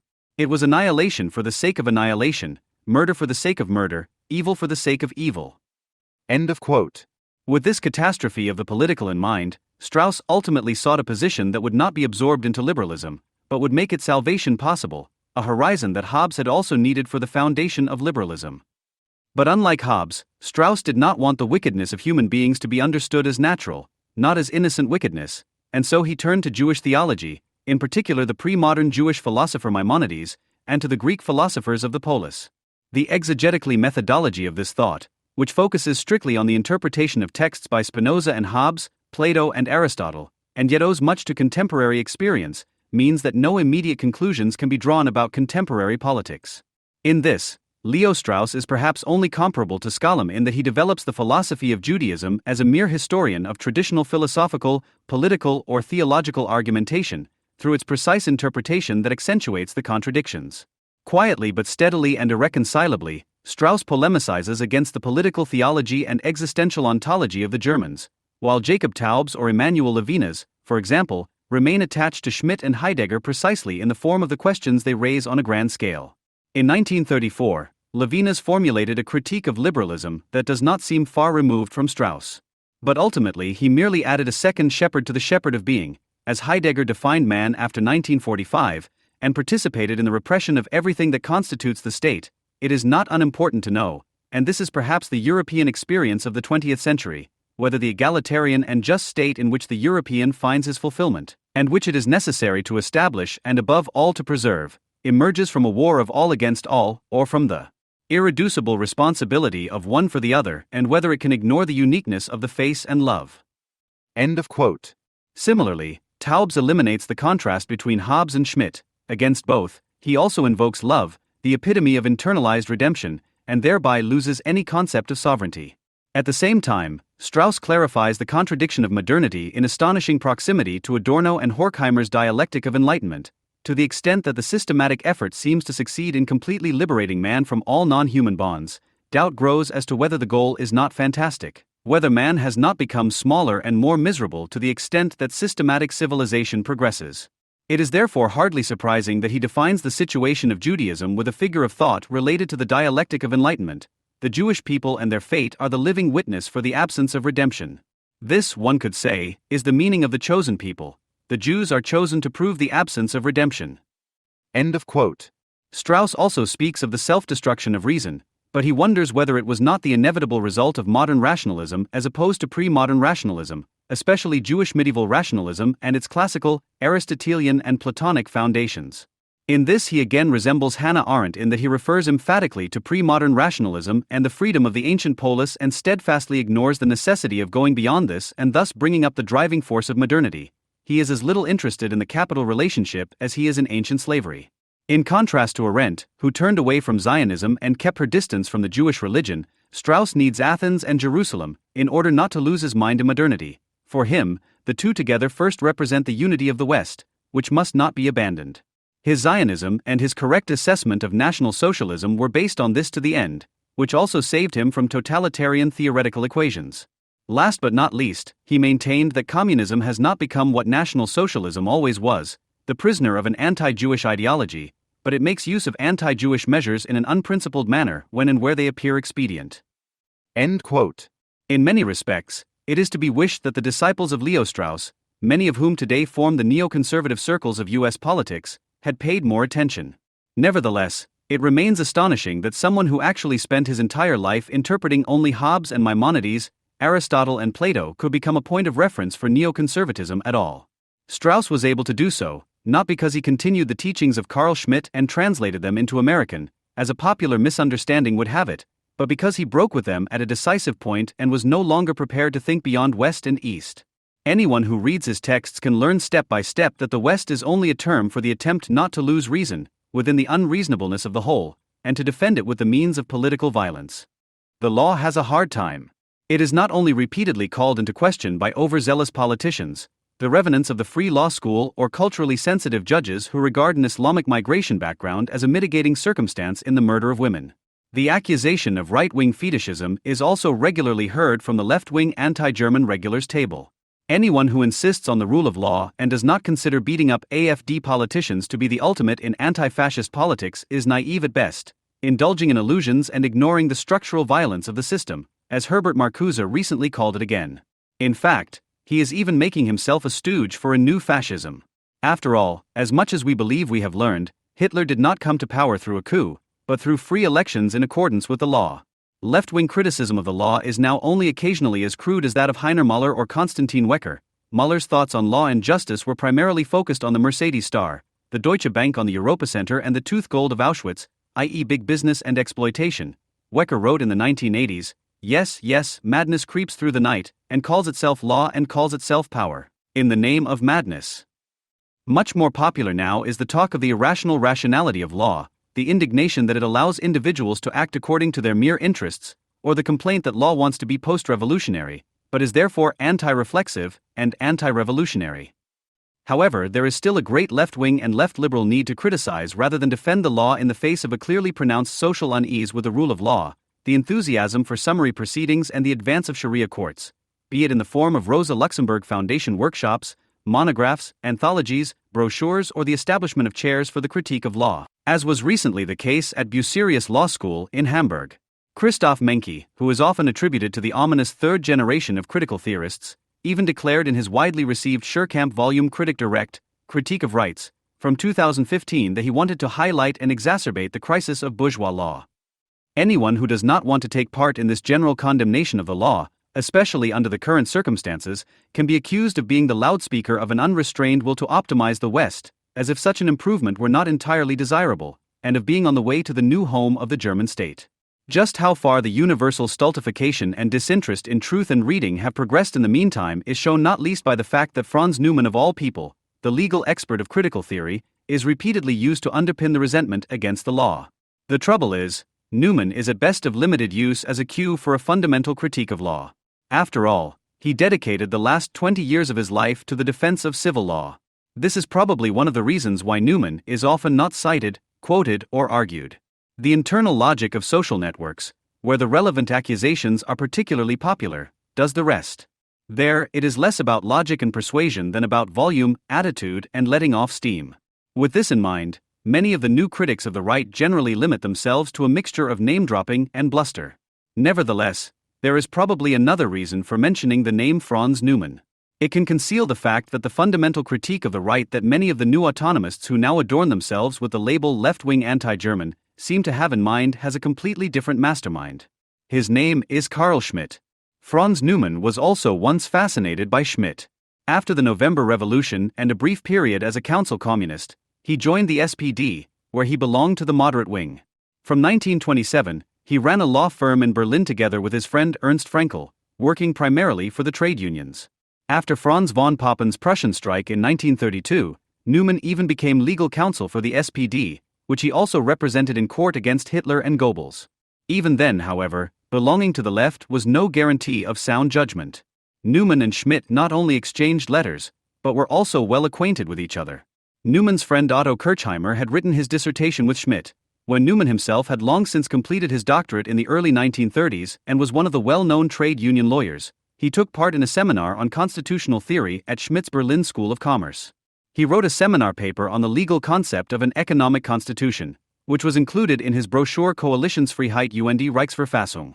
It was through Neumann and Kirchheimer, as Schmitt himself admitted, that he first became aware of Karl Renner, whose idea of connective and complementary institutes he repeatedly took up, despite Renner's orientation towards Marxism, just like Neumann.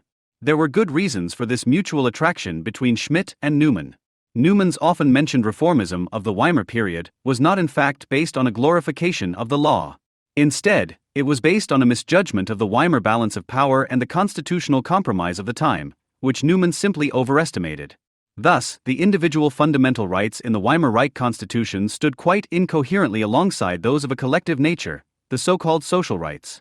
As the famous Article 151 stated, economic life was to comply with the principles of justice with the aim of guaranteeing a humane existence for all. These regulations were based not least on the balance between the bourgeoisie and social democracy, on which the Weimar Constitution was based. At the same time, they were probably also an after-effect of the idea of wartime socialism, that early Volksgemeinschaft that had fascinated left and right alike during the First World War. In any case, as socialist constitutional lawyers like to emphasize, the Constitution offered the state the opportunity to carry out expropriations and socialization. The Constitution, Neumann wrote in 1930, provided for a social democracy, whose objective field of work lay in promoting the advancement of the working class. It only secured freedom and property to the extent that they did not stand in the way of the advancement of the working class. Accordingly, he saw his task as a trade union lawyer as finding the legal formulation for a situation that was no longer purely capitalist, but also not socialist, as he wrote in 1931. Despite the differences in his assessment of the labor movement, there were several points of agreement with Schmitt.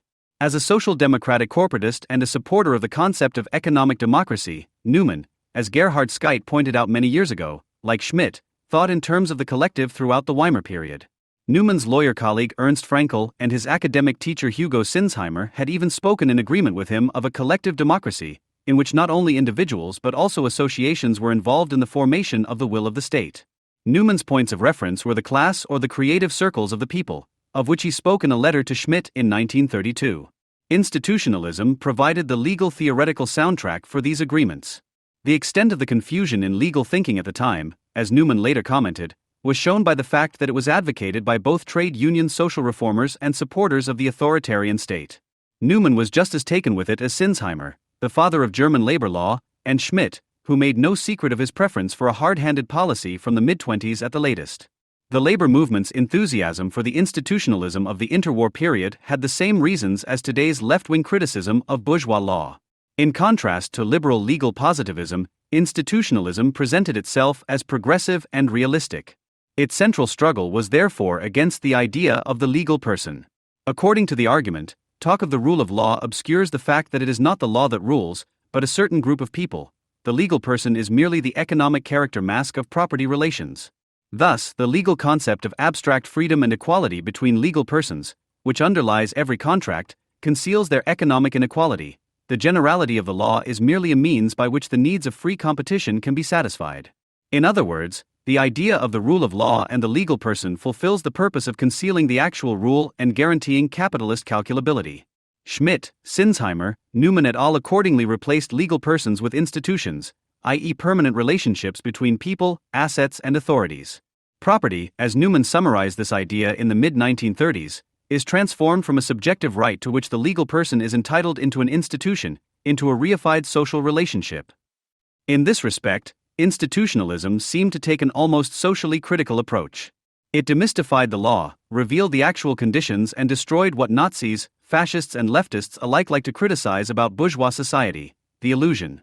Based on these ideas, Newman also had at best a functional relationship with bourgeois law in the years of the Weimar Republic. Despite his superficial legalism, he did not see the law as an asset worth protecting, but primarily as a weapon in the political struggle. This was also the title of a brochure by the then left-wing star lawyer Philipp Lohenfeld, which Newman published in Berlin at the beginning of 1933, Criminal Law as a Political Weapon. Hitler's appointment as Reich Chancellor, the collapse of the traditional workers' movement, and in particular, the passing of the Reichstag fire decree changed everything for Newman. From now on, he openly and radically distanced himself from his previous ideas.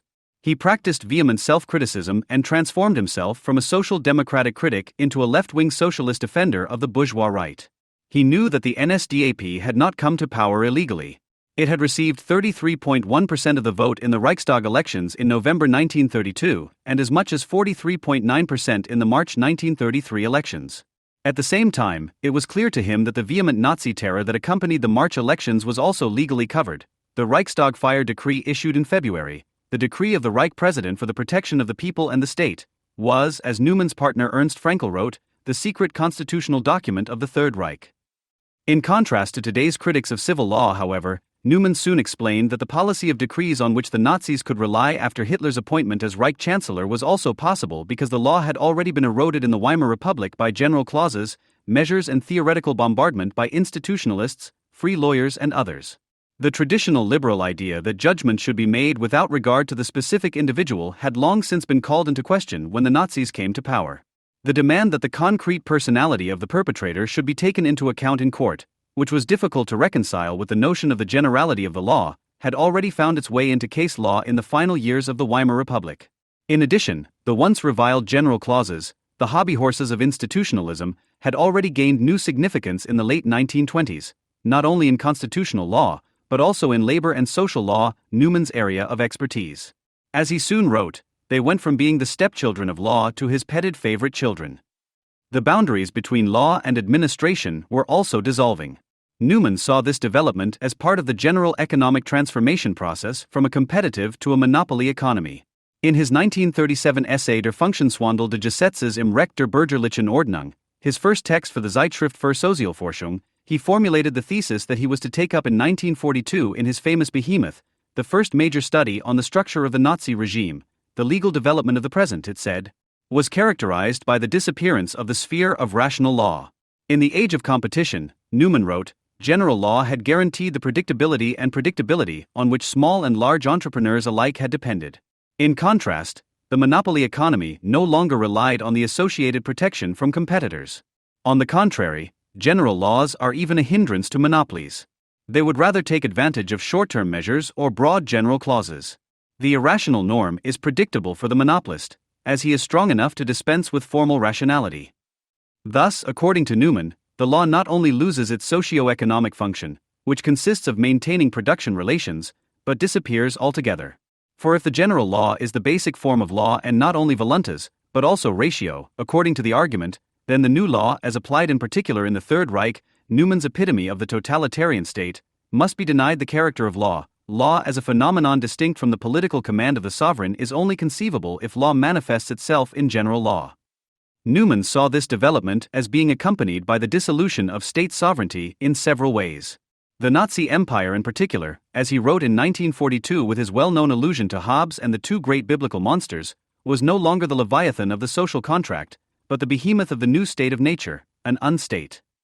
The state, as he had already written in his essay on the change in the function of the law, was becoming an institution in which a parallelogram of forces was at work. It was becoming a community organically built on lower communities. The power exercised by this state was therefore no longer external, so that sovereignty ceased to exist. Instead, it is the power of the organized community itself. Without mediation, according to the central statement, there may still be a sovereign, but there is no longer any sovereignty. However, Newman recognized a new state of nature not only at the national level, but also at the international level. By linking questions of law to ethical considerations and creating subjects of international law beyond the state, he explained, state sovereignty and the existing international legal order would be further undermined. The central point of reference for this criticism was the individual. Soon after 1933, the former trade union lawyer no longer argued from the perspective of the creative circles of the people that he had spoken of to Schmidt in September 1932, but from the perspective of the individual. The individual was losing his protection not only through the advance of measures and general clauses, but also through the dissolution of sovereignty. For it is precisely the sovereignty of the state that can offer the individual a certain degree of security. The reason: it limits the radius of state power. Sovereignty, as the behemoth puts it, establishes formal rationality in an anarchic world, creates a clear demarcation of spheres of power, and subjects to the power of the state only those who live within its territory and a few citizens who live outside it. In making these remarks, Newman must have had Hitler's infamous phrase "human right breaks constitutional law," the German Volkstumspolitik and Carl Schmitt's idea of the Grossraum, the negative sublation of the nation-state, in mind. Nevertheless, he did not see the development he described as being limited to the German sphere of power. The Nazi regime realized the legal demands of the monopolists most purely, as he emphasized. But it was not the only force contributing to the dissolution of sovereignty and law. At the time he was working on his behemoth, Newman clearly remembered that Czechoslovakia had been broken up with the consent of Great Britain and France. At the same time, he knew that institutionalism, which he had regarded as the legal ideology of the authoritarian state since the mid-1930s, was also not unpopular in France and Great Britain. Based on a teleologically impregnated history of the decline of law, he described every attempt to combine law and morality and to push back state sovereignty as an expression of the same process of legal decline that could be observed in Germany. But despite such generalizations, in which the universalizing tendencies of capital were doubled in terms of the philosophy of history, Newman knew how to distinguish between fascist and liberal attacks on sovereignty, National Socialist and Western morality, democratic and authoritarian state. The title of a volume of Newman's essays published posthumously by Herbert Marcuse in 1957. This, too, set him apart from many of those who are quick to refer to him today. This ability to differentiate was demonstrated not least in Newman's work during the war and in the immediate post-war period. From 1942, he worked for the Research Department of the Office of Strategy Services, OSS, the American Military Intelligence Service, where he was actively involved in the fight against Germany. Under American command, he was even prepared to prepare the Nuremberg trials. He accepted this position despite the fact that he was at least skeptical about the transfer of state sovereignty to supranational organizations and the associated coupling of law and ethics, as envisaged in Nuremberg by at least part of the American prosecution for the international legal system of the post-war order. "I have been appointed head of the War Crimes Unit of the OSS in Europe," he wrote to Max Horkheimer in the summer of 1945. "I am not eager for this appointment," he added, "but one must fulfill one's duty." By this he meant not only his military duty to his employer, but also to the country that had taken him in, and probably also to the dead. However, Newman saw his main task, and therefore he is in no way suitable as a guarantor of the new autonomous left-wing Schmittianism in the defense of the liberal principles of the past, in the protection of law and sovereignty, which he believed had long since been shelved economically. While he had seen the law as a means of achieving political goals with a view to the labor movement in the 1920s and early 1930s, he was now increasingly concerned with securing it. It was to be protected through educational programs in schools or the establishment of political science chairs. Unlike today, where political science is often little more than a higher administrative doctrine, it was the science of re-education immediately after 1945, driven by re-migrants and resistors such as Franz Neumann, Ernst Fraenkel or Otto Suhr. The politically arguing jurist Newman thus became a legally arguing political scientist, and not only because of the existential hardships of exile. German legal training proved to be useless in the American legal system, which was based on case law. He also made this change based on the experiences of the time. Newman naturally conceded that civil law could not create a true generality. nor did he deny that it had the task of concealing power relations, guaranteeing production, and maintaining property relations. In the face of National Socialism, however, he insisted that law was not absorbed in its social, economic, or political form. It was not, as he emphasized, of a merely disguising character. The generality of the law and the formal independence of judges would leave traces of personal and political freedom. The general law would establish a minimum level of equality. Thus, individuals are granted at least a minimum of freedom, due to the negative and abstract generality. The weak are at least granted legal opportunities. As Newman summarized, the generality of the law is also, but not only, a means of satisfying the needs of free competition, but transcends its class character. All three functions of law, concealing rule, guaranteeing economic predictability, ensuring a minimum of freedom and equality, Newman repeatedly insisted to Schmitt, his left-wing and right-wing friends, were decisive, and not, as the supporters of the total state in particular want, only the second function. This was also tragically experienced by Yevgeny Eugene Pashukanis, to whom many of the more intelligent left-wing critics of the right like to refer. Born in Staritsa, Russia, in 1891, the communist, who served for a time as Deputy Soviet People's Commissar of Justice, published General Legal Theory and Marxism in the 20s, a critique of law based on Marx that is as readable as it is impressive. In 1937, when Numami's essay on the change in the function of the law was published, Pashukanis was confronted with absurd accusations in a Stalinist court. He was sentenced to death in a sham trial as a terrorist and counter-revolutionary and was probably shot on the same day. While his left-wing friends today can recite in their sleep the connection he emphasized between the form of goods and the form of law, it hardly occurs to any of them that at least some of his statements can no longer be upheld in view of the historical experiences for which his terrible death stands. Just as it was no longer possible to claim a euphoric connection between progress, history, and reason after the First World War, it has no longer been possible to speak unreservedly and enthusiastically of a liberation from the legacy of the bourgeois epoch when the law dies, at least not since the Moscow trials. Even the technical regulations of which Pashukanis wrote hopefully for the post-bourgeois age are hardly any longer suitable as a positive alternative to bourgeois law in view of the Stalinist summary courts, for whom the individual and freedom were nothing, while the murder rate, technical processes, and efficiency were everything.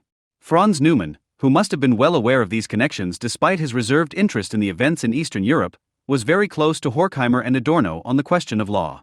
Although he is often said to have distanced himself from the core group of the Institute for Social Research, there were hardly any differences between their statements on the subject. In the Dialectic of Enlightenment, which was completed at the same time as the OSS began planning war crimes trials, Horkheimer and Adorno also spoke of the general decline of Western civilization, without mentioning why they were able to reflect on this process in the United States and not in Germany.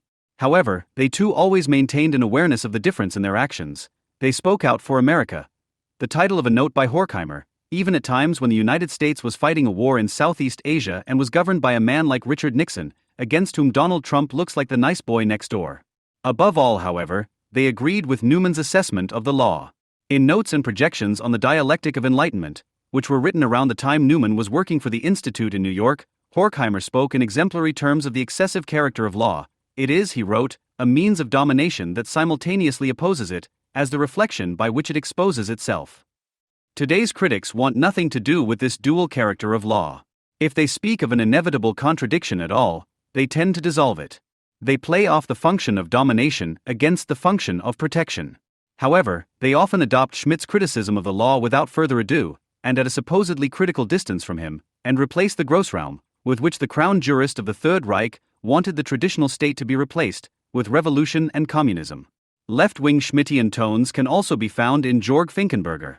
Finkenberger claims to want to pursue a critique of the state based on Carl Schmitt's theory of law. In doing so, he wants to follow Joachim Brun, who once wrote that a critique of the state must be developed on Schmitt and Hitler, just as Marx once developed his critique of political economy on Adam Smith and David Ricardo. However, this fails in several ways. Despite all his disrespectful remarks, Finkenberger is far too fascinated by Schmitt's theory of law. It is particularly telling that, despite lengthy exegesis, a trumpeting critique of details and countless digressions on law and the state, there is not a single noteworthy reference to the protection of the individual or the excessive content of law in the entire book. It is perfectly fitting that the cover of the book is modeled in every detail on Carl Schmitt's writings published by Dunker and Humblot. Apart from the bizarre overconfidence, the attempt to juxtapose Marx's critique of political economy, which is based on Smith and Ricardo, with Finkenberger's critique of the state, which is based on Schmitt, fails above all because the parallelization rattles. There were good reasons why Marx developed his critique of political economy on the basis of the writings of Smith and Ricardo, and not, for example, on the work of Friedrich List. Smith and Ricardo were the theorists of the golden age of commodity production. In their works, the ideology of the bourgeois mode of production, the illusions, contradictions, false images and correct expectations generated by it were expressed in full. List, on the other hand, to whom Marx dedicated only a small text, was a thinker of the anticipated negative sublation of this mode of production. The same applies to Schmidt and the state. It can undoubtedly be insightful to criticize the state and law by mediating between the theorists and practitioners of their negative self-cancellation. However, this criticism remains one-dimensional, just as Marx's criticism would have remained one-dimensional if he had worked primarily on cunning. Also, because he chose a different path, he was able to lucidly depict the contradictions and insanity of the bourgeois mode of production and at the same time appreciate its achievements. Those who view the state and law primarily through the state of exception in which they would come into their own, and its theorists, will not only find little to appreciate about them. At the same time, the differences between democracy, dictatorship, Volksgemeinschaft, citizen nation, space and time become blurred. Or to put it another way, he cannot explain why Franz Neumann, Hannah Arendt and Max Horkheimer were able to reflect on the law in New York and Pacific Palisades, while their relatives who remained in Europe were murdered. In this sense, Finkenberger must also, as he writes in several footnotes, abstract from the situation in the United States for the sake of argument. Without seeming to realize it, he thus formulates the bankruptcy of his general critique of the state. So there are good reasons to be afraid of the communism that these people invoke. What they all have in common is the effort to reveal either the class character, the ideological content or the economic function of the law. With their continuous verbal loop of domination, totality and concealment, they follow an old pattern of Schmidt reception. As Wolfgang Port once wrote, they pass off banality as revelation. Above all, however, they share an aversion to appearances and illusion. Yet it is precisely the illusion that should be defended alongside the protection of the individual. Ideology criticism draws at least part of its strength from the contradiction between claim and reality. It measures bourgeois society against its own concept in order to go beyond it and at the same time defend it against any attempt to fall behind its achievements. It is not least the illusions repeatedly created by the law, the market, the state and the nation that hold on to the idea that there can be something better than the current state of affairs. The idea of a heaven on earth owes its existence to the illusion of heaven. Marx's categorical imperative to overturn all conditions in which man is a degraded, an enslaved, an abandoned, a contemptible being, cannot be had without the Enlightenment castle in the air that people, and not God, nature or the accumulation of capital, are the measure of all things. Against this background, it would also be necessary to re-examine whether the fundamental critique of international law, as expressed in the talk of the delusion of the world sovereign, should not at least be relativized, because it goes back all too strongly to the attempt to think with Schmidt against Schmidt, an elaborate form of Hermann Heller's critique of international law. So as not to be misunderstood, the demand for the juridification of international relations, the idea of the UN as a global legislator and the belief that relations between states could be analogous to those between citizens undoubtedly bear delusional traits, as Gerhard Scheidt has convincingly pointed out. The desire to increase the power and significance of international organizations is de facto aimed at dissolving state sovereignty. Franz Neumann therefore even advocated at times that the Nazi leadership should not be tried before an international military tribunal, but before German courts. Hannah Arendt mocked the idea of human rights in the Elements and Origins of Totalitarianism and declared with Edmund Burke that the rights of an Englishman were always preferable to the rights of a human being. No group of people could be sure of their elementary human rights, where these are not protected by a state to whose sovereignty one is subject by birth and international affiliation. Nevertheless, neither Arendt nor Neumann ever displayed the principled stance that is often confused with integrity in this country. Despite his continued criticism of the work of the International Military Tribunal in Nuremberg, Franz Neumann was always proud of his own involvement in it. In view of the Eichmann trial in 1961, Arendt, a critic of international law and human rights, spoke out in favor of the creation of an international criminal tribunal to try Eichmann. The Holocaust, she argued, was not only a crime against the European Jews, but also against humanity, a crime against humanity, committed against the Jewish people. This inconsistency in matters of human and international law may also be due to a certain pragmatism that both learned to appreciate during their time in exile in America. Based on the experience of the failed Leipzig trials, with which German war criminals were to be brought to justice by the Reich Court in Leipzig after the First World War at the request of the Entente, doubt soon arose in the OSS department headed by Neumann that the National Socialist atrocities would be adequately punished by German courts. The certainty that arose at the same time that the rift between the Germans and their leadership, which Newman had once also stated did not exist, did the rest. It reinforced doubts that Germany had any significant interest in punishing its own misdeeds.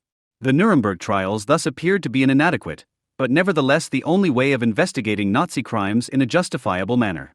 However, both Arendt's argument and a few scattered remarks by Newman suggest that their own inconsistency was also due to the inconsistency that international law shares with other areas of law, despite all their differences. Accordingly, Arendt's famous chapter in The Elements and Origins of Totalitarianism is not called The Utter Nonsense, but The Aporias of Human Rights. Newman wrote in 1949, not entirely wrongly, that the work of the military tribunals had raised as many problems as it had solved, so there were solutions too. In The Behemoth, he even declared that abandoning the universalism of international law because of its shortcomings was of a similar quality to rejecting civil rights, because they legitimize and help conceal class exploitation, democracy, because it covers up the rule of the bosses, and Christianity, because the churches have undermined Christian morality.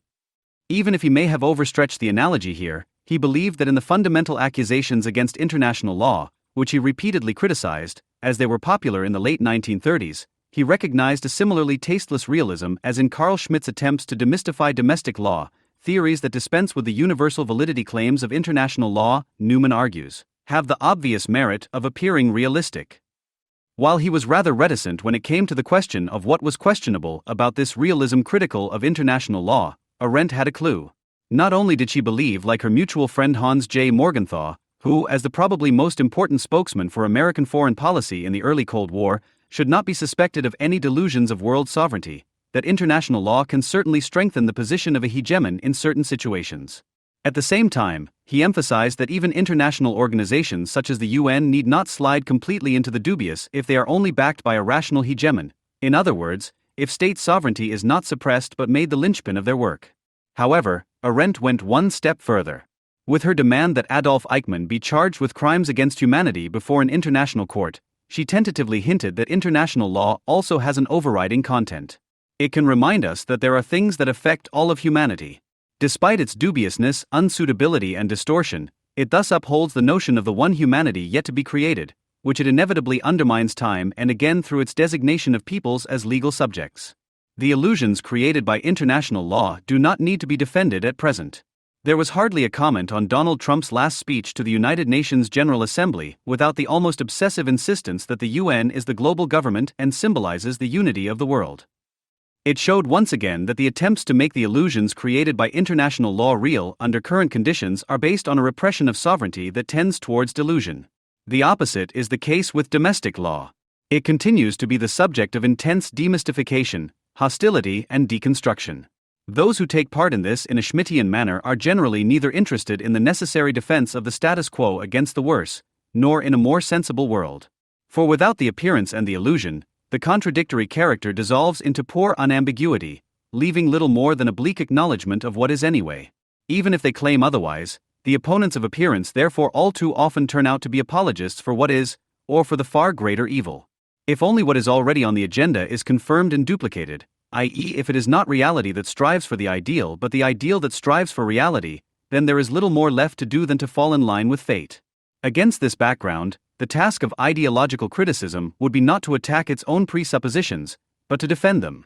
As Wolfgang Port explained many years ago, it would be necessary to save the achievements of the bourgeois age reason, autonomy, individuality, romantic love, from being liquidated by capitalist development, which are themselves contradictory and can only be experienced in the moment of their failure. The same applies to law in view of the hostility to which it is exposed from almost all sides. If the concept of fetishization describes not only irrational worship, but also veneration, appreciation, and even idealization, then there would be little objection to a fetishization of law.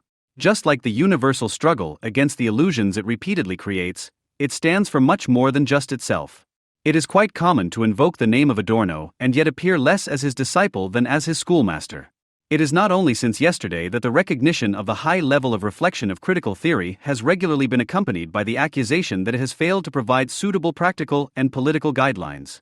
Even the disrespectful leaflets of Commune 1 and the grotesque bosom attack on Adorno in May 1969 were driven by a mood that had had enough of hesitant deliberation and wanted to see something tangible on the agenda instead. Of course, things are no longer like that today. The tone and etiquette have changed considerably. The only thing that has not changed is the view that critical theory has gaps because it does not provide any practice, no positive instructions for action, and those who insist so firmly on this view then feel called upon to implant practice and engagement into critical theory, to invent both, so to speak.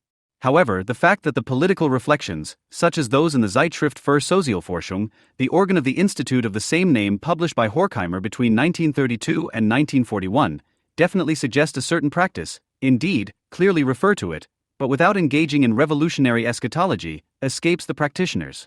And so thoroughly and self-evidently that even housing advertisements in left-wing newspapers flirt with practice. For example, the following advertisement appeared in the advertising section of Angleworld on October 16, 2014, Munich. Looking for shared flat/apartment project from 03-2015, me, 25_female_academic, and despite all aporia still busy with the attempt to transfer critical theory into practice vice versa. Bring phase 2 plus sans phrase subscription.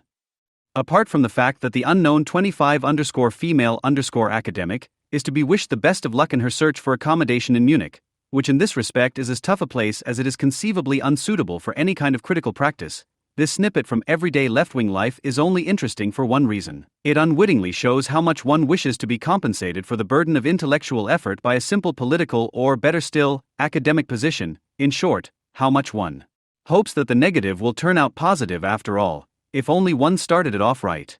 The fact that the negative remains negative and that this is precisely where the clues for a politically intervening practice lie is all too often overlooked, and not only here.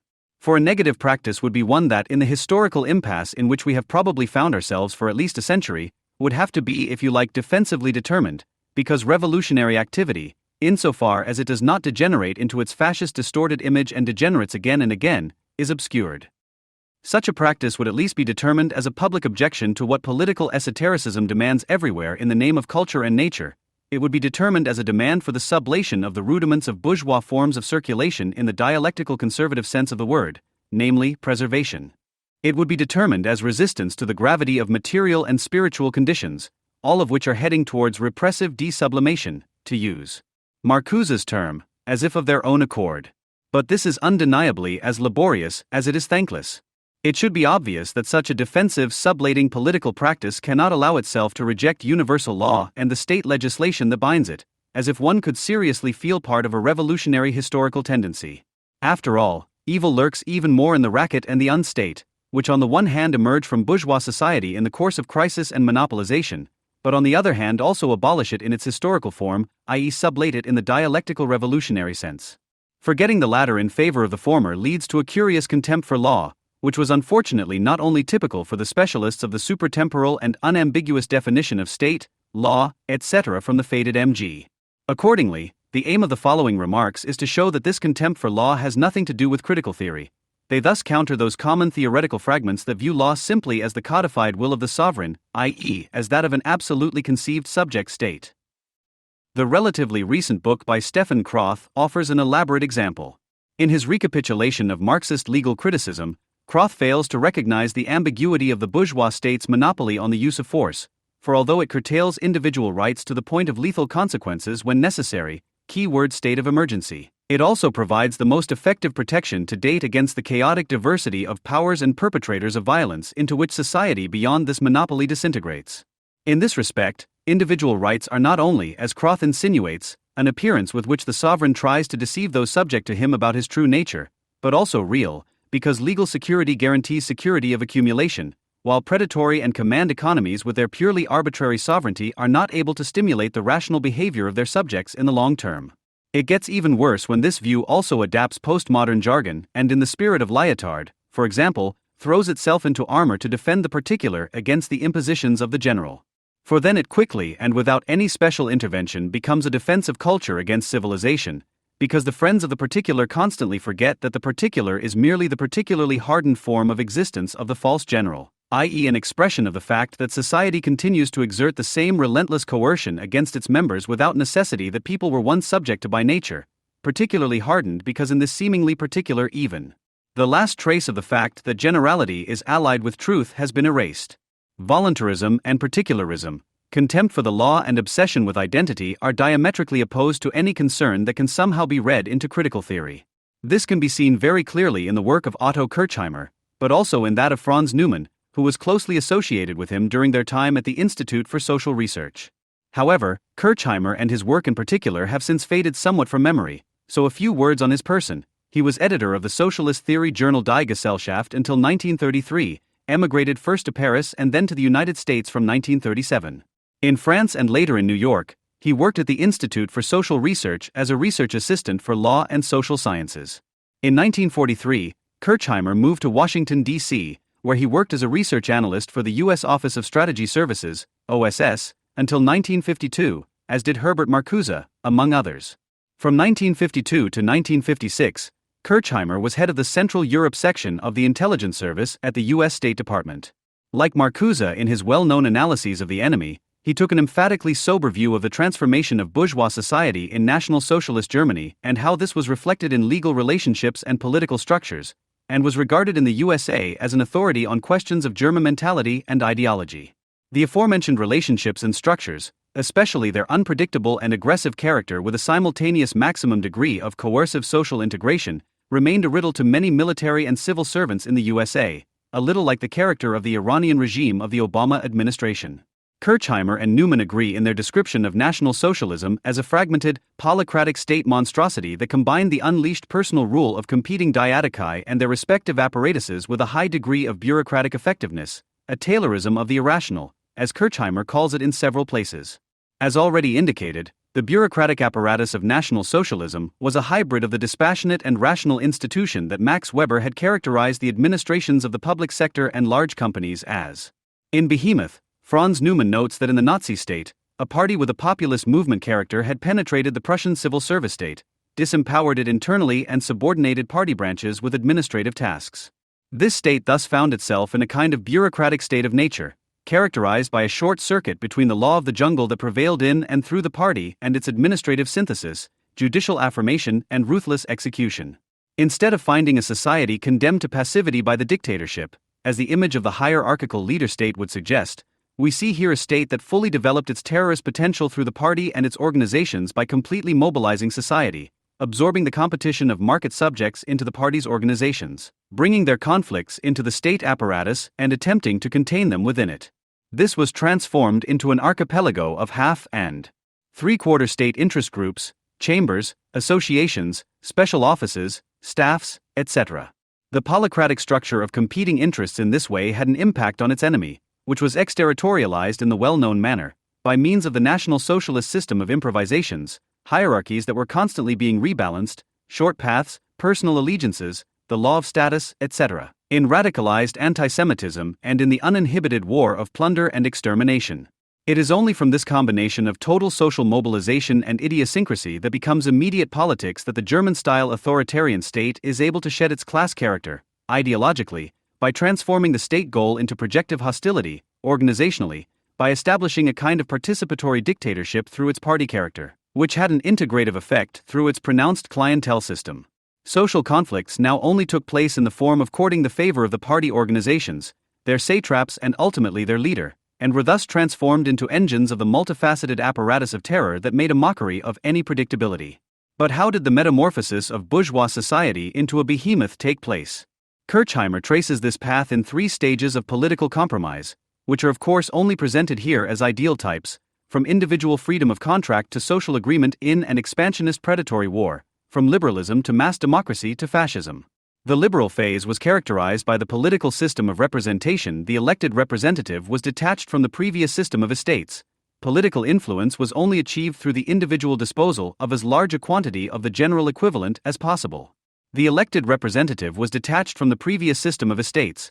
Political influence was determined only by the individual's disposal of the largest possible quantity of the general equivalent. Electoral classes according to tax revenue, for example, were a characteristic of this period. Accordingly, the formation of political compromises between parliament and government, which in turn controlled a very small administrative apparatus, was based on a market-like negotiation between political representatives who were not bound by imperative mandates. The process of monopolization, the result of the onset of mechanized and rationalized mass production, quickly rendered this social figure obsolete. The period of so-called mass democracy began in the last third of the 19th century at the latest. Its political system was decisively characterized by the antagonism between the public control of the government and the private control of the central banks. This power only came to the central banks, however, because they had been brought onto the scene by a steady increase in state consumption, a consumption that had become indispensable both as a demand for mass production and as compensation for the social consequences and conflicts of this form of production. The state thus takes on a role that it can only fulfill through permanent deficit financing. The social and thus political reality of the monopolistic era initially looked like this. The emergence of huge social units destroyed the older personal form of socialization and paved the way for a complicated framework for the agreements between the monopolies that had emerged victorious from the liberal era. This process, which shaped the Weimar Constitution in particular, was also reflected in the absorption of individual rights by monopolistic groups in all spheres of society. For example, freedom of religion was used to strengthen existing religious associations. Kirchheimer summarizes this state of affairs as follows: it was the social group that received protection, not the individual. If one of the traditional rights of the individual was challenged, it could only assert itself in the form of a group guarantee. National Socialism took this process to the extreme with the establishment of a state monopoly over labor and the enforced total cartelization of all economic and social life. The monopolies migrated directly into the state, merged with party organizations, or became semi-state control bodies with a claim to exclusivity. The change in the form of bourgeois society is thus reflected in the transition from individual rights to group rights. The more these groups became quasi-authorities with state resources, the more they gained their own state-guaranteed jurisdiction in their area, against which it became increasingly difficult to go to the regular courts, until it was finally de facto and de jure closed off from the late 1930s onwards, in the sense of broadly worded special decrees that actually abolished the existing codes of law, which they formally acted as a supplement to. Kirchheimer sums up this development as follows: we can thus observe how the tendency to absorb individual rights through group rights, already emphasized as characteristic of mass democracy, reaches its extreme form. End quote. The particular malignity of National Socialist jurisprudence therefore does not lie in the fact that it was extended to all areas of society, but rather in the fact that it was restricted, and precisely with the aim of initially handing the individual over to pre-legal group rule and internal jurisdiction, against which it was usually no longer possible to bring an action before an ordinary court. If this did not suffice to discipline the individual, or in the case of official offenses, only then was it up to the state and its judicial apparatus to judge quickly, violently, and in accordance with the presumptive will of the leader as the supreme source of law, and not according to a specific set of facts or facts of the case, but according to moral standards. Not the judgment of the deed, but the judgment of the person served as the guideline of justice and was thus at the same time an expression of the all-encompassing state grip on the individual. Doctrines based on the type of criminal were officially recognized.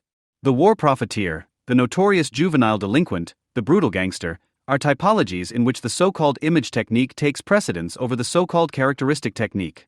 In this way, guilt becomes guilt not in relation to a specific offense, but in relation to the entire course of life and previous life circumstances.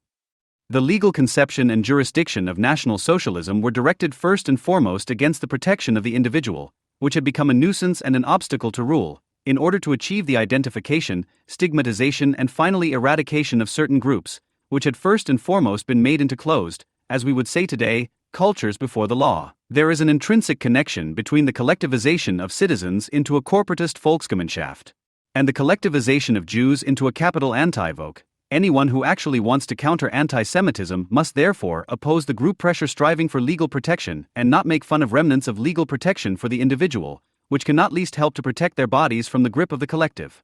For the defenselessness of the individual is, as Kirchheimer never tired of emphasizing, the foundation of National Socialist law, the foundation of its proudly trumpeted resolution of the contrast between individual and collective rights and its reconciliation of law and morality.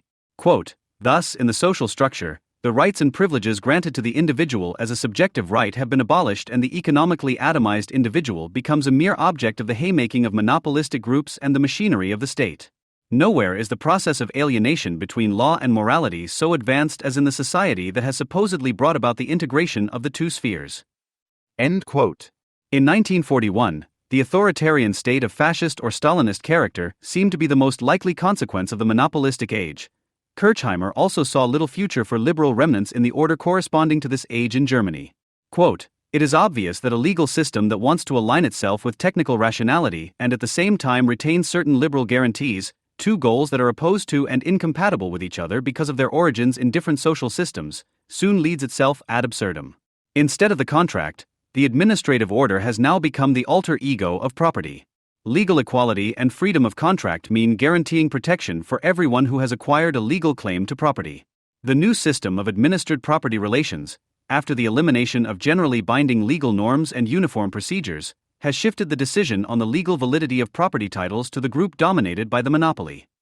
End quote. And yet things turned out differently. Germany lost the Second World War unconditionally. Since then, the political and legal order of the post-fascist Federal Republic has been determined by the conflict between the two tendencies named by Kirchheimer in the Federal Republic. They have been incorporated as conflicting moments in legislation and administrative practice which, in their conflictual nature, must not be subsumed by a leveling, amorphous talk of sovereignty per se. For the possibility of the individual to protect himself judicially against the practical superiority of the authority or even of the social association or religious community elevated to the status of a quasi-authority is the retarding, alien moment in a social order that, on the other hand, directly continues that of National Socialism in the degree of statism, as in the degree of organized sociality, associationism, the elimination of outmoded economic interests, socially aligned enemy images, the obligation to reach consensus, etc., and which, as it were, continues itself again and again, and which, as it were, repeatedly gets in its own way through the individual protection and objection functions reimplanted solely under the aegis of the Western Allies after the Second World War, as well as the equally reimplanted generality of the law and the standardization of its procedures. Franz Neumann was almost overly clear in this respect as early as 1937, when he made a very sharp distinction between general law and the will of the sovereign. Law as a phenomenon distinct from the political command of the sovereign is only conceivable if law manifests itself in general law. True universality is not possible in a society that cannot renounce violence. But the limited formal and negative generality of the law in liberalism not only enables capitalist predictability, but also guarantees a minimum of freedom, since formal freedom is two-sided and thus at least grants legal opportunities to the weak. End quote. In practice, this means that the procedural rules of the West German state are to be preferred to the wishes of its citizens for the time being. The provisional counter-sovereign periodically rehearses the uprising in Stuttgart and elsewhere precisely for this reason, in order to remind the state that it is obliged to decide morally and not logically, folkish and not legally, in other words, that no institutional limits should be set to the madness. The notorious dissatisfaction of active citizens with the bureaucracy, especially the judicial bureaucracy, which is still bound by fixed, reasonably rational procedural rules, has long accompanied the Federal Republic, and its Berlin version is gradually approaching its citizens. That is the problem, namely that the brakes once applied by the Allies are threatening to become looser and looser. As long as any conceivable socialism in Germany becomes German socialism, the defense of individual protective rights against their pseudo-moral erosion does not mean taking sides with the state, but rather strengthening those elements in its ambivalent construction as a constitutional and people state at the same time, which could be anchored in its raison d'etat through the victory of the West in the Second World War, those elements which, in Kirchheimer's words, originate from the individualistic or at least economic coalition-oriented phase of bourgeois society, that period in which this state was certainly the counter-revolutionary institution par excellence, but not the unstate described by Neumann, in which the arbitrariness of a bureaucratic ruling elite was unchecked and unpredictable, but in the form of technical rational rule, and ultimately affected all those who came under its rule as Jews, asocials, or inferior labor slaves. This, in turn, would have to counter the caution of the majority of critical theorists in matters of revolution and engagement, which is as suspect as it is intolerable to all political practitioners. The aporia, the lack of a way out, that drives not only the apartment seeker from Munich quoted at the beginning, is not rooted in the theory, but in its subject matter. Adorno responded to those who could not stand it back in 1969 in a way that can certainly be seen as a political legacy. Quote, in his famous letter to Kugelmann, Marx warned of the impending relapse into barbarism, which must have been foreseeable at the time. Nothing could have better expressed the elective affinity between conservatism and revolution. This already appeared to Marx as the ultima ratio to avert the collapse he predicted. But the fear that will have motivated Marx in the end is outdated. The relapse has taken place. Those who, nevertheless, do not make the transition to a rational and brute force see themselves pushed into the neighborhood of that reformism which, for its part, is partly responsible for the continued existence of the bad hole. But no short circuit helps, and what helps is tightly sealed. End of quote. As much as critical theory owed to Freudian psychoanalysis early on, in Horkheimer's Notes on the Racket as well as in the conception of the entire project on this subject, Freud's mass psychology was hardly referred to, although it is capable of making the process of group formation as a basic form of domination transparent in a unique way. Freud analyzed what Horkheimer calls the refraction of personality from the point of view of the ego and clarified the way in which the individual refracts itself, so to speak, what psychological benefit it derives from this, seemingly beyond the question of self-preservation. His essay Mass Psychology and Ego Analysis assumes that the social instinct may not be an original and indivisible one, even if the beginnings of its formation can be found in a narrower circle, such as that of the family. However, these are libidinal bonds that constitute the essence of every mass that possesses some form of cohesion, and this means, as Freud explains, that they can be defined using the same concept as the development of the Oedipus complex in the family, identification, as the earliest expression of an emotional bond to another person. But as a late expression of an attachment to a group, it has itself become something else at the same time, different from the identification that applied to the parents and produced the superego in the first place, but which also served to ensure the self-preservation of the family and within the family. The masses, however, consist of individuals who have put one and the same object in the place of their ego ideal and have consequently identified with each other in their ego. If the ego ideal is the internalized authority of the father and the result of overcoming the Oedipus complex, then the individual develops his individuality in this internalization, and therefore there are also opportunities to become aware of it, i.e., to still reflect on the ego ideal as a prerequisite for self-preservation, for which renunciation of instinct is necessary, without therefore already losing it or liberating oneself from it.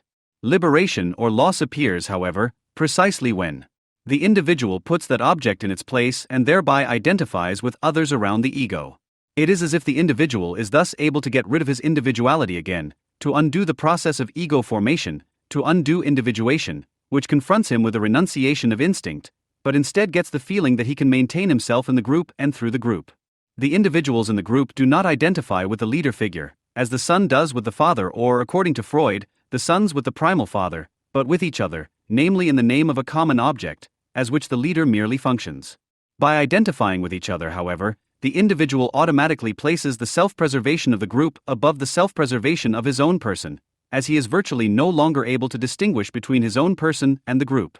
Where he is still able to do so, i.e., where a superego is still effective, identification in the group cannot be complete and mass psychology cannot become totalitarian. Where there is, as it were, complete identification, a collective narcissism arises in each individual, which appears like a collective unconscious, but can be as unconscious as it presupposes the conscious identification of individuals in their ego. There is no collective psyche. This identification of the mass individuals in their ego then resembles the behavior of the hypnotized person. The individual is no longer conscious of his actions. This means, however, that he almost completely loses the ability to think rationally, precisely in the sense in which enlightenment defines reason, as the ability to maintain oneself. By being given the guarantee of being preserved in the collective, the individual loses the ability to examine and reflect on it. The comparison with hypnosis, which, however, ignores the fact that the leader as hypnotist can only work because the individuals identify with each other in their ego, seems more apt in this context than the comparison with delusion as pure mental illness.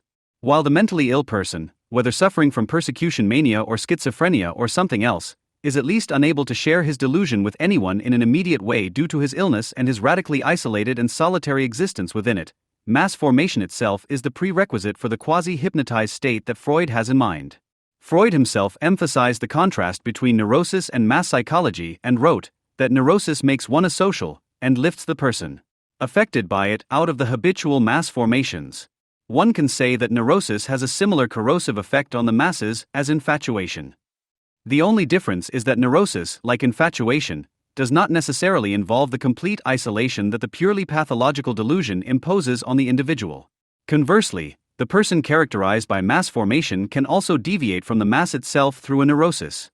However, this does not change the fact that the content of his delusion stems from mass formation and not from neurosis. Movements that are not allowed through by the subject as his own and yet are inherent to him are attributed to the object, the prospective victim. The ordinary paranoid is not free to choose, he obeys the laws of his illness. In fascism, this behavior is seized by politics, the object of the illness is determined in accordance with reality, the delusional system is made the reasonable norm in the world, the deviation is made in neurosis. In this context, however, reality-based can only mean fair to the masses, even if the individual, as a persecuting innocent Karl Kraus, is at some point left alone with his fantasy of the absolute enemy to be persecuted and destroyed, for which he has decided, as a neurotic or may feel like one. After all, its very nature is irrevocably due to the fact that he was once only able to acquire it with others and through others, in that they together in the most immediate sense put one and the same object in the place of their ego ideal and consequently identified with each other in their egos. This is related to the fact that political delusion, in contrast to pathological delusion, which eludes any moral reasoning, always presupposes a conscious decision, the decision to break one's own personality in order to enter the racket, however little of it must still be visible. If it then no longer seems conscious of its actions within the racket, and yet every action must always repeat this breaking under penalty of destruction. In a state that presupposes no longer wanting to be aware of one's actions, there is at the same time the only possibility that the individuals really feel equal in one respect. Each is equal to the other in their ego, insofar as they have put the leader in the place of their ego ideal, an equality that does not yet exist in the family itself. When the brothers identify with their father, for example, they are not yet putting a common object in the place of their ego ideal, because they cannot yet have such an ideal, it only arises in the process of identification. On the contrary, by identifying with the father in the constellation of the Oedipus complex, they form their differences and can become aware of them. Identification in the masses, on the other hand, presupposes a society that makes such equality possible, which, for its part, has created the preconditions for this without psychology, so to speak, by undermining the authority of the head of the family in real terms, economically and politically, a process that the Institute has described comprehensively in its studies on authority and the family. Historically, however, the emergence of the monopoly of power, i.e., the rule of the sovereign, meant that the father's authority had to be internalized to a much greater extent than ever before. The less power the head of the family was granted by society, the greater the need to preserve his authority within for the sake of self-preservation. However, the disintegration of society, of which both Freud and Horkheimer were contemporaries, also reduces this need for internalization. It can be exchanged for the self-preservation of the racket, which takes the place of the family, just as its leader takes the place of the father. Like the latter, the leader guarantees self-preservation, insofar as the racket actually follows its law, as Horkheimer stated. At the same time, unlike the family, it does not tolerate a superordinate whole in itself, which it could also enforce in the relationship between the groups. Indeed, it is opposed to such a unity from the outset. And in this respect, it is only in the relationship between the rackets that the law of self-preservation, which the rackets follow, turns under certain circumstances into a delusion of destruction, which also includes self-destruction. Almost needless to say, such mass psychological identification mechanisms in the form of so-called social media now have new technical means at their disposal, which would therefore probably be better called racket media. However, their origin in the need to accelerate the circulation of capital does not give rise to the kind of resistance that can be attributed to the law, but rather to a volatility of those mechanisms that undermines the fixation on a leader figure, since this, like the whole racket, can only offer imaginary self-preservation, precisely as an advertising medium for capital. However, this is by no means an all clear. The fleeting nature of leader figures can nevertheless reinforce the focus on a common absolute enemy. Just think of the rapid worldwide increase in anti-Semitic incitement after October 7th on the video platform TikTok. For example, the will of Allah, on whose behalf the Islamic rackets claim to act, does not yet have a synthetic function. It is rather a mere name for the form of movement of the competing rackets. The situation is different in the unstate of National Socialism or the Islamic Racket Republic of Iran. Here, in the figure of Hitler, the immediate general German or the supreme spiritual leader, there is actually a unity of the competing rackets, a leader figure who in a certain sense embodies nothing other than the already existing possibilities of the complete destruction of the absolute enemy. Carl Schmitt. Freud is apparently far removed from making the relationship between individual groups the subject of his mass psychology. And yet something of the annihilation mania that obviously arises from this relationship is evident in his characterization of the leader figure. Freud speaks of its master nature, absolutely narcissistic, but self-confident and independent. This characterization of the leader's master nature is only possible against the background of the father imago, which underlies it but is sharply differentiated from it. It arises in circumstances in which the father loses importance or even disappears, and it inherits the principle of violence from him, insofar as his rule is based on the threat of castration. This threat, which can also come from the mother and can take on a wide variety of forms, including those that hardly suggest violence, is one of the conditions in the family for the early mother-child dyad to be dissolved, i.e. triangulated, which is a realization of the subject-object relationship is in turn the prerequisite for recognizing forms of mediation at all. Established by the threat of violence, which is simultaneously illustrated by the female physiognomy, the separation remains precarious and is not really recognized. In the crisis, therefore, everything is to be reckoned with. The ability to reflect, insofar as it is owed to the Jewish religion, is based on not indulging in any illusions about this and securing the necessary separation with those rules, understood in the sense of Freud's concept of religion, seemingly compulsive neurotic rules, dietary laws, circumcision, yoke of the Torah, 613 mitzvot. In order to prevent a regression that wants to go back behind them, while Christianity, on the contrary, universalizes the longing for regression. When Islam adopts such rules, which for Christianity merely stand in the way of universalization, it does so in the same way as with regard to the formation of rackets or clans, the latter understood as a hybrid of extended family and racket.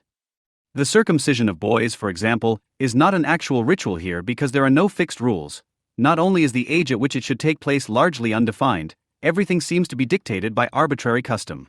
The 6 to 10-year-old boys are usually circumcised as part of a clan festival. The cutter has no religious anchoring as the mohel does in Judaism, and is therefore not a mediating authority. It can be the barber or any clan member. It is precisely the arbitrariness of the process that reinforces the individual's feeling of powerlessness in the face of the direct power of the clan. At the same time, however, the Sunni tradition allows or even demands the mutilation of girls, the terror against their sense of pleasure. Thus, universalized, ritual circumcision can no longer be considered a civilizing commitment to the father religion in covenant with God. Instead of affirming sexual heteronomy in order to integrate narcissistic aspirations, on the contrary, for the purpose of the rites, the woman is subjected to the man immediately in order to delimit his narcissism. Under such conditions, the leader figure of the racket appears as a veritable counterfather, who makes it possible to take back the separation created in the family by the Oedipal constellation and promises self-preservation without forms of mediation. Paradoxically, this unity with the mother is restored in his master nature, which is precisely why this nature is absolutely narcissistic, self-assured and independent, suggesting subject without object. But in the relationship of the racket to the outside world, the object returns, and the question is how this return of the object can be processed if there are no forms of mediation. It is precisely at this point that the death drive appears. Introduced by Freud in his writing Beyond the Pleasure Principle, immediately before mass psychology and ego analysis, the term initially summarizes certain psychological phenomena such as pathological narcissism or sadomasochism, which were among the objects of libido theory in earlier psychoanalytic studies. When Freud later speaks of a ubiquity of non-erotic aggression and destruction in discomfort in culture, this is based on the purpose from Beyond the Pleasure Principle: the goal of all life is death. The reference to the death drive is by no means to be understood metaphorically. Freud does not regard it as the resultant of erotic impulses, in the sense in which, supposedly following Freud, the destructive impulse is often referred to, but as an independent, real impulse in contrast to these impulses. His assumption simply assumes that living beings die. From this it concludes that there is an independent force that brings about death, and in humans this has the same representatives in the ego and can therefore be traced back to an instinct similar to the libido. Anyone who disputes this assumption must, for his part, assume that death is caused merely by a lack of the driving force of life or by its inhibition, as Freud initially investigated so often in the neuroses. However, this would either mean that the unity of the individual is based on the fact that this single driving force contradicts itself, as in the early Freud, libido and self-preservation drives contradict each other. And to abolish such a contradiction, i.e. the lack and the inhibition in general, would then ultimately mean to extinguish the individual as a form of reflection, or to use Spinoza's term, to regard it as the mere mode of a substance that, like death itself, must be abstracted from all living things. Or the monistic assumption contains the experimental arrangement of a closed system in which the energy is unequally distributed, but ultimately balances itself out through the processes taking place within it. The view, which is positive and formulated with reference to the natural sciences, which stipulates the sole existence of a life instinct in order to set it free in the form of a sexual revolution, for example, would in turn only confirm the existence of a death instinct, to which it also pays homage in a merely indirect way. For the abolition of deficiency and inhibition produces the equalization of the end of all processes in the closed system. Seen in this light, it is strangely ironic when Freud, in introducing the death drive beyond the pleasure principle, argues in an almost playful scientific manner and transfers the libido theory gained in psychoanalysis to the relationship of cells to one another, but then, in order to break out of the scientific experimental arrangement, presents the germ cells as if they were sacrificing themselves for the organism like soldiers for the German or Austrian emperor, so that the mortal god, as Hobbes called the state, would not fall prey to his death instinct. Thus it is the life or sexual instincts active in every cell, which take the other cells as their object, partially neutralize their death instincts, that is, the processes stimulated by them, and thus keep them alive, while other cells do the same for them and still others sacrifice themselves in the exercise of this libidinal function. The germ cells themselves would behave in an absolutely narcissistic manner, as we are accustomed to describe it in the theory of neuroses, if an entire individual were to keep his libido in the ego and spend none of it on object occupations. The germ cells need their libido, the activity of their life instincts, for themselves as a supply for their later, great constructive activity. Perhaps the cells of the malignant neoplasms that destroy the organism can also be declared narcissistic in the same sense.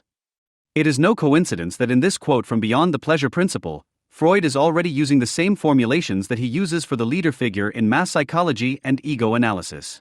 We can speak of a projection of the social onto a purely organic event insofar as the concepts of psychoanalysis are applied here beyond the subject-object relationship, or in other words, this relationship is transferred to that of the cells to one another.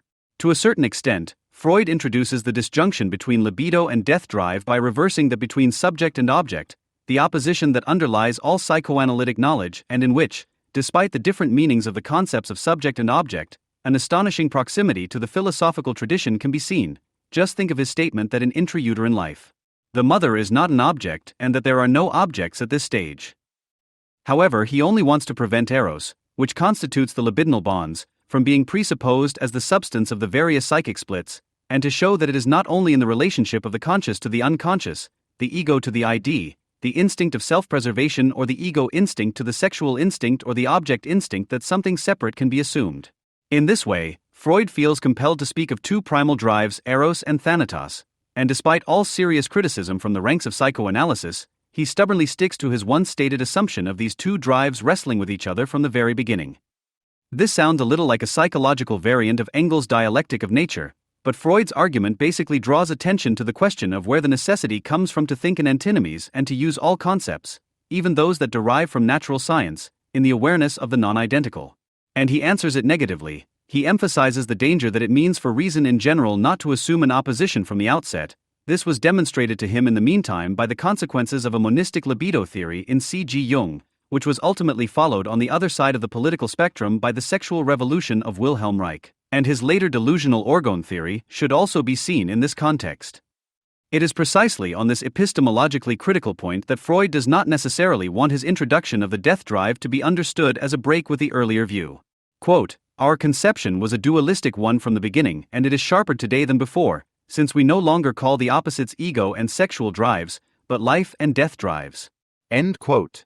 As much as it seemed obvious at first to allow libido to coincide with drive energy in general, as C.G. Jung had already wanted earlier, Freud's thinking eventually developed the certainty that the drives cannot all be of the same kind. Based on speculations about the beginning of life and biological parallels, I came to the conclusion that in addition to the drive to preserve living substance and to combine it into ever larger units, there must be another, opposing drive that strives to dissolve these units and return them to their primordial inorganic state.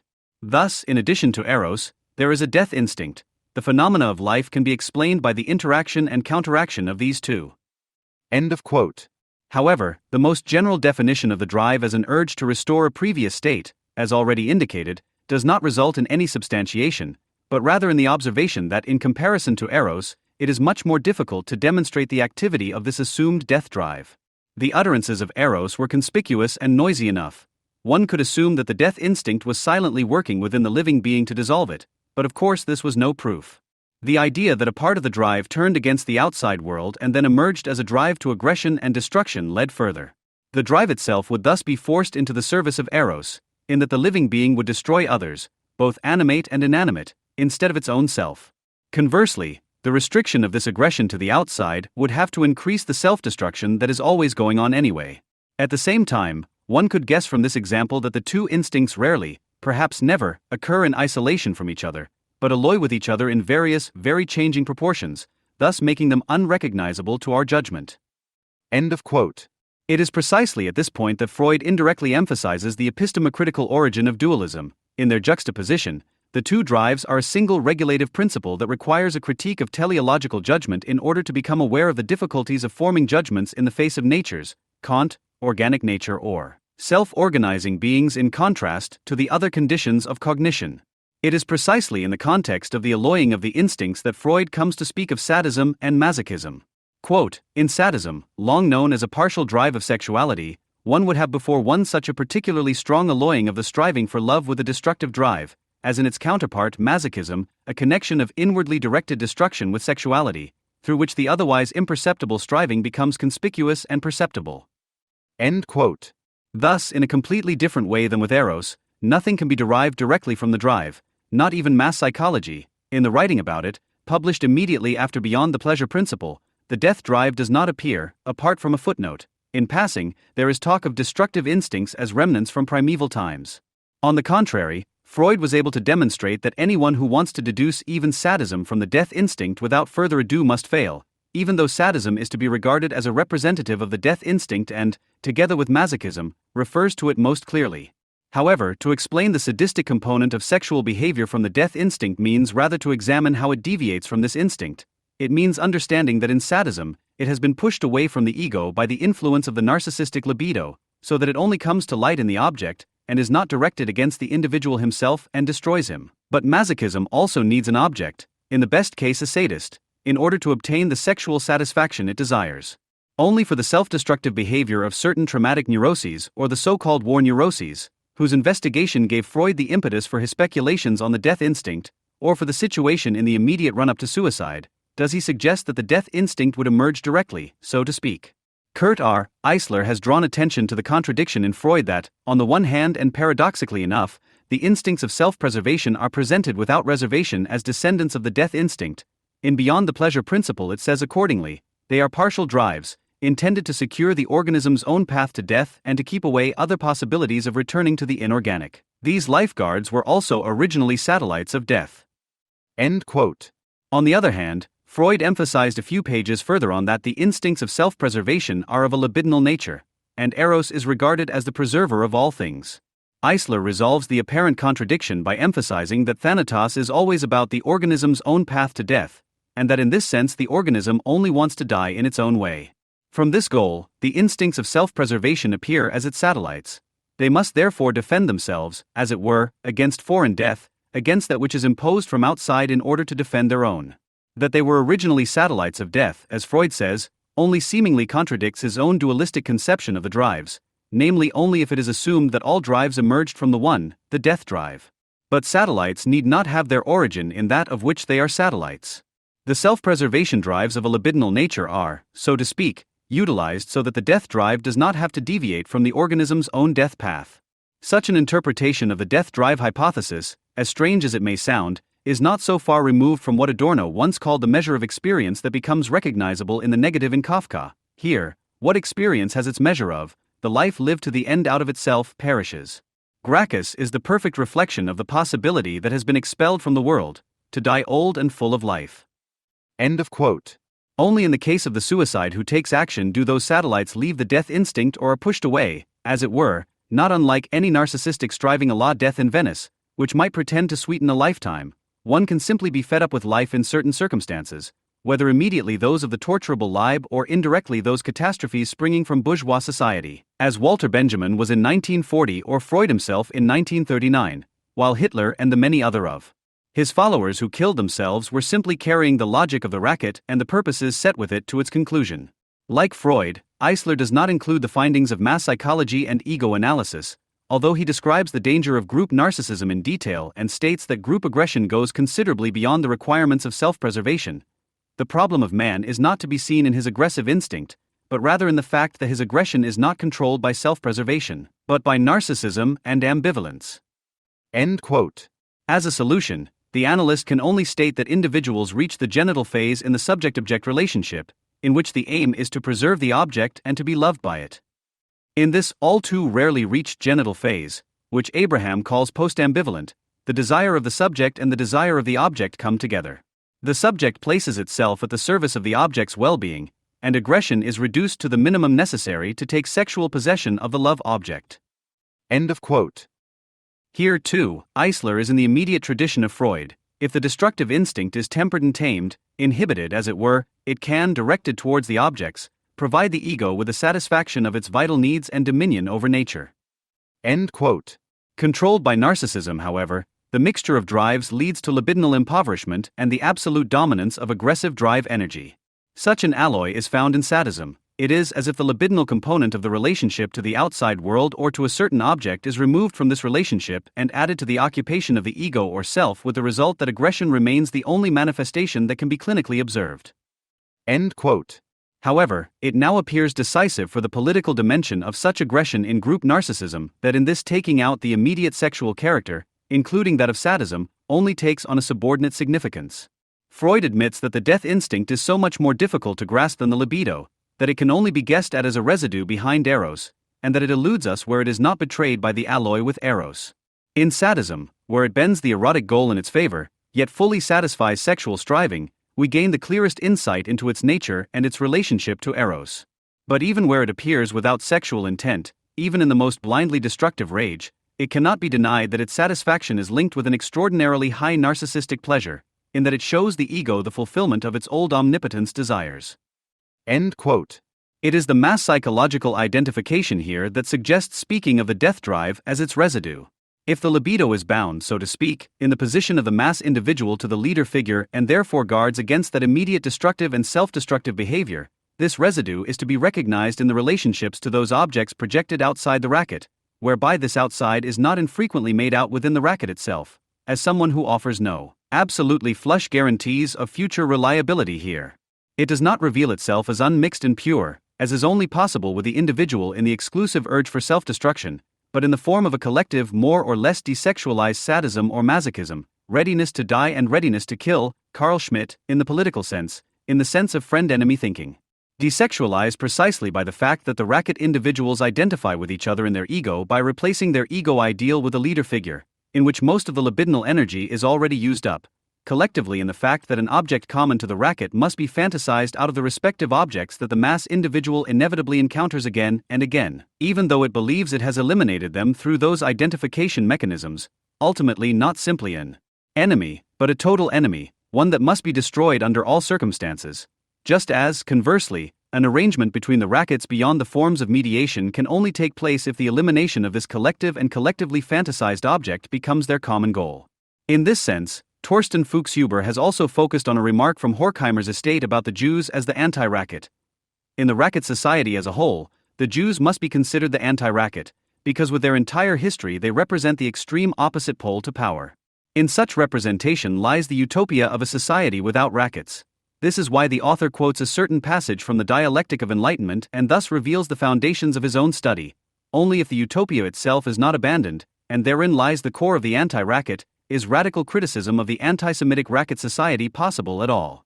Quote, regardless of how the Jews themselves may be, their image, as that of the vanquished, bears the traits to which totalitarian rule must be mortally hostile, of happiness without power, of wages without work, of home without a landmark, of religion without myth. End of quote. There are, however, sectarian and communal structures where originally desexualized bonds are subsequently sexualized. The actionist Otto Moll, who had once volunteered for officer training in the Wehrmacht, arranged in his post-Nazi AO commune who had to submit to whom through sexual intercourse and who was allowed to abuse whom.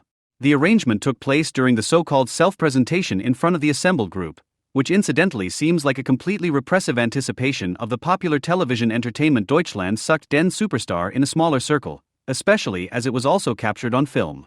Children who were not yet sexually available were also prepared to produce themselves. One sequence of this video footage, which found its way into the 2012 documentary Mean Cane Family, shows how a boy who refused to dance to Moll's tune and smile happily on command was not only immediately perceived as a threat to the whole commune racket, but also evoked the past, as if Moll himself was suddenly afraid that the Jewish Nazi victims might return in the form of this little boy, so he gives him a few pokes, pours a bottle of water on his head and ridicules him in front of the jeering group until the child bursts into tears, finally proclaiming, "You can't let this negative grow." Unlike the sadism and masochism of sexual behavior, which must always be understood as the characteristics of an individual, even if, as in de Sada's fantasies, it may be a whole ensemble of sadists and masochists, in the relationship between the rackets the projection of an absolute enemy also tends to become independent of the self-preservation of the mass individuals identified in their ego, just as this projection, which is common to all, also requires a common total leader. Ultimately, the unity and continued existence of each individual racket, i.e. the relationship of the rackets to each other, depends on it, but above all the respective hierarchy, be it between the SS, the SA and the Wehrmacht or Hamas, Fatah and Hezbollah. In order for the individuals of all these different rival rackets to place one and the same leader figure in the place of their ego ideal and to be able to identify themselves and their ego as a community of people or faith, the object must ultimately be fantasized as something that is to be pursued and destroyed even at the cost of one's own life. The assertion of the death instinct over the self-preservation instincts in the racket thus results from the relationship between the rackets, which takes the place of sovereignty and the monopoly on violence.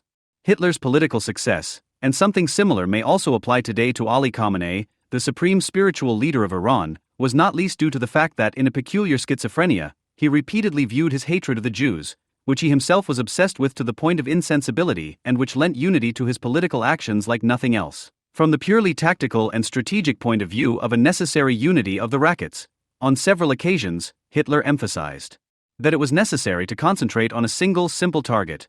One should never show the masses two or more opponents out of purely spiritual considerations, as this would otherwise lead to a complete fragmentation of the fighting force. With this ambiguity of extermination rage in mind, Vladimir Zayev Jabotinsky could not do without the concept of political or mass psychological sadism, which was at any rate distinct from sexuality, as soon as he wanted to illustrate the hatred of Jews among the German and Arab rackets and their interaction. In 1940, immediately before the start of the systematic mass extermination, he noted that political sadism in particular does not want to lose its victim and spoke of two opposing passions. Quote, "The one wants to wipe out the hated brood, the other wants to prevent their departure." End quote. The Islamic rackets of the Gaza Strip, who tortured and massacred the people of Israel on October 7, also took hostages in this sense, on the one hand for strategic reasons, on the other to be able to continue torturing and raping them, and at the same time to demonstrate to themselves and the world public the disposal of the death of the hated. This hostage-taking reproduces the propagandistic logic of the extermination camps, every upright member of the people united in their imagination what cannot be united, that the Jews would be exterminated in the camps and that they would still be there, only now in camps. And if there was anything that could fuel the urge for self-destruction in the mass individuals, it was the secret knowledge that the racket's unstate could continue to exist even less without this counterpeople than without its leader. The jihadist suicide bomber always seems to anticipate precisely this situation in which the rackets fall apart. He blows himself up with his hate object. The Islamic Racket Republic of Iran does the same in that it replaces the explosive belt with a nuclear weapons program and deliberately provokes the Israeli counterattack. This is a new manifestation of what Adorno wrote in Minima Moralia about the fall of the Third Reich, that the urge to annihilate, if there is no way out, becomes completely indifferent in what it never quite distinguished, whether it is directed against others or against its own subject. The fact that some of the hostages were in relatively good health when they were freed by the IDE is due to these strategic reasons, and it is an expression of the relative weakness of Hamas and the other jihadist groups in the Gaza Strip. For this reason alone, quite apart from the mass psychological logic emphasized here, these rackets will hardly agree to a deal for the release of all hostages, if at all. The difference to National Socialism, however, lies above all in the geopolitical division of labor in the new campaign of extermination against the Jews. And therein lies a far-reaching question for Israel's security, which is in constant danger of being forgotten. For example, the movement with the hashtag #BringThemHomeNow is currently, June 2024, missing something essential, a double junction, if it wants to be more than a permanent solidarity and donation campaign for the families of the Hamas hostages. It should say something like, "Bring them home now, destroy Hamas and stop the bomb."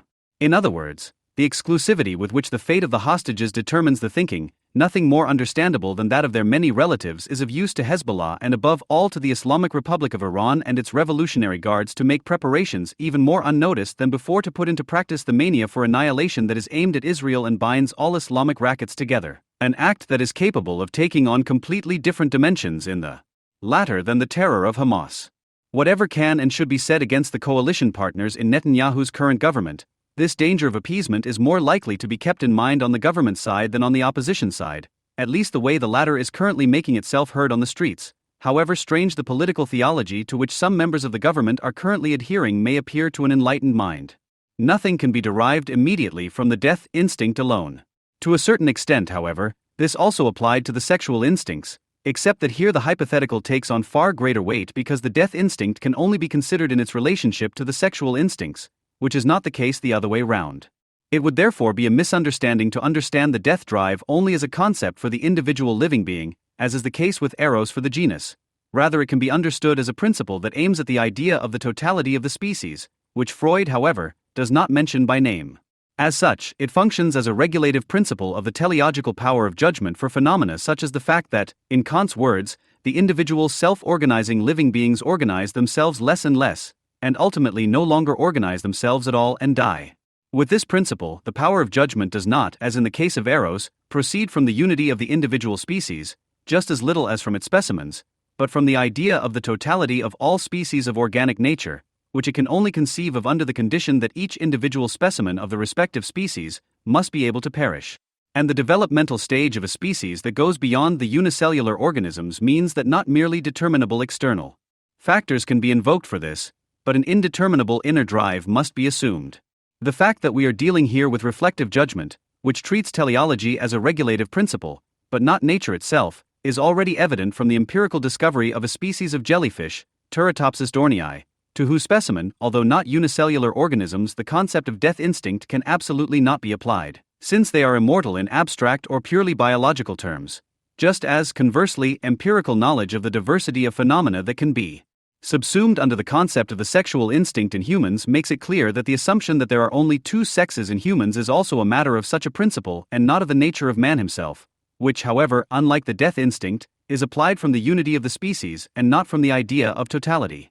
The nature of man is an ideological expression of the fact that the point of view of that principle of biological bisexuality is occupied by reason of state, i.e., by what appears to be the political judgmental power of the sovereign relatively independently of his economic reasoning, which applies solely to the labor market, in order to narrow it down to the necessity of reproducing the national population groups that support the state or represent the unity of the state, using specific demographic data, whereby past or present religious affiliation is helpful. The more secular the state is, the more the concept of identity steps into the breach for the past. Only on the basis of such an epistemological separation of the pleasure and nirvana principles through the respective teleological positing is it possible to accept the death drive as alloyed or mixed with other drives in the human organism. This is where dualism differs from an antinomy such as that between freedom and necessity, without fetishizing it as the purpose of life or, like existential ontology, as being toward death. However, the contradiction that the introduction of the death instinct raises here is no more an ontologization than the dualistic conception of instinct. It creates the possibility of not affirming being toward death in the first place. At the same time, however, it contradicts the idolatry of medical research, whose great upswing Freud had already witnessed. Illness, aging, and death certainly form the prerequisite for thinking of a regulative principle of purposefulness in general. Medicine, which fights against the fact that the organs of the individual body no longer fulfill their function of interdependence, makes it seem ex negativo necessary to view nature in this way. Psychoanalysis, however, is not only focused on how the individual psychologically processes this failure of the principle, but starting from the particular and seeking a general, also on how unity can still be conceived at all in the face of the disintegration of an organized and self-organizing being, in the sense of Kant's critique of judgment. Therefore, for the being that no longer organizes itself, it requires the opposite principle, seen in this way, that of inexpediency, the death drive, with which it simultaneously creates a unity between inorganic and organic nature, which is not possible to think from the living being organized by expediency or its self-preservation. Freud's maxim is that neither the one principle nor the other should triumph. However, as soon as death is given a meaning, instead of seeing a regulative, or at least not necessarily constitutive principle of the power of judgment in the death instinct as opposed to the libido, the ideology of being toward death already triumphs. One could therefore not only say that the two drives in their juxtaposition are a single regulative principle that requires a critique of teleological judgment in order to become aware of the difficulties of judging in the face of nature's organic nature or self-organizing beings as opposed to the other conditions of knowledge. It is almost as if the death drive must be accepted in order not to pass off annihilation and self-destruction itself as the telos of pleasure, rather than as a mixture of drive types, according to which libidinal energies can also be invested in the death drive, to take up a formulation by Adorno, whether they are narcissistic in nature or not. From the individual's point of view, however, the death drive appears as a vacuum in the ability or desire to occupy objects libidinally, and the drive energy that can be invested in the death drive is therefore usually narcissistic strivings, insofar as they in turn already testify to the individual's inability or unwillingness to occupy something other than themselves libidinally. In the satisfaction of the pure death instinct, if such a thing is possible, there can therefore be no question of enjoyment. What is enjoyed is the satisfaction of the libido, which is alloyed with this instinct, just as, conversely, eros would have to be understood as the counter-principle of the death instinct, so that the latter is not hypostatized as a totality from the outset. Starting from dualism is therefore by no means itself an imperative, but merely the prerequisite in psychology for an imperative to be understood not only as the direct heir of the Oedipus complex, as Freud rightly defines it, and thus as a kind of natural law, in other words, that the antinomy of freedom and natural law can be conceived at all despite this definition. It is difficult to imagine that someone enjoys his suicide if it is not also an assassination. Due to this misunderstanding, Christine Kirchhoff, for example, sees Freud's biologization of the death drive as the most problematic part of his theory. In this sense, she criticized my early attempt at the concept of the death drive not for its lack of epistemological reflection, but for the fact that I wanted to distinguish the death drive from the other drives. Instead, she tries to understand in the death drive the socially realizing potentiality of the unconscious desire. This means that there is no longer any reason for the death drive when the desire becomes conscious, and this sounds like an omnipotent fantasy of psychotherapeutic work itself. Thus, as with all his concepts, Freud's thinking in this case also constantly moves between reflective and determining judgment, and in this it is reminiscent of Marx. If the death drive is conceived as a necessary principle in the critique of teleological thinking, as an antidote, so to speak, to transfiguring or condemning eros as absolute spirit or total will, then in the sense of reflective power of judgment psychoanalysis is thus provided with a guideline that can lead from the particular of a war against itself in the human organism to a general, a posteriori. But in contrast to the concept of abstract labor in the critique of political economy, which leads to the law of value, this general does not consist in any law, but in the threatening totality of the death drive itself and in nothing else. Neither to speak of system nor of synthesis reaches it. For this reason, his concept alone is capable of shedding light on the grim consequence that the critique of political economy holds in store for the history of humanity.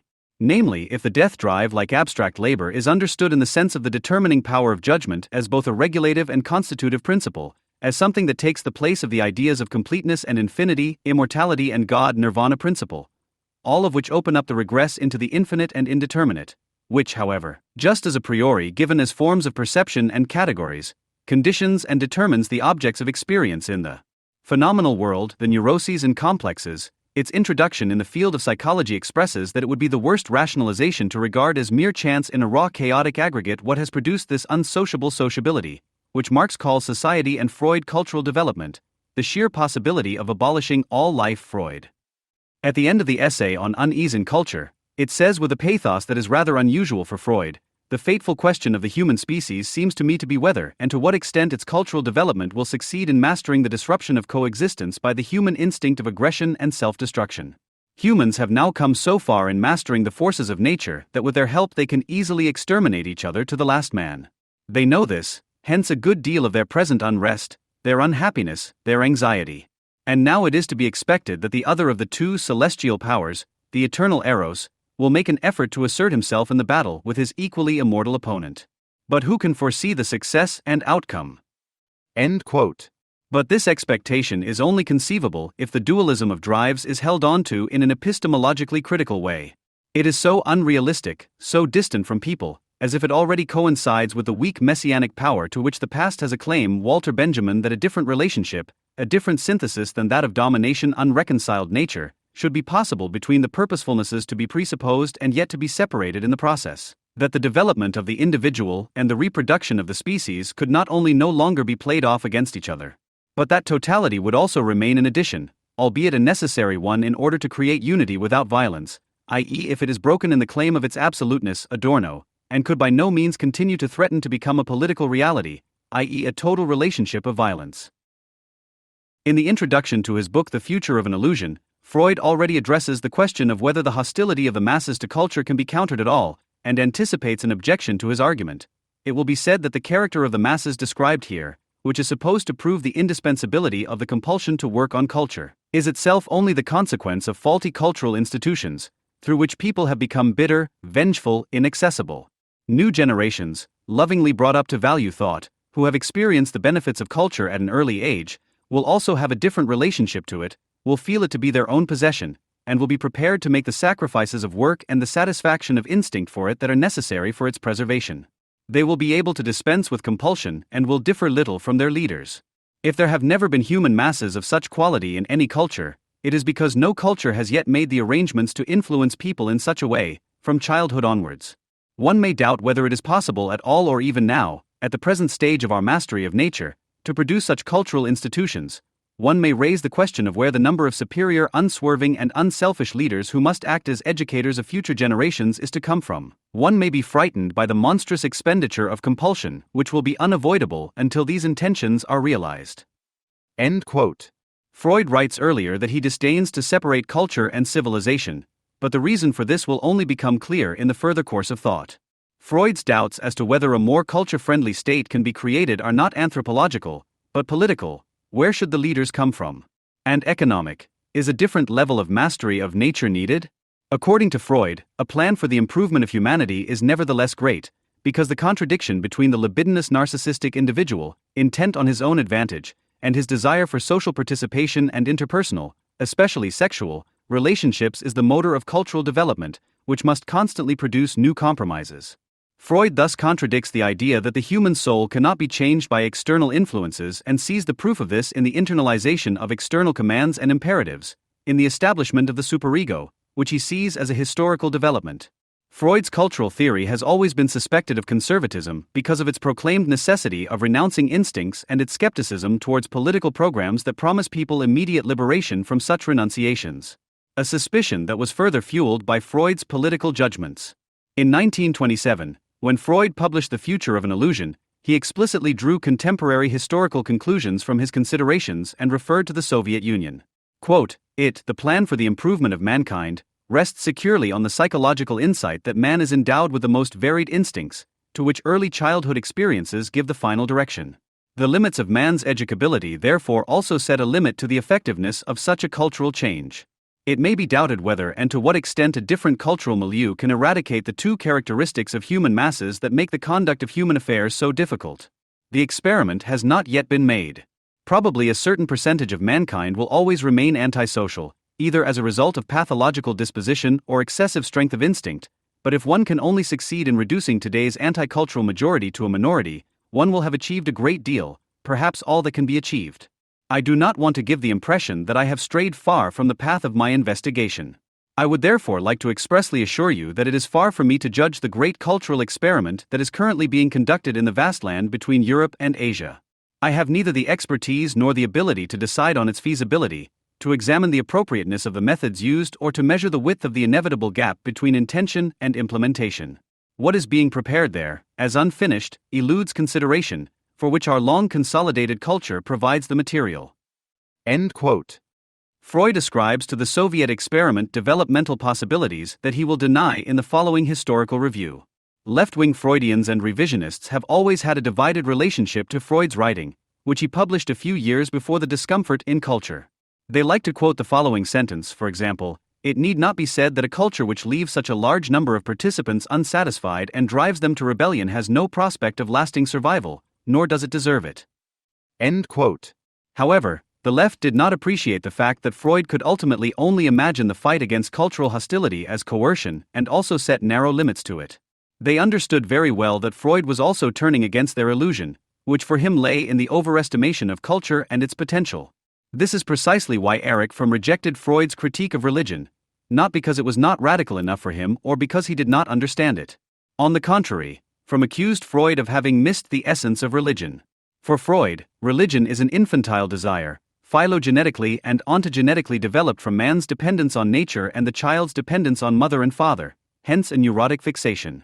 As early as 1930, Fromm distanced himself from Freud and wrote in The Development of the Christ Dogma, "The original Christian belief in the suffering human being who becomes God had its central meaning in the desire it contained to overthrow and kill the Father God or his earthly representatives. The figure of the suffering Jesus arose primarily from the need for identification of the suffering masses and was only secondarily determined by the need for atonement for the crime of aggression against the Father." The bearers of this faith were people who, due to their fate, were filled with hatred against the rulers and hope for their own happiness. End of quote. Fromm believes that overthrowing the abstract God the Father and replacing him with a figure with whom the suffering masses can identify creates worldly opportunities for upheaval and revolution. Where there is hatred, there should also be hope. One involuntarily thinks of the Christ with the gun, as Che Guevara was sung about by Wolf Biermann in those unhappy times. The revolution demands sacrifice and hatred, i.e. precisely not the suppression of instincts.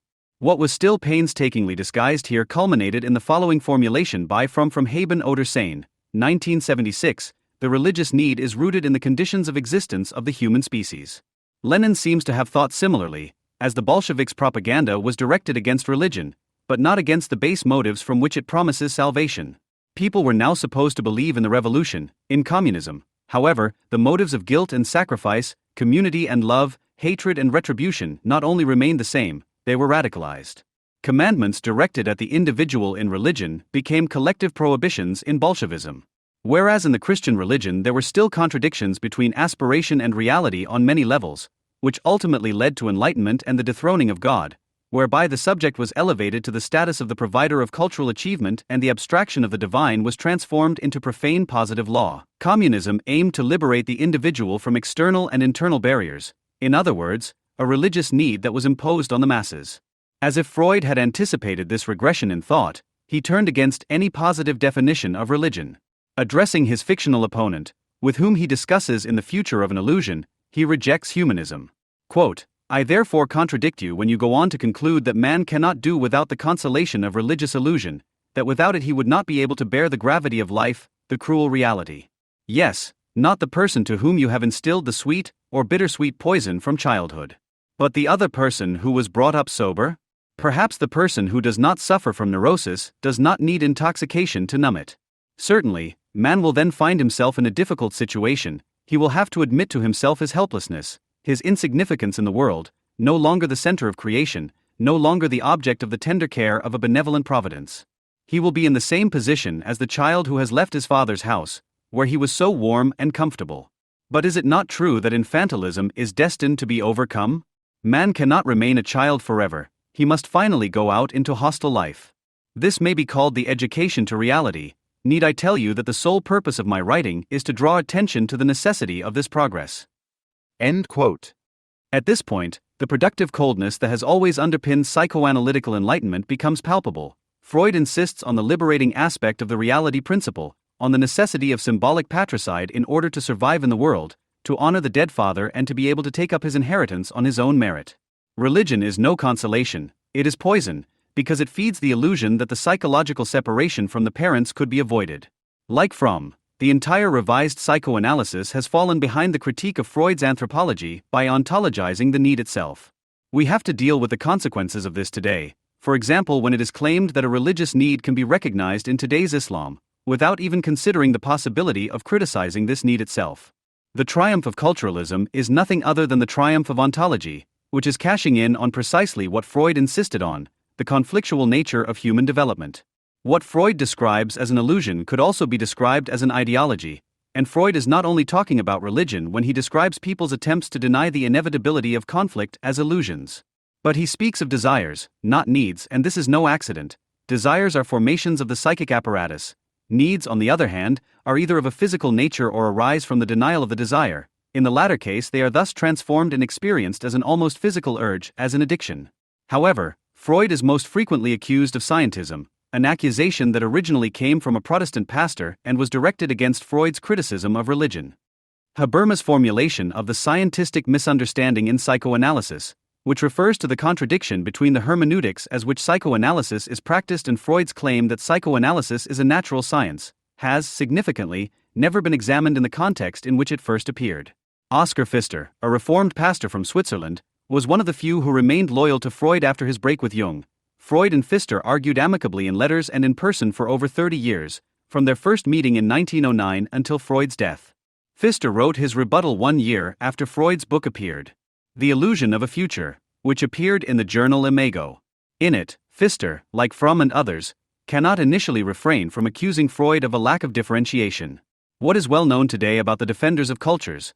That they use this statement to allude to their expertise and thus to the critic's lack of specialist knowledge, while at the same time dismissing the criticism by concentrating on secondary aspects and seemingly not even taking note of the essence of the criticism, was still valid in the case of both Pfister and Fromm at that time.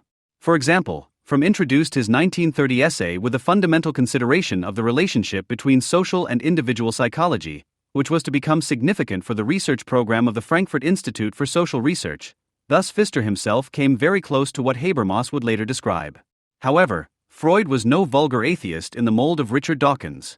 Both Pfister and Fromm used the insinuation that Freud, in The Future of an Illusion of all places, was pretending to be a natural scientist in order to devalue his central idea that religion is a state that can only be compared to the individual obsessive-compulsive neurosis of childhood, the further development of an idea that had already been formulated by Theodor Reik as well as Freud. The fact that people of faith have no need for the development of individual neuroses because the symptoms are collectivized, as it were, and conversely that the individual sufferer can experience healing in religion if he succeeds in overriding his symptoms, as it were, this is the subject of Fromm's discussion. Pfister writes under the heading Freud's Scientism, to whose criticism the entire second section of his essay is devoted. Quote, Freud opposes religious faith with the belief in the happy thought of science, by which Freud understands only empirical science. In it, illusion has given way to truth. The question, what is science? Apparently causes him less concern than Pilate's parallel concern, what is truth? Freud is a positivist, and we can thank God for that.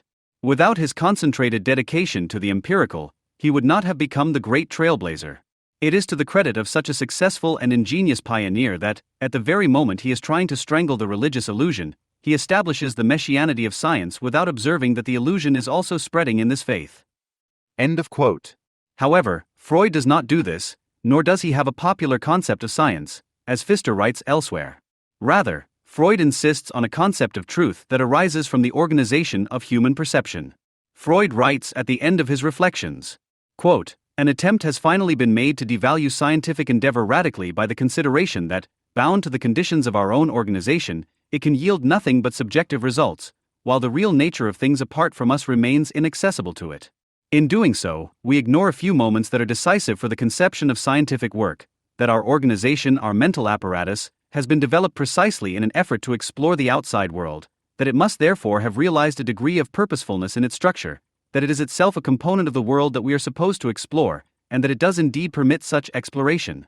That the task of science is fully circumscribed if we limit it to showing how the world must appear to us as a result of the peculiarity of our organization, that the finite results of science are conditioned not only by our organization precisely because of the way in which they are acquired, but also by what has acted on this organization, and finally that the problem of a world constitution without regard to our perceiving mental apparatus is an empty abstraction, without practical interest. End quote. But this is by no means scientism in the sense of a subject of knowledge rising above nature, but rather the opposite, a narcissistic insult that Pfister, Fromm and perhaps Habermas too were unable to digest. Yes, perception is more than projection, but if it does not reflect on itself and refuses to understand itself as a component of what is to be recognized, it reduces itself to precisely that and thus becomes an illusion. In Freud's formulation, however, there is also hope for the possibility of progress in human development. Humanity would no longer exist if people's perceptual apparatus had not achieved a certain degree of purposefulness in the meantime. Freud also does not conceal the fact that it is precisely this that can threaten the existence of humanity. This may also be understood as Freud's implicit commentary on every form of promise of salvation and redemption. For Freud, the possibility of something better than the present arises neither from political nor religious reasons, but from the conflict resulting from the necessity of mastering both inner and outer nature. What prevents the individual? What prevents humanity from giving up its childhood neuroses? What is necessary for the individual and humanity to mature? Freud refuses to give positive answers to these questions, and this is precisely what Fromm and Pfister accuse him of, the one with Marxist intentions, the other with Protestant ones. But their common ground is not limited to this, it goes even further. According to them, the conflict does not exist within the individual, but between the individual and society, i.e. the actual conflict is what Freud calls cultural work. The deformations then result from the failure of the individual to meet social demands. For Fromm, as for Pfister, this leads to a concept of human actuality that seeks the inhibition solely in the outside, i.e. in culture, however internalized the conflict may be. Freud's formulations, on the other hand, refer to the dialectic of individual and social development, which does not allow for such a simple solution. Cultural work and the renunciation of drives are not simply external compulsion, not even exclusively internalized. The contradiction that has brought about this development lies in the contradictory constitution of man and can only be understood negatively as an inability to mediate or to reconcile. However, unlike the conflictual constitution, it is precisely this incapacity that Freud does not place in anthropological terms, but confronts with the task of overcoming oneself, one's own incapacity. This is also why the communism of the Bolsheviks leads such a crazy afterlife. The inability to mediate gives rise to a longing for redemption as a return to the original state instead of a longing for progress and freedom, which cannot even exist in this form because reconciliation is not a place of longing. If the conflict is transferred to external reality in this way and the Freudian dialectic is ignored, there is nothing left to do but constantly make suggestions for improvement. This is what happened to Fromm, who was already discussing the unconditional basic income in 1966. Now committed to a worldview that he called humanistic psychoanalysis, he found that a society of abundance could remedy the central deficiency, namely the threat of starvation, through a guaranteed income for all. provided that basic political rights were secured, this would mean considerable relief from existential hardship. Fromm, who had projected a utopia of a healthy society in 1960, was not only opposing Freud's view that the realm of freedom is to be conquered through separation and patricide, i.e., through work. His answer to the anticipated objection that a basic income would promote collective regression because it serves the unconscious fantasy of a permanently available nourishing mother's breast, he countered with a demand for total socialization of the individual. Quote, "The principle of a guaranteed income for all can only be expected to be fully effective if it is simultaneously linked to 1. A change in our consumption habits, i.e., the transformation of Homo consumens into a productive person, in Spinoza's sense. 2. The emergence of a new spiritual attitude of humanism, in theistic or non-theistic form, and 3. A renaissance of genuine democracy, for example in a new House of Commons in which decisions are made by integrating the decisions of hundreds of thousands of small groups, face-to-face groups, through the active participation of all employees in all companies and in all types of management, etc. The danger that a state that feeds everyone could become a mother goddess with dictatorial characteristics can only be countered by a simultaneous effective increase in democratic procedures in all areas of society." End of quote. Fromm's statement manifests the neurotic equation of more of the same, which justifies the compulsion to repeat the symptom. It is not fundamentally questioned that the existence of the subject actually depends on the question of the exploitability of labor power, be it one's own or that of others, but instead from calls for an intensification of participation in one's own exploitation. His vision of the future of general participation seems to have become reality today, without any change in the neurotic unhappiness of the individual. The productive individual from envisioned is today the eternal intern who can no longer distinguish between professional and private life because he is constantly available. He participates and yet is at the mercy of others like no proletarian before him, and he doesn't even have an object that could spark a protest, apart from himself. Freud rejected the separation of culture and civilization in the sense that was a popular topos of German cultural criticism in his day, but he nonetheless introduced a distinction between the two that has nothing in common with the topos of cultural criticism. Freud understood culture to be early human development that is not yet conscious of itself, collectively and individually. Civilization, on the other hand, is for him bound to epochs. Civilizations come and go, and human development is accordingly discontinuous. This is why Freud also speaks of the downfall of Oedipus. The allusion to the downfall of a civilization is no coincidence. The fundamental contradiction between culture and civilization does not exist. The general hostility of the masses to culture was Freud's major theme of the 1920s and was connected on the one hand with a version of the topical model of ego, ID, and superego, and on the other with a postulation of the death instinct. Repetition, compulsion, and regression are the two symptoms of cultural hostility, which individually goes hand in hand with an alienated desire for absorption in a maternal omnipotence and collectively with the projection of the damaged ego ideal into a leader father. In this respect, the underestimation of the regressive potential of every constructive demand gives rise to the compulsion to be positive, which aims to spare subjects the pain that goes hand in hand with development. All pain comes from life, as the British psychoanalyst Hannah Siegel put it in a nutshell. Where there is no pain, there is no development, the death instinct is silent. The regressive potential has no other goal than to return living matter to its inanimate state, no matter how humane and tender and accepting and cute and needs-oriented it may appear, as in the guaranteed basic income or in safe space. Neither is much different from Islam, except that they pretend to be secular. The families of Palestinian murderers of Jews receive a guaranteed basic income. There are reports of martyrs who sought their own death and that of the Jews precisely because of this. And there is no safer safe space than the Gaza Strip.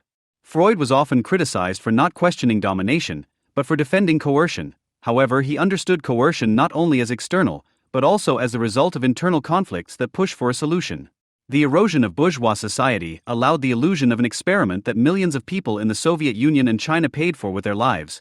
It allowed the National Socialist campaign of extermination as an illusion of a common downfall in freedom from pain. In view of today's promises of freedom from pain, ideological criticism cannot do without this conservative Freud, without his realization that no liberation is conceivable without authority and no life without pain. This may be an arrogant point of view, because neither the critic nor his audience can exempt themselves from the regressive tendency. But this refers back to Freud, to the self-reflective element of enlightenment, which refuses to fall back behind knowledge once it has been gained by resisting the tendency within itself to succumb to another illusion. Certainly man will then find himself in a difficult situation. He will have to admit his entire helplessness, his insignificance in the gears of the world, no longer the center of creation, no longer the object of tender care of a benevolent providence. Criticism of ideology must never be allowed to console us for this, because only in it is the terribly beautiful promise of freedom still preserved. Disappointment with reality, despair at the possibility of real satisfaction leads to an escape from reality. When it comes to protecting health, at least in the West, there is still civil courage, even among students. "Sorry, but you can't smoke on campus," a fellow student politely reprimanded a young man who was being filmed undercover smoking a cigarette on the campus of the University of California, Berkeley, waving an ISIS flag. Apart from this brief interlude, he was allowed to pass by without saying a word. However, this changed abruptly when the young man swapped the ISIS flag for that of the Jewish state. Now it was a hail of vicious insults and threats, the usual from the arsenal of Israel critics: kid killers, thieves, genocide, and the like. Anyone who thinks they cannot draw conclusions about reality from this performance will be proven wrong if they just take a look across the channel to England. On October 16, 2014, Haaretz reported the following from the island: the UK's National Union of Students has rejected a motion condemning Islamic State, claiming it is Islamophobic. End quote. A student of post-colonial theory and language, presumably English studies, at Birmingham, black student MP Malia Bouadia, had mobilized against this motion. The students' union eventually announced, "We recognize that the condemnation of ISIS seems to have come to justify war and overt Islamophobia. This rhetoric exacerbates the issue at hand and is essentially another attack on those we intend to defend." The Black Student Campaign within the National Student Association uncompromisingly supports black communities around the globe against imperialism and Western interference, which history shows has far too often led to the suffering of black people. End quote. At the same meeting of the National Union of Students, the Eurosceptic UKIP party was condemned and a boycott of the Jewish state was called for. At almost the same time, resistance to the white impositions also stirred at the renowned left-wing Goldsmiths College in London. Sarah El-Alfi, the severely beheaded student representative for educational sciences, called on her fellow students in the university's student assembly to reject the proposal to introduce an official Holocaust Memorial Day at the university, alongside those for the victims of Stalinism, the Holodomor, i.e. Stalin's starvation of the Ukrainian population, and the Armenian genocide, because such a proposal would be Eurocentric and colonialist. El-Alfi added, "Days of remembrance should not be reduced to a mere list of European historical events. Given our long history of championing diversity and recognizing many struggles, and given that this is Black History Month, I feel the motion did not go far enough." End quote. Her request was swiftly granted with a thoroughly totalitarian majority of 60-1. One particularly sensitive student is quoted as saying, "The motion would force people to remember things they might not want to remember." End quote. To counter such statements and reactions with a discreet reference to the historical facts, for example to draw attention to the fact that the assumption of homogeneous black communities around the world is a racial phantasm, and that Western interference did not introduce slavery but abolished it and put a stop to the much more extensive Arab-Muslim slave trade, albeit hesitantly, but nonetheless or to clarify that the victims of Stalinism were largely exterminated in the Gulag, which was located at the other end of the world, namely in Siberia, that a Muslim SS division led by a Palestinian Muslim also carried out the murders in Bosnia, and that this Amin al-Husseini also personally took the extermination of the Hungarian Jews into his own hands, or that the genocide of the Armenians took place east of Europe's territorial border on the Bosporus, or to politely ask what these exterminations had to do with the recognition of numerous battles, would be completely in vain. For in the case of the quoted statements, we are dealing with phenomena of a psychological nature. Here, as Freud says, it is exclusively the neurotic currency that counts, i.e. only what is intensely thought, imagined with effect, whose correspondence with reality is beside the point.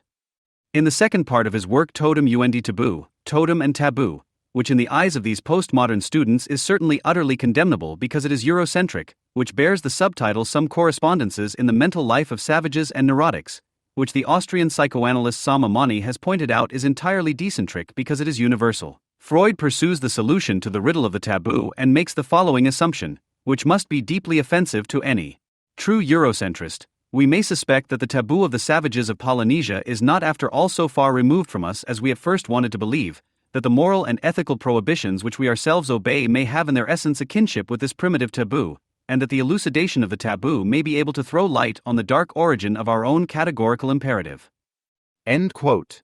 In the question of the psychological genesis of what can be counted among the highest cultural ideals, not only in European Enlightenment philosophy, the categorical imperative of Kant's philosophy of reason and morality, Freud identifies a kinship with the primitive taboo. Quote, Far from attesting to European man a central position of his culture among all other cultures, totem and taboo continues this insult, meaning the third, strictly speaking, fourth of mankind after Copernicus, Darwin and Marx, with a means of ethnopsychoanalysis. If individual psychoanalysis offends the subject by confronting it with its inner abroad. That is, the unconscious, the ethnopsychoanalytical approach of totem and taboo offends the civilized, or rather the Europeans, by showing them how much they have in common with the savages, those inhabitants of the outer abroad.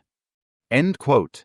Just as psychoanalysis does not make a categorical distinction between sick and healthy, it does not postulate a categorical, but merely a gradual difference between savages, primitives, and civilized peoples.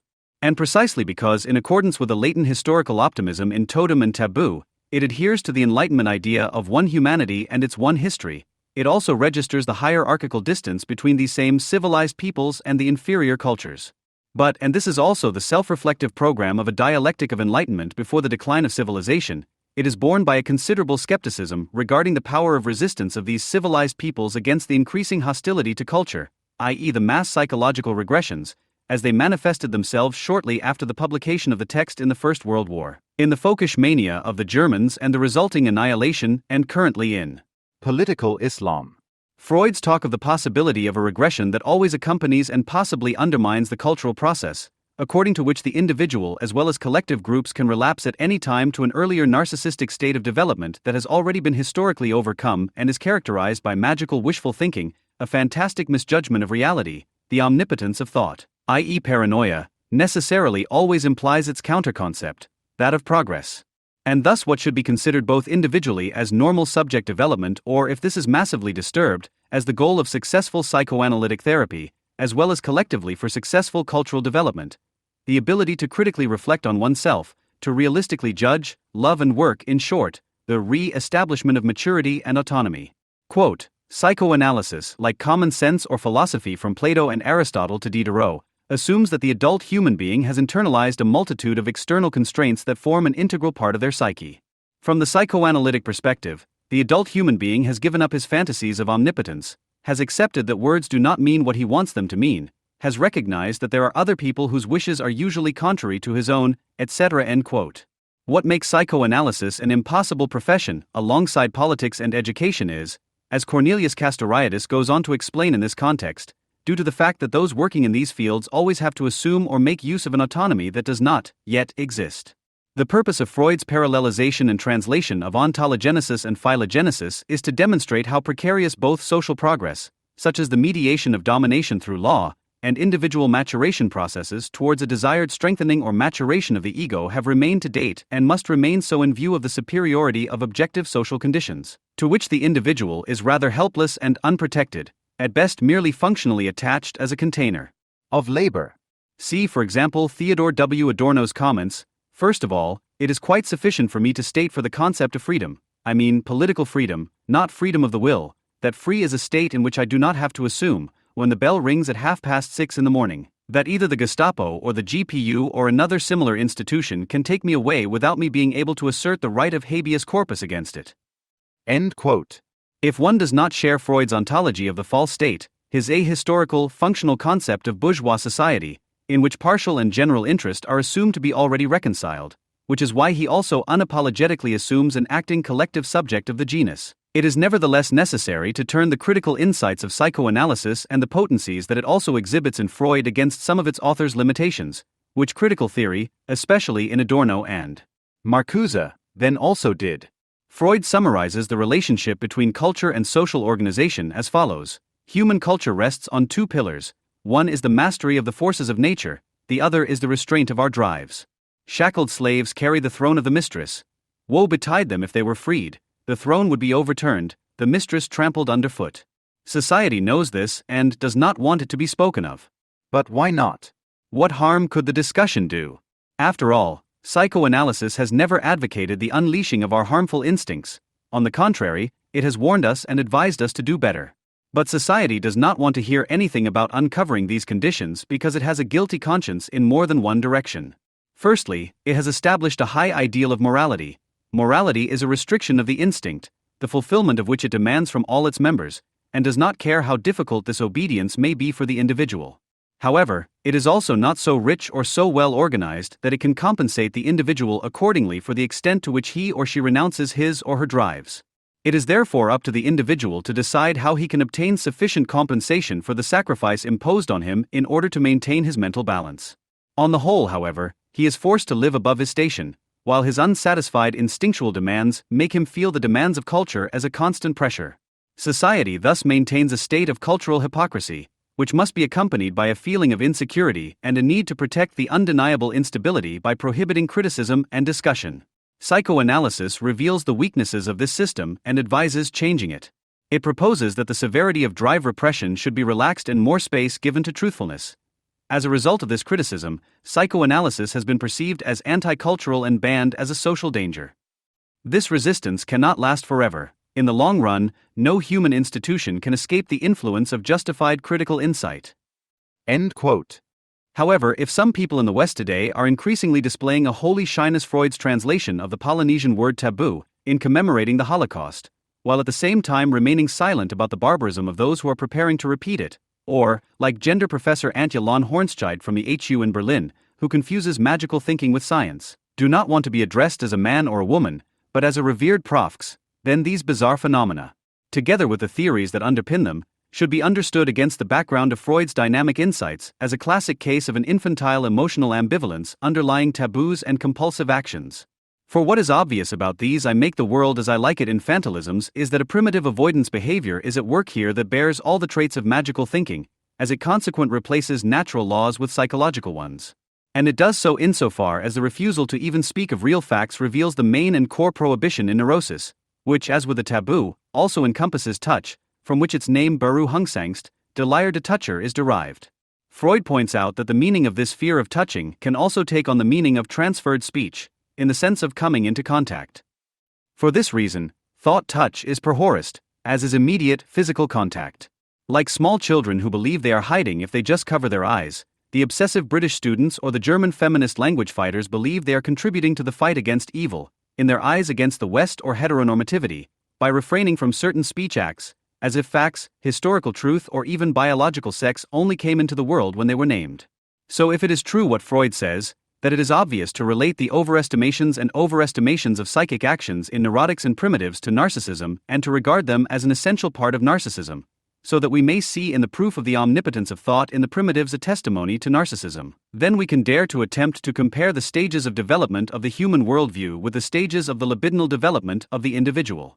In terms of both time and content, the animistic phase corresponds to narcissism, the religious phase to the stage of finding an object, which is characterized by attachment to the parents, and the scientific phase has its full counterpart in that state of maturity of the individual who has renounced the pleasure principle and, adapting to reality, seeks his object in the outside world. End of quote. Of course, the division of human history is copied from Auguste Comte's three-stage law of positivism and obviously reflects the linear progress model of the Enlightenment of the self-confident, revolutionary French bourgeoisie.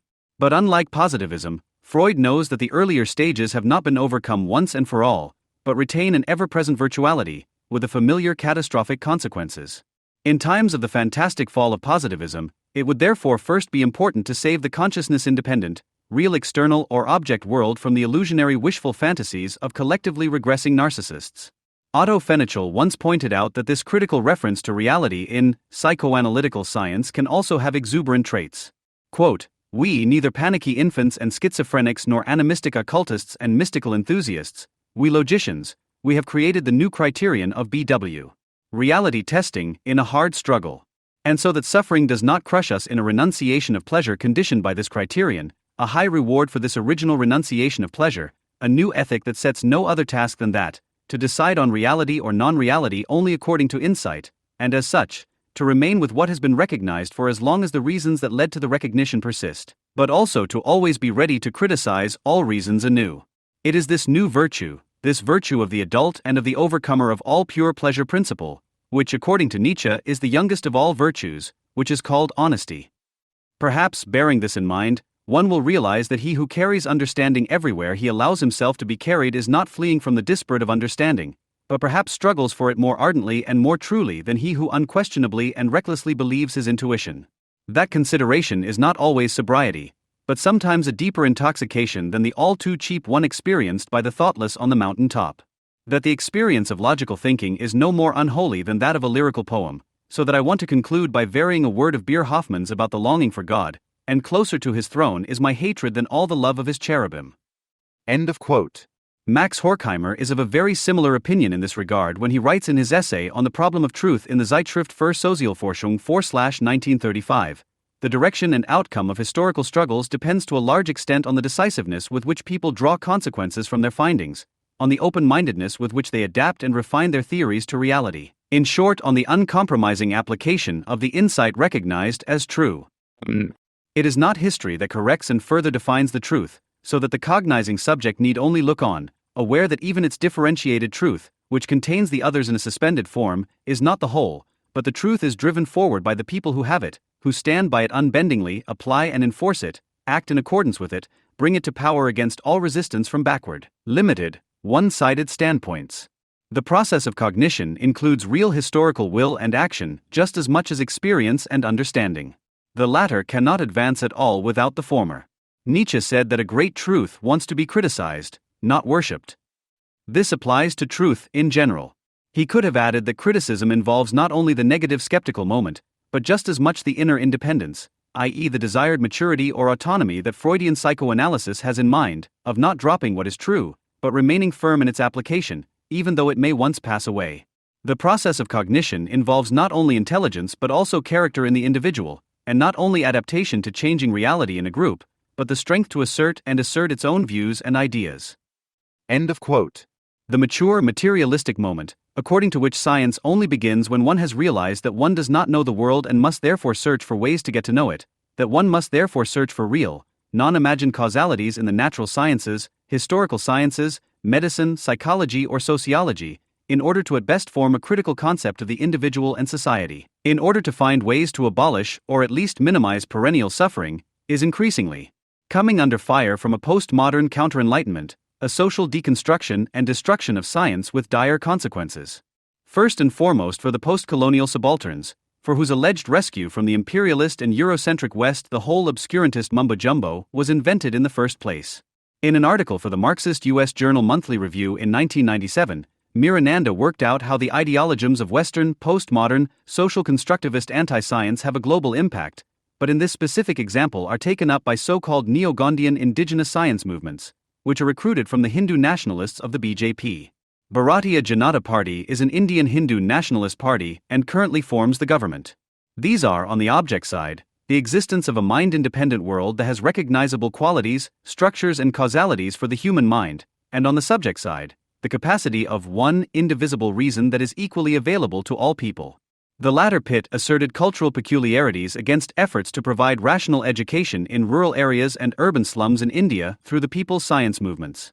For example, the Kerala Sastra Sahitya Parishad, KSSB, with 40,000 active members and nearly 1,500 science clubs in small towns and villages in the state of Kerala. There are many other science-based, consciousness-raising groups, some of them recognized nationally for their innovative educational methods in science, especially the Central India-based Eklavya and the now-closed Kishore Bharati, which in 1972 formed the nucleus of the Hoshangabad Science Teaching Program, HSTP, a program that has now spread to more than 500 schools. End quote. Their awareness campaigns advance education in modern scientific ideas, especially those stemming from modern Western biology, evolutionary theory, Newton's laws of physics, and relate these to people's everyday lives using all available cultural means, from classrooms to art fairs, songs, street corner theaters, and science processions. End quote. Examples of this educational activity include astronomy courses explaining the orbit of a comet approaching Earth or those explaining a parasite that caused a national panic about a curse on green vegetables. The indigenous counter-movements, on the other hand, which want to preserve the Indian way of life, i.e. religious obscurantism, the caste system and the subjugation of women, vehemently oppose these undertakings and create completely new sciences in which even the laws of nature are different, since they derive their legitimacy as facts from a worldview that is organically and authentically related to the way of life of the people who live in these societies. Peter Siemianek has already summarized everything necessary about the criminal Gandhi in this magazine in No. 53-2007. It is astonishing that even a hard-boiled anti-imperialist like Arend blamed the West Roy has recently also massively scratched the halo of this national hero. For example, she wrote the foreword to the very readable and important book Annihilation of Caste by B.R. Ambedkar, the historical opponent of Gandhi, who sharply attacked the caste system and Hinduism in 1936, which was republished by Verso. For example, Hindu revivalist parties have replaced modern mathematics with an obviously false version of Vedic mathematics in the states where they came to power. It is not hard to see that not being able to do maths or being able to do it incorrectly is certainly not one of the best prerequisites for destitute Indian subalterns to be able or forced to face the brutal constraints of the world market. In any case, both the indigenous Indian and the Western social constructivist ideologues for popular stultification share the essential assumptions of the strong program of the sociology of science, according to David Bloor and Barry Barnes, that physical reality, no less than social reality, is fundamentally a social and linguistic construct, that scientific knowledge, far from being objective, reflects and encodes the dominant ideologies and power relations of the culture that produced it. That the truth claims of science are inherently theory-laden, and that the discourse of the scientific community, despite its undeniable value, cannot claim a privileged epistemological status with respect to the counter-hegemonic narratives emanating from dissident or marginalized communities. End quote. It may well happen that different theories compete at a given moment to describe and explain the same phenomenal domain, but in the long run the one that has a greater depth of explanation than the competing ones will prevail. That is, it will be able to explain why other theories make the false assumptions that they do, or why the latter also come to the corresponding false conclusions that they do. Marx's critique of fetishism, which underlies bourgeois classical as well as neoclassical economic theory and the everyday consciousness of people that guides their actions, is the best example here. A remark by Albert Einstein points in the same direction. Quote, "The development of physics has shown that at any given moment, out of all conceivable constructions, a single one has always proved itself decidedly superior to all the rest. Nobody who has really gone deeply into the matter will deny that in practice the world of phenomena uniquely determines the theoretical system, in spite of the fact that there is no logical bridge between phenomena and their theoretical principles. Can we ever hope to find the right way? Nay, more, has the right way any existence outside our illusions? I answer without hesitation that there is, in my opinion, a right way and that we are capable of finding it." End of quote. Or to put this nonsense in the words of cultural psychologists Kenneth and Mary Gergen, there is no particular configuration of words or phrases that is uniquely associated with what we call either the world out there or in here. We may wish to agree that something exists, but whatever exists makes no demands on the configuration of phonemes or phrases that people use to talk about it. For this reason, we deprive any person or group of the privilege of making a superior claim to knowledge about what exists. In terms of truth, a fit between word and world or reason, the arrangement of words themselves, no science, religion, philosophy, political party or other group can claim ultimate superiority. To put it more positively, the world does not control what we make of it. End quote. The world does not control what we make of it. Pippi Longstocking would certainly come to no other conclusions. The result of this magical cosmic harmony is, however, consequent to the end, that there is or can be no difference between the delusion and its criticism, between Himmler and Adorno. The assumption, for example, that the Jews rule the world, which is why all force must be used to destroy this counterrace, while of course remaining decent oneself, is therefore a view that is just as valid as its opposite. Which, however, means that the concept of being valid, i.e. validity, and what is attached to it, i.e. language, logic and truth, lose all meaning. Thinking destroys itself with the means of thinking. And this has a long tradition. Just take a look at the German ideology, Marx's debate with Max Stirner and the German socialists, or the idealists of German political romanticism such as Herder and his ilk. As Alain Finkielkraut once pointed out, they had already accused the philosophy of the Enlightenment of arrogantly elevating itself in spirit above being, instead of humbly acknowledging that it, i.e. the spirit of the people, is always already thinking in us. This defeat of thinking, according to the title of his essay, may be given a slightly postmodern makeover today, but it is now being continued globally. Against the universalist spirit reason, the postmodernist eternalists are positioning the places of speech, i.e. the situatedness and positionality and thus the perspectives of subjects who no longer judge, but feel all the more, and are contributing with casual insouciance to suppressing the cries of rebellion and suffering as soon as the rod is only an aged, an ancestral, a historical rod marks. If we want to denounce this development for what it is, a delirium that endangers ourselves and others, we will not be able to avoid adhering to the project of enlightenment. And to emphasize again and again that, as the Danish semiotician Frederik Stjernfeldt once succinctly stated, the celebration of human sacrifice, war, stoning and the cutting off of hands and heads is not one standard of value and the pursuit of art, science and democracy is another, whereby it is impossible to claim that one is superior to the other. Freud's tentative hope for an education in reality, expressed in the future of an illusion, is thus limited by social, not individual, factors. Even if he realistically identifies the problem, cultural hostility due to irrational drives, he draws the wrong, because elitist, conclusions. Quote, one has to reckon with the fact that destructive, i.e. antisocial and anti-cultural tendencies are present in all people and that these are strong enough in a large number of people to determine their behavior in society. This psychological fact is of decisive importance for the assessment of human culture. Whereas at first it was thought that the essential aspect of culture was the control of nature for the production of the goods of life and that the dangers threatening it could be avoided by an appropriate distribution of these goods among men, the emphasis now seems to have shifted from the material to the psychological. It will be decisive whether and to what extent it is possible to reduce the burden of the instinctual sacrifices imposed on people, to reconcile them with the necessary remaining ones and to compensate them for them. End quote. Already in his work The Future Chances of Psychoanalytic Therapy, published before the First World War, Freud articulates, as Johann August Heinlein points out in his study, deeper insights into social reality than any formal democratic assumption of the so-called responsible citizen. There Freud aptly writes, I need not tell you much about the significance of authority. Very few people of culture are capable of existing without leaning on others or even of making an independent judgment. You cannot imagine people's addiction to authority and their inner lack of support. End of quote.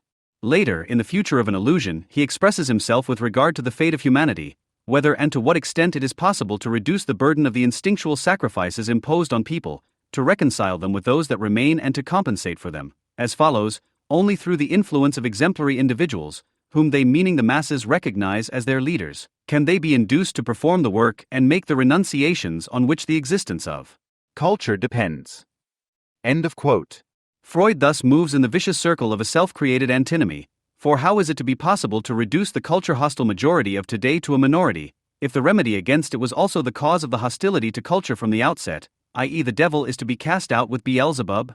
As rational as Adorno's insight is, the need for life postulated by Freud as an existential or as rational as Adorno's insight is to confront the need for life, or Ananke, postulated by Freud as an existential, which today becomes transparent in its social form as outdated, but which Freud does not think of as social and thus hypostasizes as fate, entirely the citizen, as follows, however. If hunger is nevertheless starved in a society in which hunger could be avoided now and here in view of the existing and obviously possible abundance of goods, then this demands the abolition of hunger through intervention in the relations of production. The same dilemma arises for Adorno, the decisive question of the subject of this intervention. For while culture has failed, and failed through its own fault, which is avenged on it, the immediate barbarism brought about by its failure is then still the worst thing. The problem is not too much, but too little rationality, in the sense of everyone's interest, which is why Horkheimer and Adorno were also concerned with using all the arguments of the counter-enlightenment to strengthen the Enlightenment. Quote, the dialectic of enlightenment, which in fact has to name the price of progress, all the ruin that rationality as progressive mastery of nature causes, is in a sense broken off too early, according to the model of a state whose blind closure seems to block the way out. There is a convulsive, deliberate failure to recognize that the excess of rationality, which the educated classes in particular complain about and which they register in terms such as mechanization, atomization and even massification, is a lack of rationality. End of quote. It is a metaphysical fallacy to conclude that because culture has failed, because it has not delivered what it promised, because it has withheld freedom, individuality and true generality from people, because it has not satisfied its own concept, that it should therefore be thrown in the scrap heap and replaced immediately by the cynical production of power relations. It is one of the most dangerous errors to assume that because something is not what it promises, because it is not yet its own concept, it is also worse than the opposite of the pure immediacy that it destroys. It is not only the eye of Marx's imperative, which must be historically first strengthened in order to conceive the idea of what is more than the existing beyond the immediacy of the principle of reality that is in a bad state, but as explained also that which in the state of unfreedom would have to prevent the relapse into barbarism. In the aforementioned lecture, he summed up the only progress that he still envisaged, and which did not only fail to materialize with the genocide in Rwanda and has not yet materialized, as follows: I believe that if you start by thinking of progress as that things are getting better, that there is no more fear, then you certainly don't have a timeless and absolute definition of progress, but you do have the concrete form in which this term can appear today at best. After all, progress today really means nothing more than avoiding and preventing total catastrophe, and I would say that if it is only prevented and avoided, then that is actually progress as a whole. End of quote. The prerequisite for a critique of the state and capital worthy of its name is not to abstract from the psychological and ideological constitution of the state subjects, because the successful realization of a reconciled society depends on the ability to judge of mature, non-pathically projecting individuals.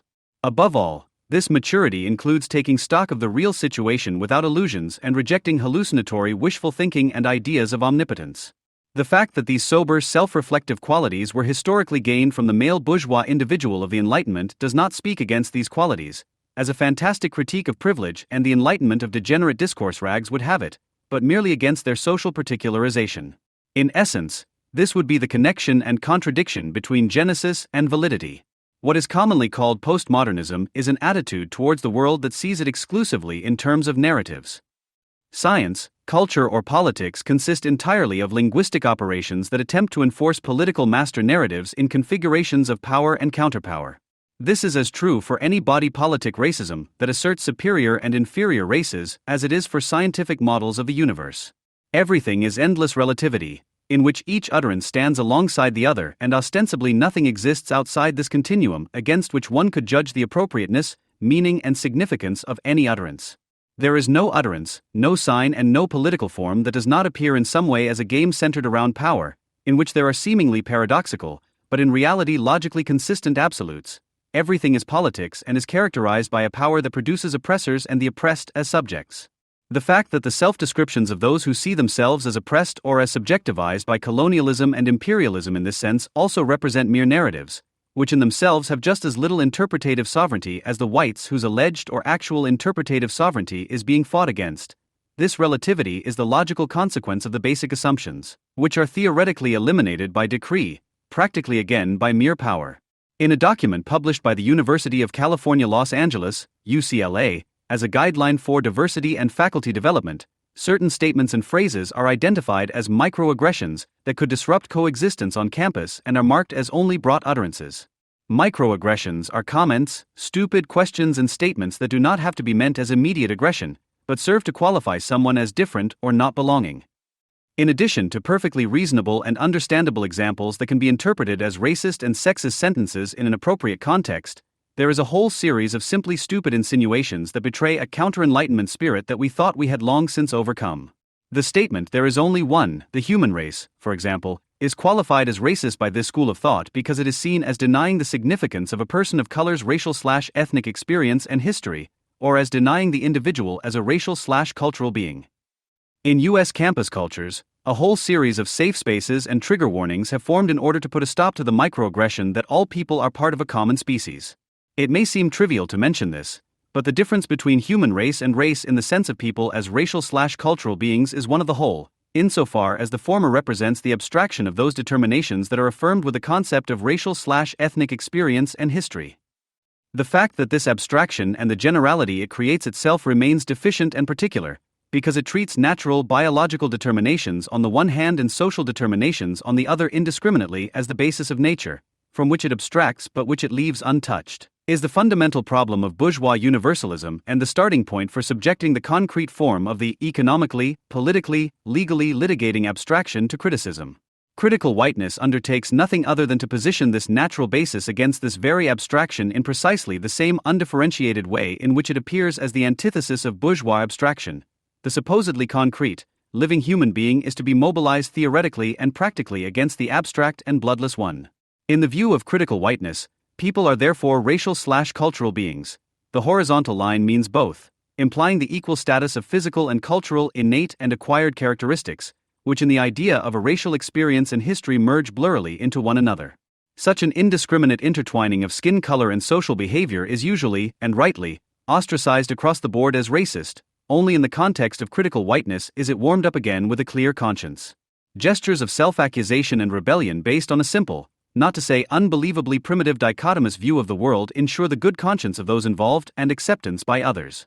A racial being, which also includes a cultural being, is only created by whiteness and its dominance, claims critical whiteness, but is nevertheless a completely independent identity in itself, while whiteness knows nothing of itself and is colorblind. Whiteness is therefore the paradigm of an alleged or actual cultural dominance that people of color must resist by all means, even if it means falling behind all the achievements of the Enlightenment, which in turn is denounced as an expression of white supremacy. Critical whiteness can therefore be understood as a theoretical structure that considers the attribution that makes someone racial to be racist, but the alleged or actual substance behind the attribution to be authentic and referential. In any case, there is a positive dimension in the characterization as racial. From the perspective of critical whiteness and its allied currents of political correctness, anti-racism is nothing other than a battleground for the most diverse identity politics, whose common vanishing point is the consequent rejection of any enlightened universalism. In this way, the older anti-racism, which in the 1980s and 90s was already less concerned with a critique of its object than with a positive definition and political formation of counterpower, comes into its own. And at the same time it is overcome in that the equality of all that bears the mark of humanity is already frowned upon as a thought, and thus precisely that which must motivate any opposition to racism. The promise that still sometimes resonated in earlier anti-racism, even if it never theoretically fulfilled it and in some cases did not even make it explicit, the abolition of hierarchizing attributions, the overcoming of the identity constraint, whether it has white, black, Jewish or German connotations, is completely cashed in by critical whiteness. The attributions are positivized into power political discourses that are intended to enable people of color to use their racial/ethnic experience as a weapon. And it is not liberation, but the reinforcement and dissemination of coercion that becomes the actual task in critical whiteness, to produce an infinite number of identities that should not be accessible to criticism, as they can only be described from the place of speech of those involved in each case. True universal equality is no longer the goal, but rather particular identity is universalized as difference. According to critical whiteness, racism therefore consists of asserting that there are no differences between people that can be traced back to their identity and not perceiving someone in their racial/ethnic experience. The consequences of this political game of hazard are fatal. Whereas earlier anti-racism, however bent and unrecognizable, had questioned the notion of race as a contradiction to human rights universalism, critical whiteness is concerned with denouncing precisely this human rights universalism as a white paradigm and emphasizing the perception of identitarian phenotypical characteristics as a positive reality in order to bring them into play as simple counter-racism at every opportunity. Where the racist gaze of the past devalued blacks, reds and yellows, critical whiteness simply reverses the gaze and, like the racists of old, indulges in stereotypes and blind raging tirades, but now in reverse about the people it constructs as white, and drives itself into a senseless Stalinist furor in which some can only ever be victims and others only ever perpetrators. In order to understand the critical whiteness project, or as it is called in German, critical whiteness research, one must consider the insanity implied in the UCLA guidelines as a starting point. The aim is to make the concept of race, as a category denoting reality, acceptable again. That this is by no means a malicious insinuation can be read in the texts of the most quoted author on critical whiteness research in the German-speaking world, the Protestant theologian Eske Woolrad. I will use the word race. The cornerstone of the construct race is the binary opposition blackness-whiteness. And further, whiteness as a norm is inseparable from white terror, the exercise of racist violence and the claiming of privileges. She explains, the frame of reference on which this contribution is based is post-colonial critique. It starts with the lack of a continuous and above all critical reappraisal of German colonial rule, Nicola Lore al-Samurai, and reveals the extent to which German colonialism contributed to establishing race as a fundamental organizing principle of social relations. Post-colonialism as a discourse critical of domination thus presupposes that echoes of colonial racist violence are present and perceptible, i.e. that they profoundly shape everyday life, thought, politics and culture. End of quote. Woolrad thus makes it unmistakably clear that the function of the concept is to legitimize genocide, exploitation and oppression of countless allegedly non-white people, i.e. it refers exclusively to colonialism and the exploitation of the African continent. It is remarkable that a German-speaking author wants to relate the context of the concept of race exclusively to German colonialism, but not to eliminatory anti-Semitism and the mass murder of, in her diction, white people, i.e. Jews. What could be seen as an omission or repression is in fact the constitutive void of critical whiteness, and not only in the German adaptation of an originally US-American discourse, which for historical reasons refers in particular to a history of blacks and whites, but already in this discourse itself. The oppression, persecution and extermination of Jews cannot be perceived in the ideology of critical whiteness in its entire historical and social scope because it is incompatible with its basic assumptions. A definition by the Portuguese author Gradz Colomba makes clear how anti-Semitism is negotiated at best. Quote, and in this sense racism is white supremacy. Other racial groups can neither be racist nor perform racism, as they do not possess this power. The conflicts between them and the white dominant group have to be organized under other definitions, such as prejudice. End of quote. As in earlier theories of racism, anti-Semitism appears in a generous subsumption only as an inner white prejudice that is of no constitutive relevance to the theory itself. The fact that critical whiteness is extremely eloquently silent about anti-Semitism is itself no coincidence, but simply has to do with the fact that it is itself structurally anti-Semitic in its basic theoretical assumptions and continues to exploit anti-Semitism in a seminal way.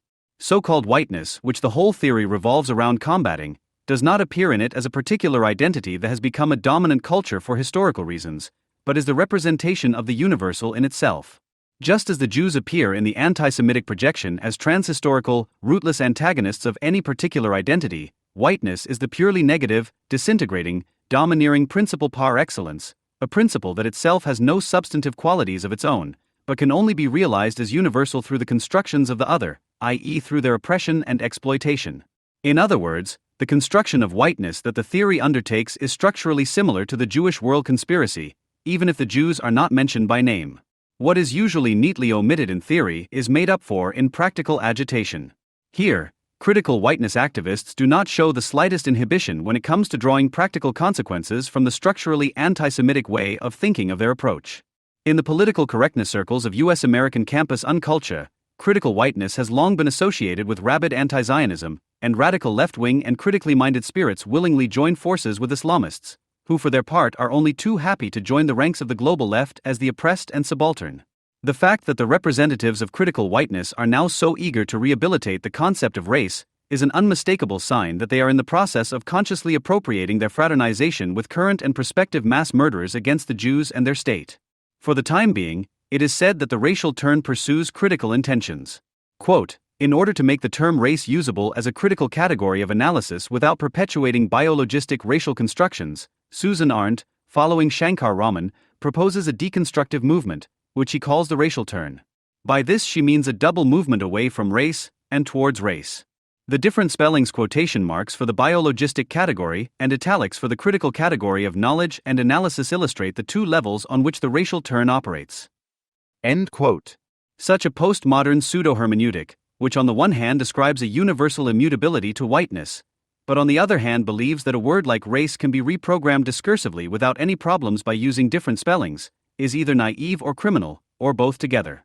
The loss of feeling for the connotations and echoes of a term is expressed by jumping back and forth between race and racial without regard for the semantic nuances. In fact, however, the racial turn is about a political project, about forming collectives and peoples as a race in the truest sense of the word, mobilizing them as a counterpower that is to defend and assert itself as an authentic and concrete power against the merely abstract and presumed power of whiteness. Here again, the Jewish state stands in the way, which in the twisted logic of critical whiteness only results in a further argument against Israel. Jewish self-assertion in the form of its own state collapses the proverbial black and white painting of whiteness, because it gives the lie to the assumption that a particular identity is the victim of whiteness. From this, however, a reproach is forged. What is celebrated as a virtue in the dichotomies of black-white constructions, the insistence on a particular identity subjectivism that emphasizes the position as a black person affected by racism and white dominance as the starting point of personal experience, is resented by Jewish Israelis and denounced as racist. The so-called critical whiteness label is completely wrong, because it is the uncritical theory par excellence, blanket opposition without any conceptual discernment. With critical whiteness, only the so-called counterpower is conceived, but not a concept of power itself is criticized in any way, although this is precisely what the whole range of postmortem theory productions, which run their circles as epigones of Derrida, Deleuze and Foucault, claim and for which they are praised for no reason at all. Basically, critical whiteness is not even a theory, it wants to and should be used to make politics, set facts and exercise counterpower by gaining sovereignty of definition. Although the amount of literature produced on the subject of critical whiteness at an academic level is considerable and the spectrum covers a wide variety of topics, there are certain fundamental similarities that can be found everywhere. One of these is that the racist and colonialist perspective is simply reversed. In her otherwise very readable thesis, the Austrian author Katharina Rogler writes, "Neo-racisms in Europe focus in particular on the Muslim population of Europe. In the discourse surrounding the attacks of 9/11, a neo-Orientalist phantasm has emerged that imagines Oriental women as potential terrorists." End quote. The fact that the terrorist threat is merely imagined and denounced as a neo-Orientalist phantasm, and as an expression of neo-racism, is a recurring rhetorical figure that aptly describes the fundamental philosophical problem of critical whiteness, One exclusively sees narratives where one would be concerned with analyzing realities, and one exclusively sees reality where one ascribes factual reality to one's own narrative. So what critical whiteness primarily does is to propagate the simple reversal of the racist gaze as a solution to the problem of racism. Because the inhabitants of the Western world identified as white have a historical responsibility for colonialism and its consequences, they seem to have forfeited their right to have a say in the construction of reality. They merely imagine, and in every attempt to name the dangers of Islamic terror as such, it becomes clear that these racisms have a constitutive function for European societies. End quote. The argument reveals that behind critical whiteness lies an attack on the principle of equality itself, which necessarily has the consequence that this principle of equality is simultaneously generalized and thus overstretched. The equality of people, and thus their common bond, is denied in the abstract, while at the same time the racial cultural communities are set as absolutely equal to one another, which is synonymous with, equally insurmountable in their respective differences. The negation of generalizing equality is doomed to absolutize difference itself, and thus to install equality as a purely negative, exclusive principle. The rejection of equality is based on the assumption that there can be no common abstraction among all the equal narratives that produces meaning, and that could organize the narratives together and on the basis of which they could operate together. Whiteness in its imperialist extension claims such a common functional abstraction for itself. But if one considers this Enlightenment universalist claim to be synonymous with cultural dominance, there can also be no criteria for comparison that could unite particular identities to express a whole, then it is also superfluous to think about how one could simply live normally between them. For critical whiteness studies, there is no universalism, only the narrative that there is one. Consequently, racist ideologies can only be overcome through the affirmation and generalization of race-like collectives. The postmodern will to difference aims to assign every particularism that is not white its own place, which must be thought of independently of others, an identity that is supposed to exist as a protected biotope within safe spaces and trigger warnings. Although these identities and their narratives can be described in terms of their form, they cannot be understood or even judged from the outside. Any notion of a common language is an illusion, because access to the language that is spoken internally outside is hindered by a culturalist view that prevents it from understanding the particular identity. Understanding in the sense of critical whiteness therefore means to stop wanting to understand, but instead to identify, in the full meaning of the word. The roles and tasks are thus as clearly defined as the pecking order in nature or the hierarchy of races in classical racism. People constructed as white should be primarily concerned with their privileges, while black people, for example, who always have an identity, must always define themselves as victims of these privileges by not possessing power. The existing naturalization of social conflicts is consciously accepted as the basis for action. This is another agreement that can be found in almost all writings on the subject. Eske Woolrad, for example, writes, "This collectivization of the othered means that people of color are always perceived as representatives of their group, whereas white people never are." End of quote. Critical whiteness simply reverses this relationship and understands all those it has identified as white as members of a fateful community of perpetrators. The attribute white is used to describe pretty much every behavior and every movement that is rejected and condemned. It is no wonder that Woolrad insists on using the word race, because although it is only a social construction, according to her understanding, only the word race resonates with the fatefulness and insurmountability that critical whiteness needs in order to be able to constitute itself as a theory at all. Critical whiteness is thus an anti-racism in the most immediate sense of the word, a theory of race that seeks to replace racism, or what is considered to be racism, with an academically refined counter-racism. Mind you, a counter-racism is being conceived, not a counter-universalism. Buckendall's statement is disarming. The simple postulate that all people are equal does not help here, which implicitly means that the postulate of the inequality of people obviously helps with what is the central concern of critical whiteness. Contrary to its self-labeling as critical, this current is not concerned with critique, i.e. a theoretical determination of the constitutive conditions of exclusion, xenophobia, racism etc., but with a practical replacement of power with counterpower, as whose engineers and prospective leaders the leading exponents of this theory see themselves. It is no coincidence that all relevant tracts state that white or black are discursively constructed, and not socially produced. The difference between the two terms is one of substance and one of the whole, while the latter denotes an analytical category and a critical movement that aims to make itself superfluous by abolishing the object of criticism. Talk of discursive or social constructions is an affirmative one that aims to confirm itself and become the determining power in order to give its linguistic rules unquestionable validity. Critical whiteness is the legitimizing ideology of an unscrupulous power politics, the ideology of a counter-sovereign that constructs its subjects and wants to inscribe itself into the bodies of those subject to it in the same way as it always assumes the ruling power to do. Rogla provides an instructive example of how this counter-sovereign proceeds, what its power of discourse consists of. Woolrad tells the story of a failed political collaboration between black and white women under the title Silence instead of Dialogue. The aim was to organize a joint conference. While the black women discussed, made suggestions and got involved, the white women kept a low profile and remained silent, out of respect, caution, or fear. Alliances require participation, yet the white women in Woolrad's example decide to withdraw within the alliance work in order not to reproduce racist dominance. Woolrad does not deny the anti-racist intention of this silence, but adds some points that must not be ignored in the effort to overthrow racist hierarchies. Firstly, there is the question of whether and with whom this silence is agreed. In most cases, there is silence about silence. The effectiveness of this strategy can therefore not be discussed, but is based solely on white assumptions. Silence as a renunciation of power simultaneously reconstructs the power that is to be renounced, because only if I assume that I have the power to speak at any time can I renounce this power in favor of others. According to Woolrad, restraint can therefore be a condescending gesture of dominance. End quote. Mind you, these are grown-up and educated people who allow themselves to be driven into such grotesque and laughable nonsense, and what is even worse, apparently take the whole thing deadly seriously. The very first strategy of the postmodern counter-sovereign is always to spread a completely idiotic accusation that no one will be able to refute, such as the central accusation of critical whiteness that whites are always and everywhere to blame for all the world's ills and to wait and see what happens, what those addressed will put up with, what gestures of submission and self-contempt they are prepared to make.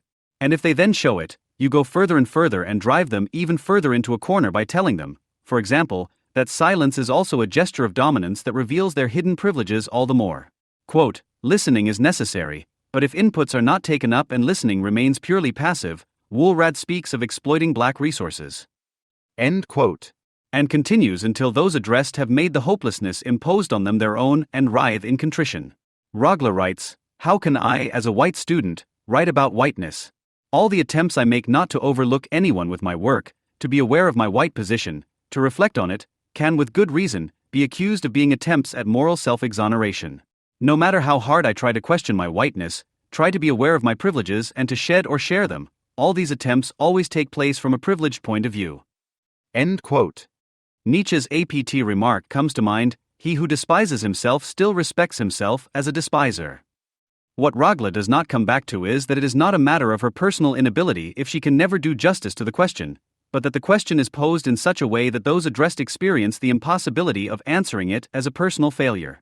Critical whiteness is only a pro forma theory, above all an ensemble of appealing catchwords designed to ensure that those addressed fill in or rectify the gaps and deficits in the argumentation on their own responsibility and attribute the necessary failure to themselves as personal guilt. The effect is that an intelligent and educated woman like Rogla constantly belittles herself and, through her questions about the dissolution of her privileges, reproduces an all too familiar pattern in which she does nothing other than appropriate the fundamental refusal of abstraction, the illogic or crazy logic of her discipline as a personal incapacity. Self-questioning, which critical psychology still understood as a guide to the ability to act, is staged as a totalitarian ritual of subjugation in critical whiteness research. It is as if the theories of critical whiteness, which constantly refer to Foucault and quote him everywhere, have read his most essential thoughts not as analysis but as direct instructions for action. In The Will to Knowledge or in Surveillance and Punishment, Foucault explains that public political power always assures itself of its rule through confession. Subjects are constituted by the fact that they are confronted with an authority to which they must report. This can be a torture chamber, a psychotherapeutic session, a court hearing, a job interview, or an interrogation by the police. The subjects always have to make themselves recognizable as such by confessing, and what else is Rogla's question about how she, as a white student, can deal with her privileges than by kneeling before the big other, confessing her own guilt, which can never be forgiven. Critical whiteness expects its white followers to make confessions of the kind that Foucault described as an elementary discourse of the reproduction of power and that were demanded of the delinquents of the Stalinist waves of terror. The denial of guilt is proof of guilt itself.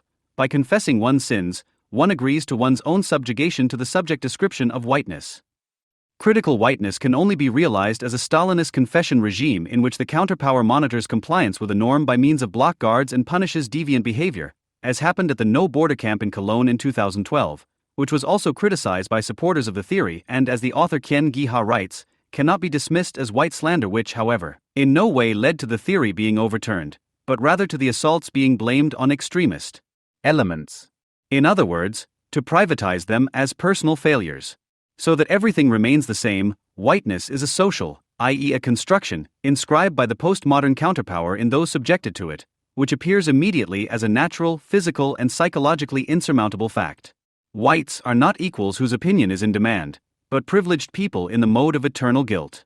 A leaflet from the now defunct group Reclaim Society, therefore logically states, it is impossible to stop being white. Whites internalize subtle mechanisms of exercising white supremacy. Consequently, whites cannot be anti-racist, but only racism critical. End of quote. As early as 1984, Pascal Bruckner pointed out in his book The White Man's Sobs that the anti-imperialist currents of the left deeply rely on a Christian consciousness of guilt in their political rhetoric, but because of their atheism they have to renounce what the Christian religion sees as essential for the confession of guilt, forgiveness. Critical, whites are therefore doomed, however hard they try, to forever check their privilege in discourse hell, including a signed confession and public self-criticism. Another consensus of all critical whiteness movements is to reduce the history of the West to a pure history of oppression and colonialism. As already shown, whiteness is a universal ahistorical principle that, as a master signifier, is always out to produce the other, because it can only see itself through the othered Woolrad. This view goes back to Edward Said, who believed that Orientalism was already at work in Herodotus and his accounts of the Persian Wars. And Woolrad again. What whiteness means depends on how blackness is conceived as an antithesis. Whiteness stands in a relationship of dependency to blackness. Only through the fabrication of alleged black savagery can the myth of white civilization unfold. Only the invention of the ahistoricality of the trichont enables the conception of Western narratives as universal history. Whiteness therefore does not exist in itself, but is constituted in opposition to and dependent on constructions of blackness. End quote. How contradictory this definition is can already be seen from the fact that Woolrad unspokenly regards the history of European civilization as a history of the myth of white civilization. The myth of civilization is therefore not a particular manifestation of empirical civilization, but is itself the transhistorical reality that has no other meaning or purpose than to make the devaluation of black people constitutive of itself. Before the construction of whiteness, which was formed as a relationship of dependence on blackness, there seems to have been no independent European civilization, only the myth of it. Gabriel Dietz, a German academic, actually provides this description. Quote, according to Foucault, new discourses are created through exclusion. In his writings on the microphysics of power, he asks through which system of exclusion, through whose eradication, through the drawing of which dividing line, through which game of negativity and exclusion can a society begin to function. For the question developed here, the answer would be that the production of the Christian Occident first invents an Oriental other in order to construct itself as occidentally superior, and then excludes the now marked others. End of quote. The claim that the Christian Occident should invent an Oriental other, after it had been involved in wars with the Orient since the emergence of Islam in the 7th century, but also in cultural exchange, and Islam represented a veritable warlike threat until the 17th century, owes itself to simple ignorance of the historical facts. Above all, however, critical whiteness is constitutively incapable of recognizing the moment of truth inherent in the assumption that the concept of a self necessarily implies that of another. The Muslim conquests that affected Europeans forced them to engage with the enemy by learning its languages and studying its culture. Before one can discover an Oriental other, one needs a conceptual apparatus with which the others can be methodically abstracted. In short, we need a universalism that is capable of transforming the particular into abstraction. It was Christianity, with its implicit multilingualism, that made this universalism possible and, unlike Islam, assumed another as a matter of principle. It is and remains astonishing that the European invasions of the Middle East as part of the Crusades, which established a Christian kingdom of Jerusalem for almost 200 years, did not trigger any efforts in the Islamic world to make Europe and Christianity the object of political or scientific interest for Islam. The fact that there is no Occidentalism in the Arab-Muslim region is not due to the fact that Orientalism constructs another for itself, but rather to the fact that there has never been a secular concept of science in the Arab-Muslim region that would have made it possible to perceive an other as such at all. In the view of critical whiteness, however, even the total disinterest of Arab-Muslim culture in another outside itself is turned into an accusation against the West, which is followed by a distortion of historical facts. The concept of the other deserves further consideration in this context. Othering is one of the terms outlawed by political correctness interventions, which in the eyes of relevant activists represents far more than a microaggression. The othered, as the hideous neologism goes, can apparently only become people who have been racially constructed. Although racism is indeed a certain dimension of othering, othering is simply a basic condition of human social behavior. Without the concept of the other, it is inconceivable to perceive people in any meaningful way at all. It is only by differentiating myself from someone as the other that I can include them and that a relationship with them in a qualitative sense becomes possible. In other words, only through another is there closeness and distance, equality and difference. If critical whiteness now believes that it is exclusively whiteness that uses othering like a weapon, then it inadvertently hits upon a truth. If one takes Grada Colomba's thesis seriously, namely that racism can only express itself as white supremacy, this also means that there is no concept of the other outside of whiteness.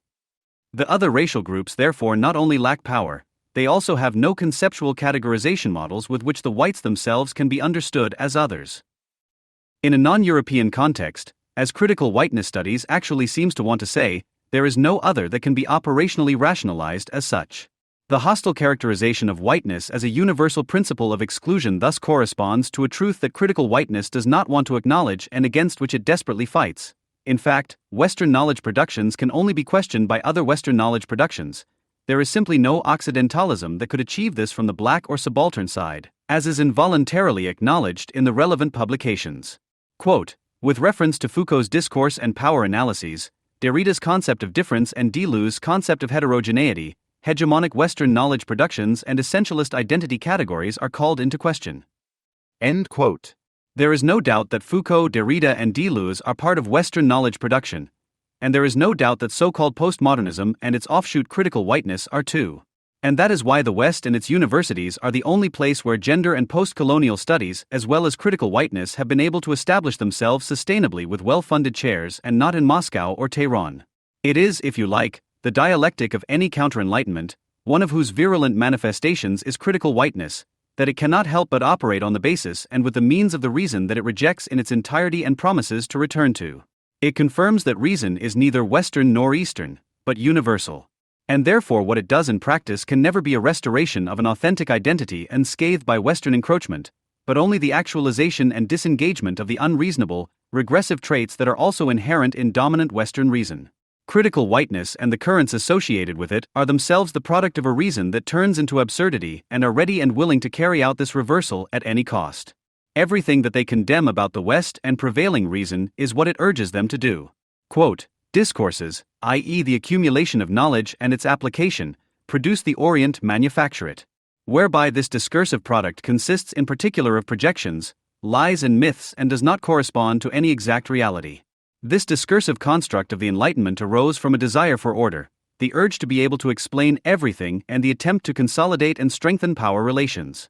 Through this epistemological fundamentalism, a science was established in the course of the Enlightenment that also claimed to be objective and universalistic.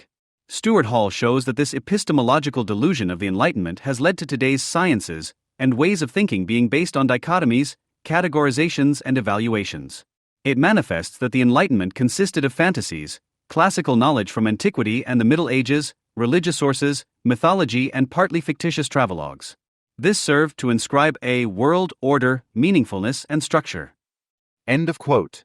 What is formulated here are not analytical findings, but declarations of intent clothed in findings, that the discursive production of the Orient consists only of projections, lies and myths, which does not correspond to any exact reality, is not only false, it contradicts the political philosophical premises of critical whiteness itself. That reality is only a language game that is controlled by hegemony or subversive intervention.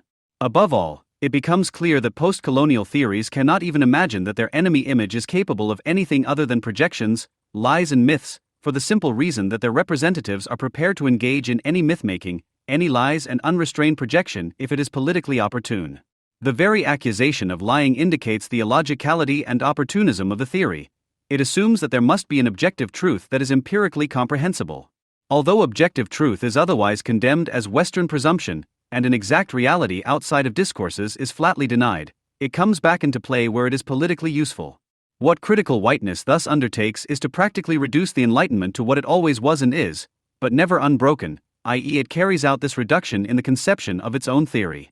Its products are in fact nothing other than thinking in rigid, quasi-naturalistic dichotomies, as an execution of blind categorizations, as a separation of unmotivated evaluations, fed by the unconditional will to order and the attempt to consolidate and strengthen power relations, except that this power is described as counterpower.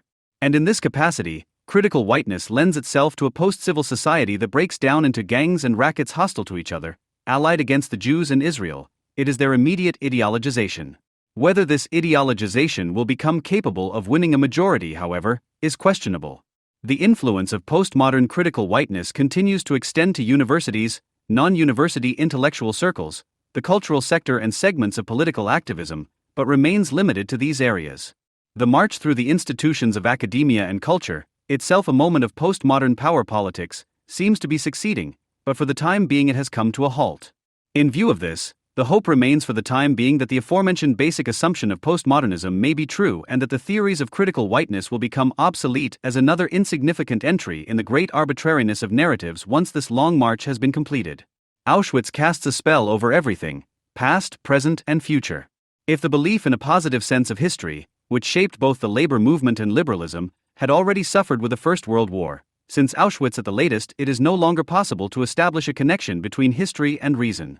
Why National Socialism and Auschwitz should be sad but unavoidable prerequisites for a better society, as could still be claimed for the terror of the Jacobins or the Revolution of 1848 with a great deal of goodwill, cannot be explained with the means of reason, even with the greatest possible effort. According to Moishe Post-Bourgeois, the Holocaust raised the question of whether and in what way it is still possible to think of a future without betraying the past. Contrary to what is often claimed, the peculiarity of the Holocaust lies less in the number of people murdered or in the industrial nature of the extermination. The number of non-Jewish Soviet citizens killed far exceeded the number of Jews murdered. The majority of Polish, Baltic, and Soviet Jews were not suffocated by carbon monoxide from gas vans or by Zyklon B, but shot at the edge of pits and trenches. The peculiarity of the Holocaust lies in something else. The crimes that preoccupied humanity up to that point were all expressions of that instrumental reason that views the world in terms of utility. Even the most savage massacres of the colonial campaigns and the blood pump of the First World War still had a certain residual connection with the pursuit of power, influence, sales markets, increased prestige, or, not to be underestimated, pleasure. The Holocaust was different. The concentration camp system, the procedure at the shooting pits, and the ghettoization of the Jews allowed for enormous sadism.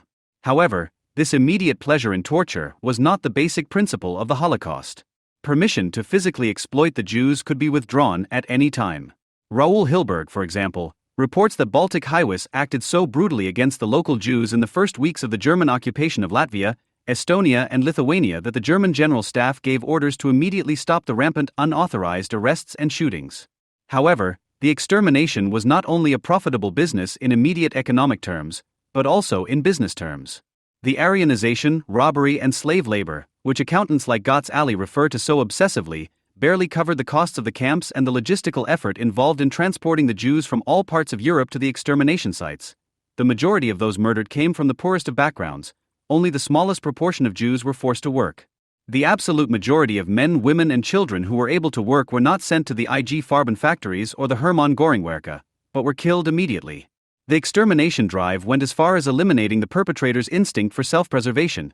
In countless armaments factories, Jewish experts who were irreplaceable for war production were arrested away from the workbench and taken to the extermination camps.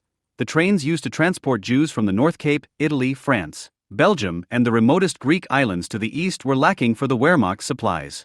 The Germans were more than willing to accept their own demise. The extermination of the Jews had absolute priority over winning the war. This also put the victims in a completely hopeless situation. Once they were in the ghetto, death could no longer be averted by any action, friendly, submissive, or rebellious behavior. Anyone who decided to join the ghetto uprising was signing their death warrant in the same way as the Jewish councils, who hoped to make themselves indispensable by cooperating, and thus became agents of their own extermination. In other words, the indiscriminate slaughter of women, men, and children, regardless of whether they were unruly or willing to cooperate, able to work or old, important to the war effort or not only denies the notion of economic and psychological rationality that characterized not only the labor movement, but the entire enlightened world. It is the expression of a society that has gone mad in the historical unfolding of its contradictions. At the same time, Auschwitz shattered a certainty that was always as precarious as it was ideological, but which had nonetheless been part of the basic anthropological makeup of human beings since they climbed down from the trees. If the generic fellows could be trusted to do almost any dirty deed, it could be believed until the Holocaust that, if they were not in the throes of delusion or intoxication, they would at least obey their own instinct for self-preservation. since the Germans strictly refused to stop the transports to the extermination camps and to allocate the necessary logistical resources to the fight against the Allies or to repatriate the Jews and conscript them into the Wehrmacht, as was done with some of the German Sinti. This assumption is no longer possible since Auschwitz. Some of these thoughts can already be found in one form or another in Jean Amory's book Jenseitswahn, Should UND Son. In the very first essay in the volume, An den Grenzen des Geists, which was written for Süddeutschen Rundfunk in early 1964, Amory writes about the logic of extermination, which in itself functioned just as logically as the logic of self-preservation outside the camps. In contrast to the frontline soldiers, who were exposed to the threat of death but whose task was to kill and survive, death for the prisoners in Auschwitz took the form of a mathematically predetermined solution. As a result, death also lost its specific individual form. Accordingly, the prisoners were less concerned with whether and that they would die than with how it would happen. As a result, they took with them from Auschwitz the certainty that the spirit is indeed a ludus in the broadest sense and that we are nothing, or rather, before entering the camp, we were nothing but homines ludentes. Amory was not the first to speak of the logic of extermination in this sense, which made any anticipatory behavior impossible. Shortly after the rumors of the extermination of the European Jews had become a certainty, some emigrated intellectuals came to astonishing insights into the character and significance of the mass murder. While the general public barely noticed the event due to the other news of the war, the incredible losses of the Red Army, the already unimaginable actions in the conventional concentration camps, the massacres of Serbs, Poles and Greeks, the writer Docio Koffler, a confidant of Robert van Sittert, already tried Richard Wagner's answer to the question, "What is German?" in 1943 in view of the reports of the murder of the Jews. To be German means to do a thing for its own sake. Hannah Arendt wrote in exile in New York in 1944 that the systematic mass murder was not only beyond the capacity of the human imagination, but also beyond the framework and the categories in which political thought and political action take place.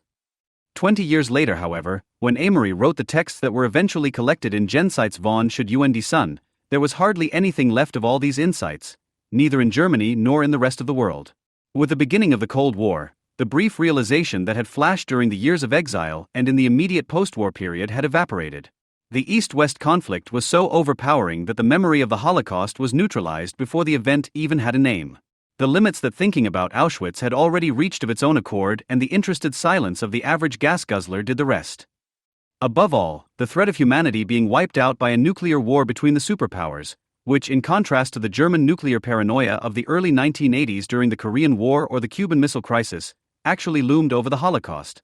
Those who believe they have no tomorrow do not deal with the past, but at best with the present. The left, to which Amory felt a close affinity, was no exception. If Auschwitz was mentioned at all, it was either in connection with Hiroshima, as a metaphor for the destructive potential of the triad of modernity, technology, and progress, or it had to be used as a symbol for the messes that the bosses and their henchmen are capable of if they are not hanged from the lamppost by the workers and peasants as soon as possible. The best example of this is Peter Weiss's Oratorio Die Ermittlung. The play, which premiered in October 1965 in a ring performance at 15 theaters in East and West, did help to bring Auschwitz back to greater attention after the years of silence. The price for this, however, was that neither the term Jew nor anti-Semitism was mentioned. In the investigation, Auschwitz appears as an exaggerated form of exploitation, in which the bone meal of the victims is still utilized. Jean-Paul Sartre's reflections on the Jewish question from 1944-46, which were still relatively easily accessible in the 1960s, were probably only of limited help to Amory in his reflections. Sartre's quite clairvoyant turn of the gaze from the Jews to the anti-Semites may have encouraged Amory to name the Germans as perpetrators and to acknowledge his resentment against them. Existentialism, in turn, may have led him to bring up the experience of the Jewish victim. However, Sartre's writing was useless for his truly groundbreaking reflections on the character and meaning of Auschwitz, which he based on this experience. For even though the French master thinker wrote his essay as an immediate reaction to the extermination of the Jews, it is not a writing about the Holocaust. Apart from a brief passage about the return of the deportees and the gas chambers of Lublin, Sartre does not even mention the mass murder. On close reading, his text appears to be less an examination of the Holocaust than of the anti-Semitism of the Dreyfus era. Sartre's description of anti-Semitic violence stops at the traditional pogrom. An anti-Semitic crowd, he writes, believes it has done enough when it has massacred a few Jews and set fire to a few synagogues. The novelty of the Holocaust, whose perpetrators, unlike the perpetrators of the traditional pogrom mob, were not satisfied with slaughtering a few Jews, is not named by Sat. Unlike Koffler or Arend, who reacted to the Holocaust at around the same time as he did, he is unable to grasp the qualitative difference between traditional antisemitism, which despite all its murderous energy was still based on the contradiction between the general threat of extermination and the shying away from its own logic, and the redemptive antisemitism that was on the verge of action, of which Saul Friedlander speaks in his book Das Dritte Reich und die Juden, the Third Reich and the Jews, which is far too rarely read, especially in anti-German circles. However, the insightfulness of Amory's explanations in Gensites von Should und Son is also limited. This applies to the best-known text in the volume. In his essay on torture, which was first published in the magazine Merkur in 1965, Amory describes his arrest in occupied Belgium in 1943, the torture in the Breendonk fortress and the effects of torture on the individual. Those who succumb to torture can no longer be at home in the world. However, he does not stop at this statement. Torture, according to the central sentence of the essay, was not an accident of the Third Reich, but its essence. This statement, in which the thoughts of the entire text are condensed, is not only surprising in view of the insights into the special nature of the Holocaust that Amory formulates in other parts of the book. It is also surprising because the difference between political persecution and extermination on the grounds of origin, the actual essence of National Socialism, is made particularly clear by torture. For in torture, as Dan Diner writes in an essay on Amory published in 2011, a certain recognition is paradoxically still achieved. In contrast to extermination, it presupposes a political will that is to be broken. Those targeted for extermination, on the other hand, were not persecuted because of their actions and beliefs. They stood out neither because of their actions nor because of their party membership, but were murdered solely because of their affiliation as determined in Nuremberg. Amory, for example, was not martyred because he was Jewish, but because he had been caught transporting anti-fascist leaflets. He was supposed to reveal the addresses, meeting places and names of his comrades. If he had been recognized as a fugitive Jew without the leaflets, the Germans would not have deported him via the Breendonk detour, but directly to the east.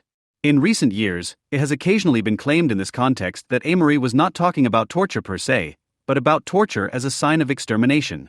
In fact, torture under National Socialism was fundamentally different from torture in other regimes. It took place in the name of the overriding state and war objective, which was extermination. However, the same applies to every other activity of the people's comrades. Under National Socialism, people were not only tortured in the name of extermination, but also worked and marched, baked and roasted. Moreover, the question arises as to why the essence, i.e. the being, should be something that changes just like all other activities, and not the entity that brought about these changes, and in whose name all other actions took place. A first clue to explaining the strange contradiction between Amory's other insights and his elevation of torture to the essence of National Socialism is provided by an invective by Gerhard Scheidt against some unspecified repentant leftists and ex-leftists in pro-American or anti-German penitential shirts. According to Scheidt, while these people would sometimes peddle a conspicuous inability to read Jean Amory, Adorno was still capable of reading Amory. He had rediscovered his own concept of experience in the essay on torture. This reference to Adorno is easy to recognize as name-dropping. The authority of the professor's name replaces the argumentation. In his metaphysics lecture in the summer of 1965, Adorno did indeed refer positively to Amory's essay on torture. The text, which had appeared shortly before in Merkur, he told his students, admirably expressed the changes in the rock layers of experience that Auschwitz had brought about. Scheidt forgets to mention, however, that at this time Adorno wanted Auschwitz to be understood above all as a sign of the world of torture that had found its continuation in Hiroshima and the Vietnam War. Only a few minutes before he referred favorably to Amory's essay on torture, he had placed Auschwitz in the context of the American atomic bombing of Japan in the aforementioned lecture. 2 days earlier, in the lecture to which he followed up with his remarks on the changes in experience, he had explained to his students, through Auschwitz, and by that I do not mean Auschwitz alone, but the world of torture that continues after Auschwitz and about the continuation of which, after all, we receive the most appalling reports from Vietnam, through which the concept of metaphysics has indeed changed to its very core. End quote. In these statements about the changes in experience and metaphysics, both a certain inkling of the scope of the Holocaust and the inability at the time to conceptualize its impact can be seen. Despite all the reflections on the deed, the differences between Nazi Germany and America, annihilation for the sake of annihilation, the strategic use of a horrific weapon and a conventional, albeit bestially waged, post-colonial war ultimately become blurred. Adorno is therefore an extremely poor key witness in this context of all places, because at the time of the lecture he himself does not seem to have been capable of making a precise distinction. There are good reasons for this inability. In 1965, when Adorno gave his metaphysics lecture, Auschwitz had only just re-entered the horizon of his contemporaries. With the Eichmann trial in Jerusalem and the Auschwitz trial in Frankfurt, the Holocaust had received greater public attention for the first time in years.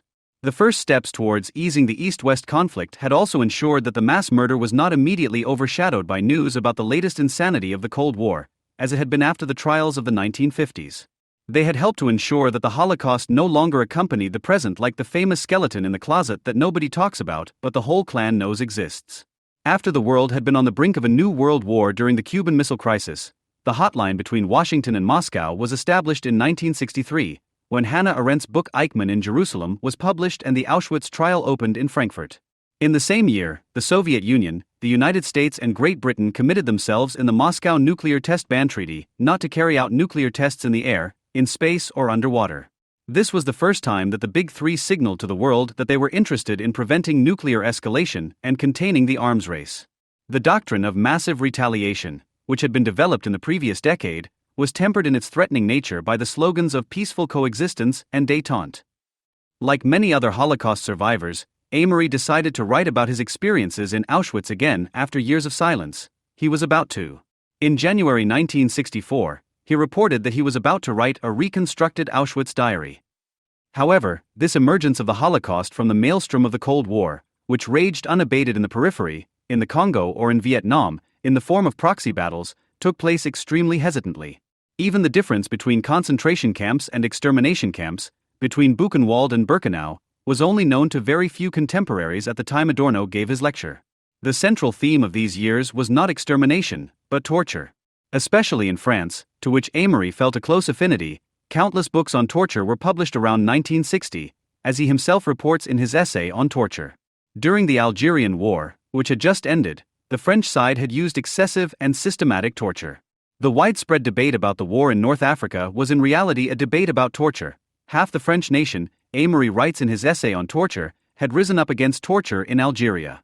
In particular, the reading of Henri Alleg's well-known book La Question, in which the communist born as Harry Salem reports on how he was tortured by French paratroopers in El Bayer in 1958 as an FLN sympathizer, was the initial spark for countless intellectuals to protest against the rampage in Algeria. Although Paris tried to prevent the distribution of the slim volume, more than 200,000 copies were sold in France alone in 1958, the year of its publication.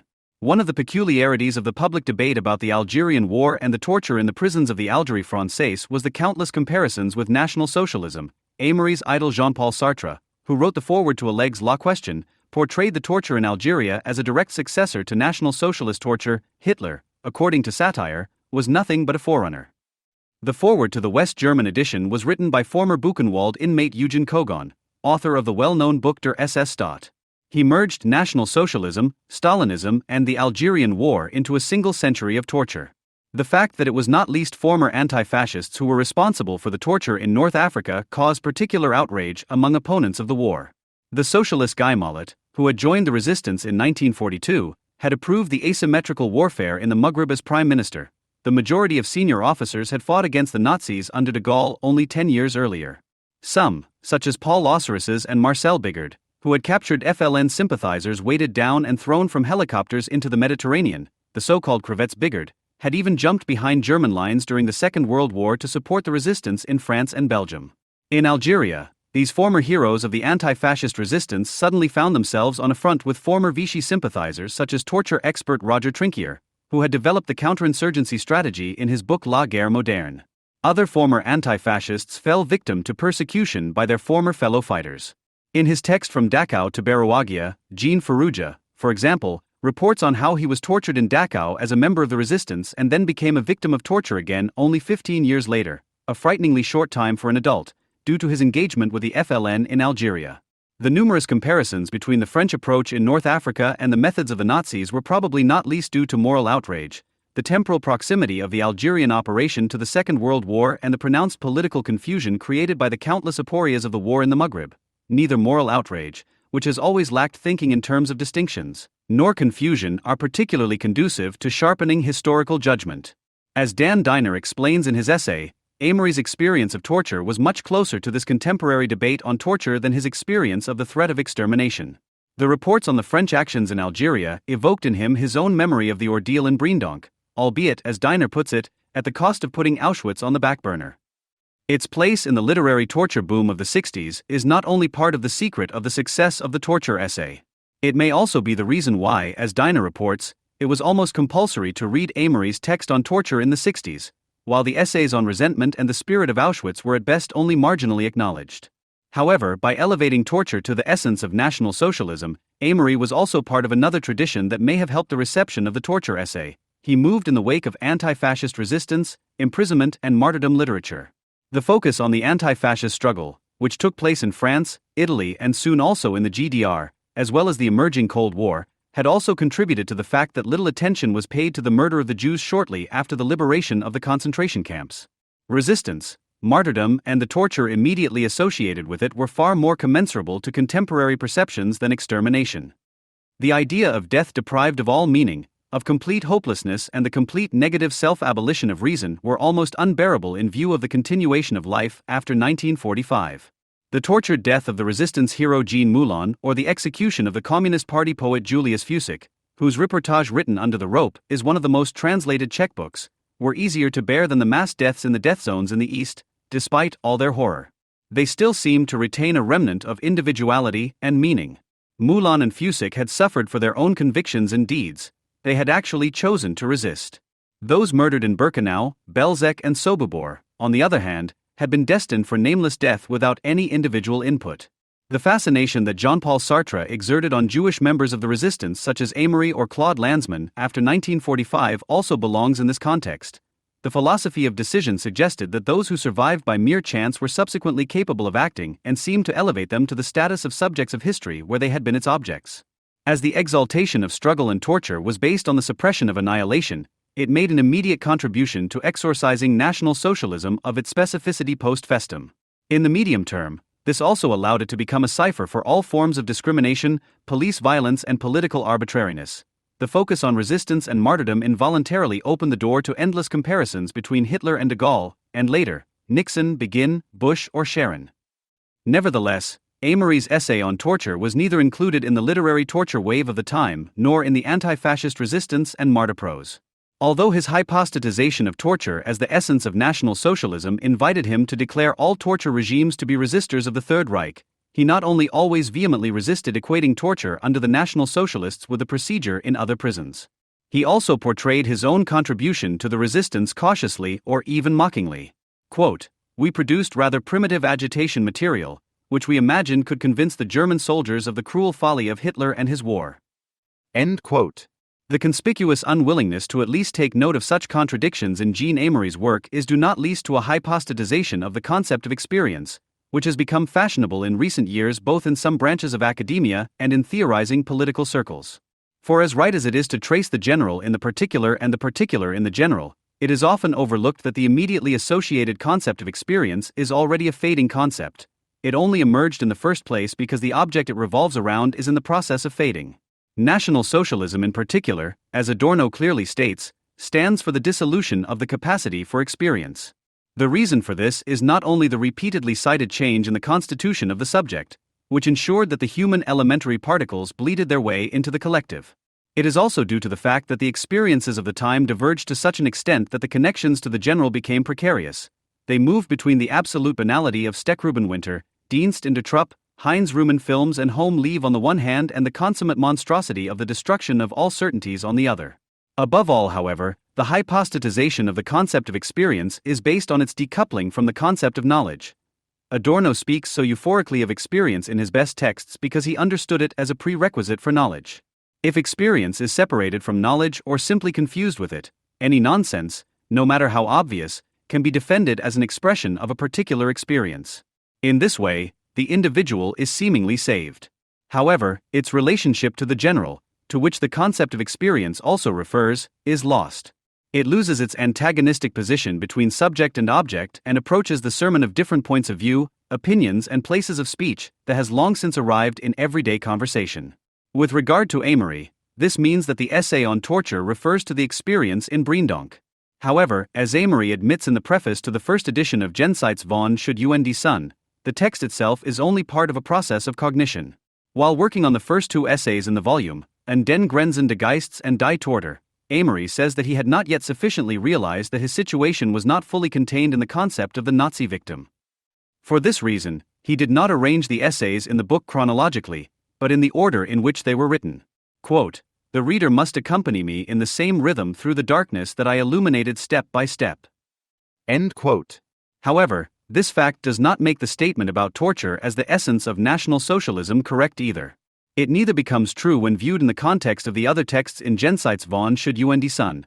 Why an essay that has already been published several times in isolation and read out on the radio before being printed in an anthology should not also be viewed in isolation, as Bert Huera admonished in Sand's phrase, is not apparent according to the standards of logic. Even Ike Geisel's early anti-Zionist outbursts do not become more correct if they are viewed in the context of his later articles or as a step on the way to his vehement criticism of German hostility towards Israel. Torture still becomes comprehensible as the essence of National Socialism when the sentence is presented as an expression of Amory's experience and clapped together with Adorno's concept of experience. With his statement on torture, Amory simply fell short of some of his previously formulated insights. In his text on the spirit in Auschwitz, written a few months before the torture essay, he had already explicitly spoken of a difference between Dachau and Auschwitz, albeit without being able to define it precisely. Processes of cognition do not take place step by step, as Amory suggests. At best, this is how they proceed in Sherlock Holmes and Dan Brown. In life, they are instead winding and confused. There are countless detours, wrong turns, and setbacks. In quite a few cases, they are simply broken off. While the majority of the left in the 70s fell behind their already meager insights of the previous decade in every respect, Amory's process of realization did not break off. In the context of the policy of détente Brandt in Warsaw, Barr in Moscow, Nixon with Mao, Auschwitz continued to emerge from the shadow of the Cold War. The narratives about the respective Eastern and Western fronts, resistance, and resistenza. Adorno had already distanced himself from analogies between Auschwitz, Hiroshima, and Vietnam in the second half of the 1960s. In Negative Dialectics, which was based not least on his metaphysics lecture, the concept of torture is no longer mentioned. In the three places where he speaks of torture, it is in a different context than in 1965. Some of Amory's later texts also differ significantly from the statements in Beyond Guilt and Atonement. When he wrote the text Mein Judentum for Süddeutscher Rundfunk in 1978, he continued to refer positively to his essay on torture. After all, it had brought him the fame he had so long longed for.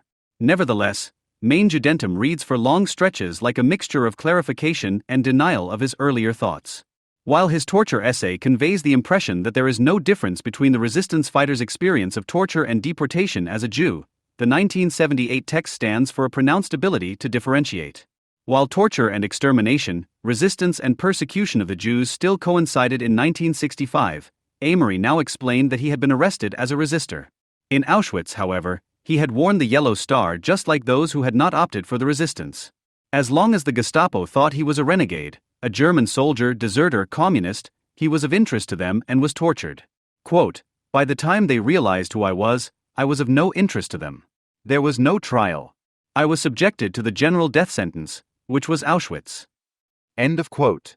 Without making it explicit, Amory also offers an explanation as to why he had initially concentrated so intensely on the torture that had befallen him as a resistant. He goes so far as to describe his decision to join the resistance as a final, unconscious attempt to escape Jewishness. Amory. Quote, "The Jews were hunted, confronted, arrested, and deported because they were Jews, and for that reason alone. Looking back, it seems to me that I did not want to be held by the enemy as a Jew, but as a resistor."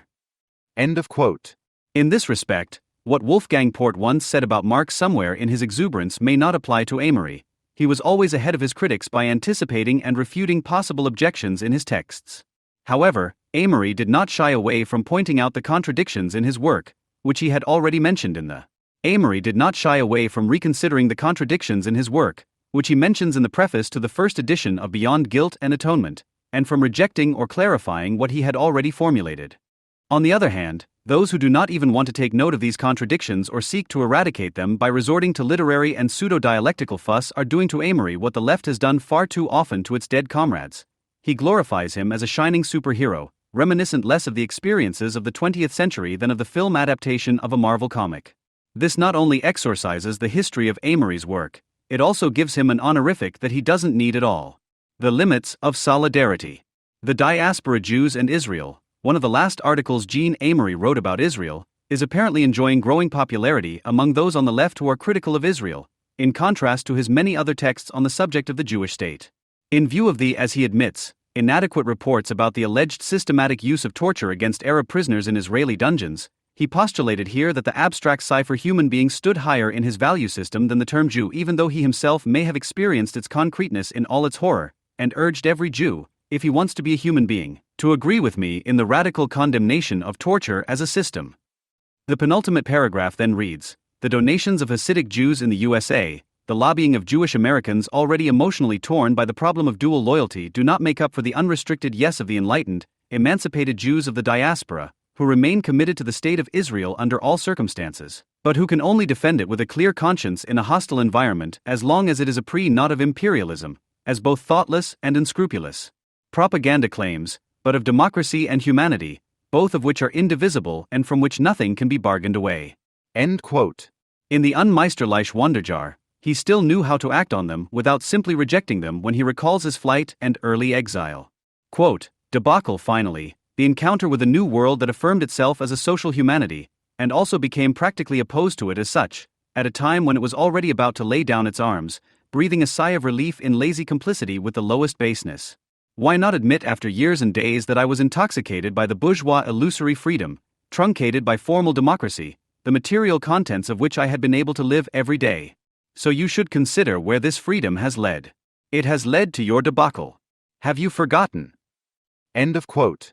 At the time, he could not express it in any other way than as an antinomy, i.e. he could not subordinate one thing, Jew i.e. threat of death, to the other value system. Quote, I know and do not know. End quote. For Amory, these material contents have always included not being tortured. At the same time, in his famous essay on torture from beyond guilt and atonement, which preceded the Unmeisterliche Wunderjahr, he was already able, despite his philosophical armature, as Adorno agnosticized the terminology adopted by Sartre in Amory's essay, without misjudging its truth, to distinguish a certain type of torture that became a system from all other types, such as that on the French side in the Algerian War or on the US side in the Vietnam War, the torture that was executed under the premises of a certain logic, that of the extermination of the Jews as well as the camps set up for this purpose. In this way, the collection of essays Beyond Guilt and Atonement unequivocally expressed the negative concept of totality. A year before Borders of Solidarity on Israel, Amory hinted in a letter at what prompted him to retract that antinomy, the reception of the dialectic of enlightenment by the German left. Quote, no doubt, the dialectic of enlightenment has illuminated dark zones and destroyed the naive belief in a reason that has not yet been sufficiently thought through. At the same time, however, this kind of Hegelian thinking has eroded certain indispensable basic principles of rational cognition so much through what is called questioning in newest German that it seemed to me to be unwise to raise the voice of practical reason against it. End quote. It was precisely his objection to the newest German ideology at the time that may have led him to argue in the name of practical reason in the oldest German ideology that there was a practical imperative after Auschwitz, an imperative whose antino-mic relationship to the abstract commandments of morality should be noted. In other words, he no longer notices that their abstractness consists in presupposing a humanity that does not yet exist, so that their commandments take no account of it, whereby the Jews can save themselves from being excluded from what exists of humanity today, that is, from being annihilated. Thus it says in the middle of the article, where barbarism begins, existence itself must end. The abstract commandments of morality have priority, must have priority. End of quote. Amory had never previously accepted this priority over the survival of the Jews and opted for the antinomy, I know and I don't know. The pressure from the German public to revise it after the change of government in Israel, when a Likud coalition came to power for the first time, must have become excessive at the end of his life and encouraged uncritical moments in his defense of Kant's moral philosophy. It is probably only a matter of time before Omri Bohm will have discovered this Israel article by Amory for his philosophical rabble-rousing. In the case of this German-Israeli philosopher, who has recently been courted by German and Austrian anti-Zionists, think of his appearance at the 2024 Vienna Festival organized by Milo Rau. The uncritical relationship to Kantian moral philosophy and the writings on eternal peace does not merely serve as so often to suppress the critique of teleological reason, i.e. the dialectic of enlightenment, which is found in the critique of judgment, as the best prerequisite for really doing justice to Adorno and Horkheimer's book. Rather, Bohm expresses an extremis and under the title of a radical universalism, where a left-wing Zionism leads that no longer has any concept of sovereignty and has already demonstrated this in the protests in Israel against the judicial reform, to the self-armament of the state by allowing itself to be made stupid in an alarming way, willingly or unwillingly, and supporting the enemies of Israel. Europe, according to Bohm, replaced the Hobbesian Schmittian adherence to a sovereign Leviathan as the answer to the war of all against all, affirming that dignity must be the foundation of the human polity, not fear, and that to protect dignity through the rule of law, sovereignty must be questioned, criticized, even deconstructed, rather than enforced by national leviathans. End quote. Perhaps even clearer is the delusion of world sovereignty and its inner consequence in Bohm's speech in the unvarnished fetishization of the International Criminal Court, whose activities directed against the sovereignty of the Jewish state he would like to encourage Germany to support with particularly radical universalism. 2 weeks later, the chief prosecutor of this criminal court filed charges against Netanyahu and Gallant and, at the same time, against Sinwar and 2 other Hamas leaders for war crimes and crimes against humanity. Stefan Grigget speaks somewhat awkwardly of Bohm's ultra-idealism, without, however, considering the similarities with those tendencies in today's left-wing Zionism. However, it would be extremely revealing to relate this radical universalism to the statements of the radical opponents of judicial reform or the right-wing positivist chapters of Aaron Barak's books. As far as Amory is concerned, however, one thing cannot be overlooked. Even in the earlier texts on Israel, he had expressed the primacy of the existence of the Jewish state not with Kant, but also not in the tradition of legal positivism, for example, by which his thinking was originally characterized, but in the terms of existential philosophy. In this form, he did not have to understand it as something moral, as a practical imperative. Strictly speaking, there is no imperative for existential philosophy, i.e., in the sense of Sartre's being and nothingness. Paradoxically, it is the retained philosophical armature that makes him refrain from actually abandoning solidarity with Israel at the end of the article, because that is not possible.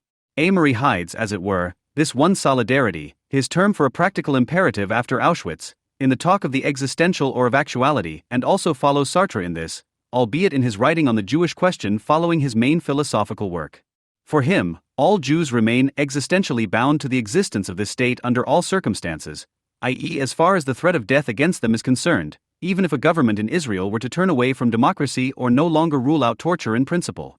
Even under such circumstances, solidarity with Israel, as Amory understands it, means that for Jews who are aware of the threat of death, there can be no question of anything other than defending this state, and the limits of solidarity then merely mean that enlightened Jews can only do so with a guilty conscience, but this cannot be an argument against the practical imperative.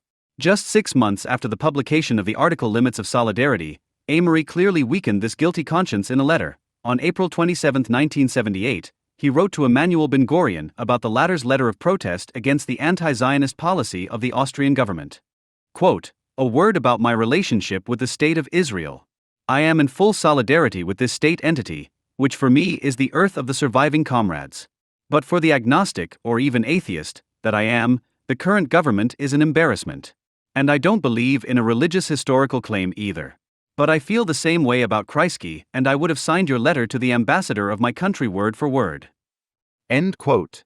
Bruno Kreisky, the Austrian chancellor at the time, was an enemy of the Jewish state and a supporter of Yasser Arafat.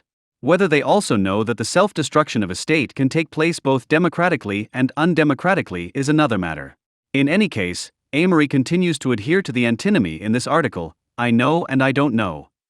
But no one among those who today turned against the current government of Netanyahu, although torture is not an issue here at all, refers to his last article on Israel in a zealously politicizing and moralizing way. Does it naturally occur to anyone that when he initially withdrew the primacy of the Jewish state in favor of abstract moral philosophy, he might have revealed something of his own increasingly difficult position within the German-speaking public? In other words, that it was the beginning of a complete retreat, if not one of the announcements of his imminent suicide. Just as all those who would invoke this article after October 7 in order to erase the practical imperative, the primacy of the Jewish state, deliberately ignore the fact that Amory himself retracted the retraction at the end of the text, or in other words, that the radical universalism with which he begins must ultimately fail because of this imperative. Nor is it, as is claimed, his last article on Israel. His contribution under the title Main Judentum for the 1978 anthology of the same name must rather be understood in a pronounced sense as his last article on Israel. Here he wrote, I say out loud that I am opposed to the man Begin and everything he stands for. But when things suddenly go to the heart of the matter and I sense danger for the desperately struggling country, my Jewishness is decisive in the end. End quote. The heart of things is the experience of Auschwitz. Quote, for me, showing solidarity with Israel means remaining loyal to my dead comrades.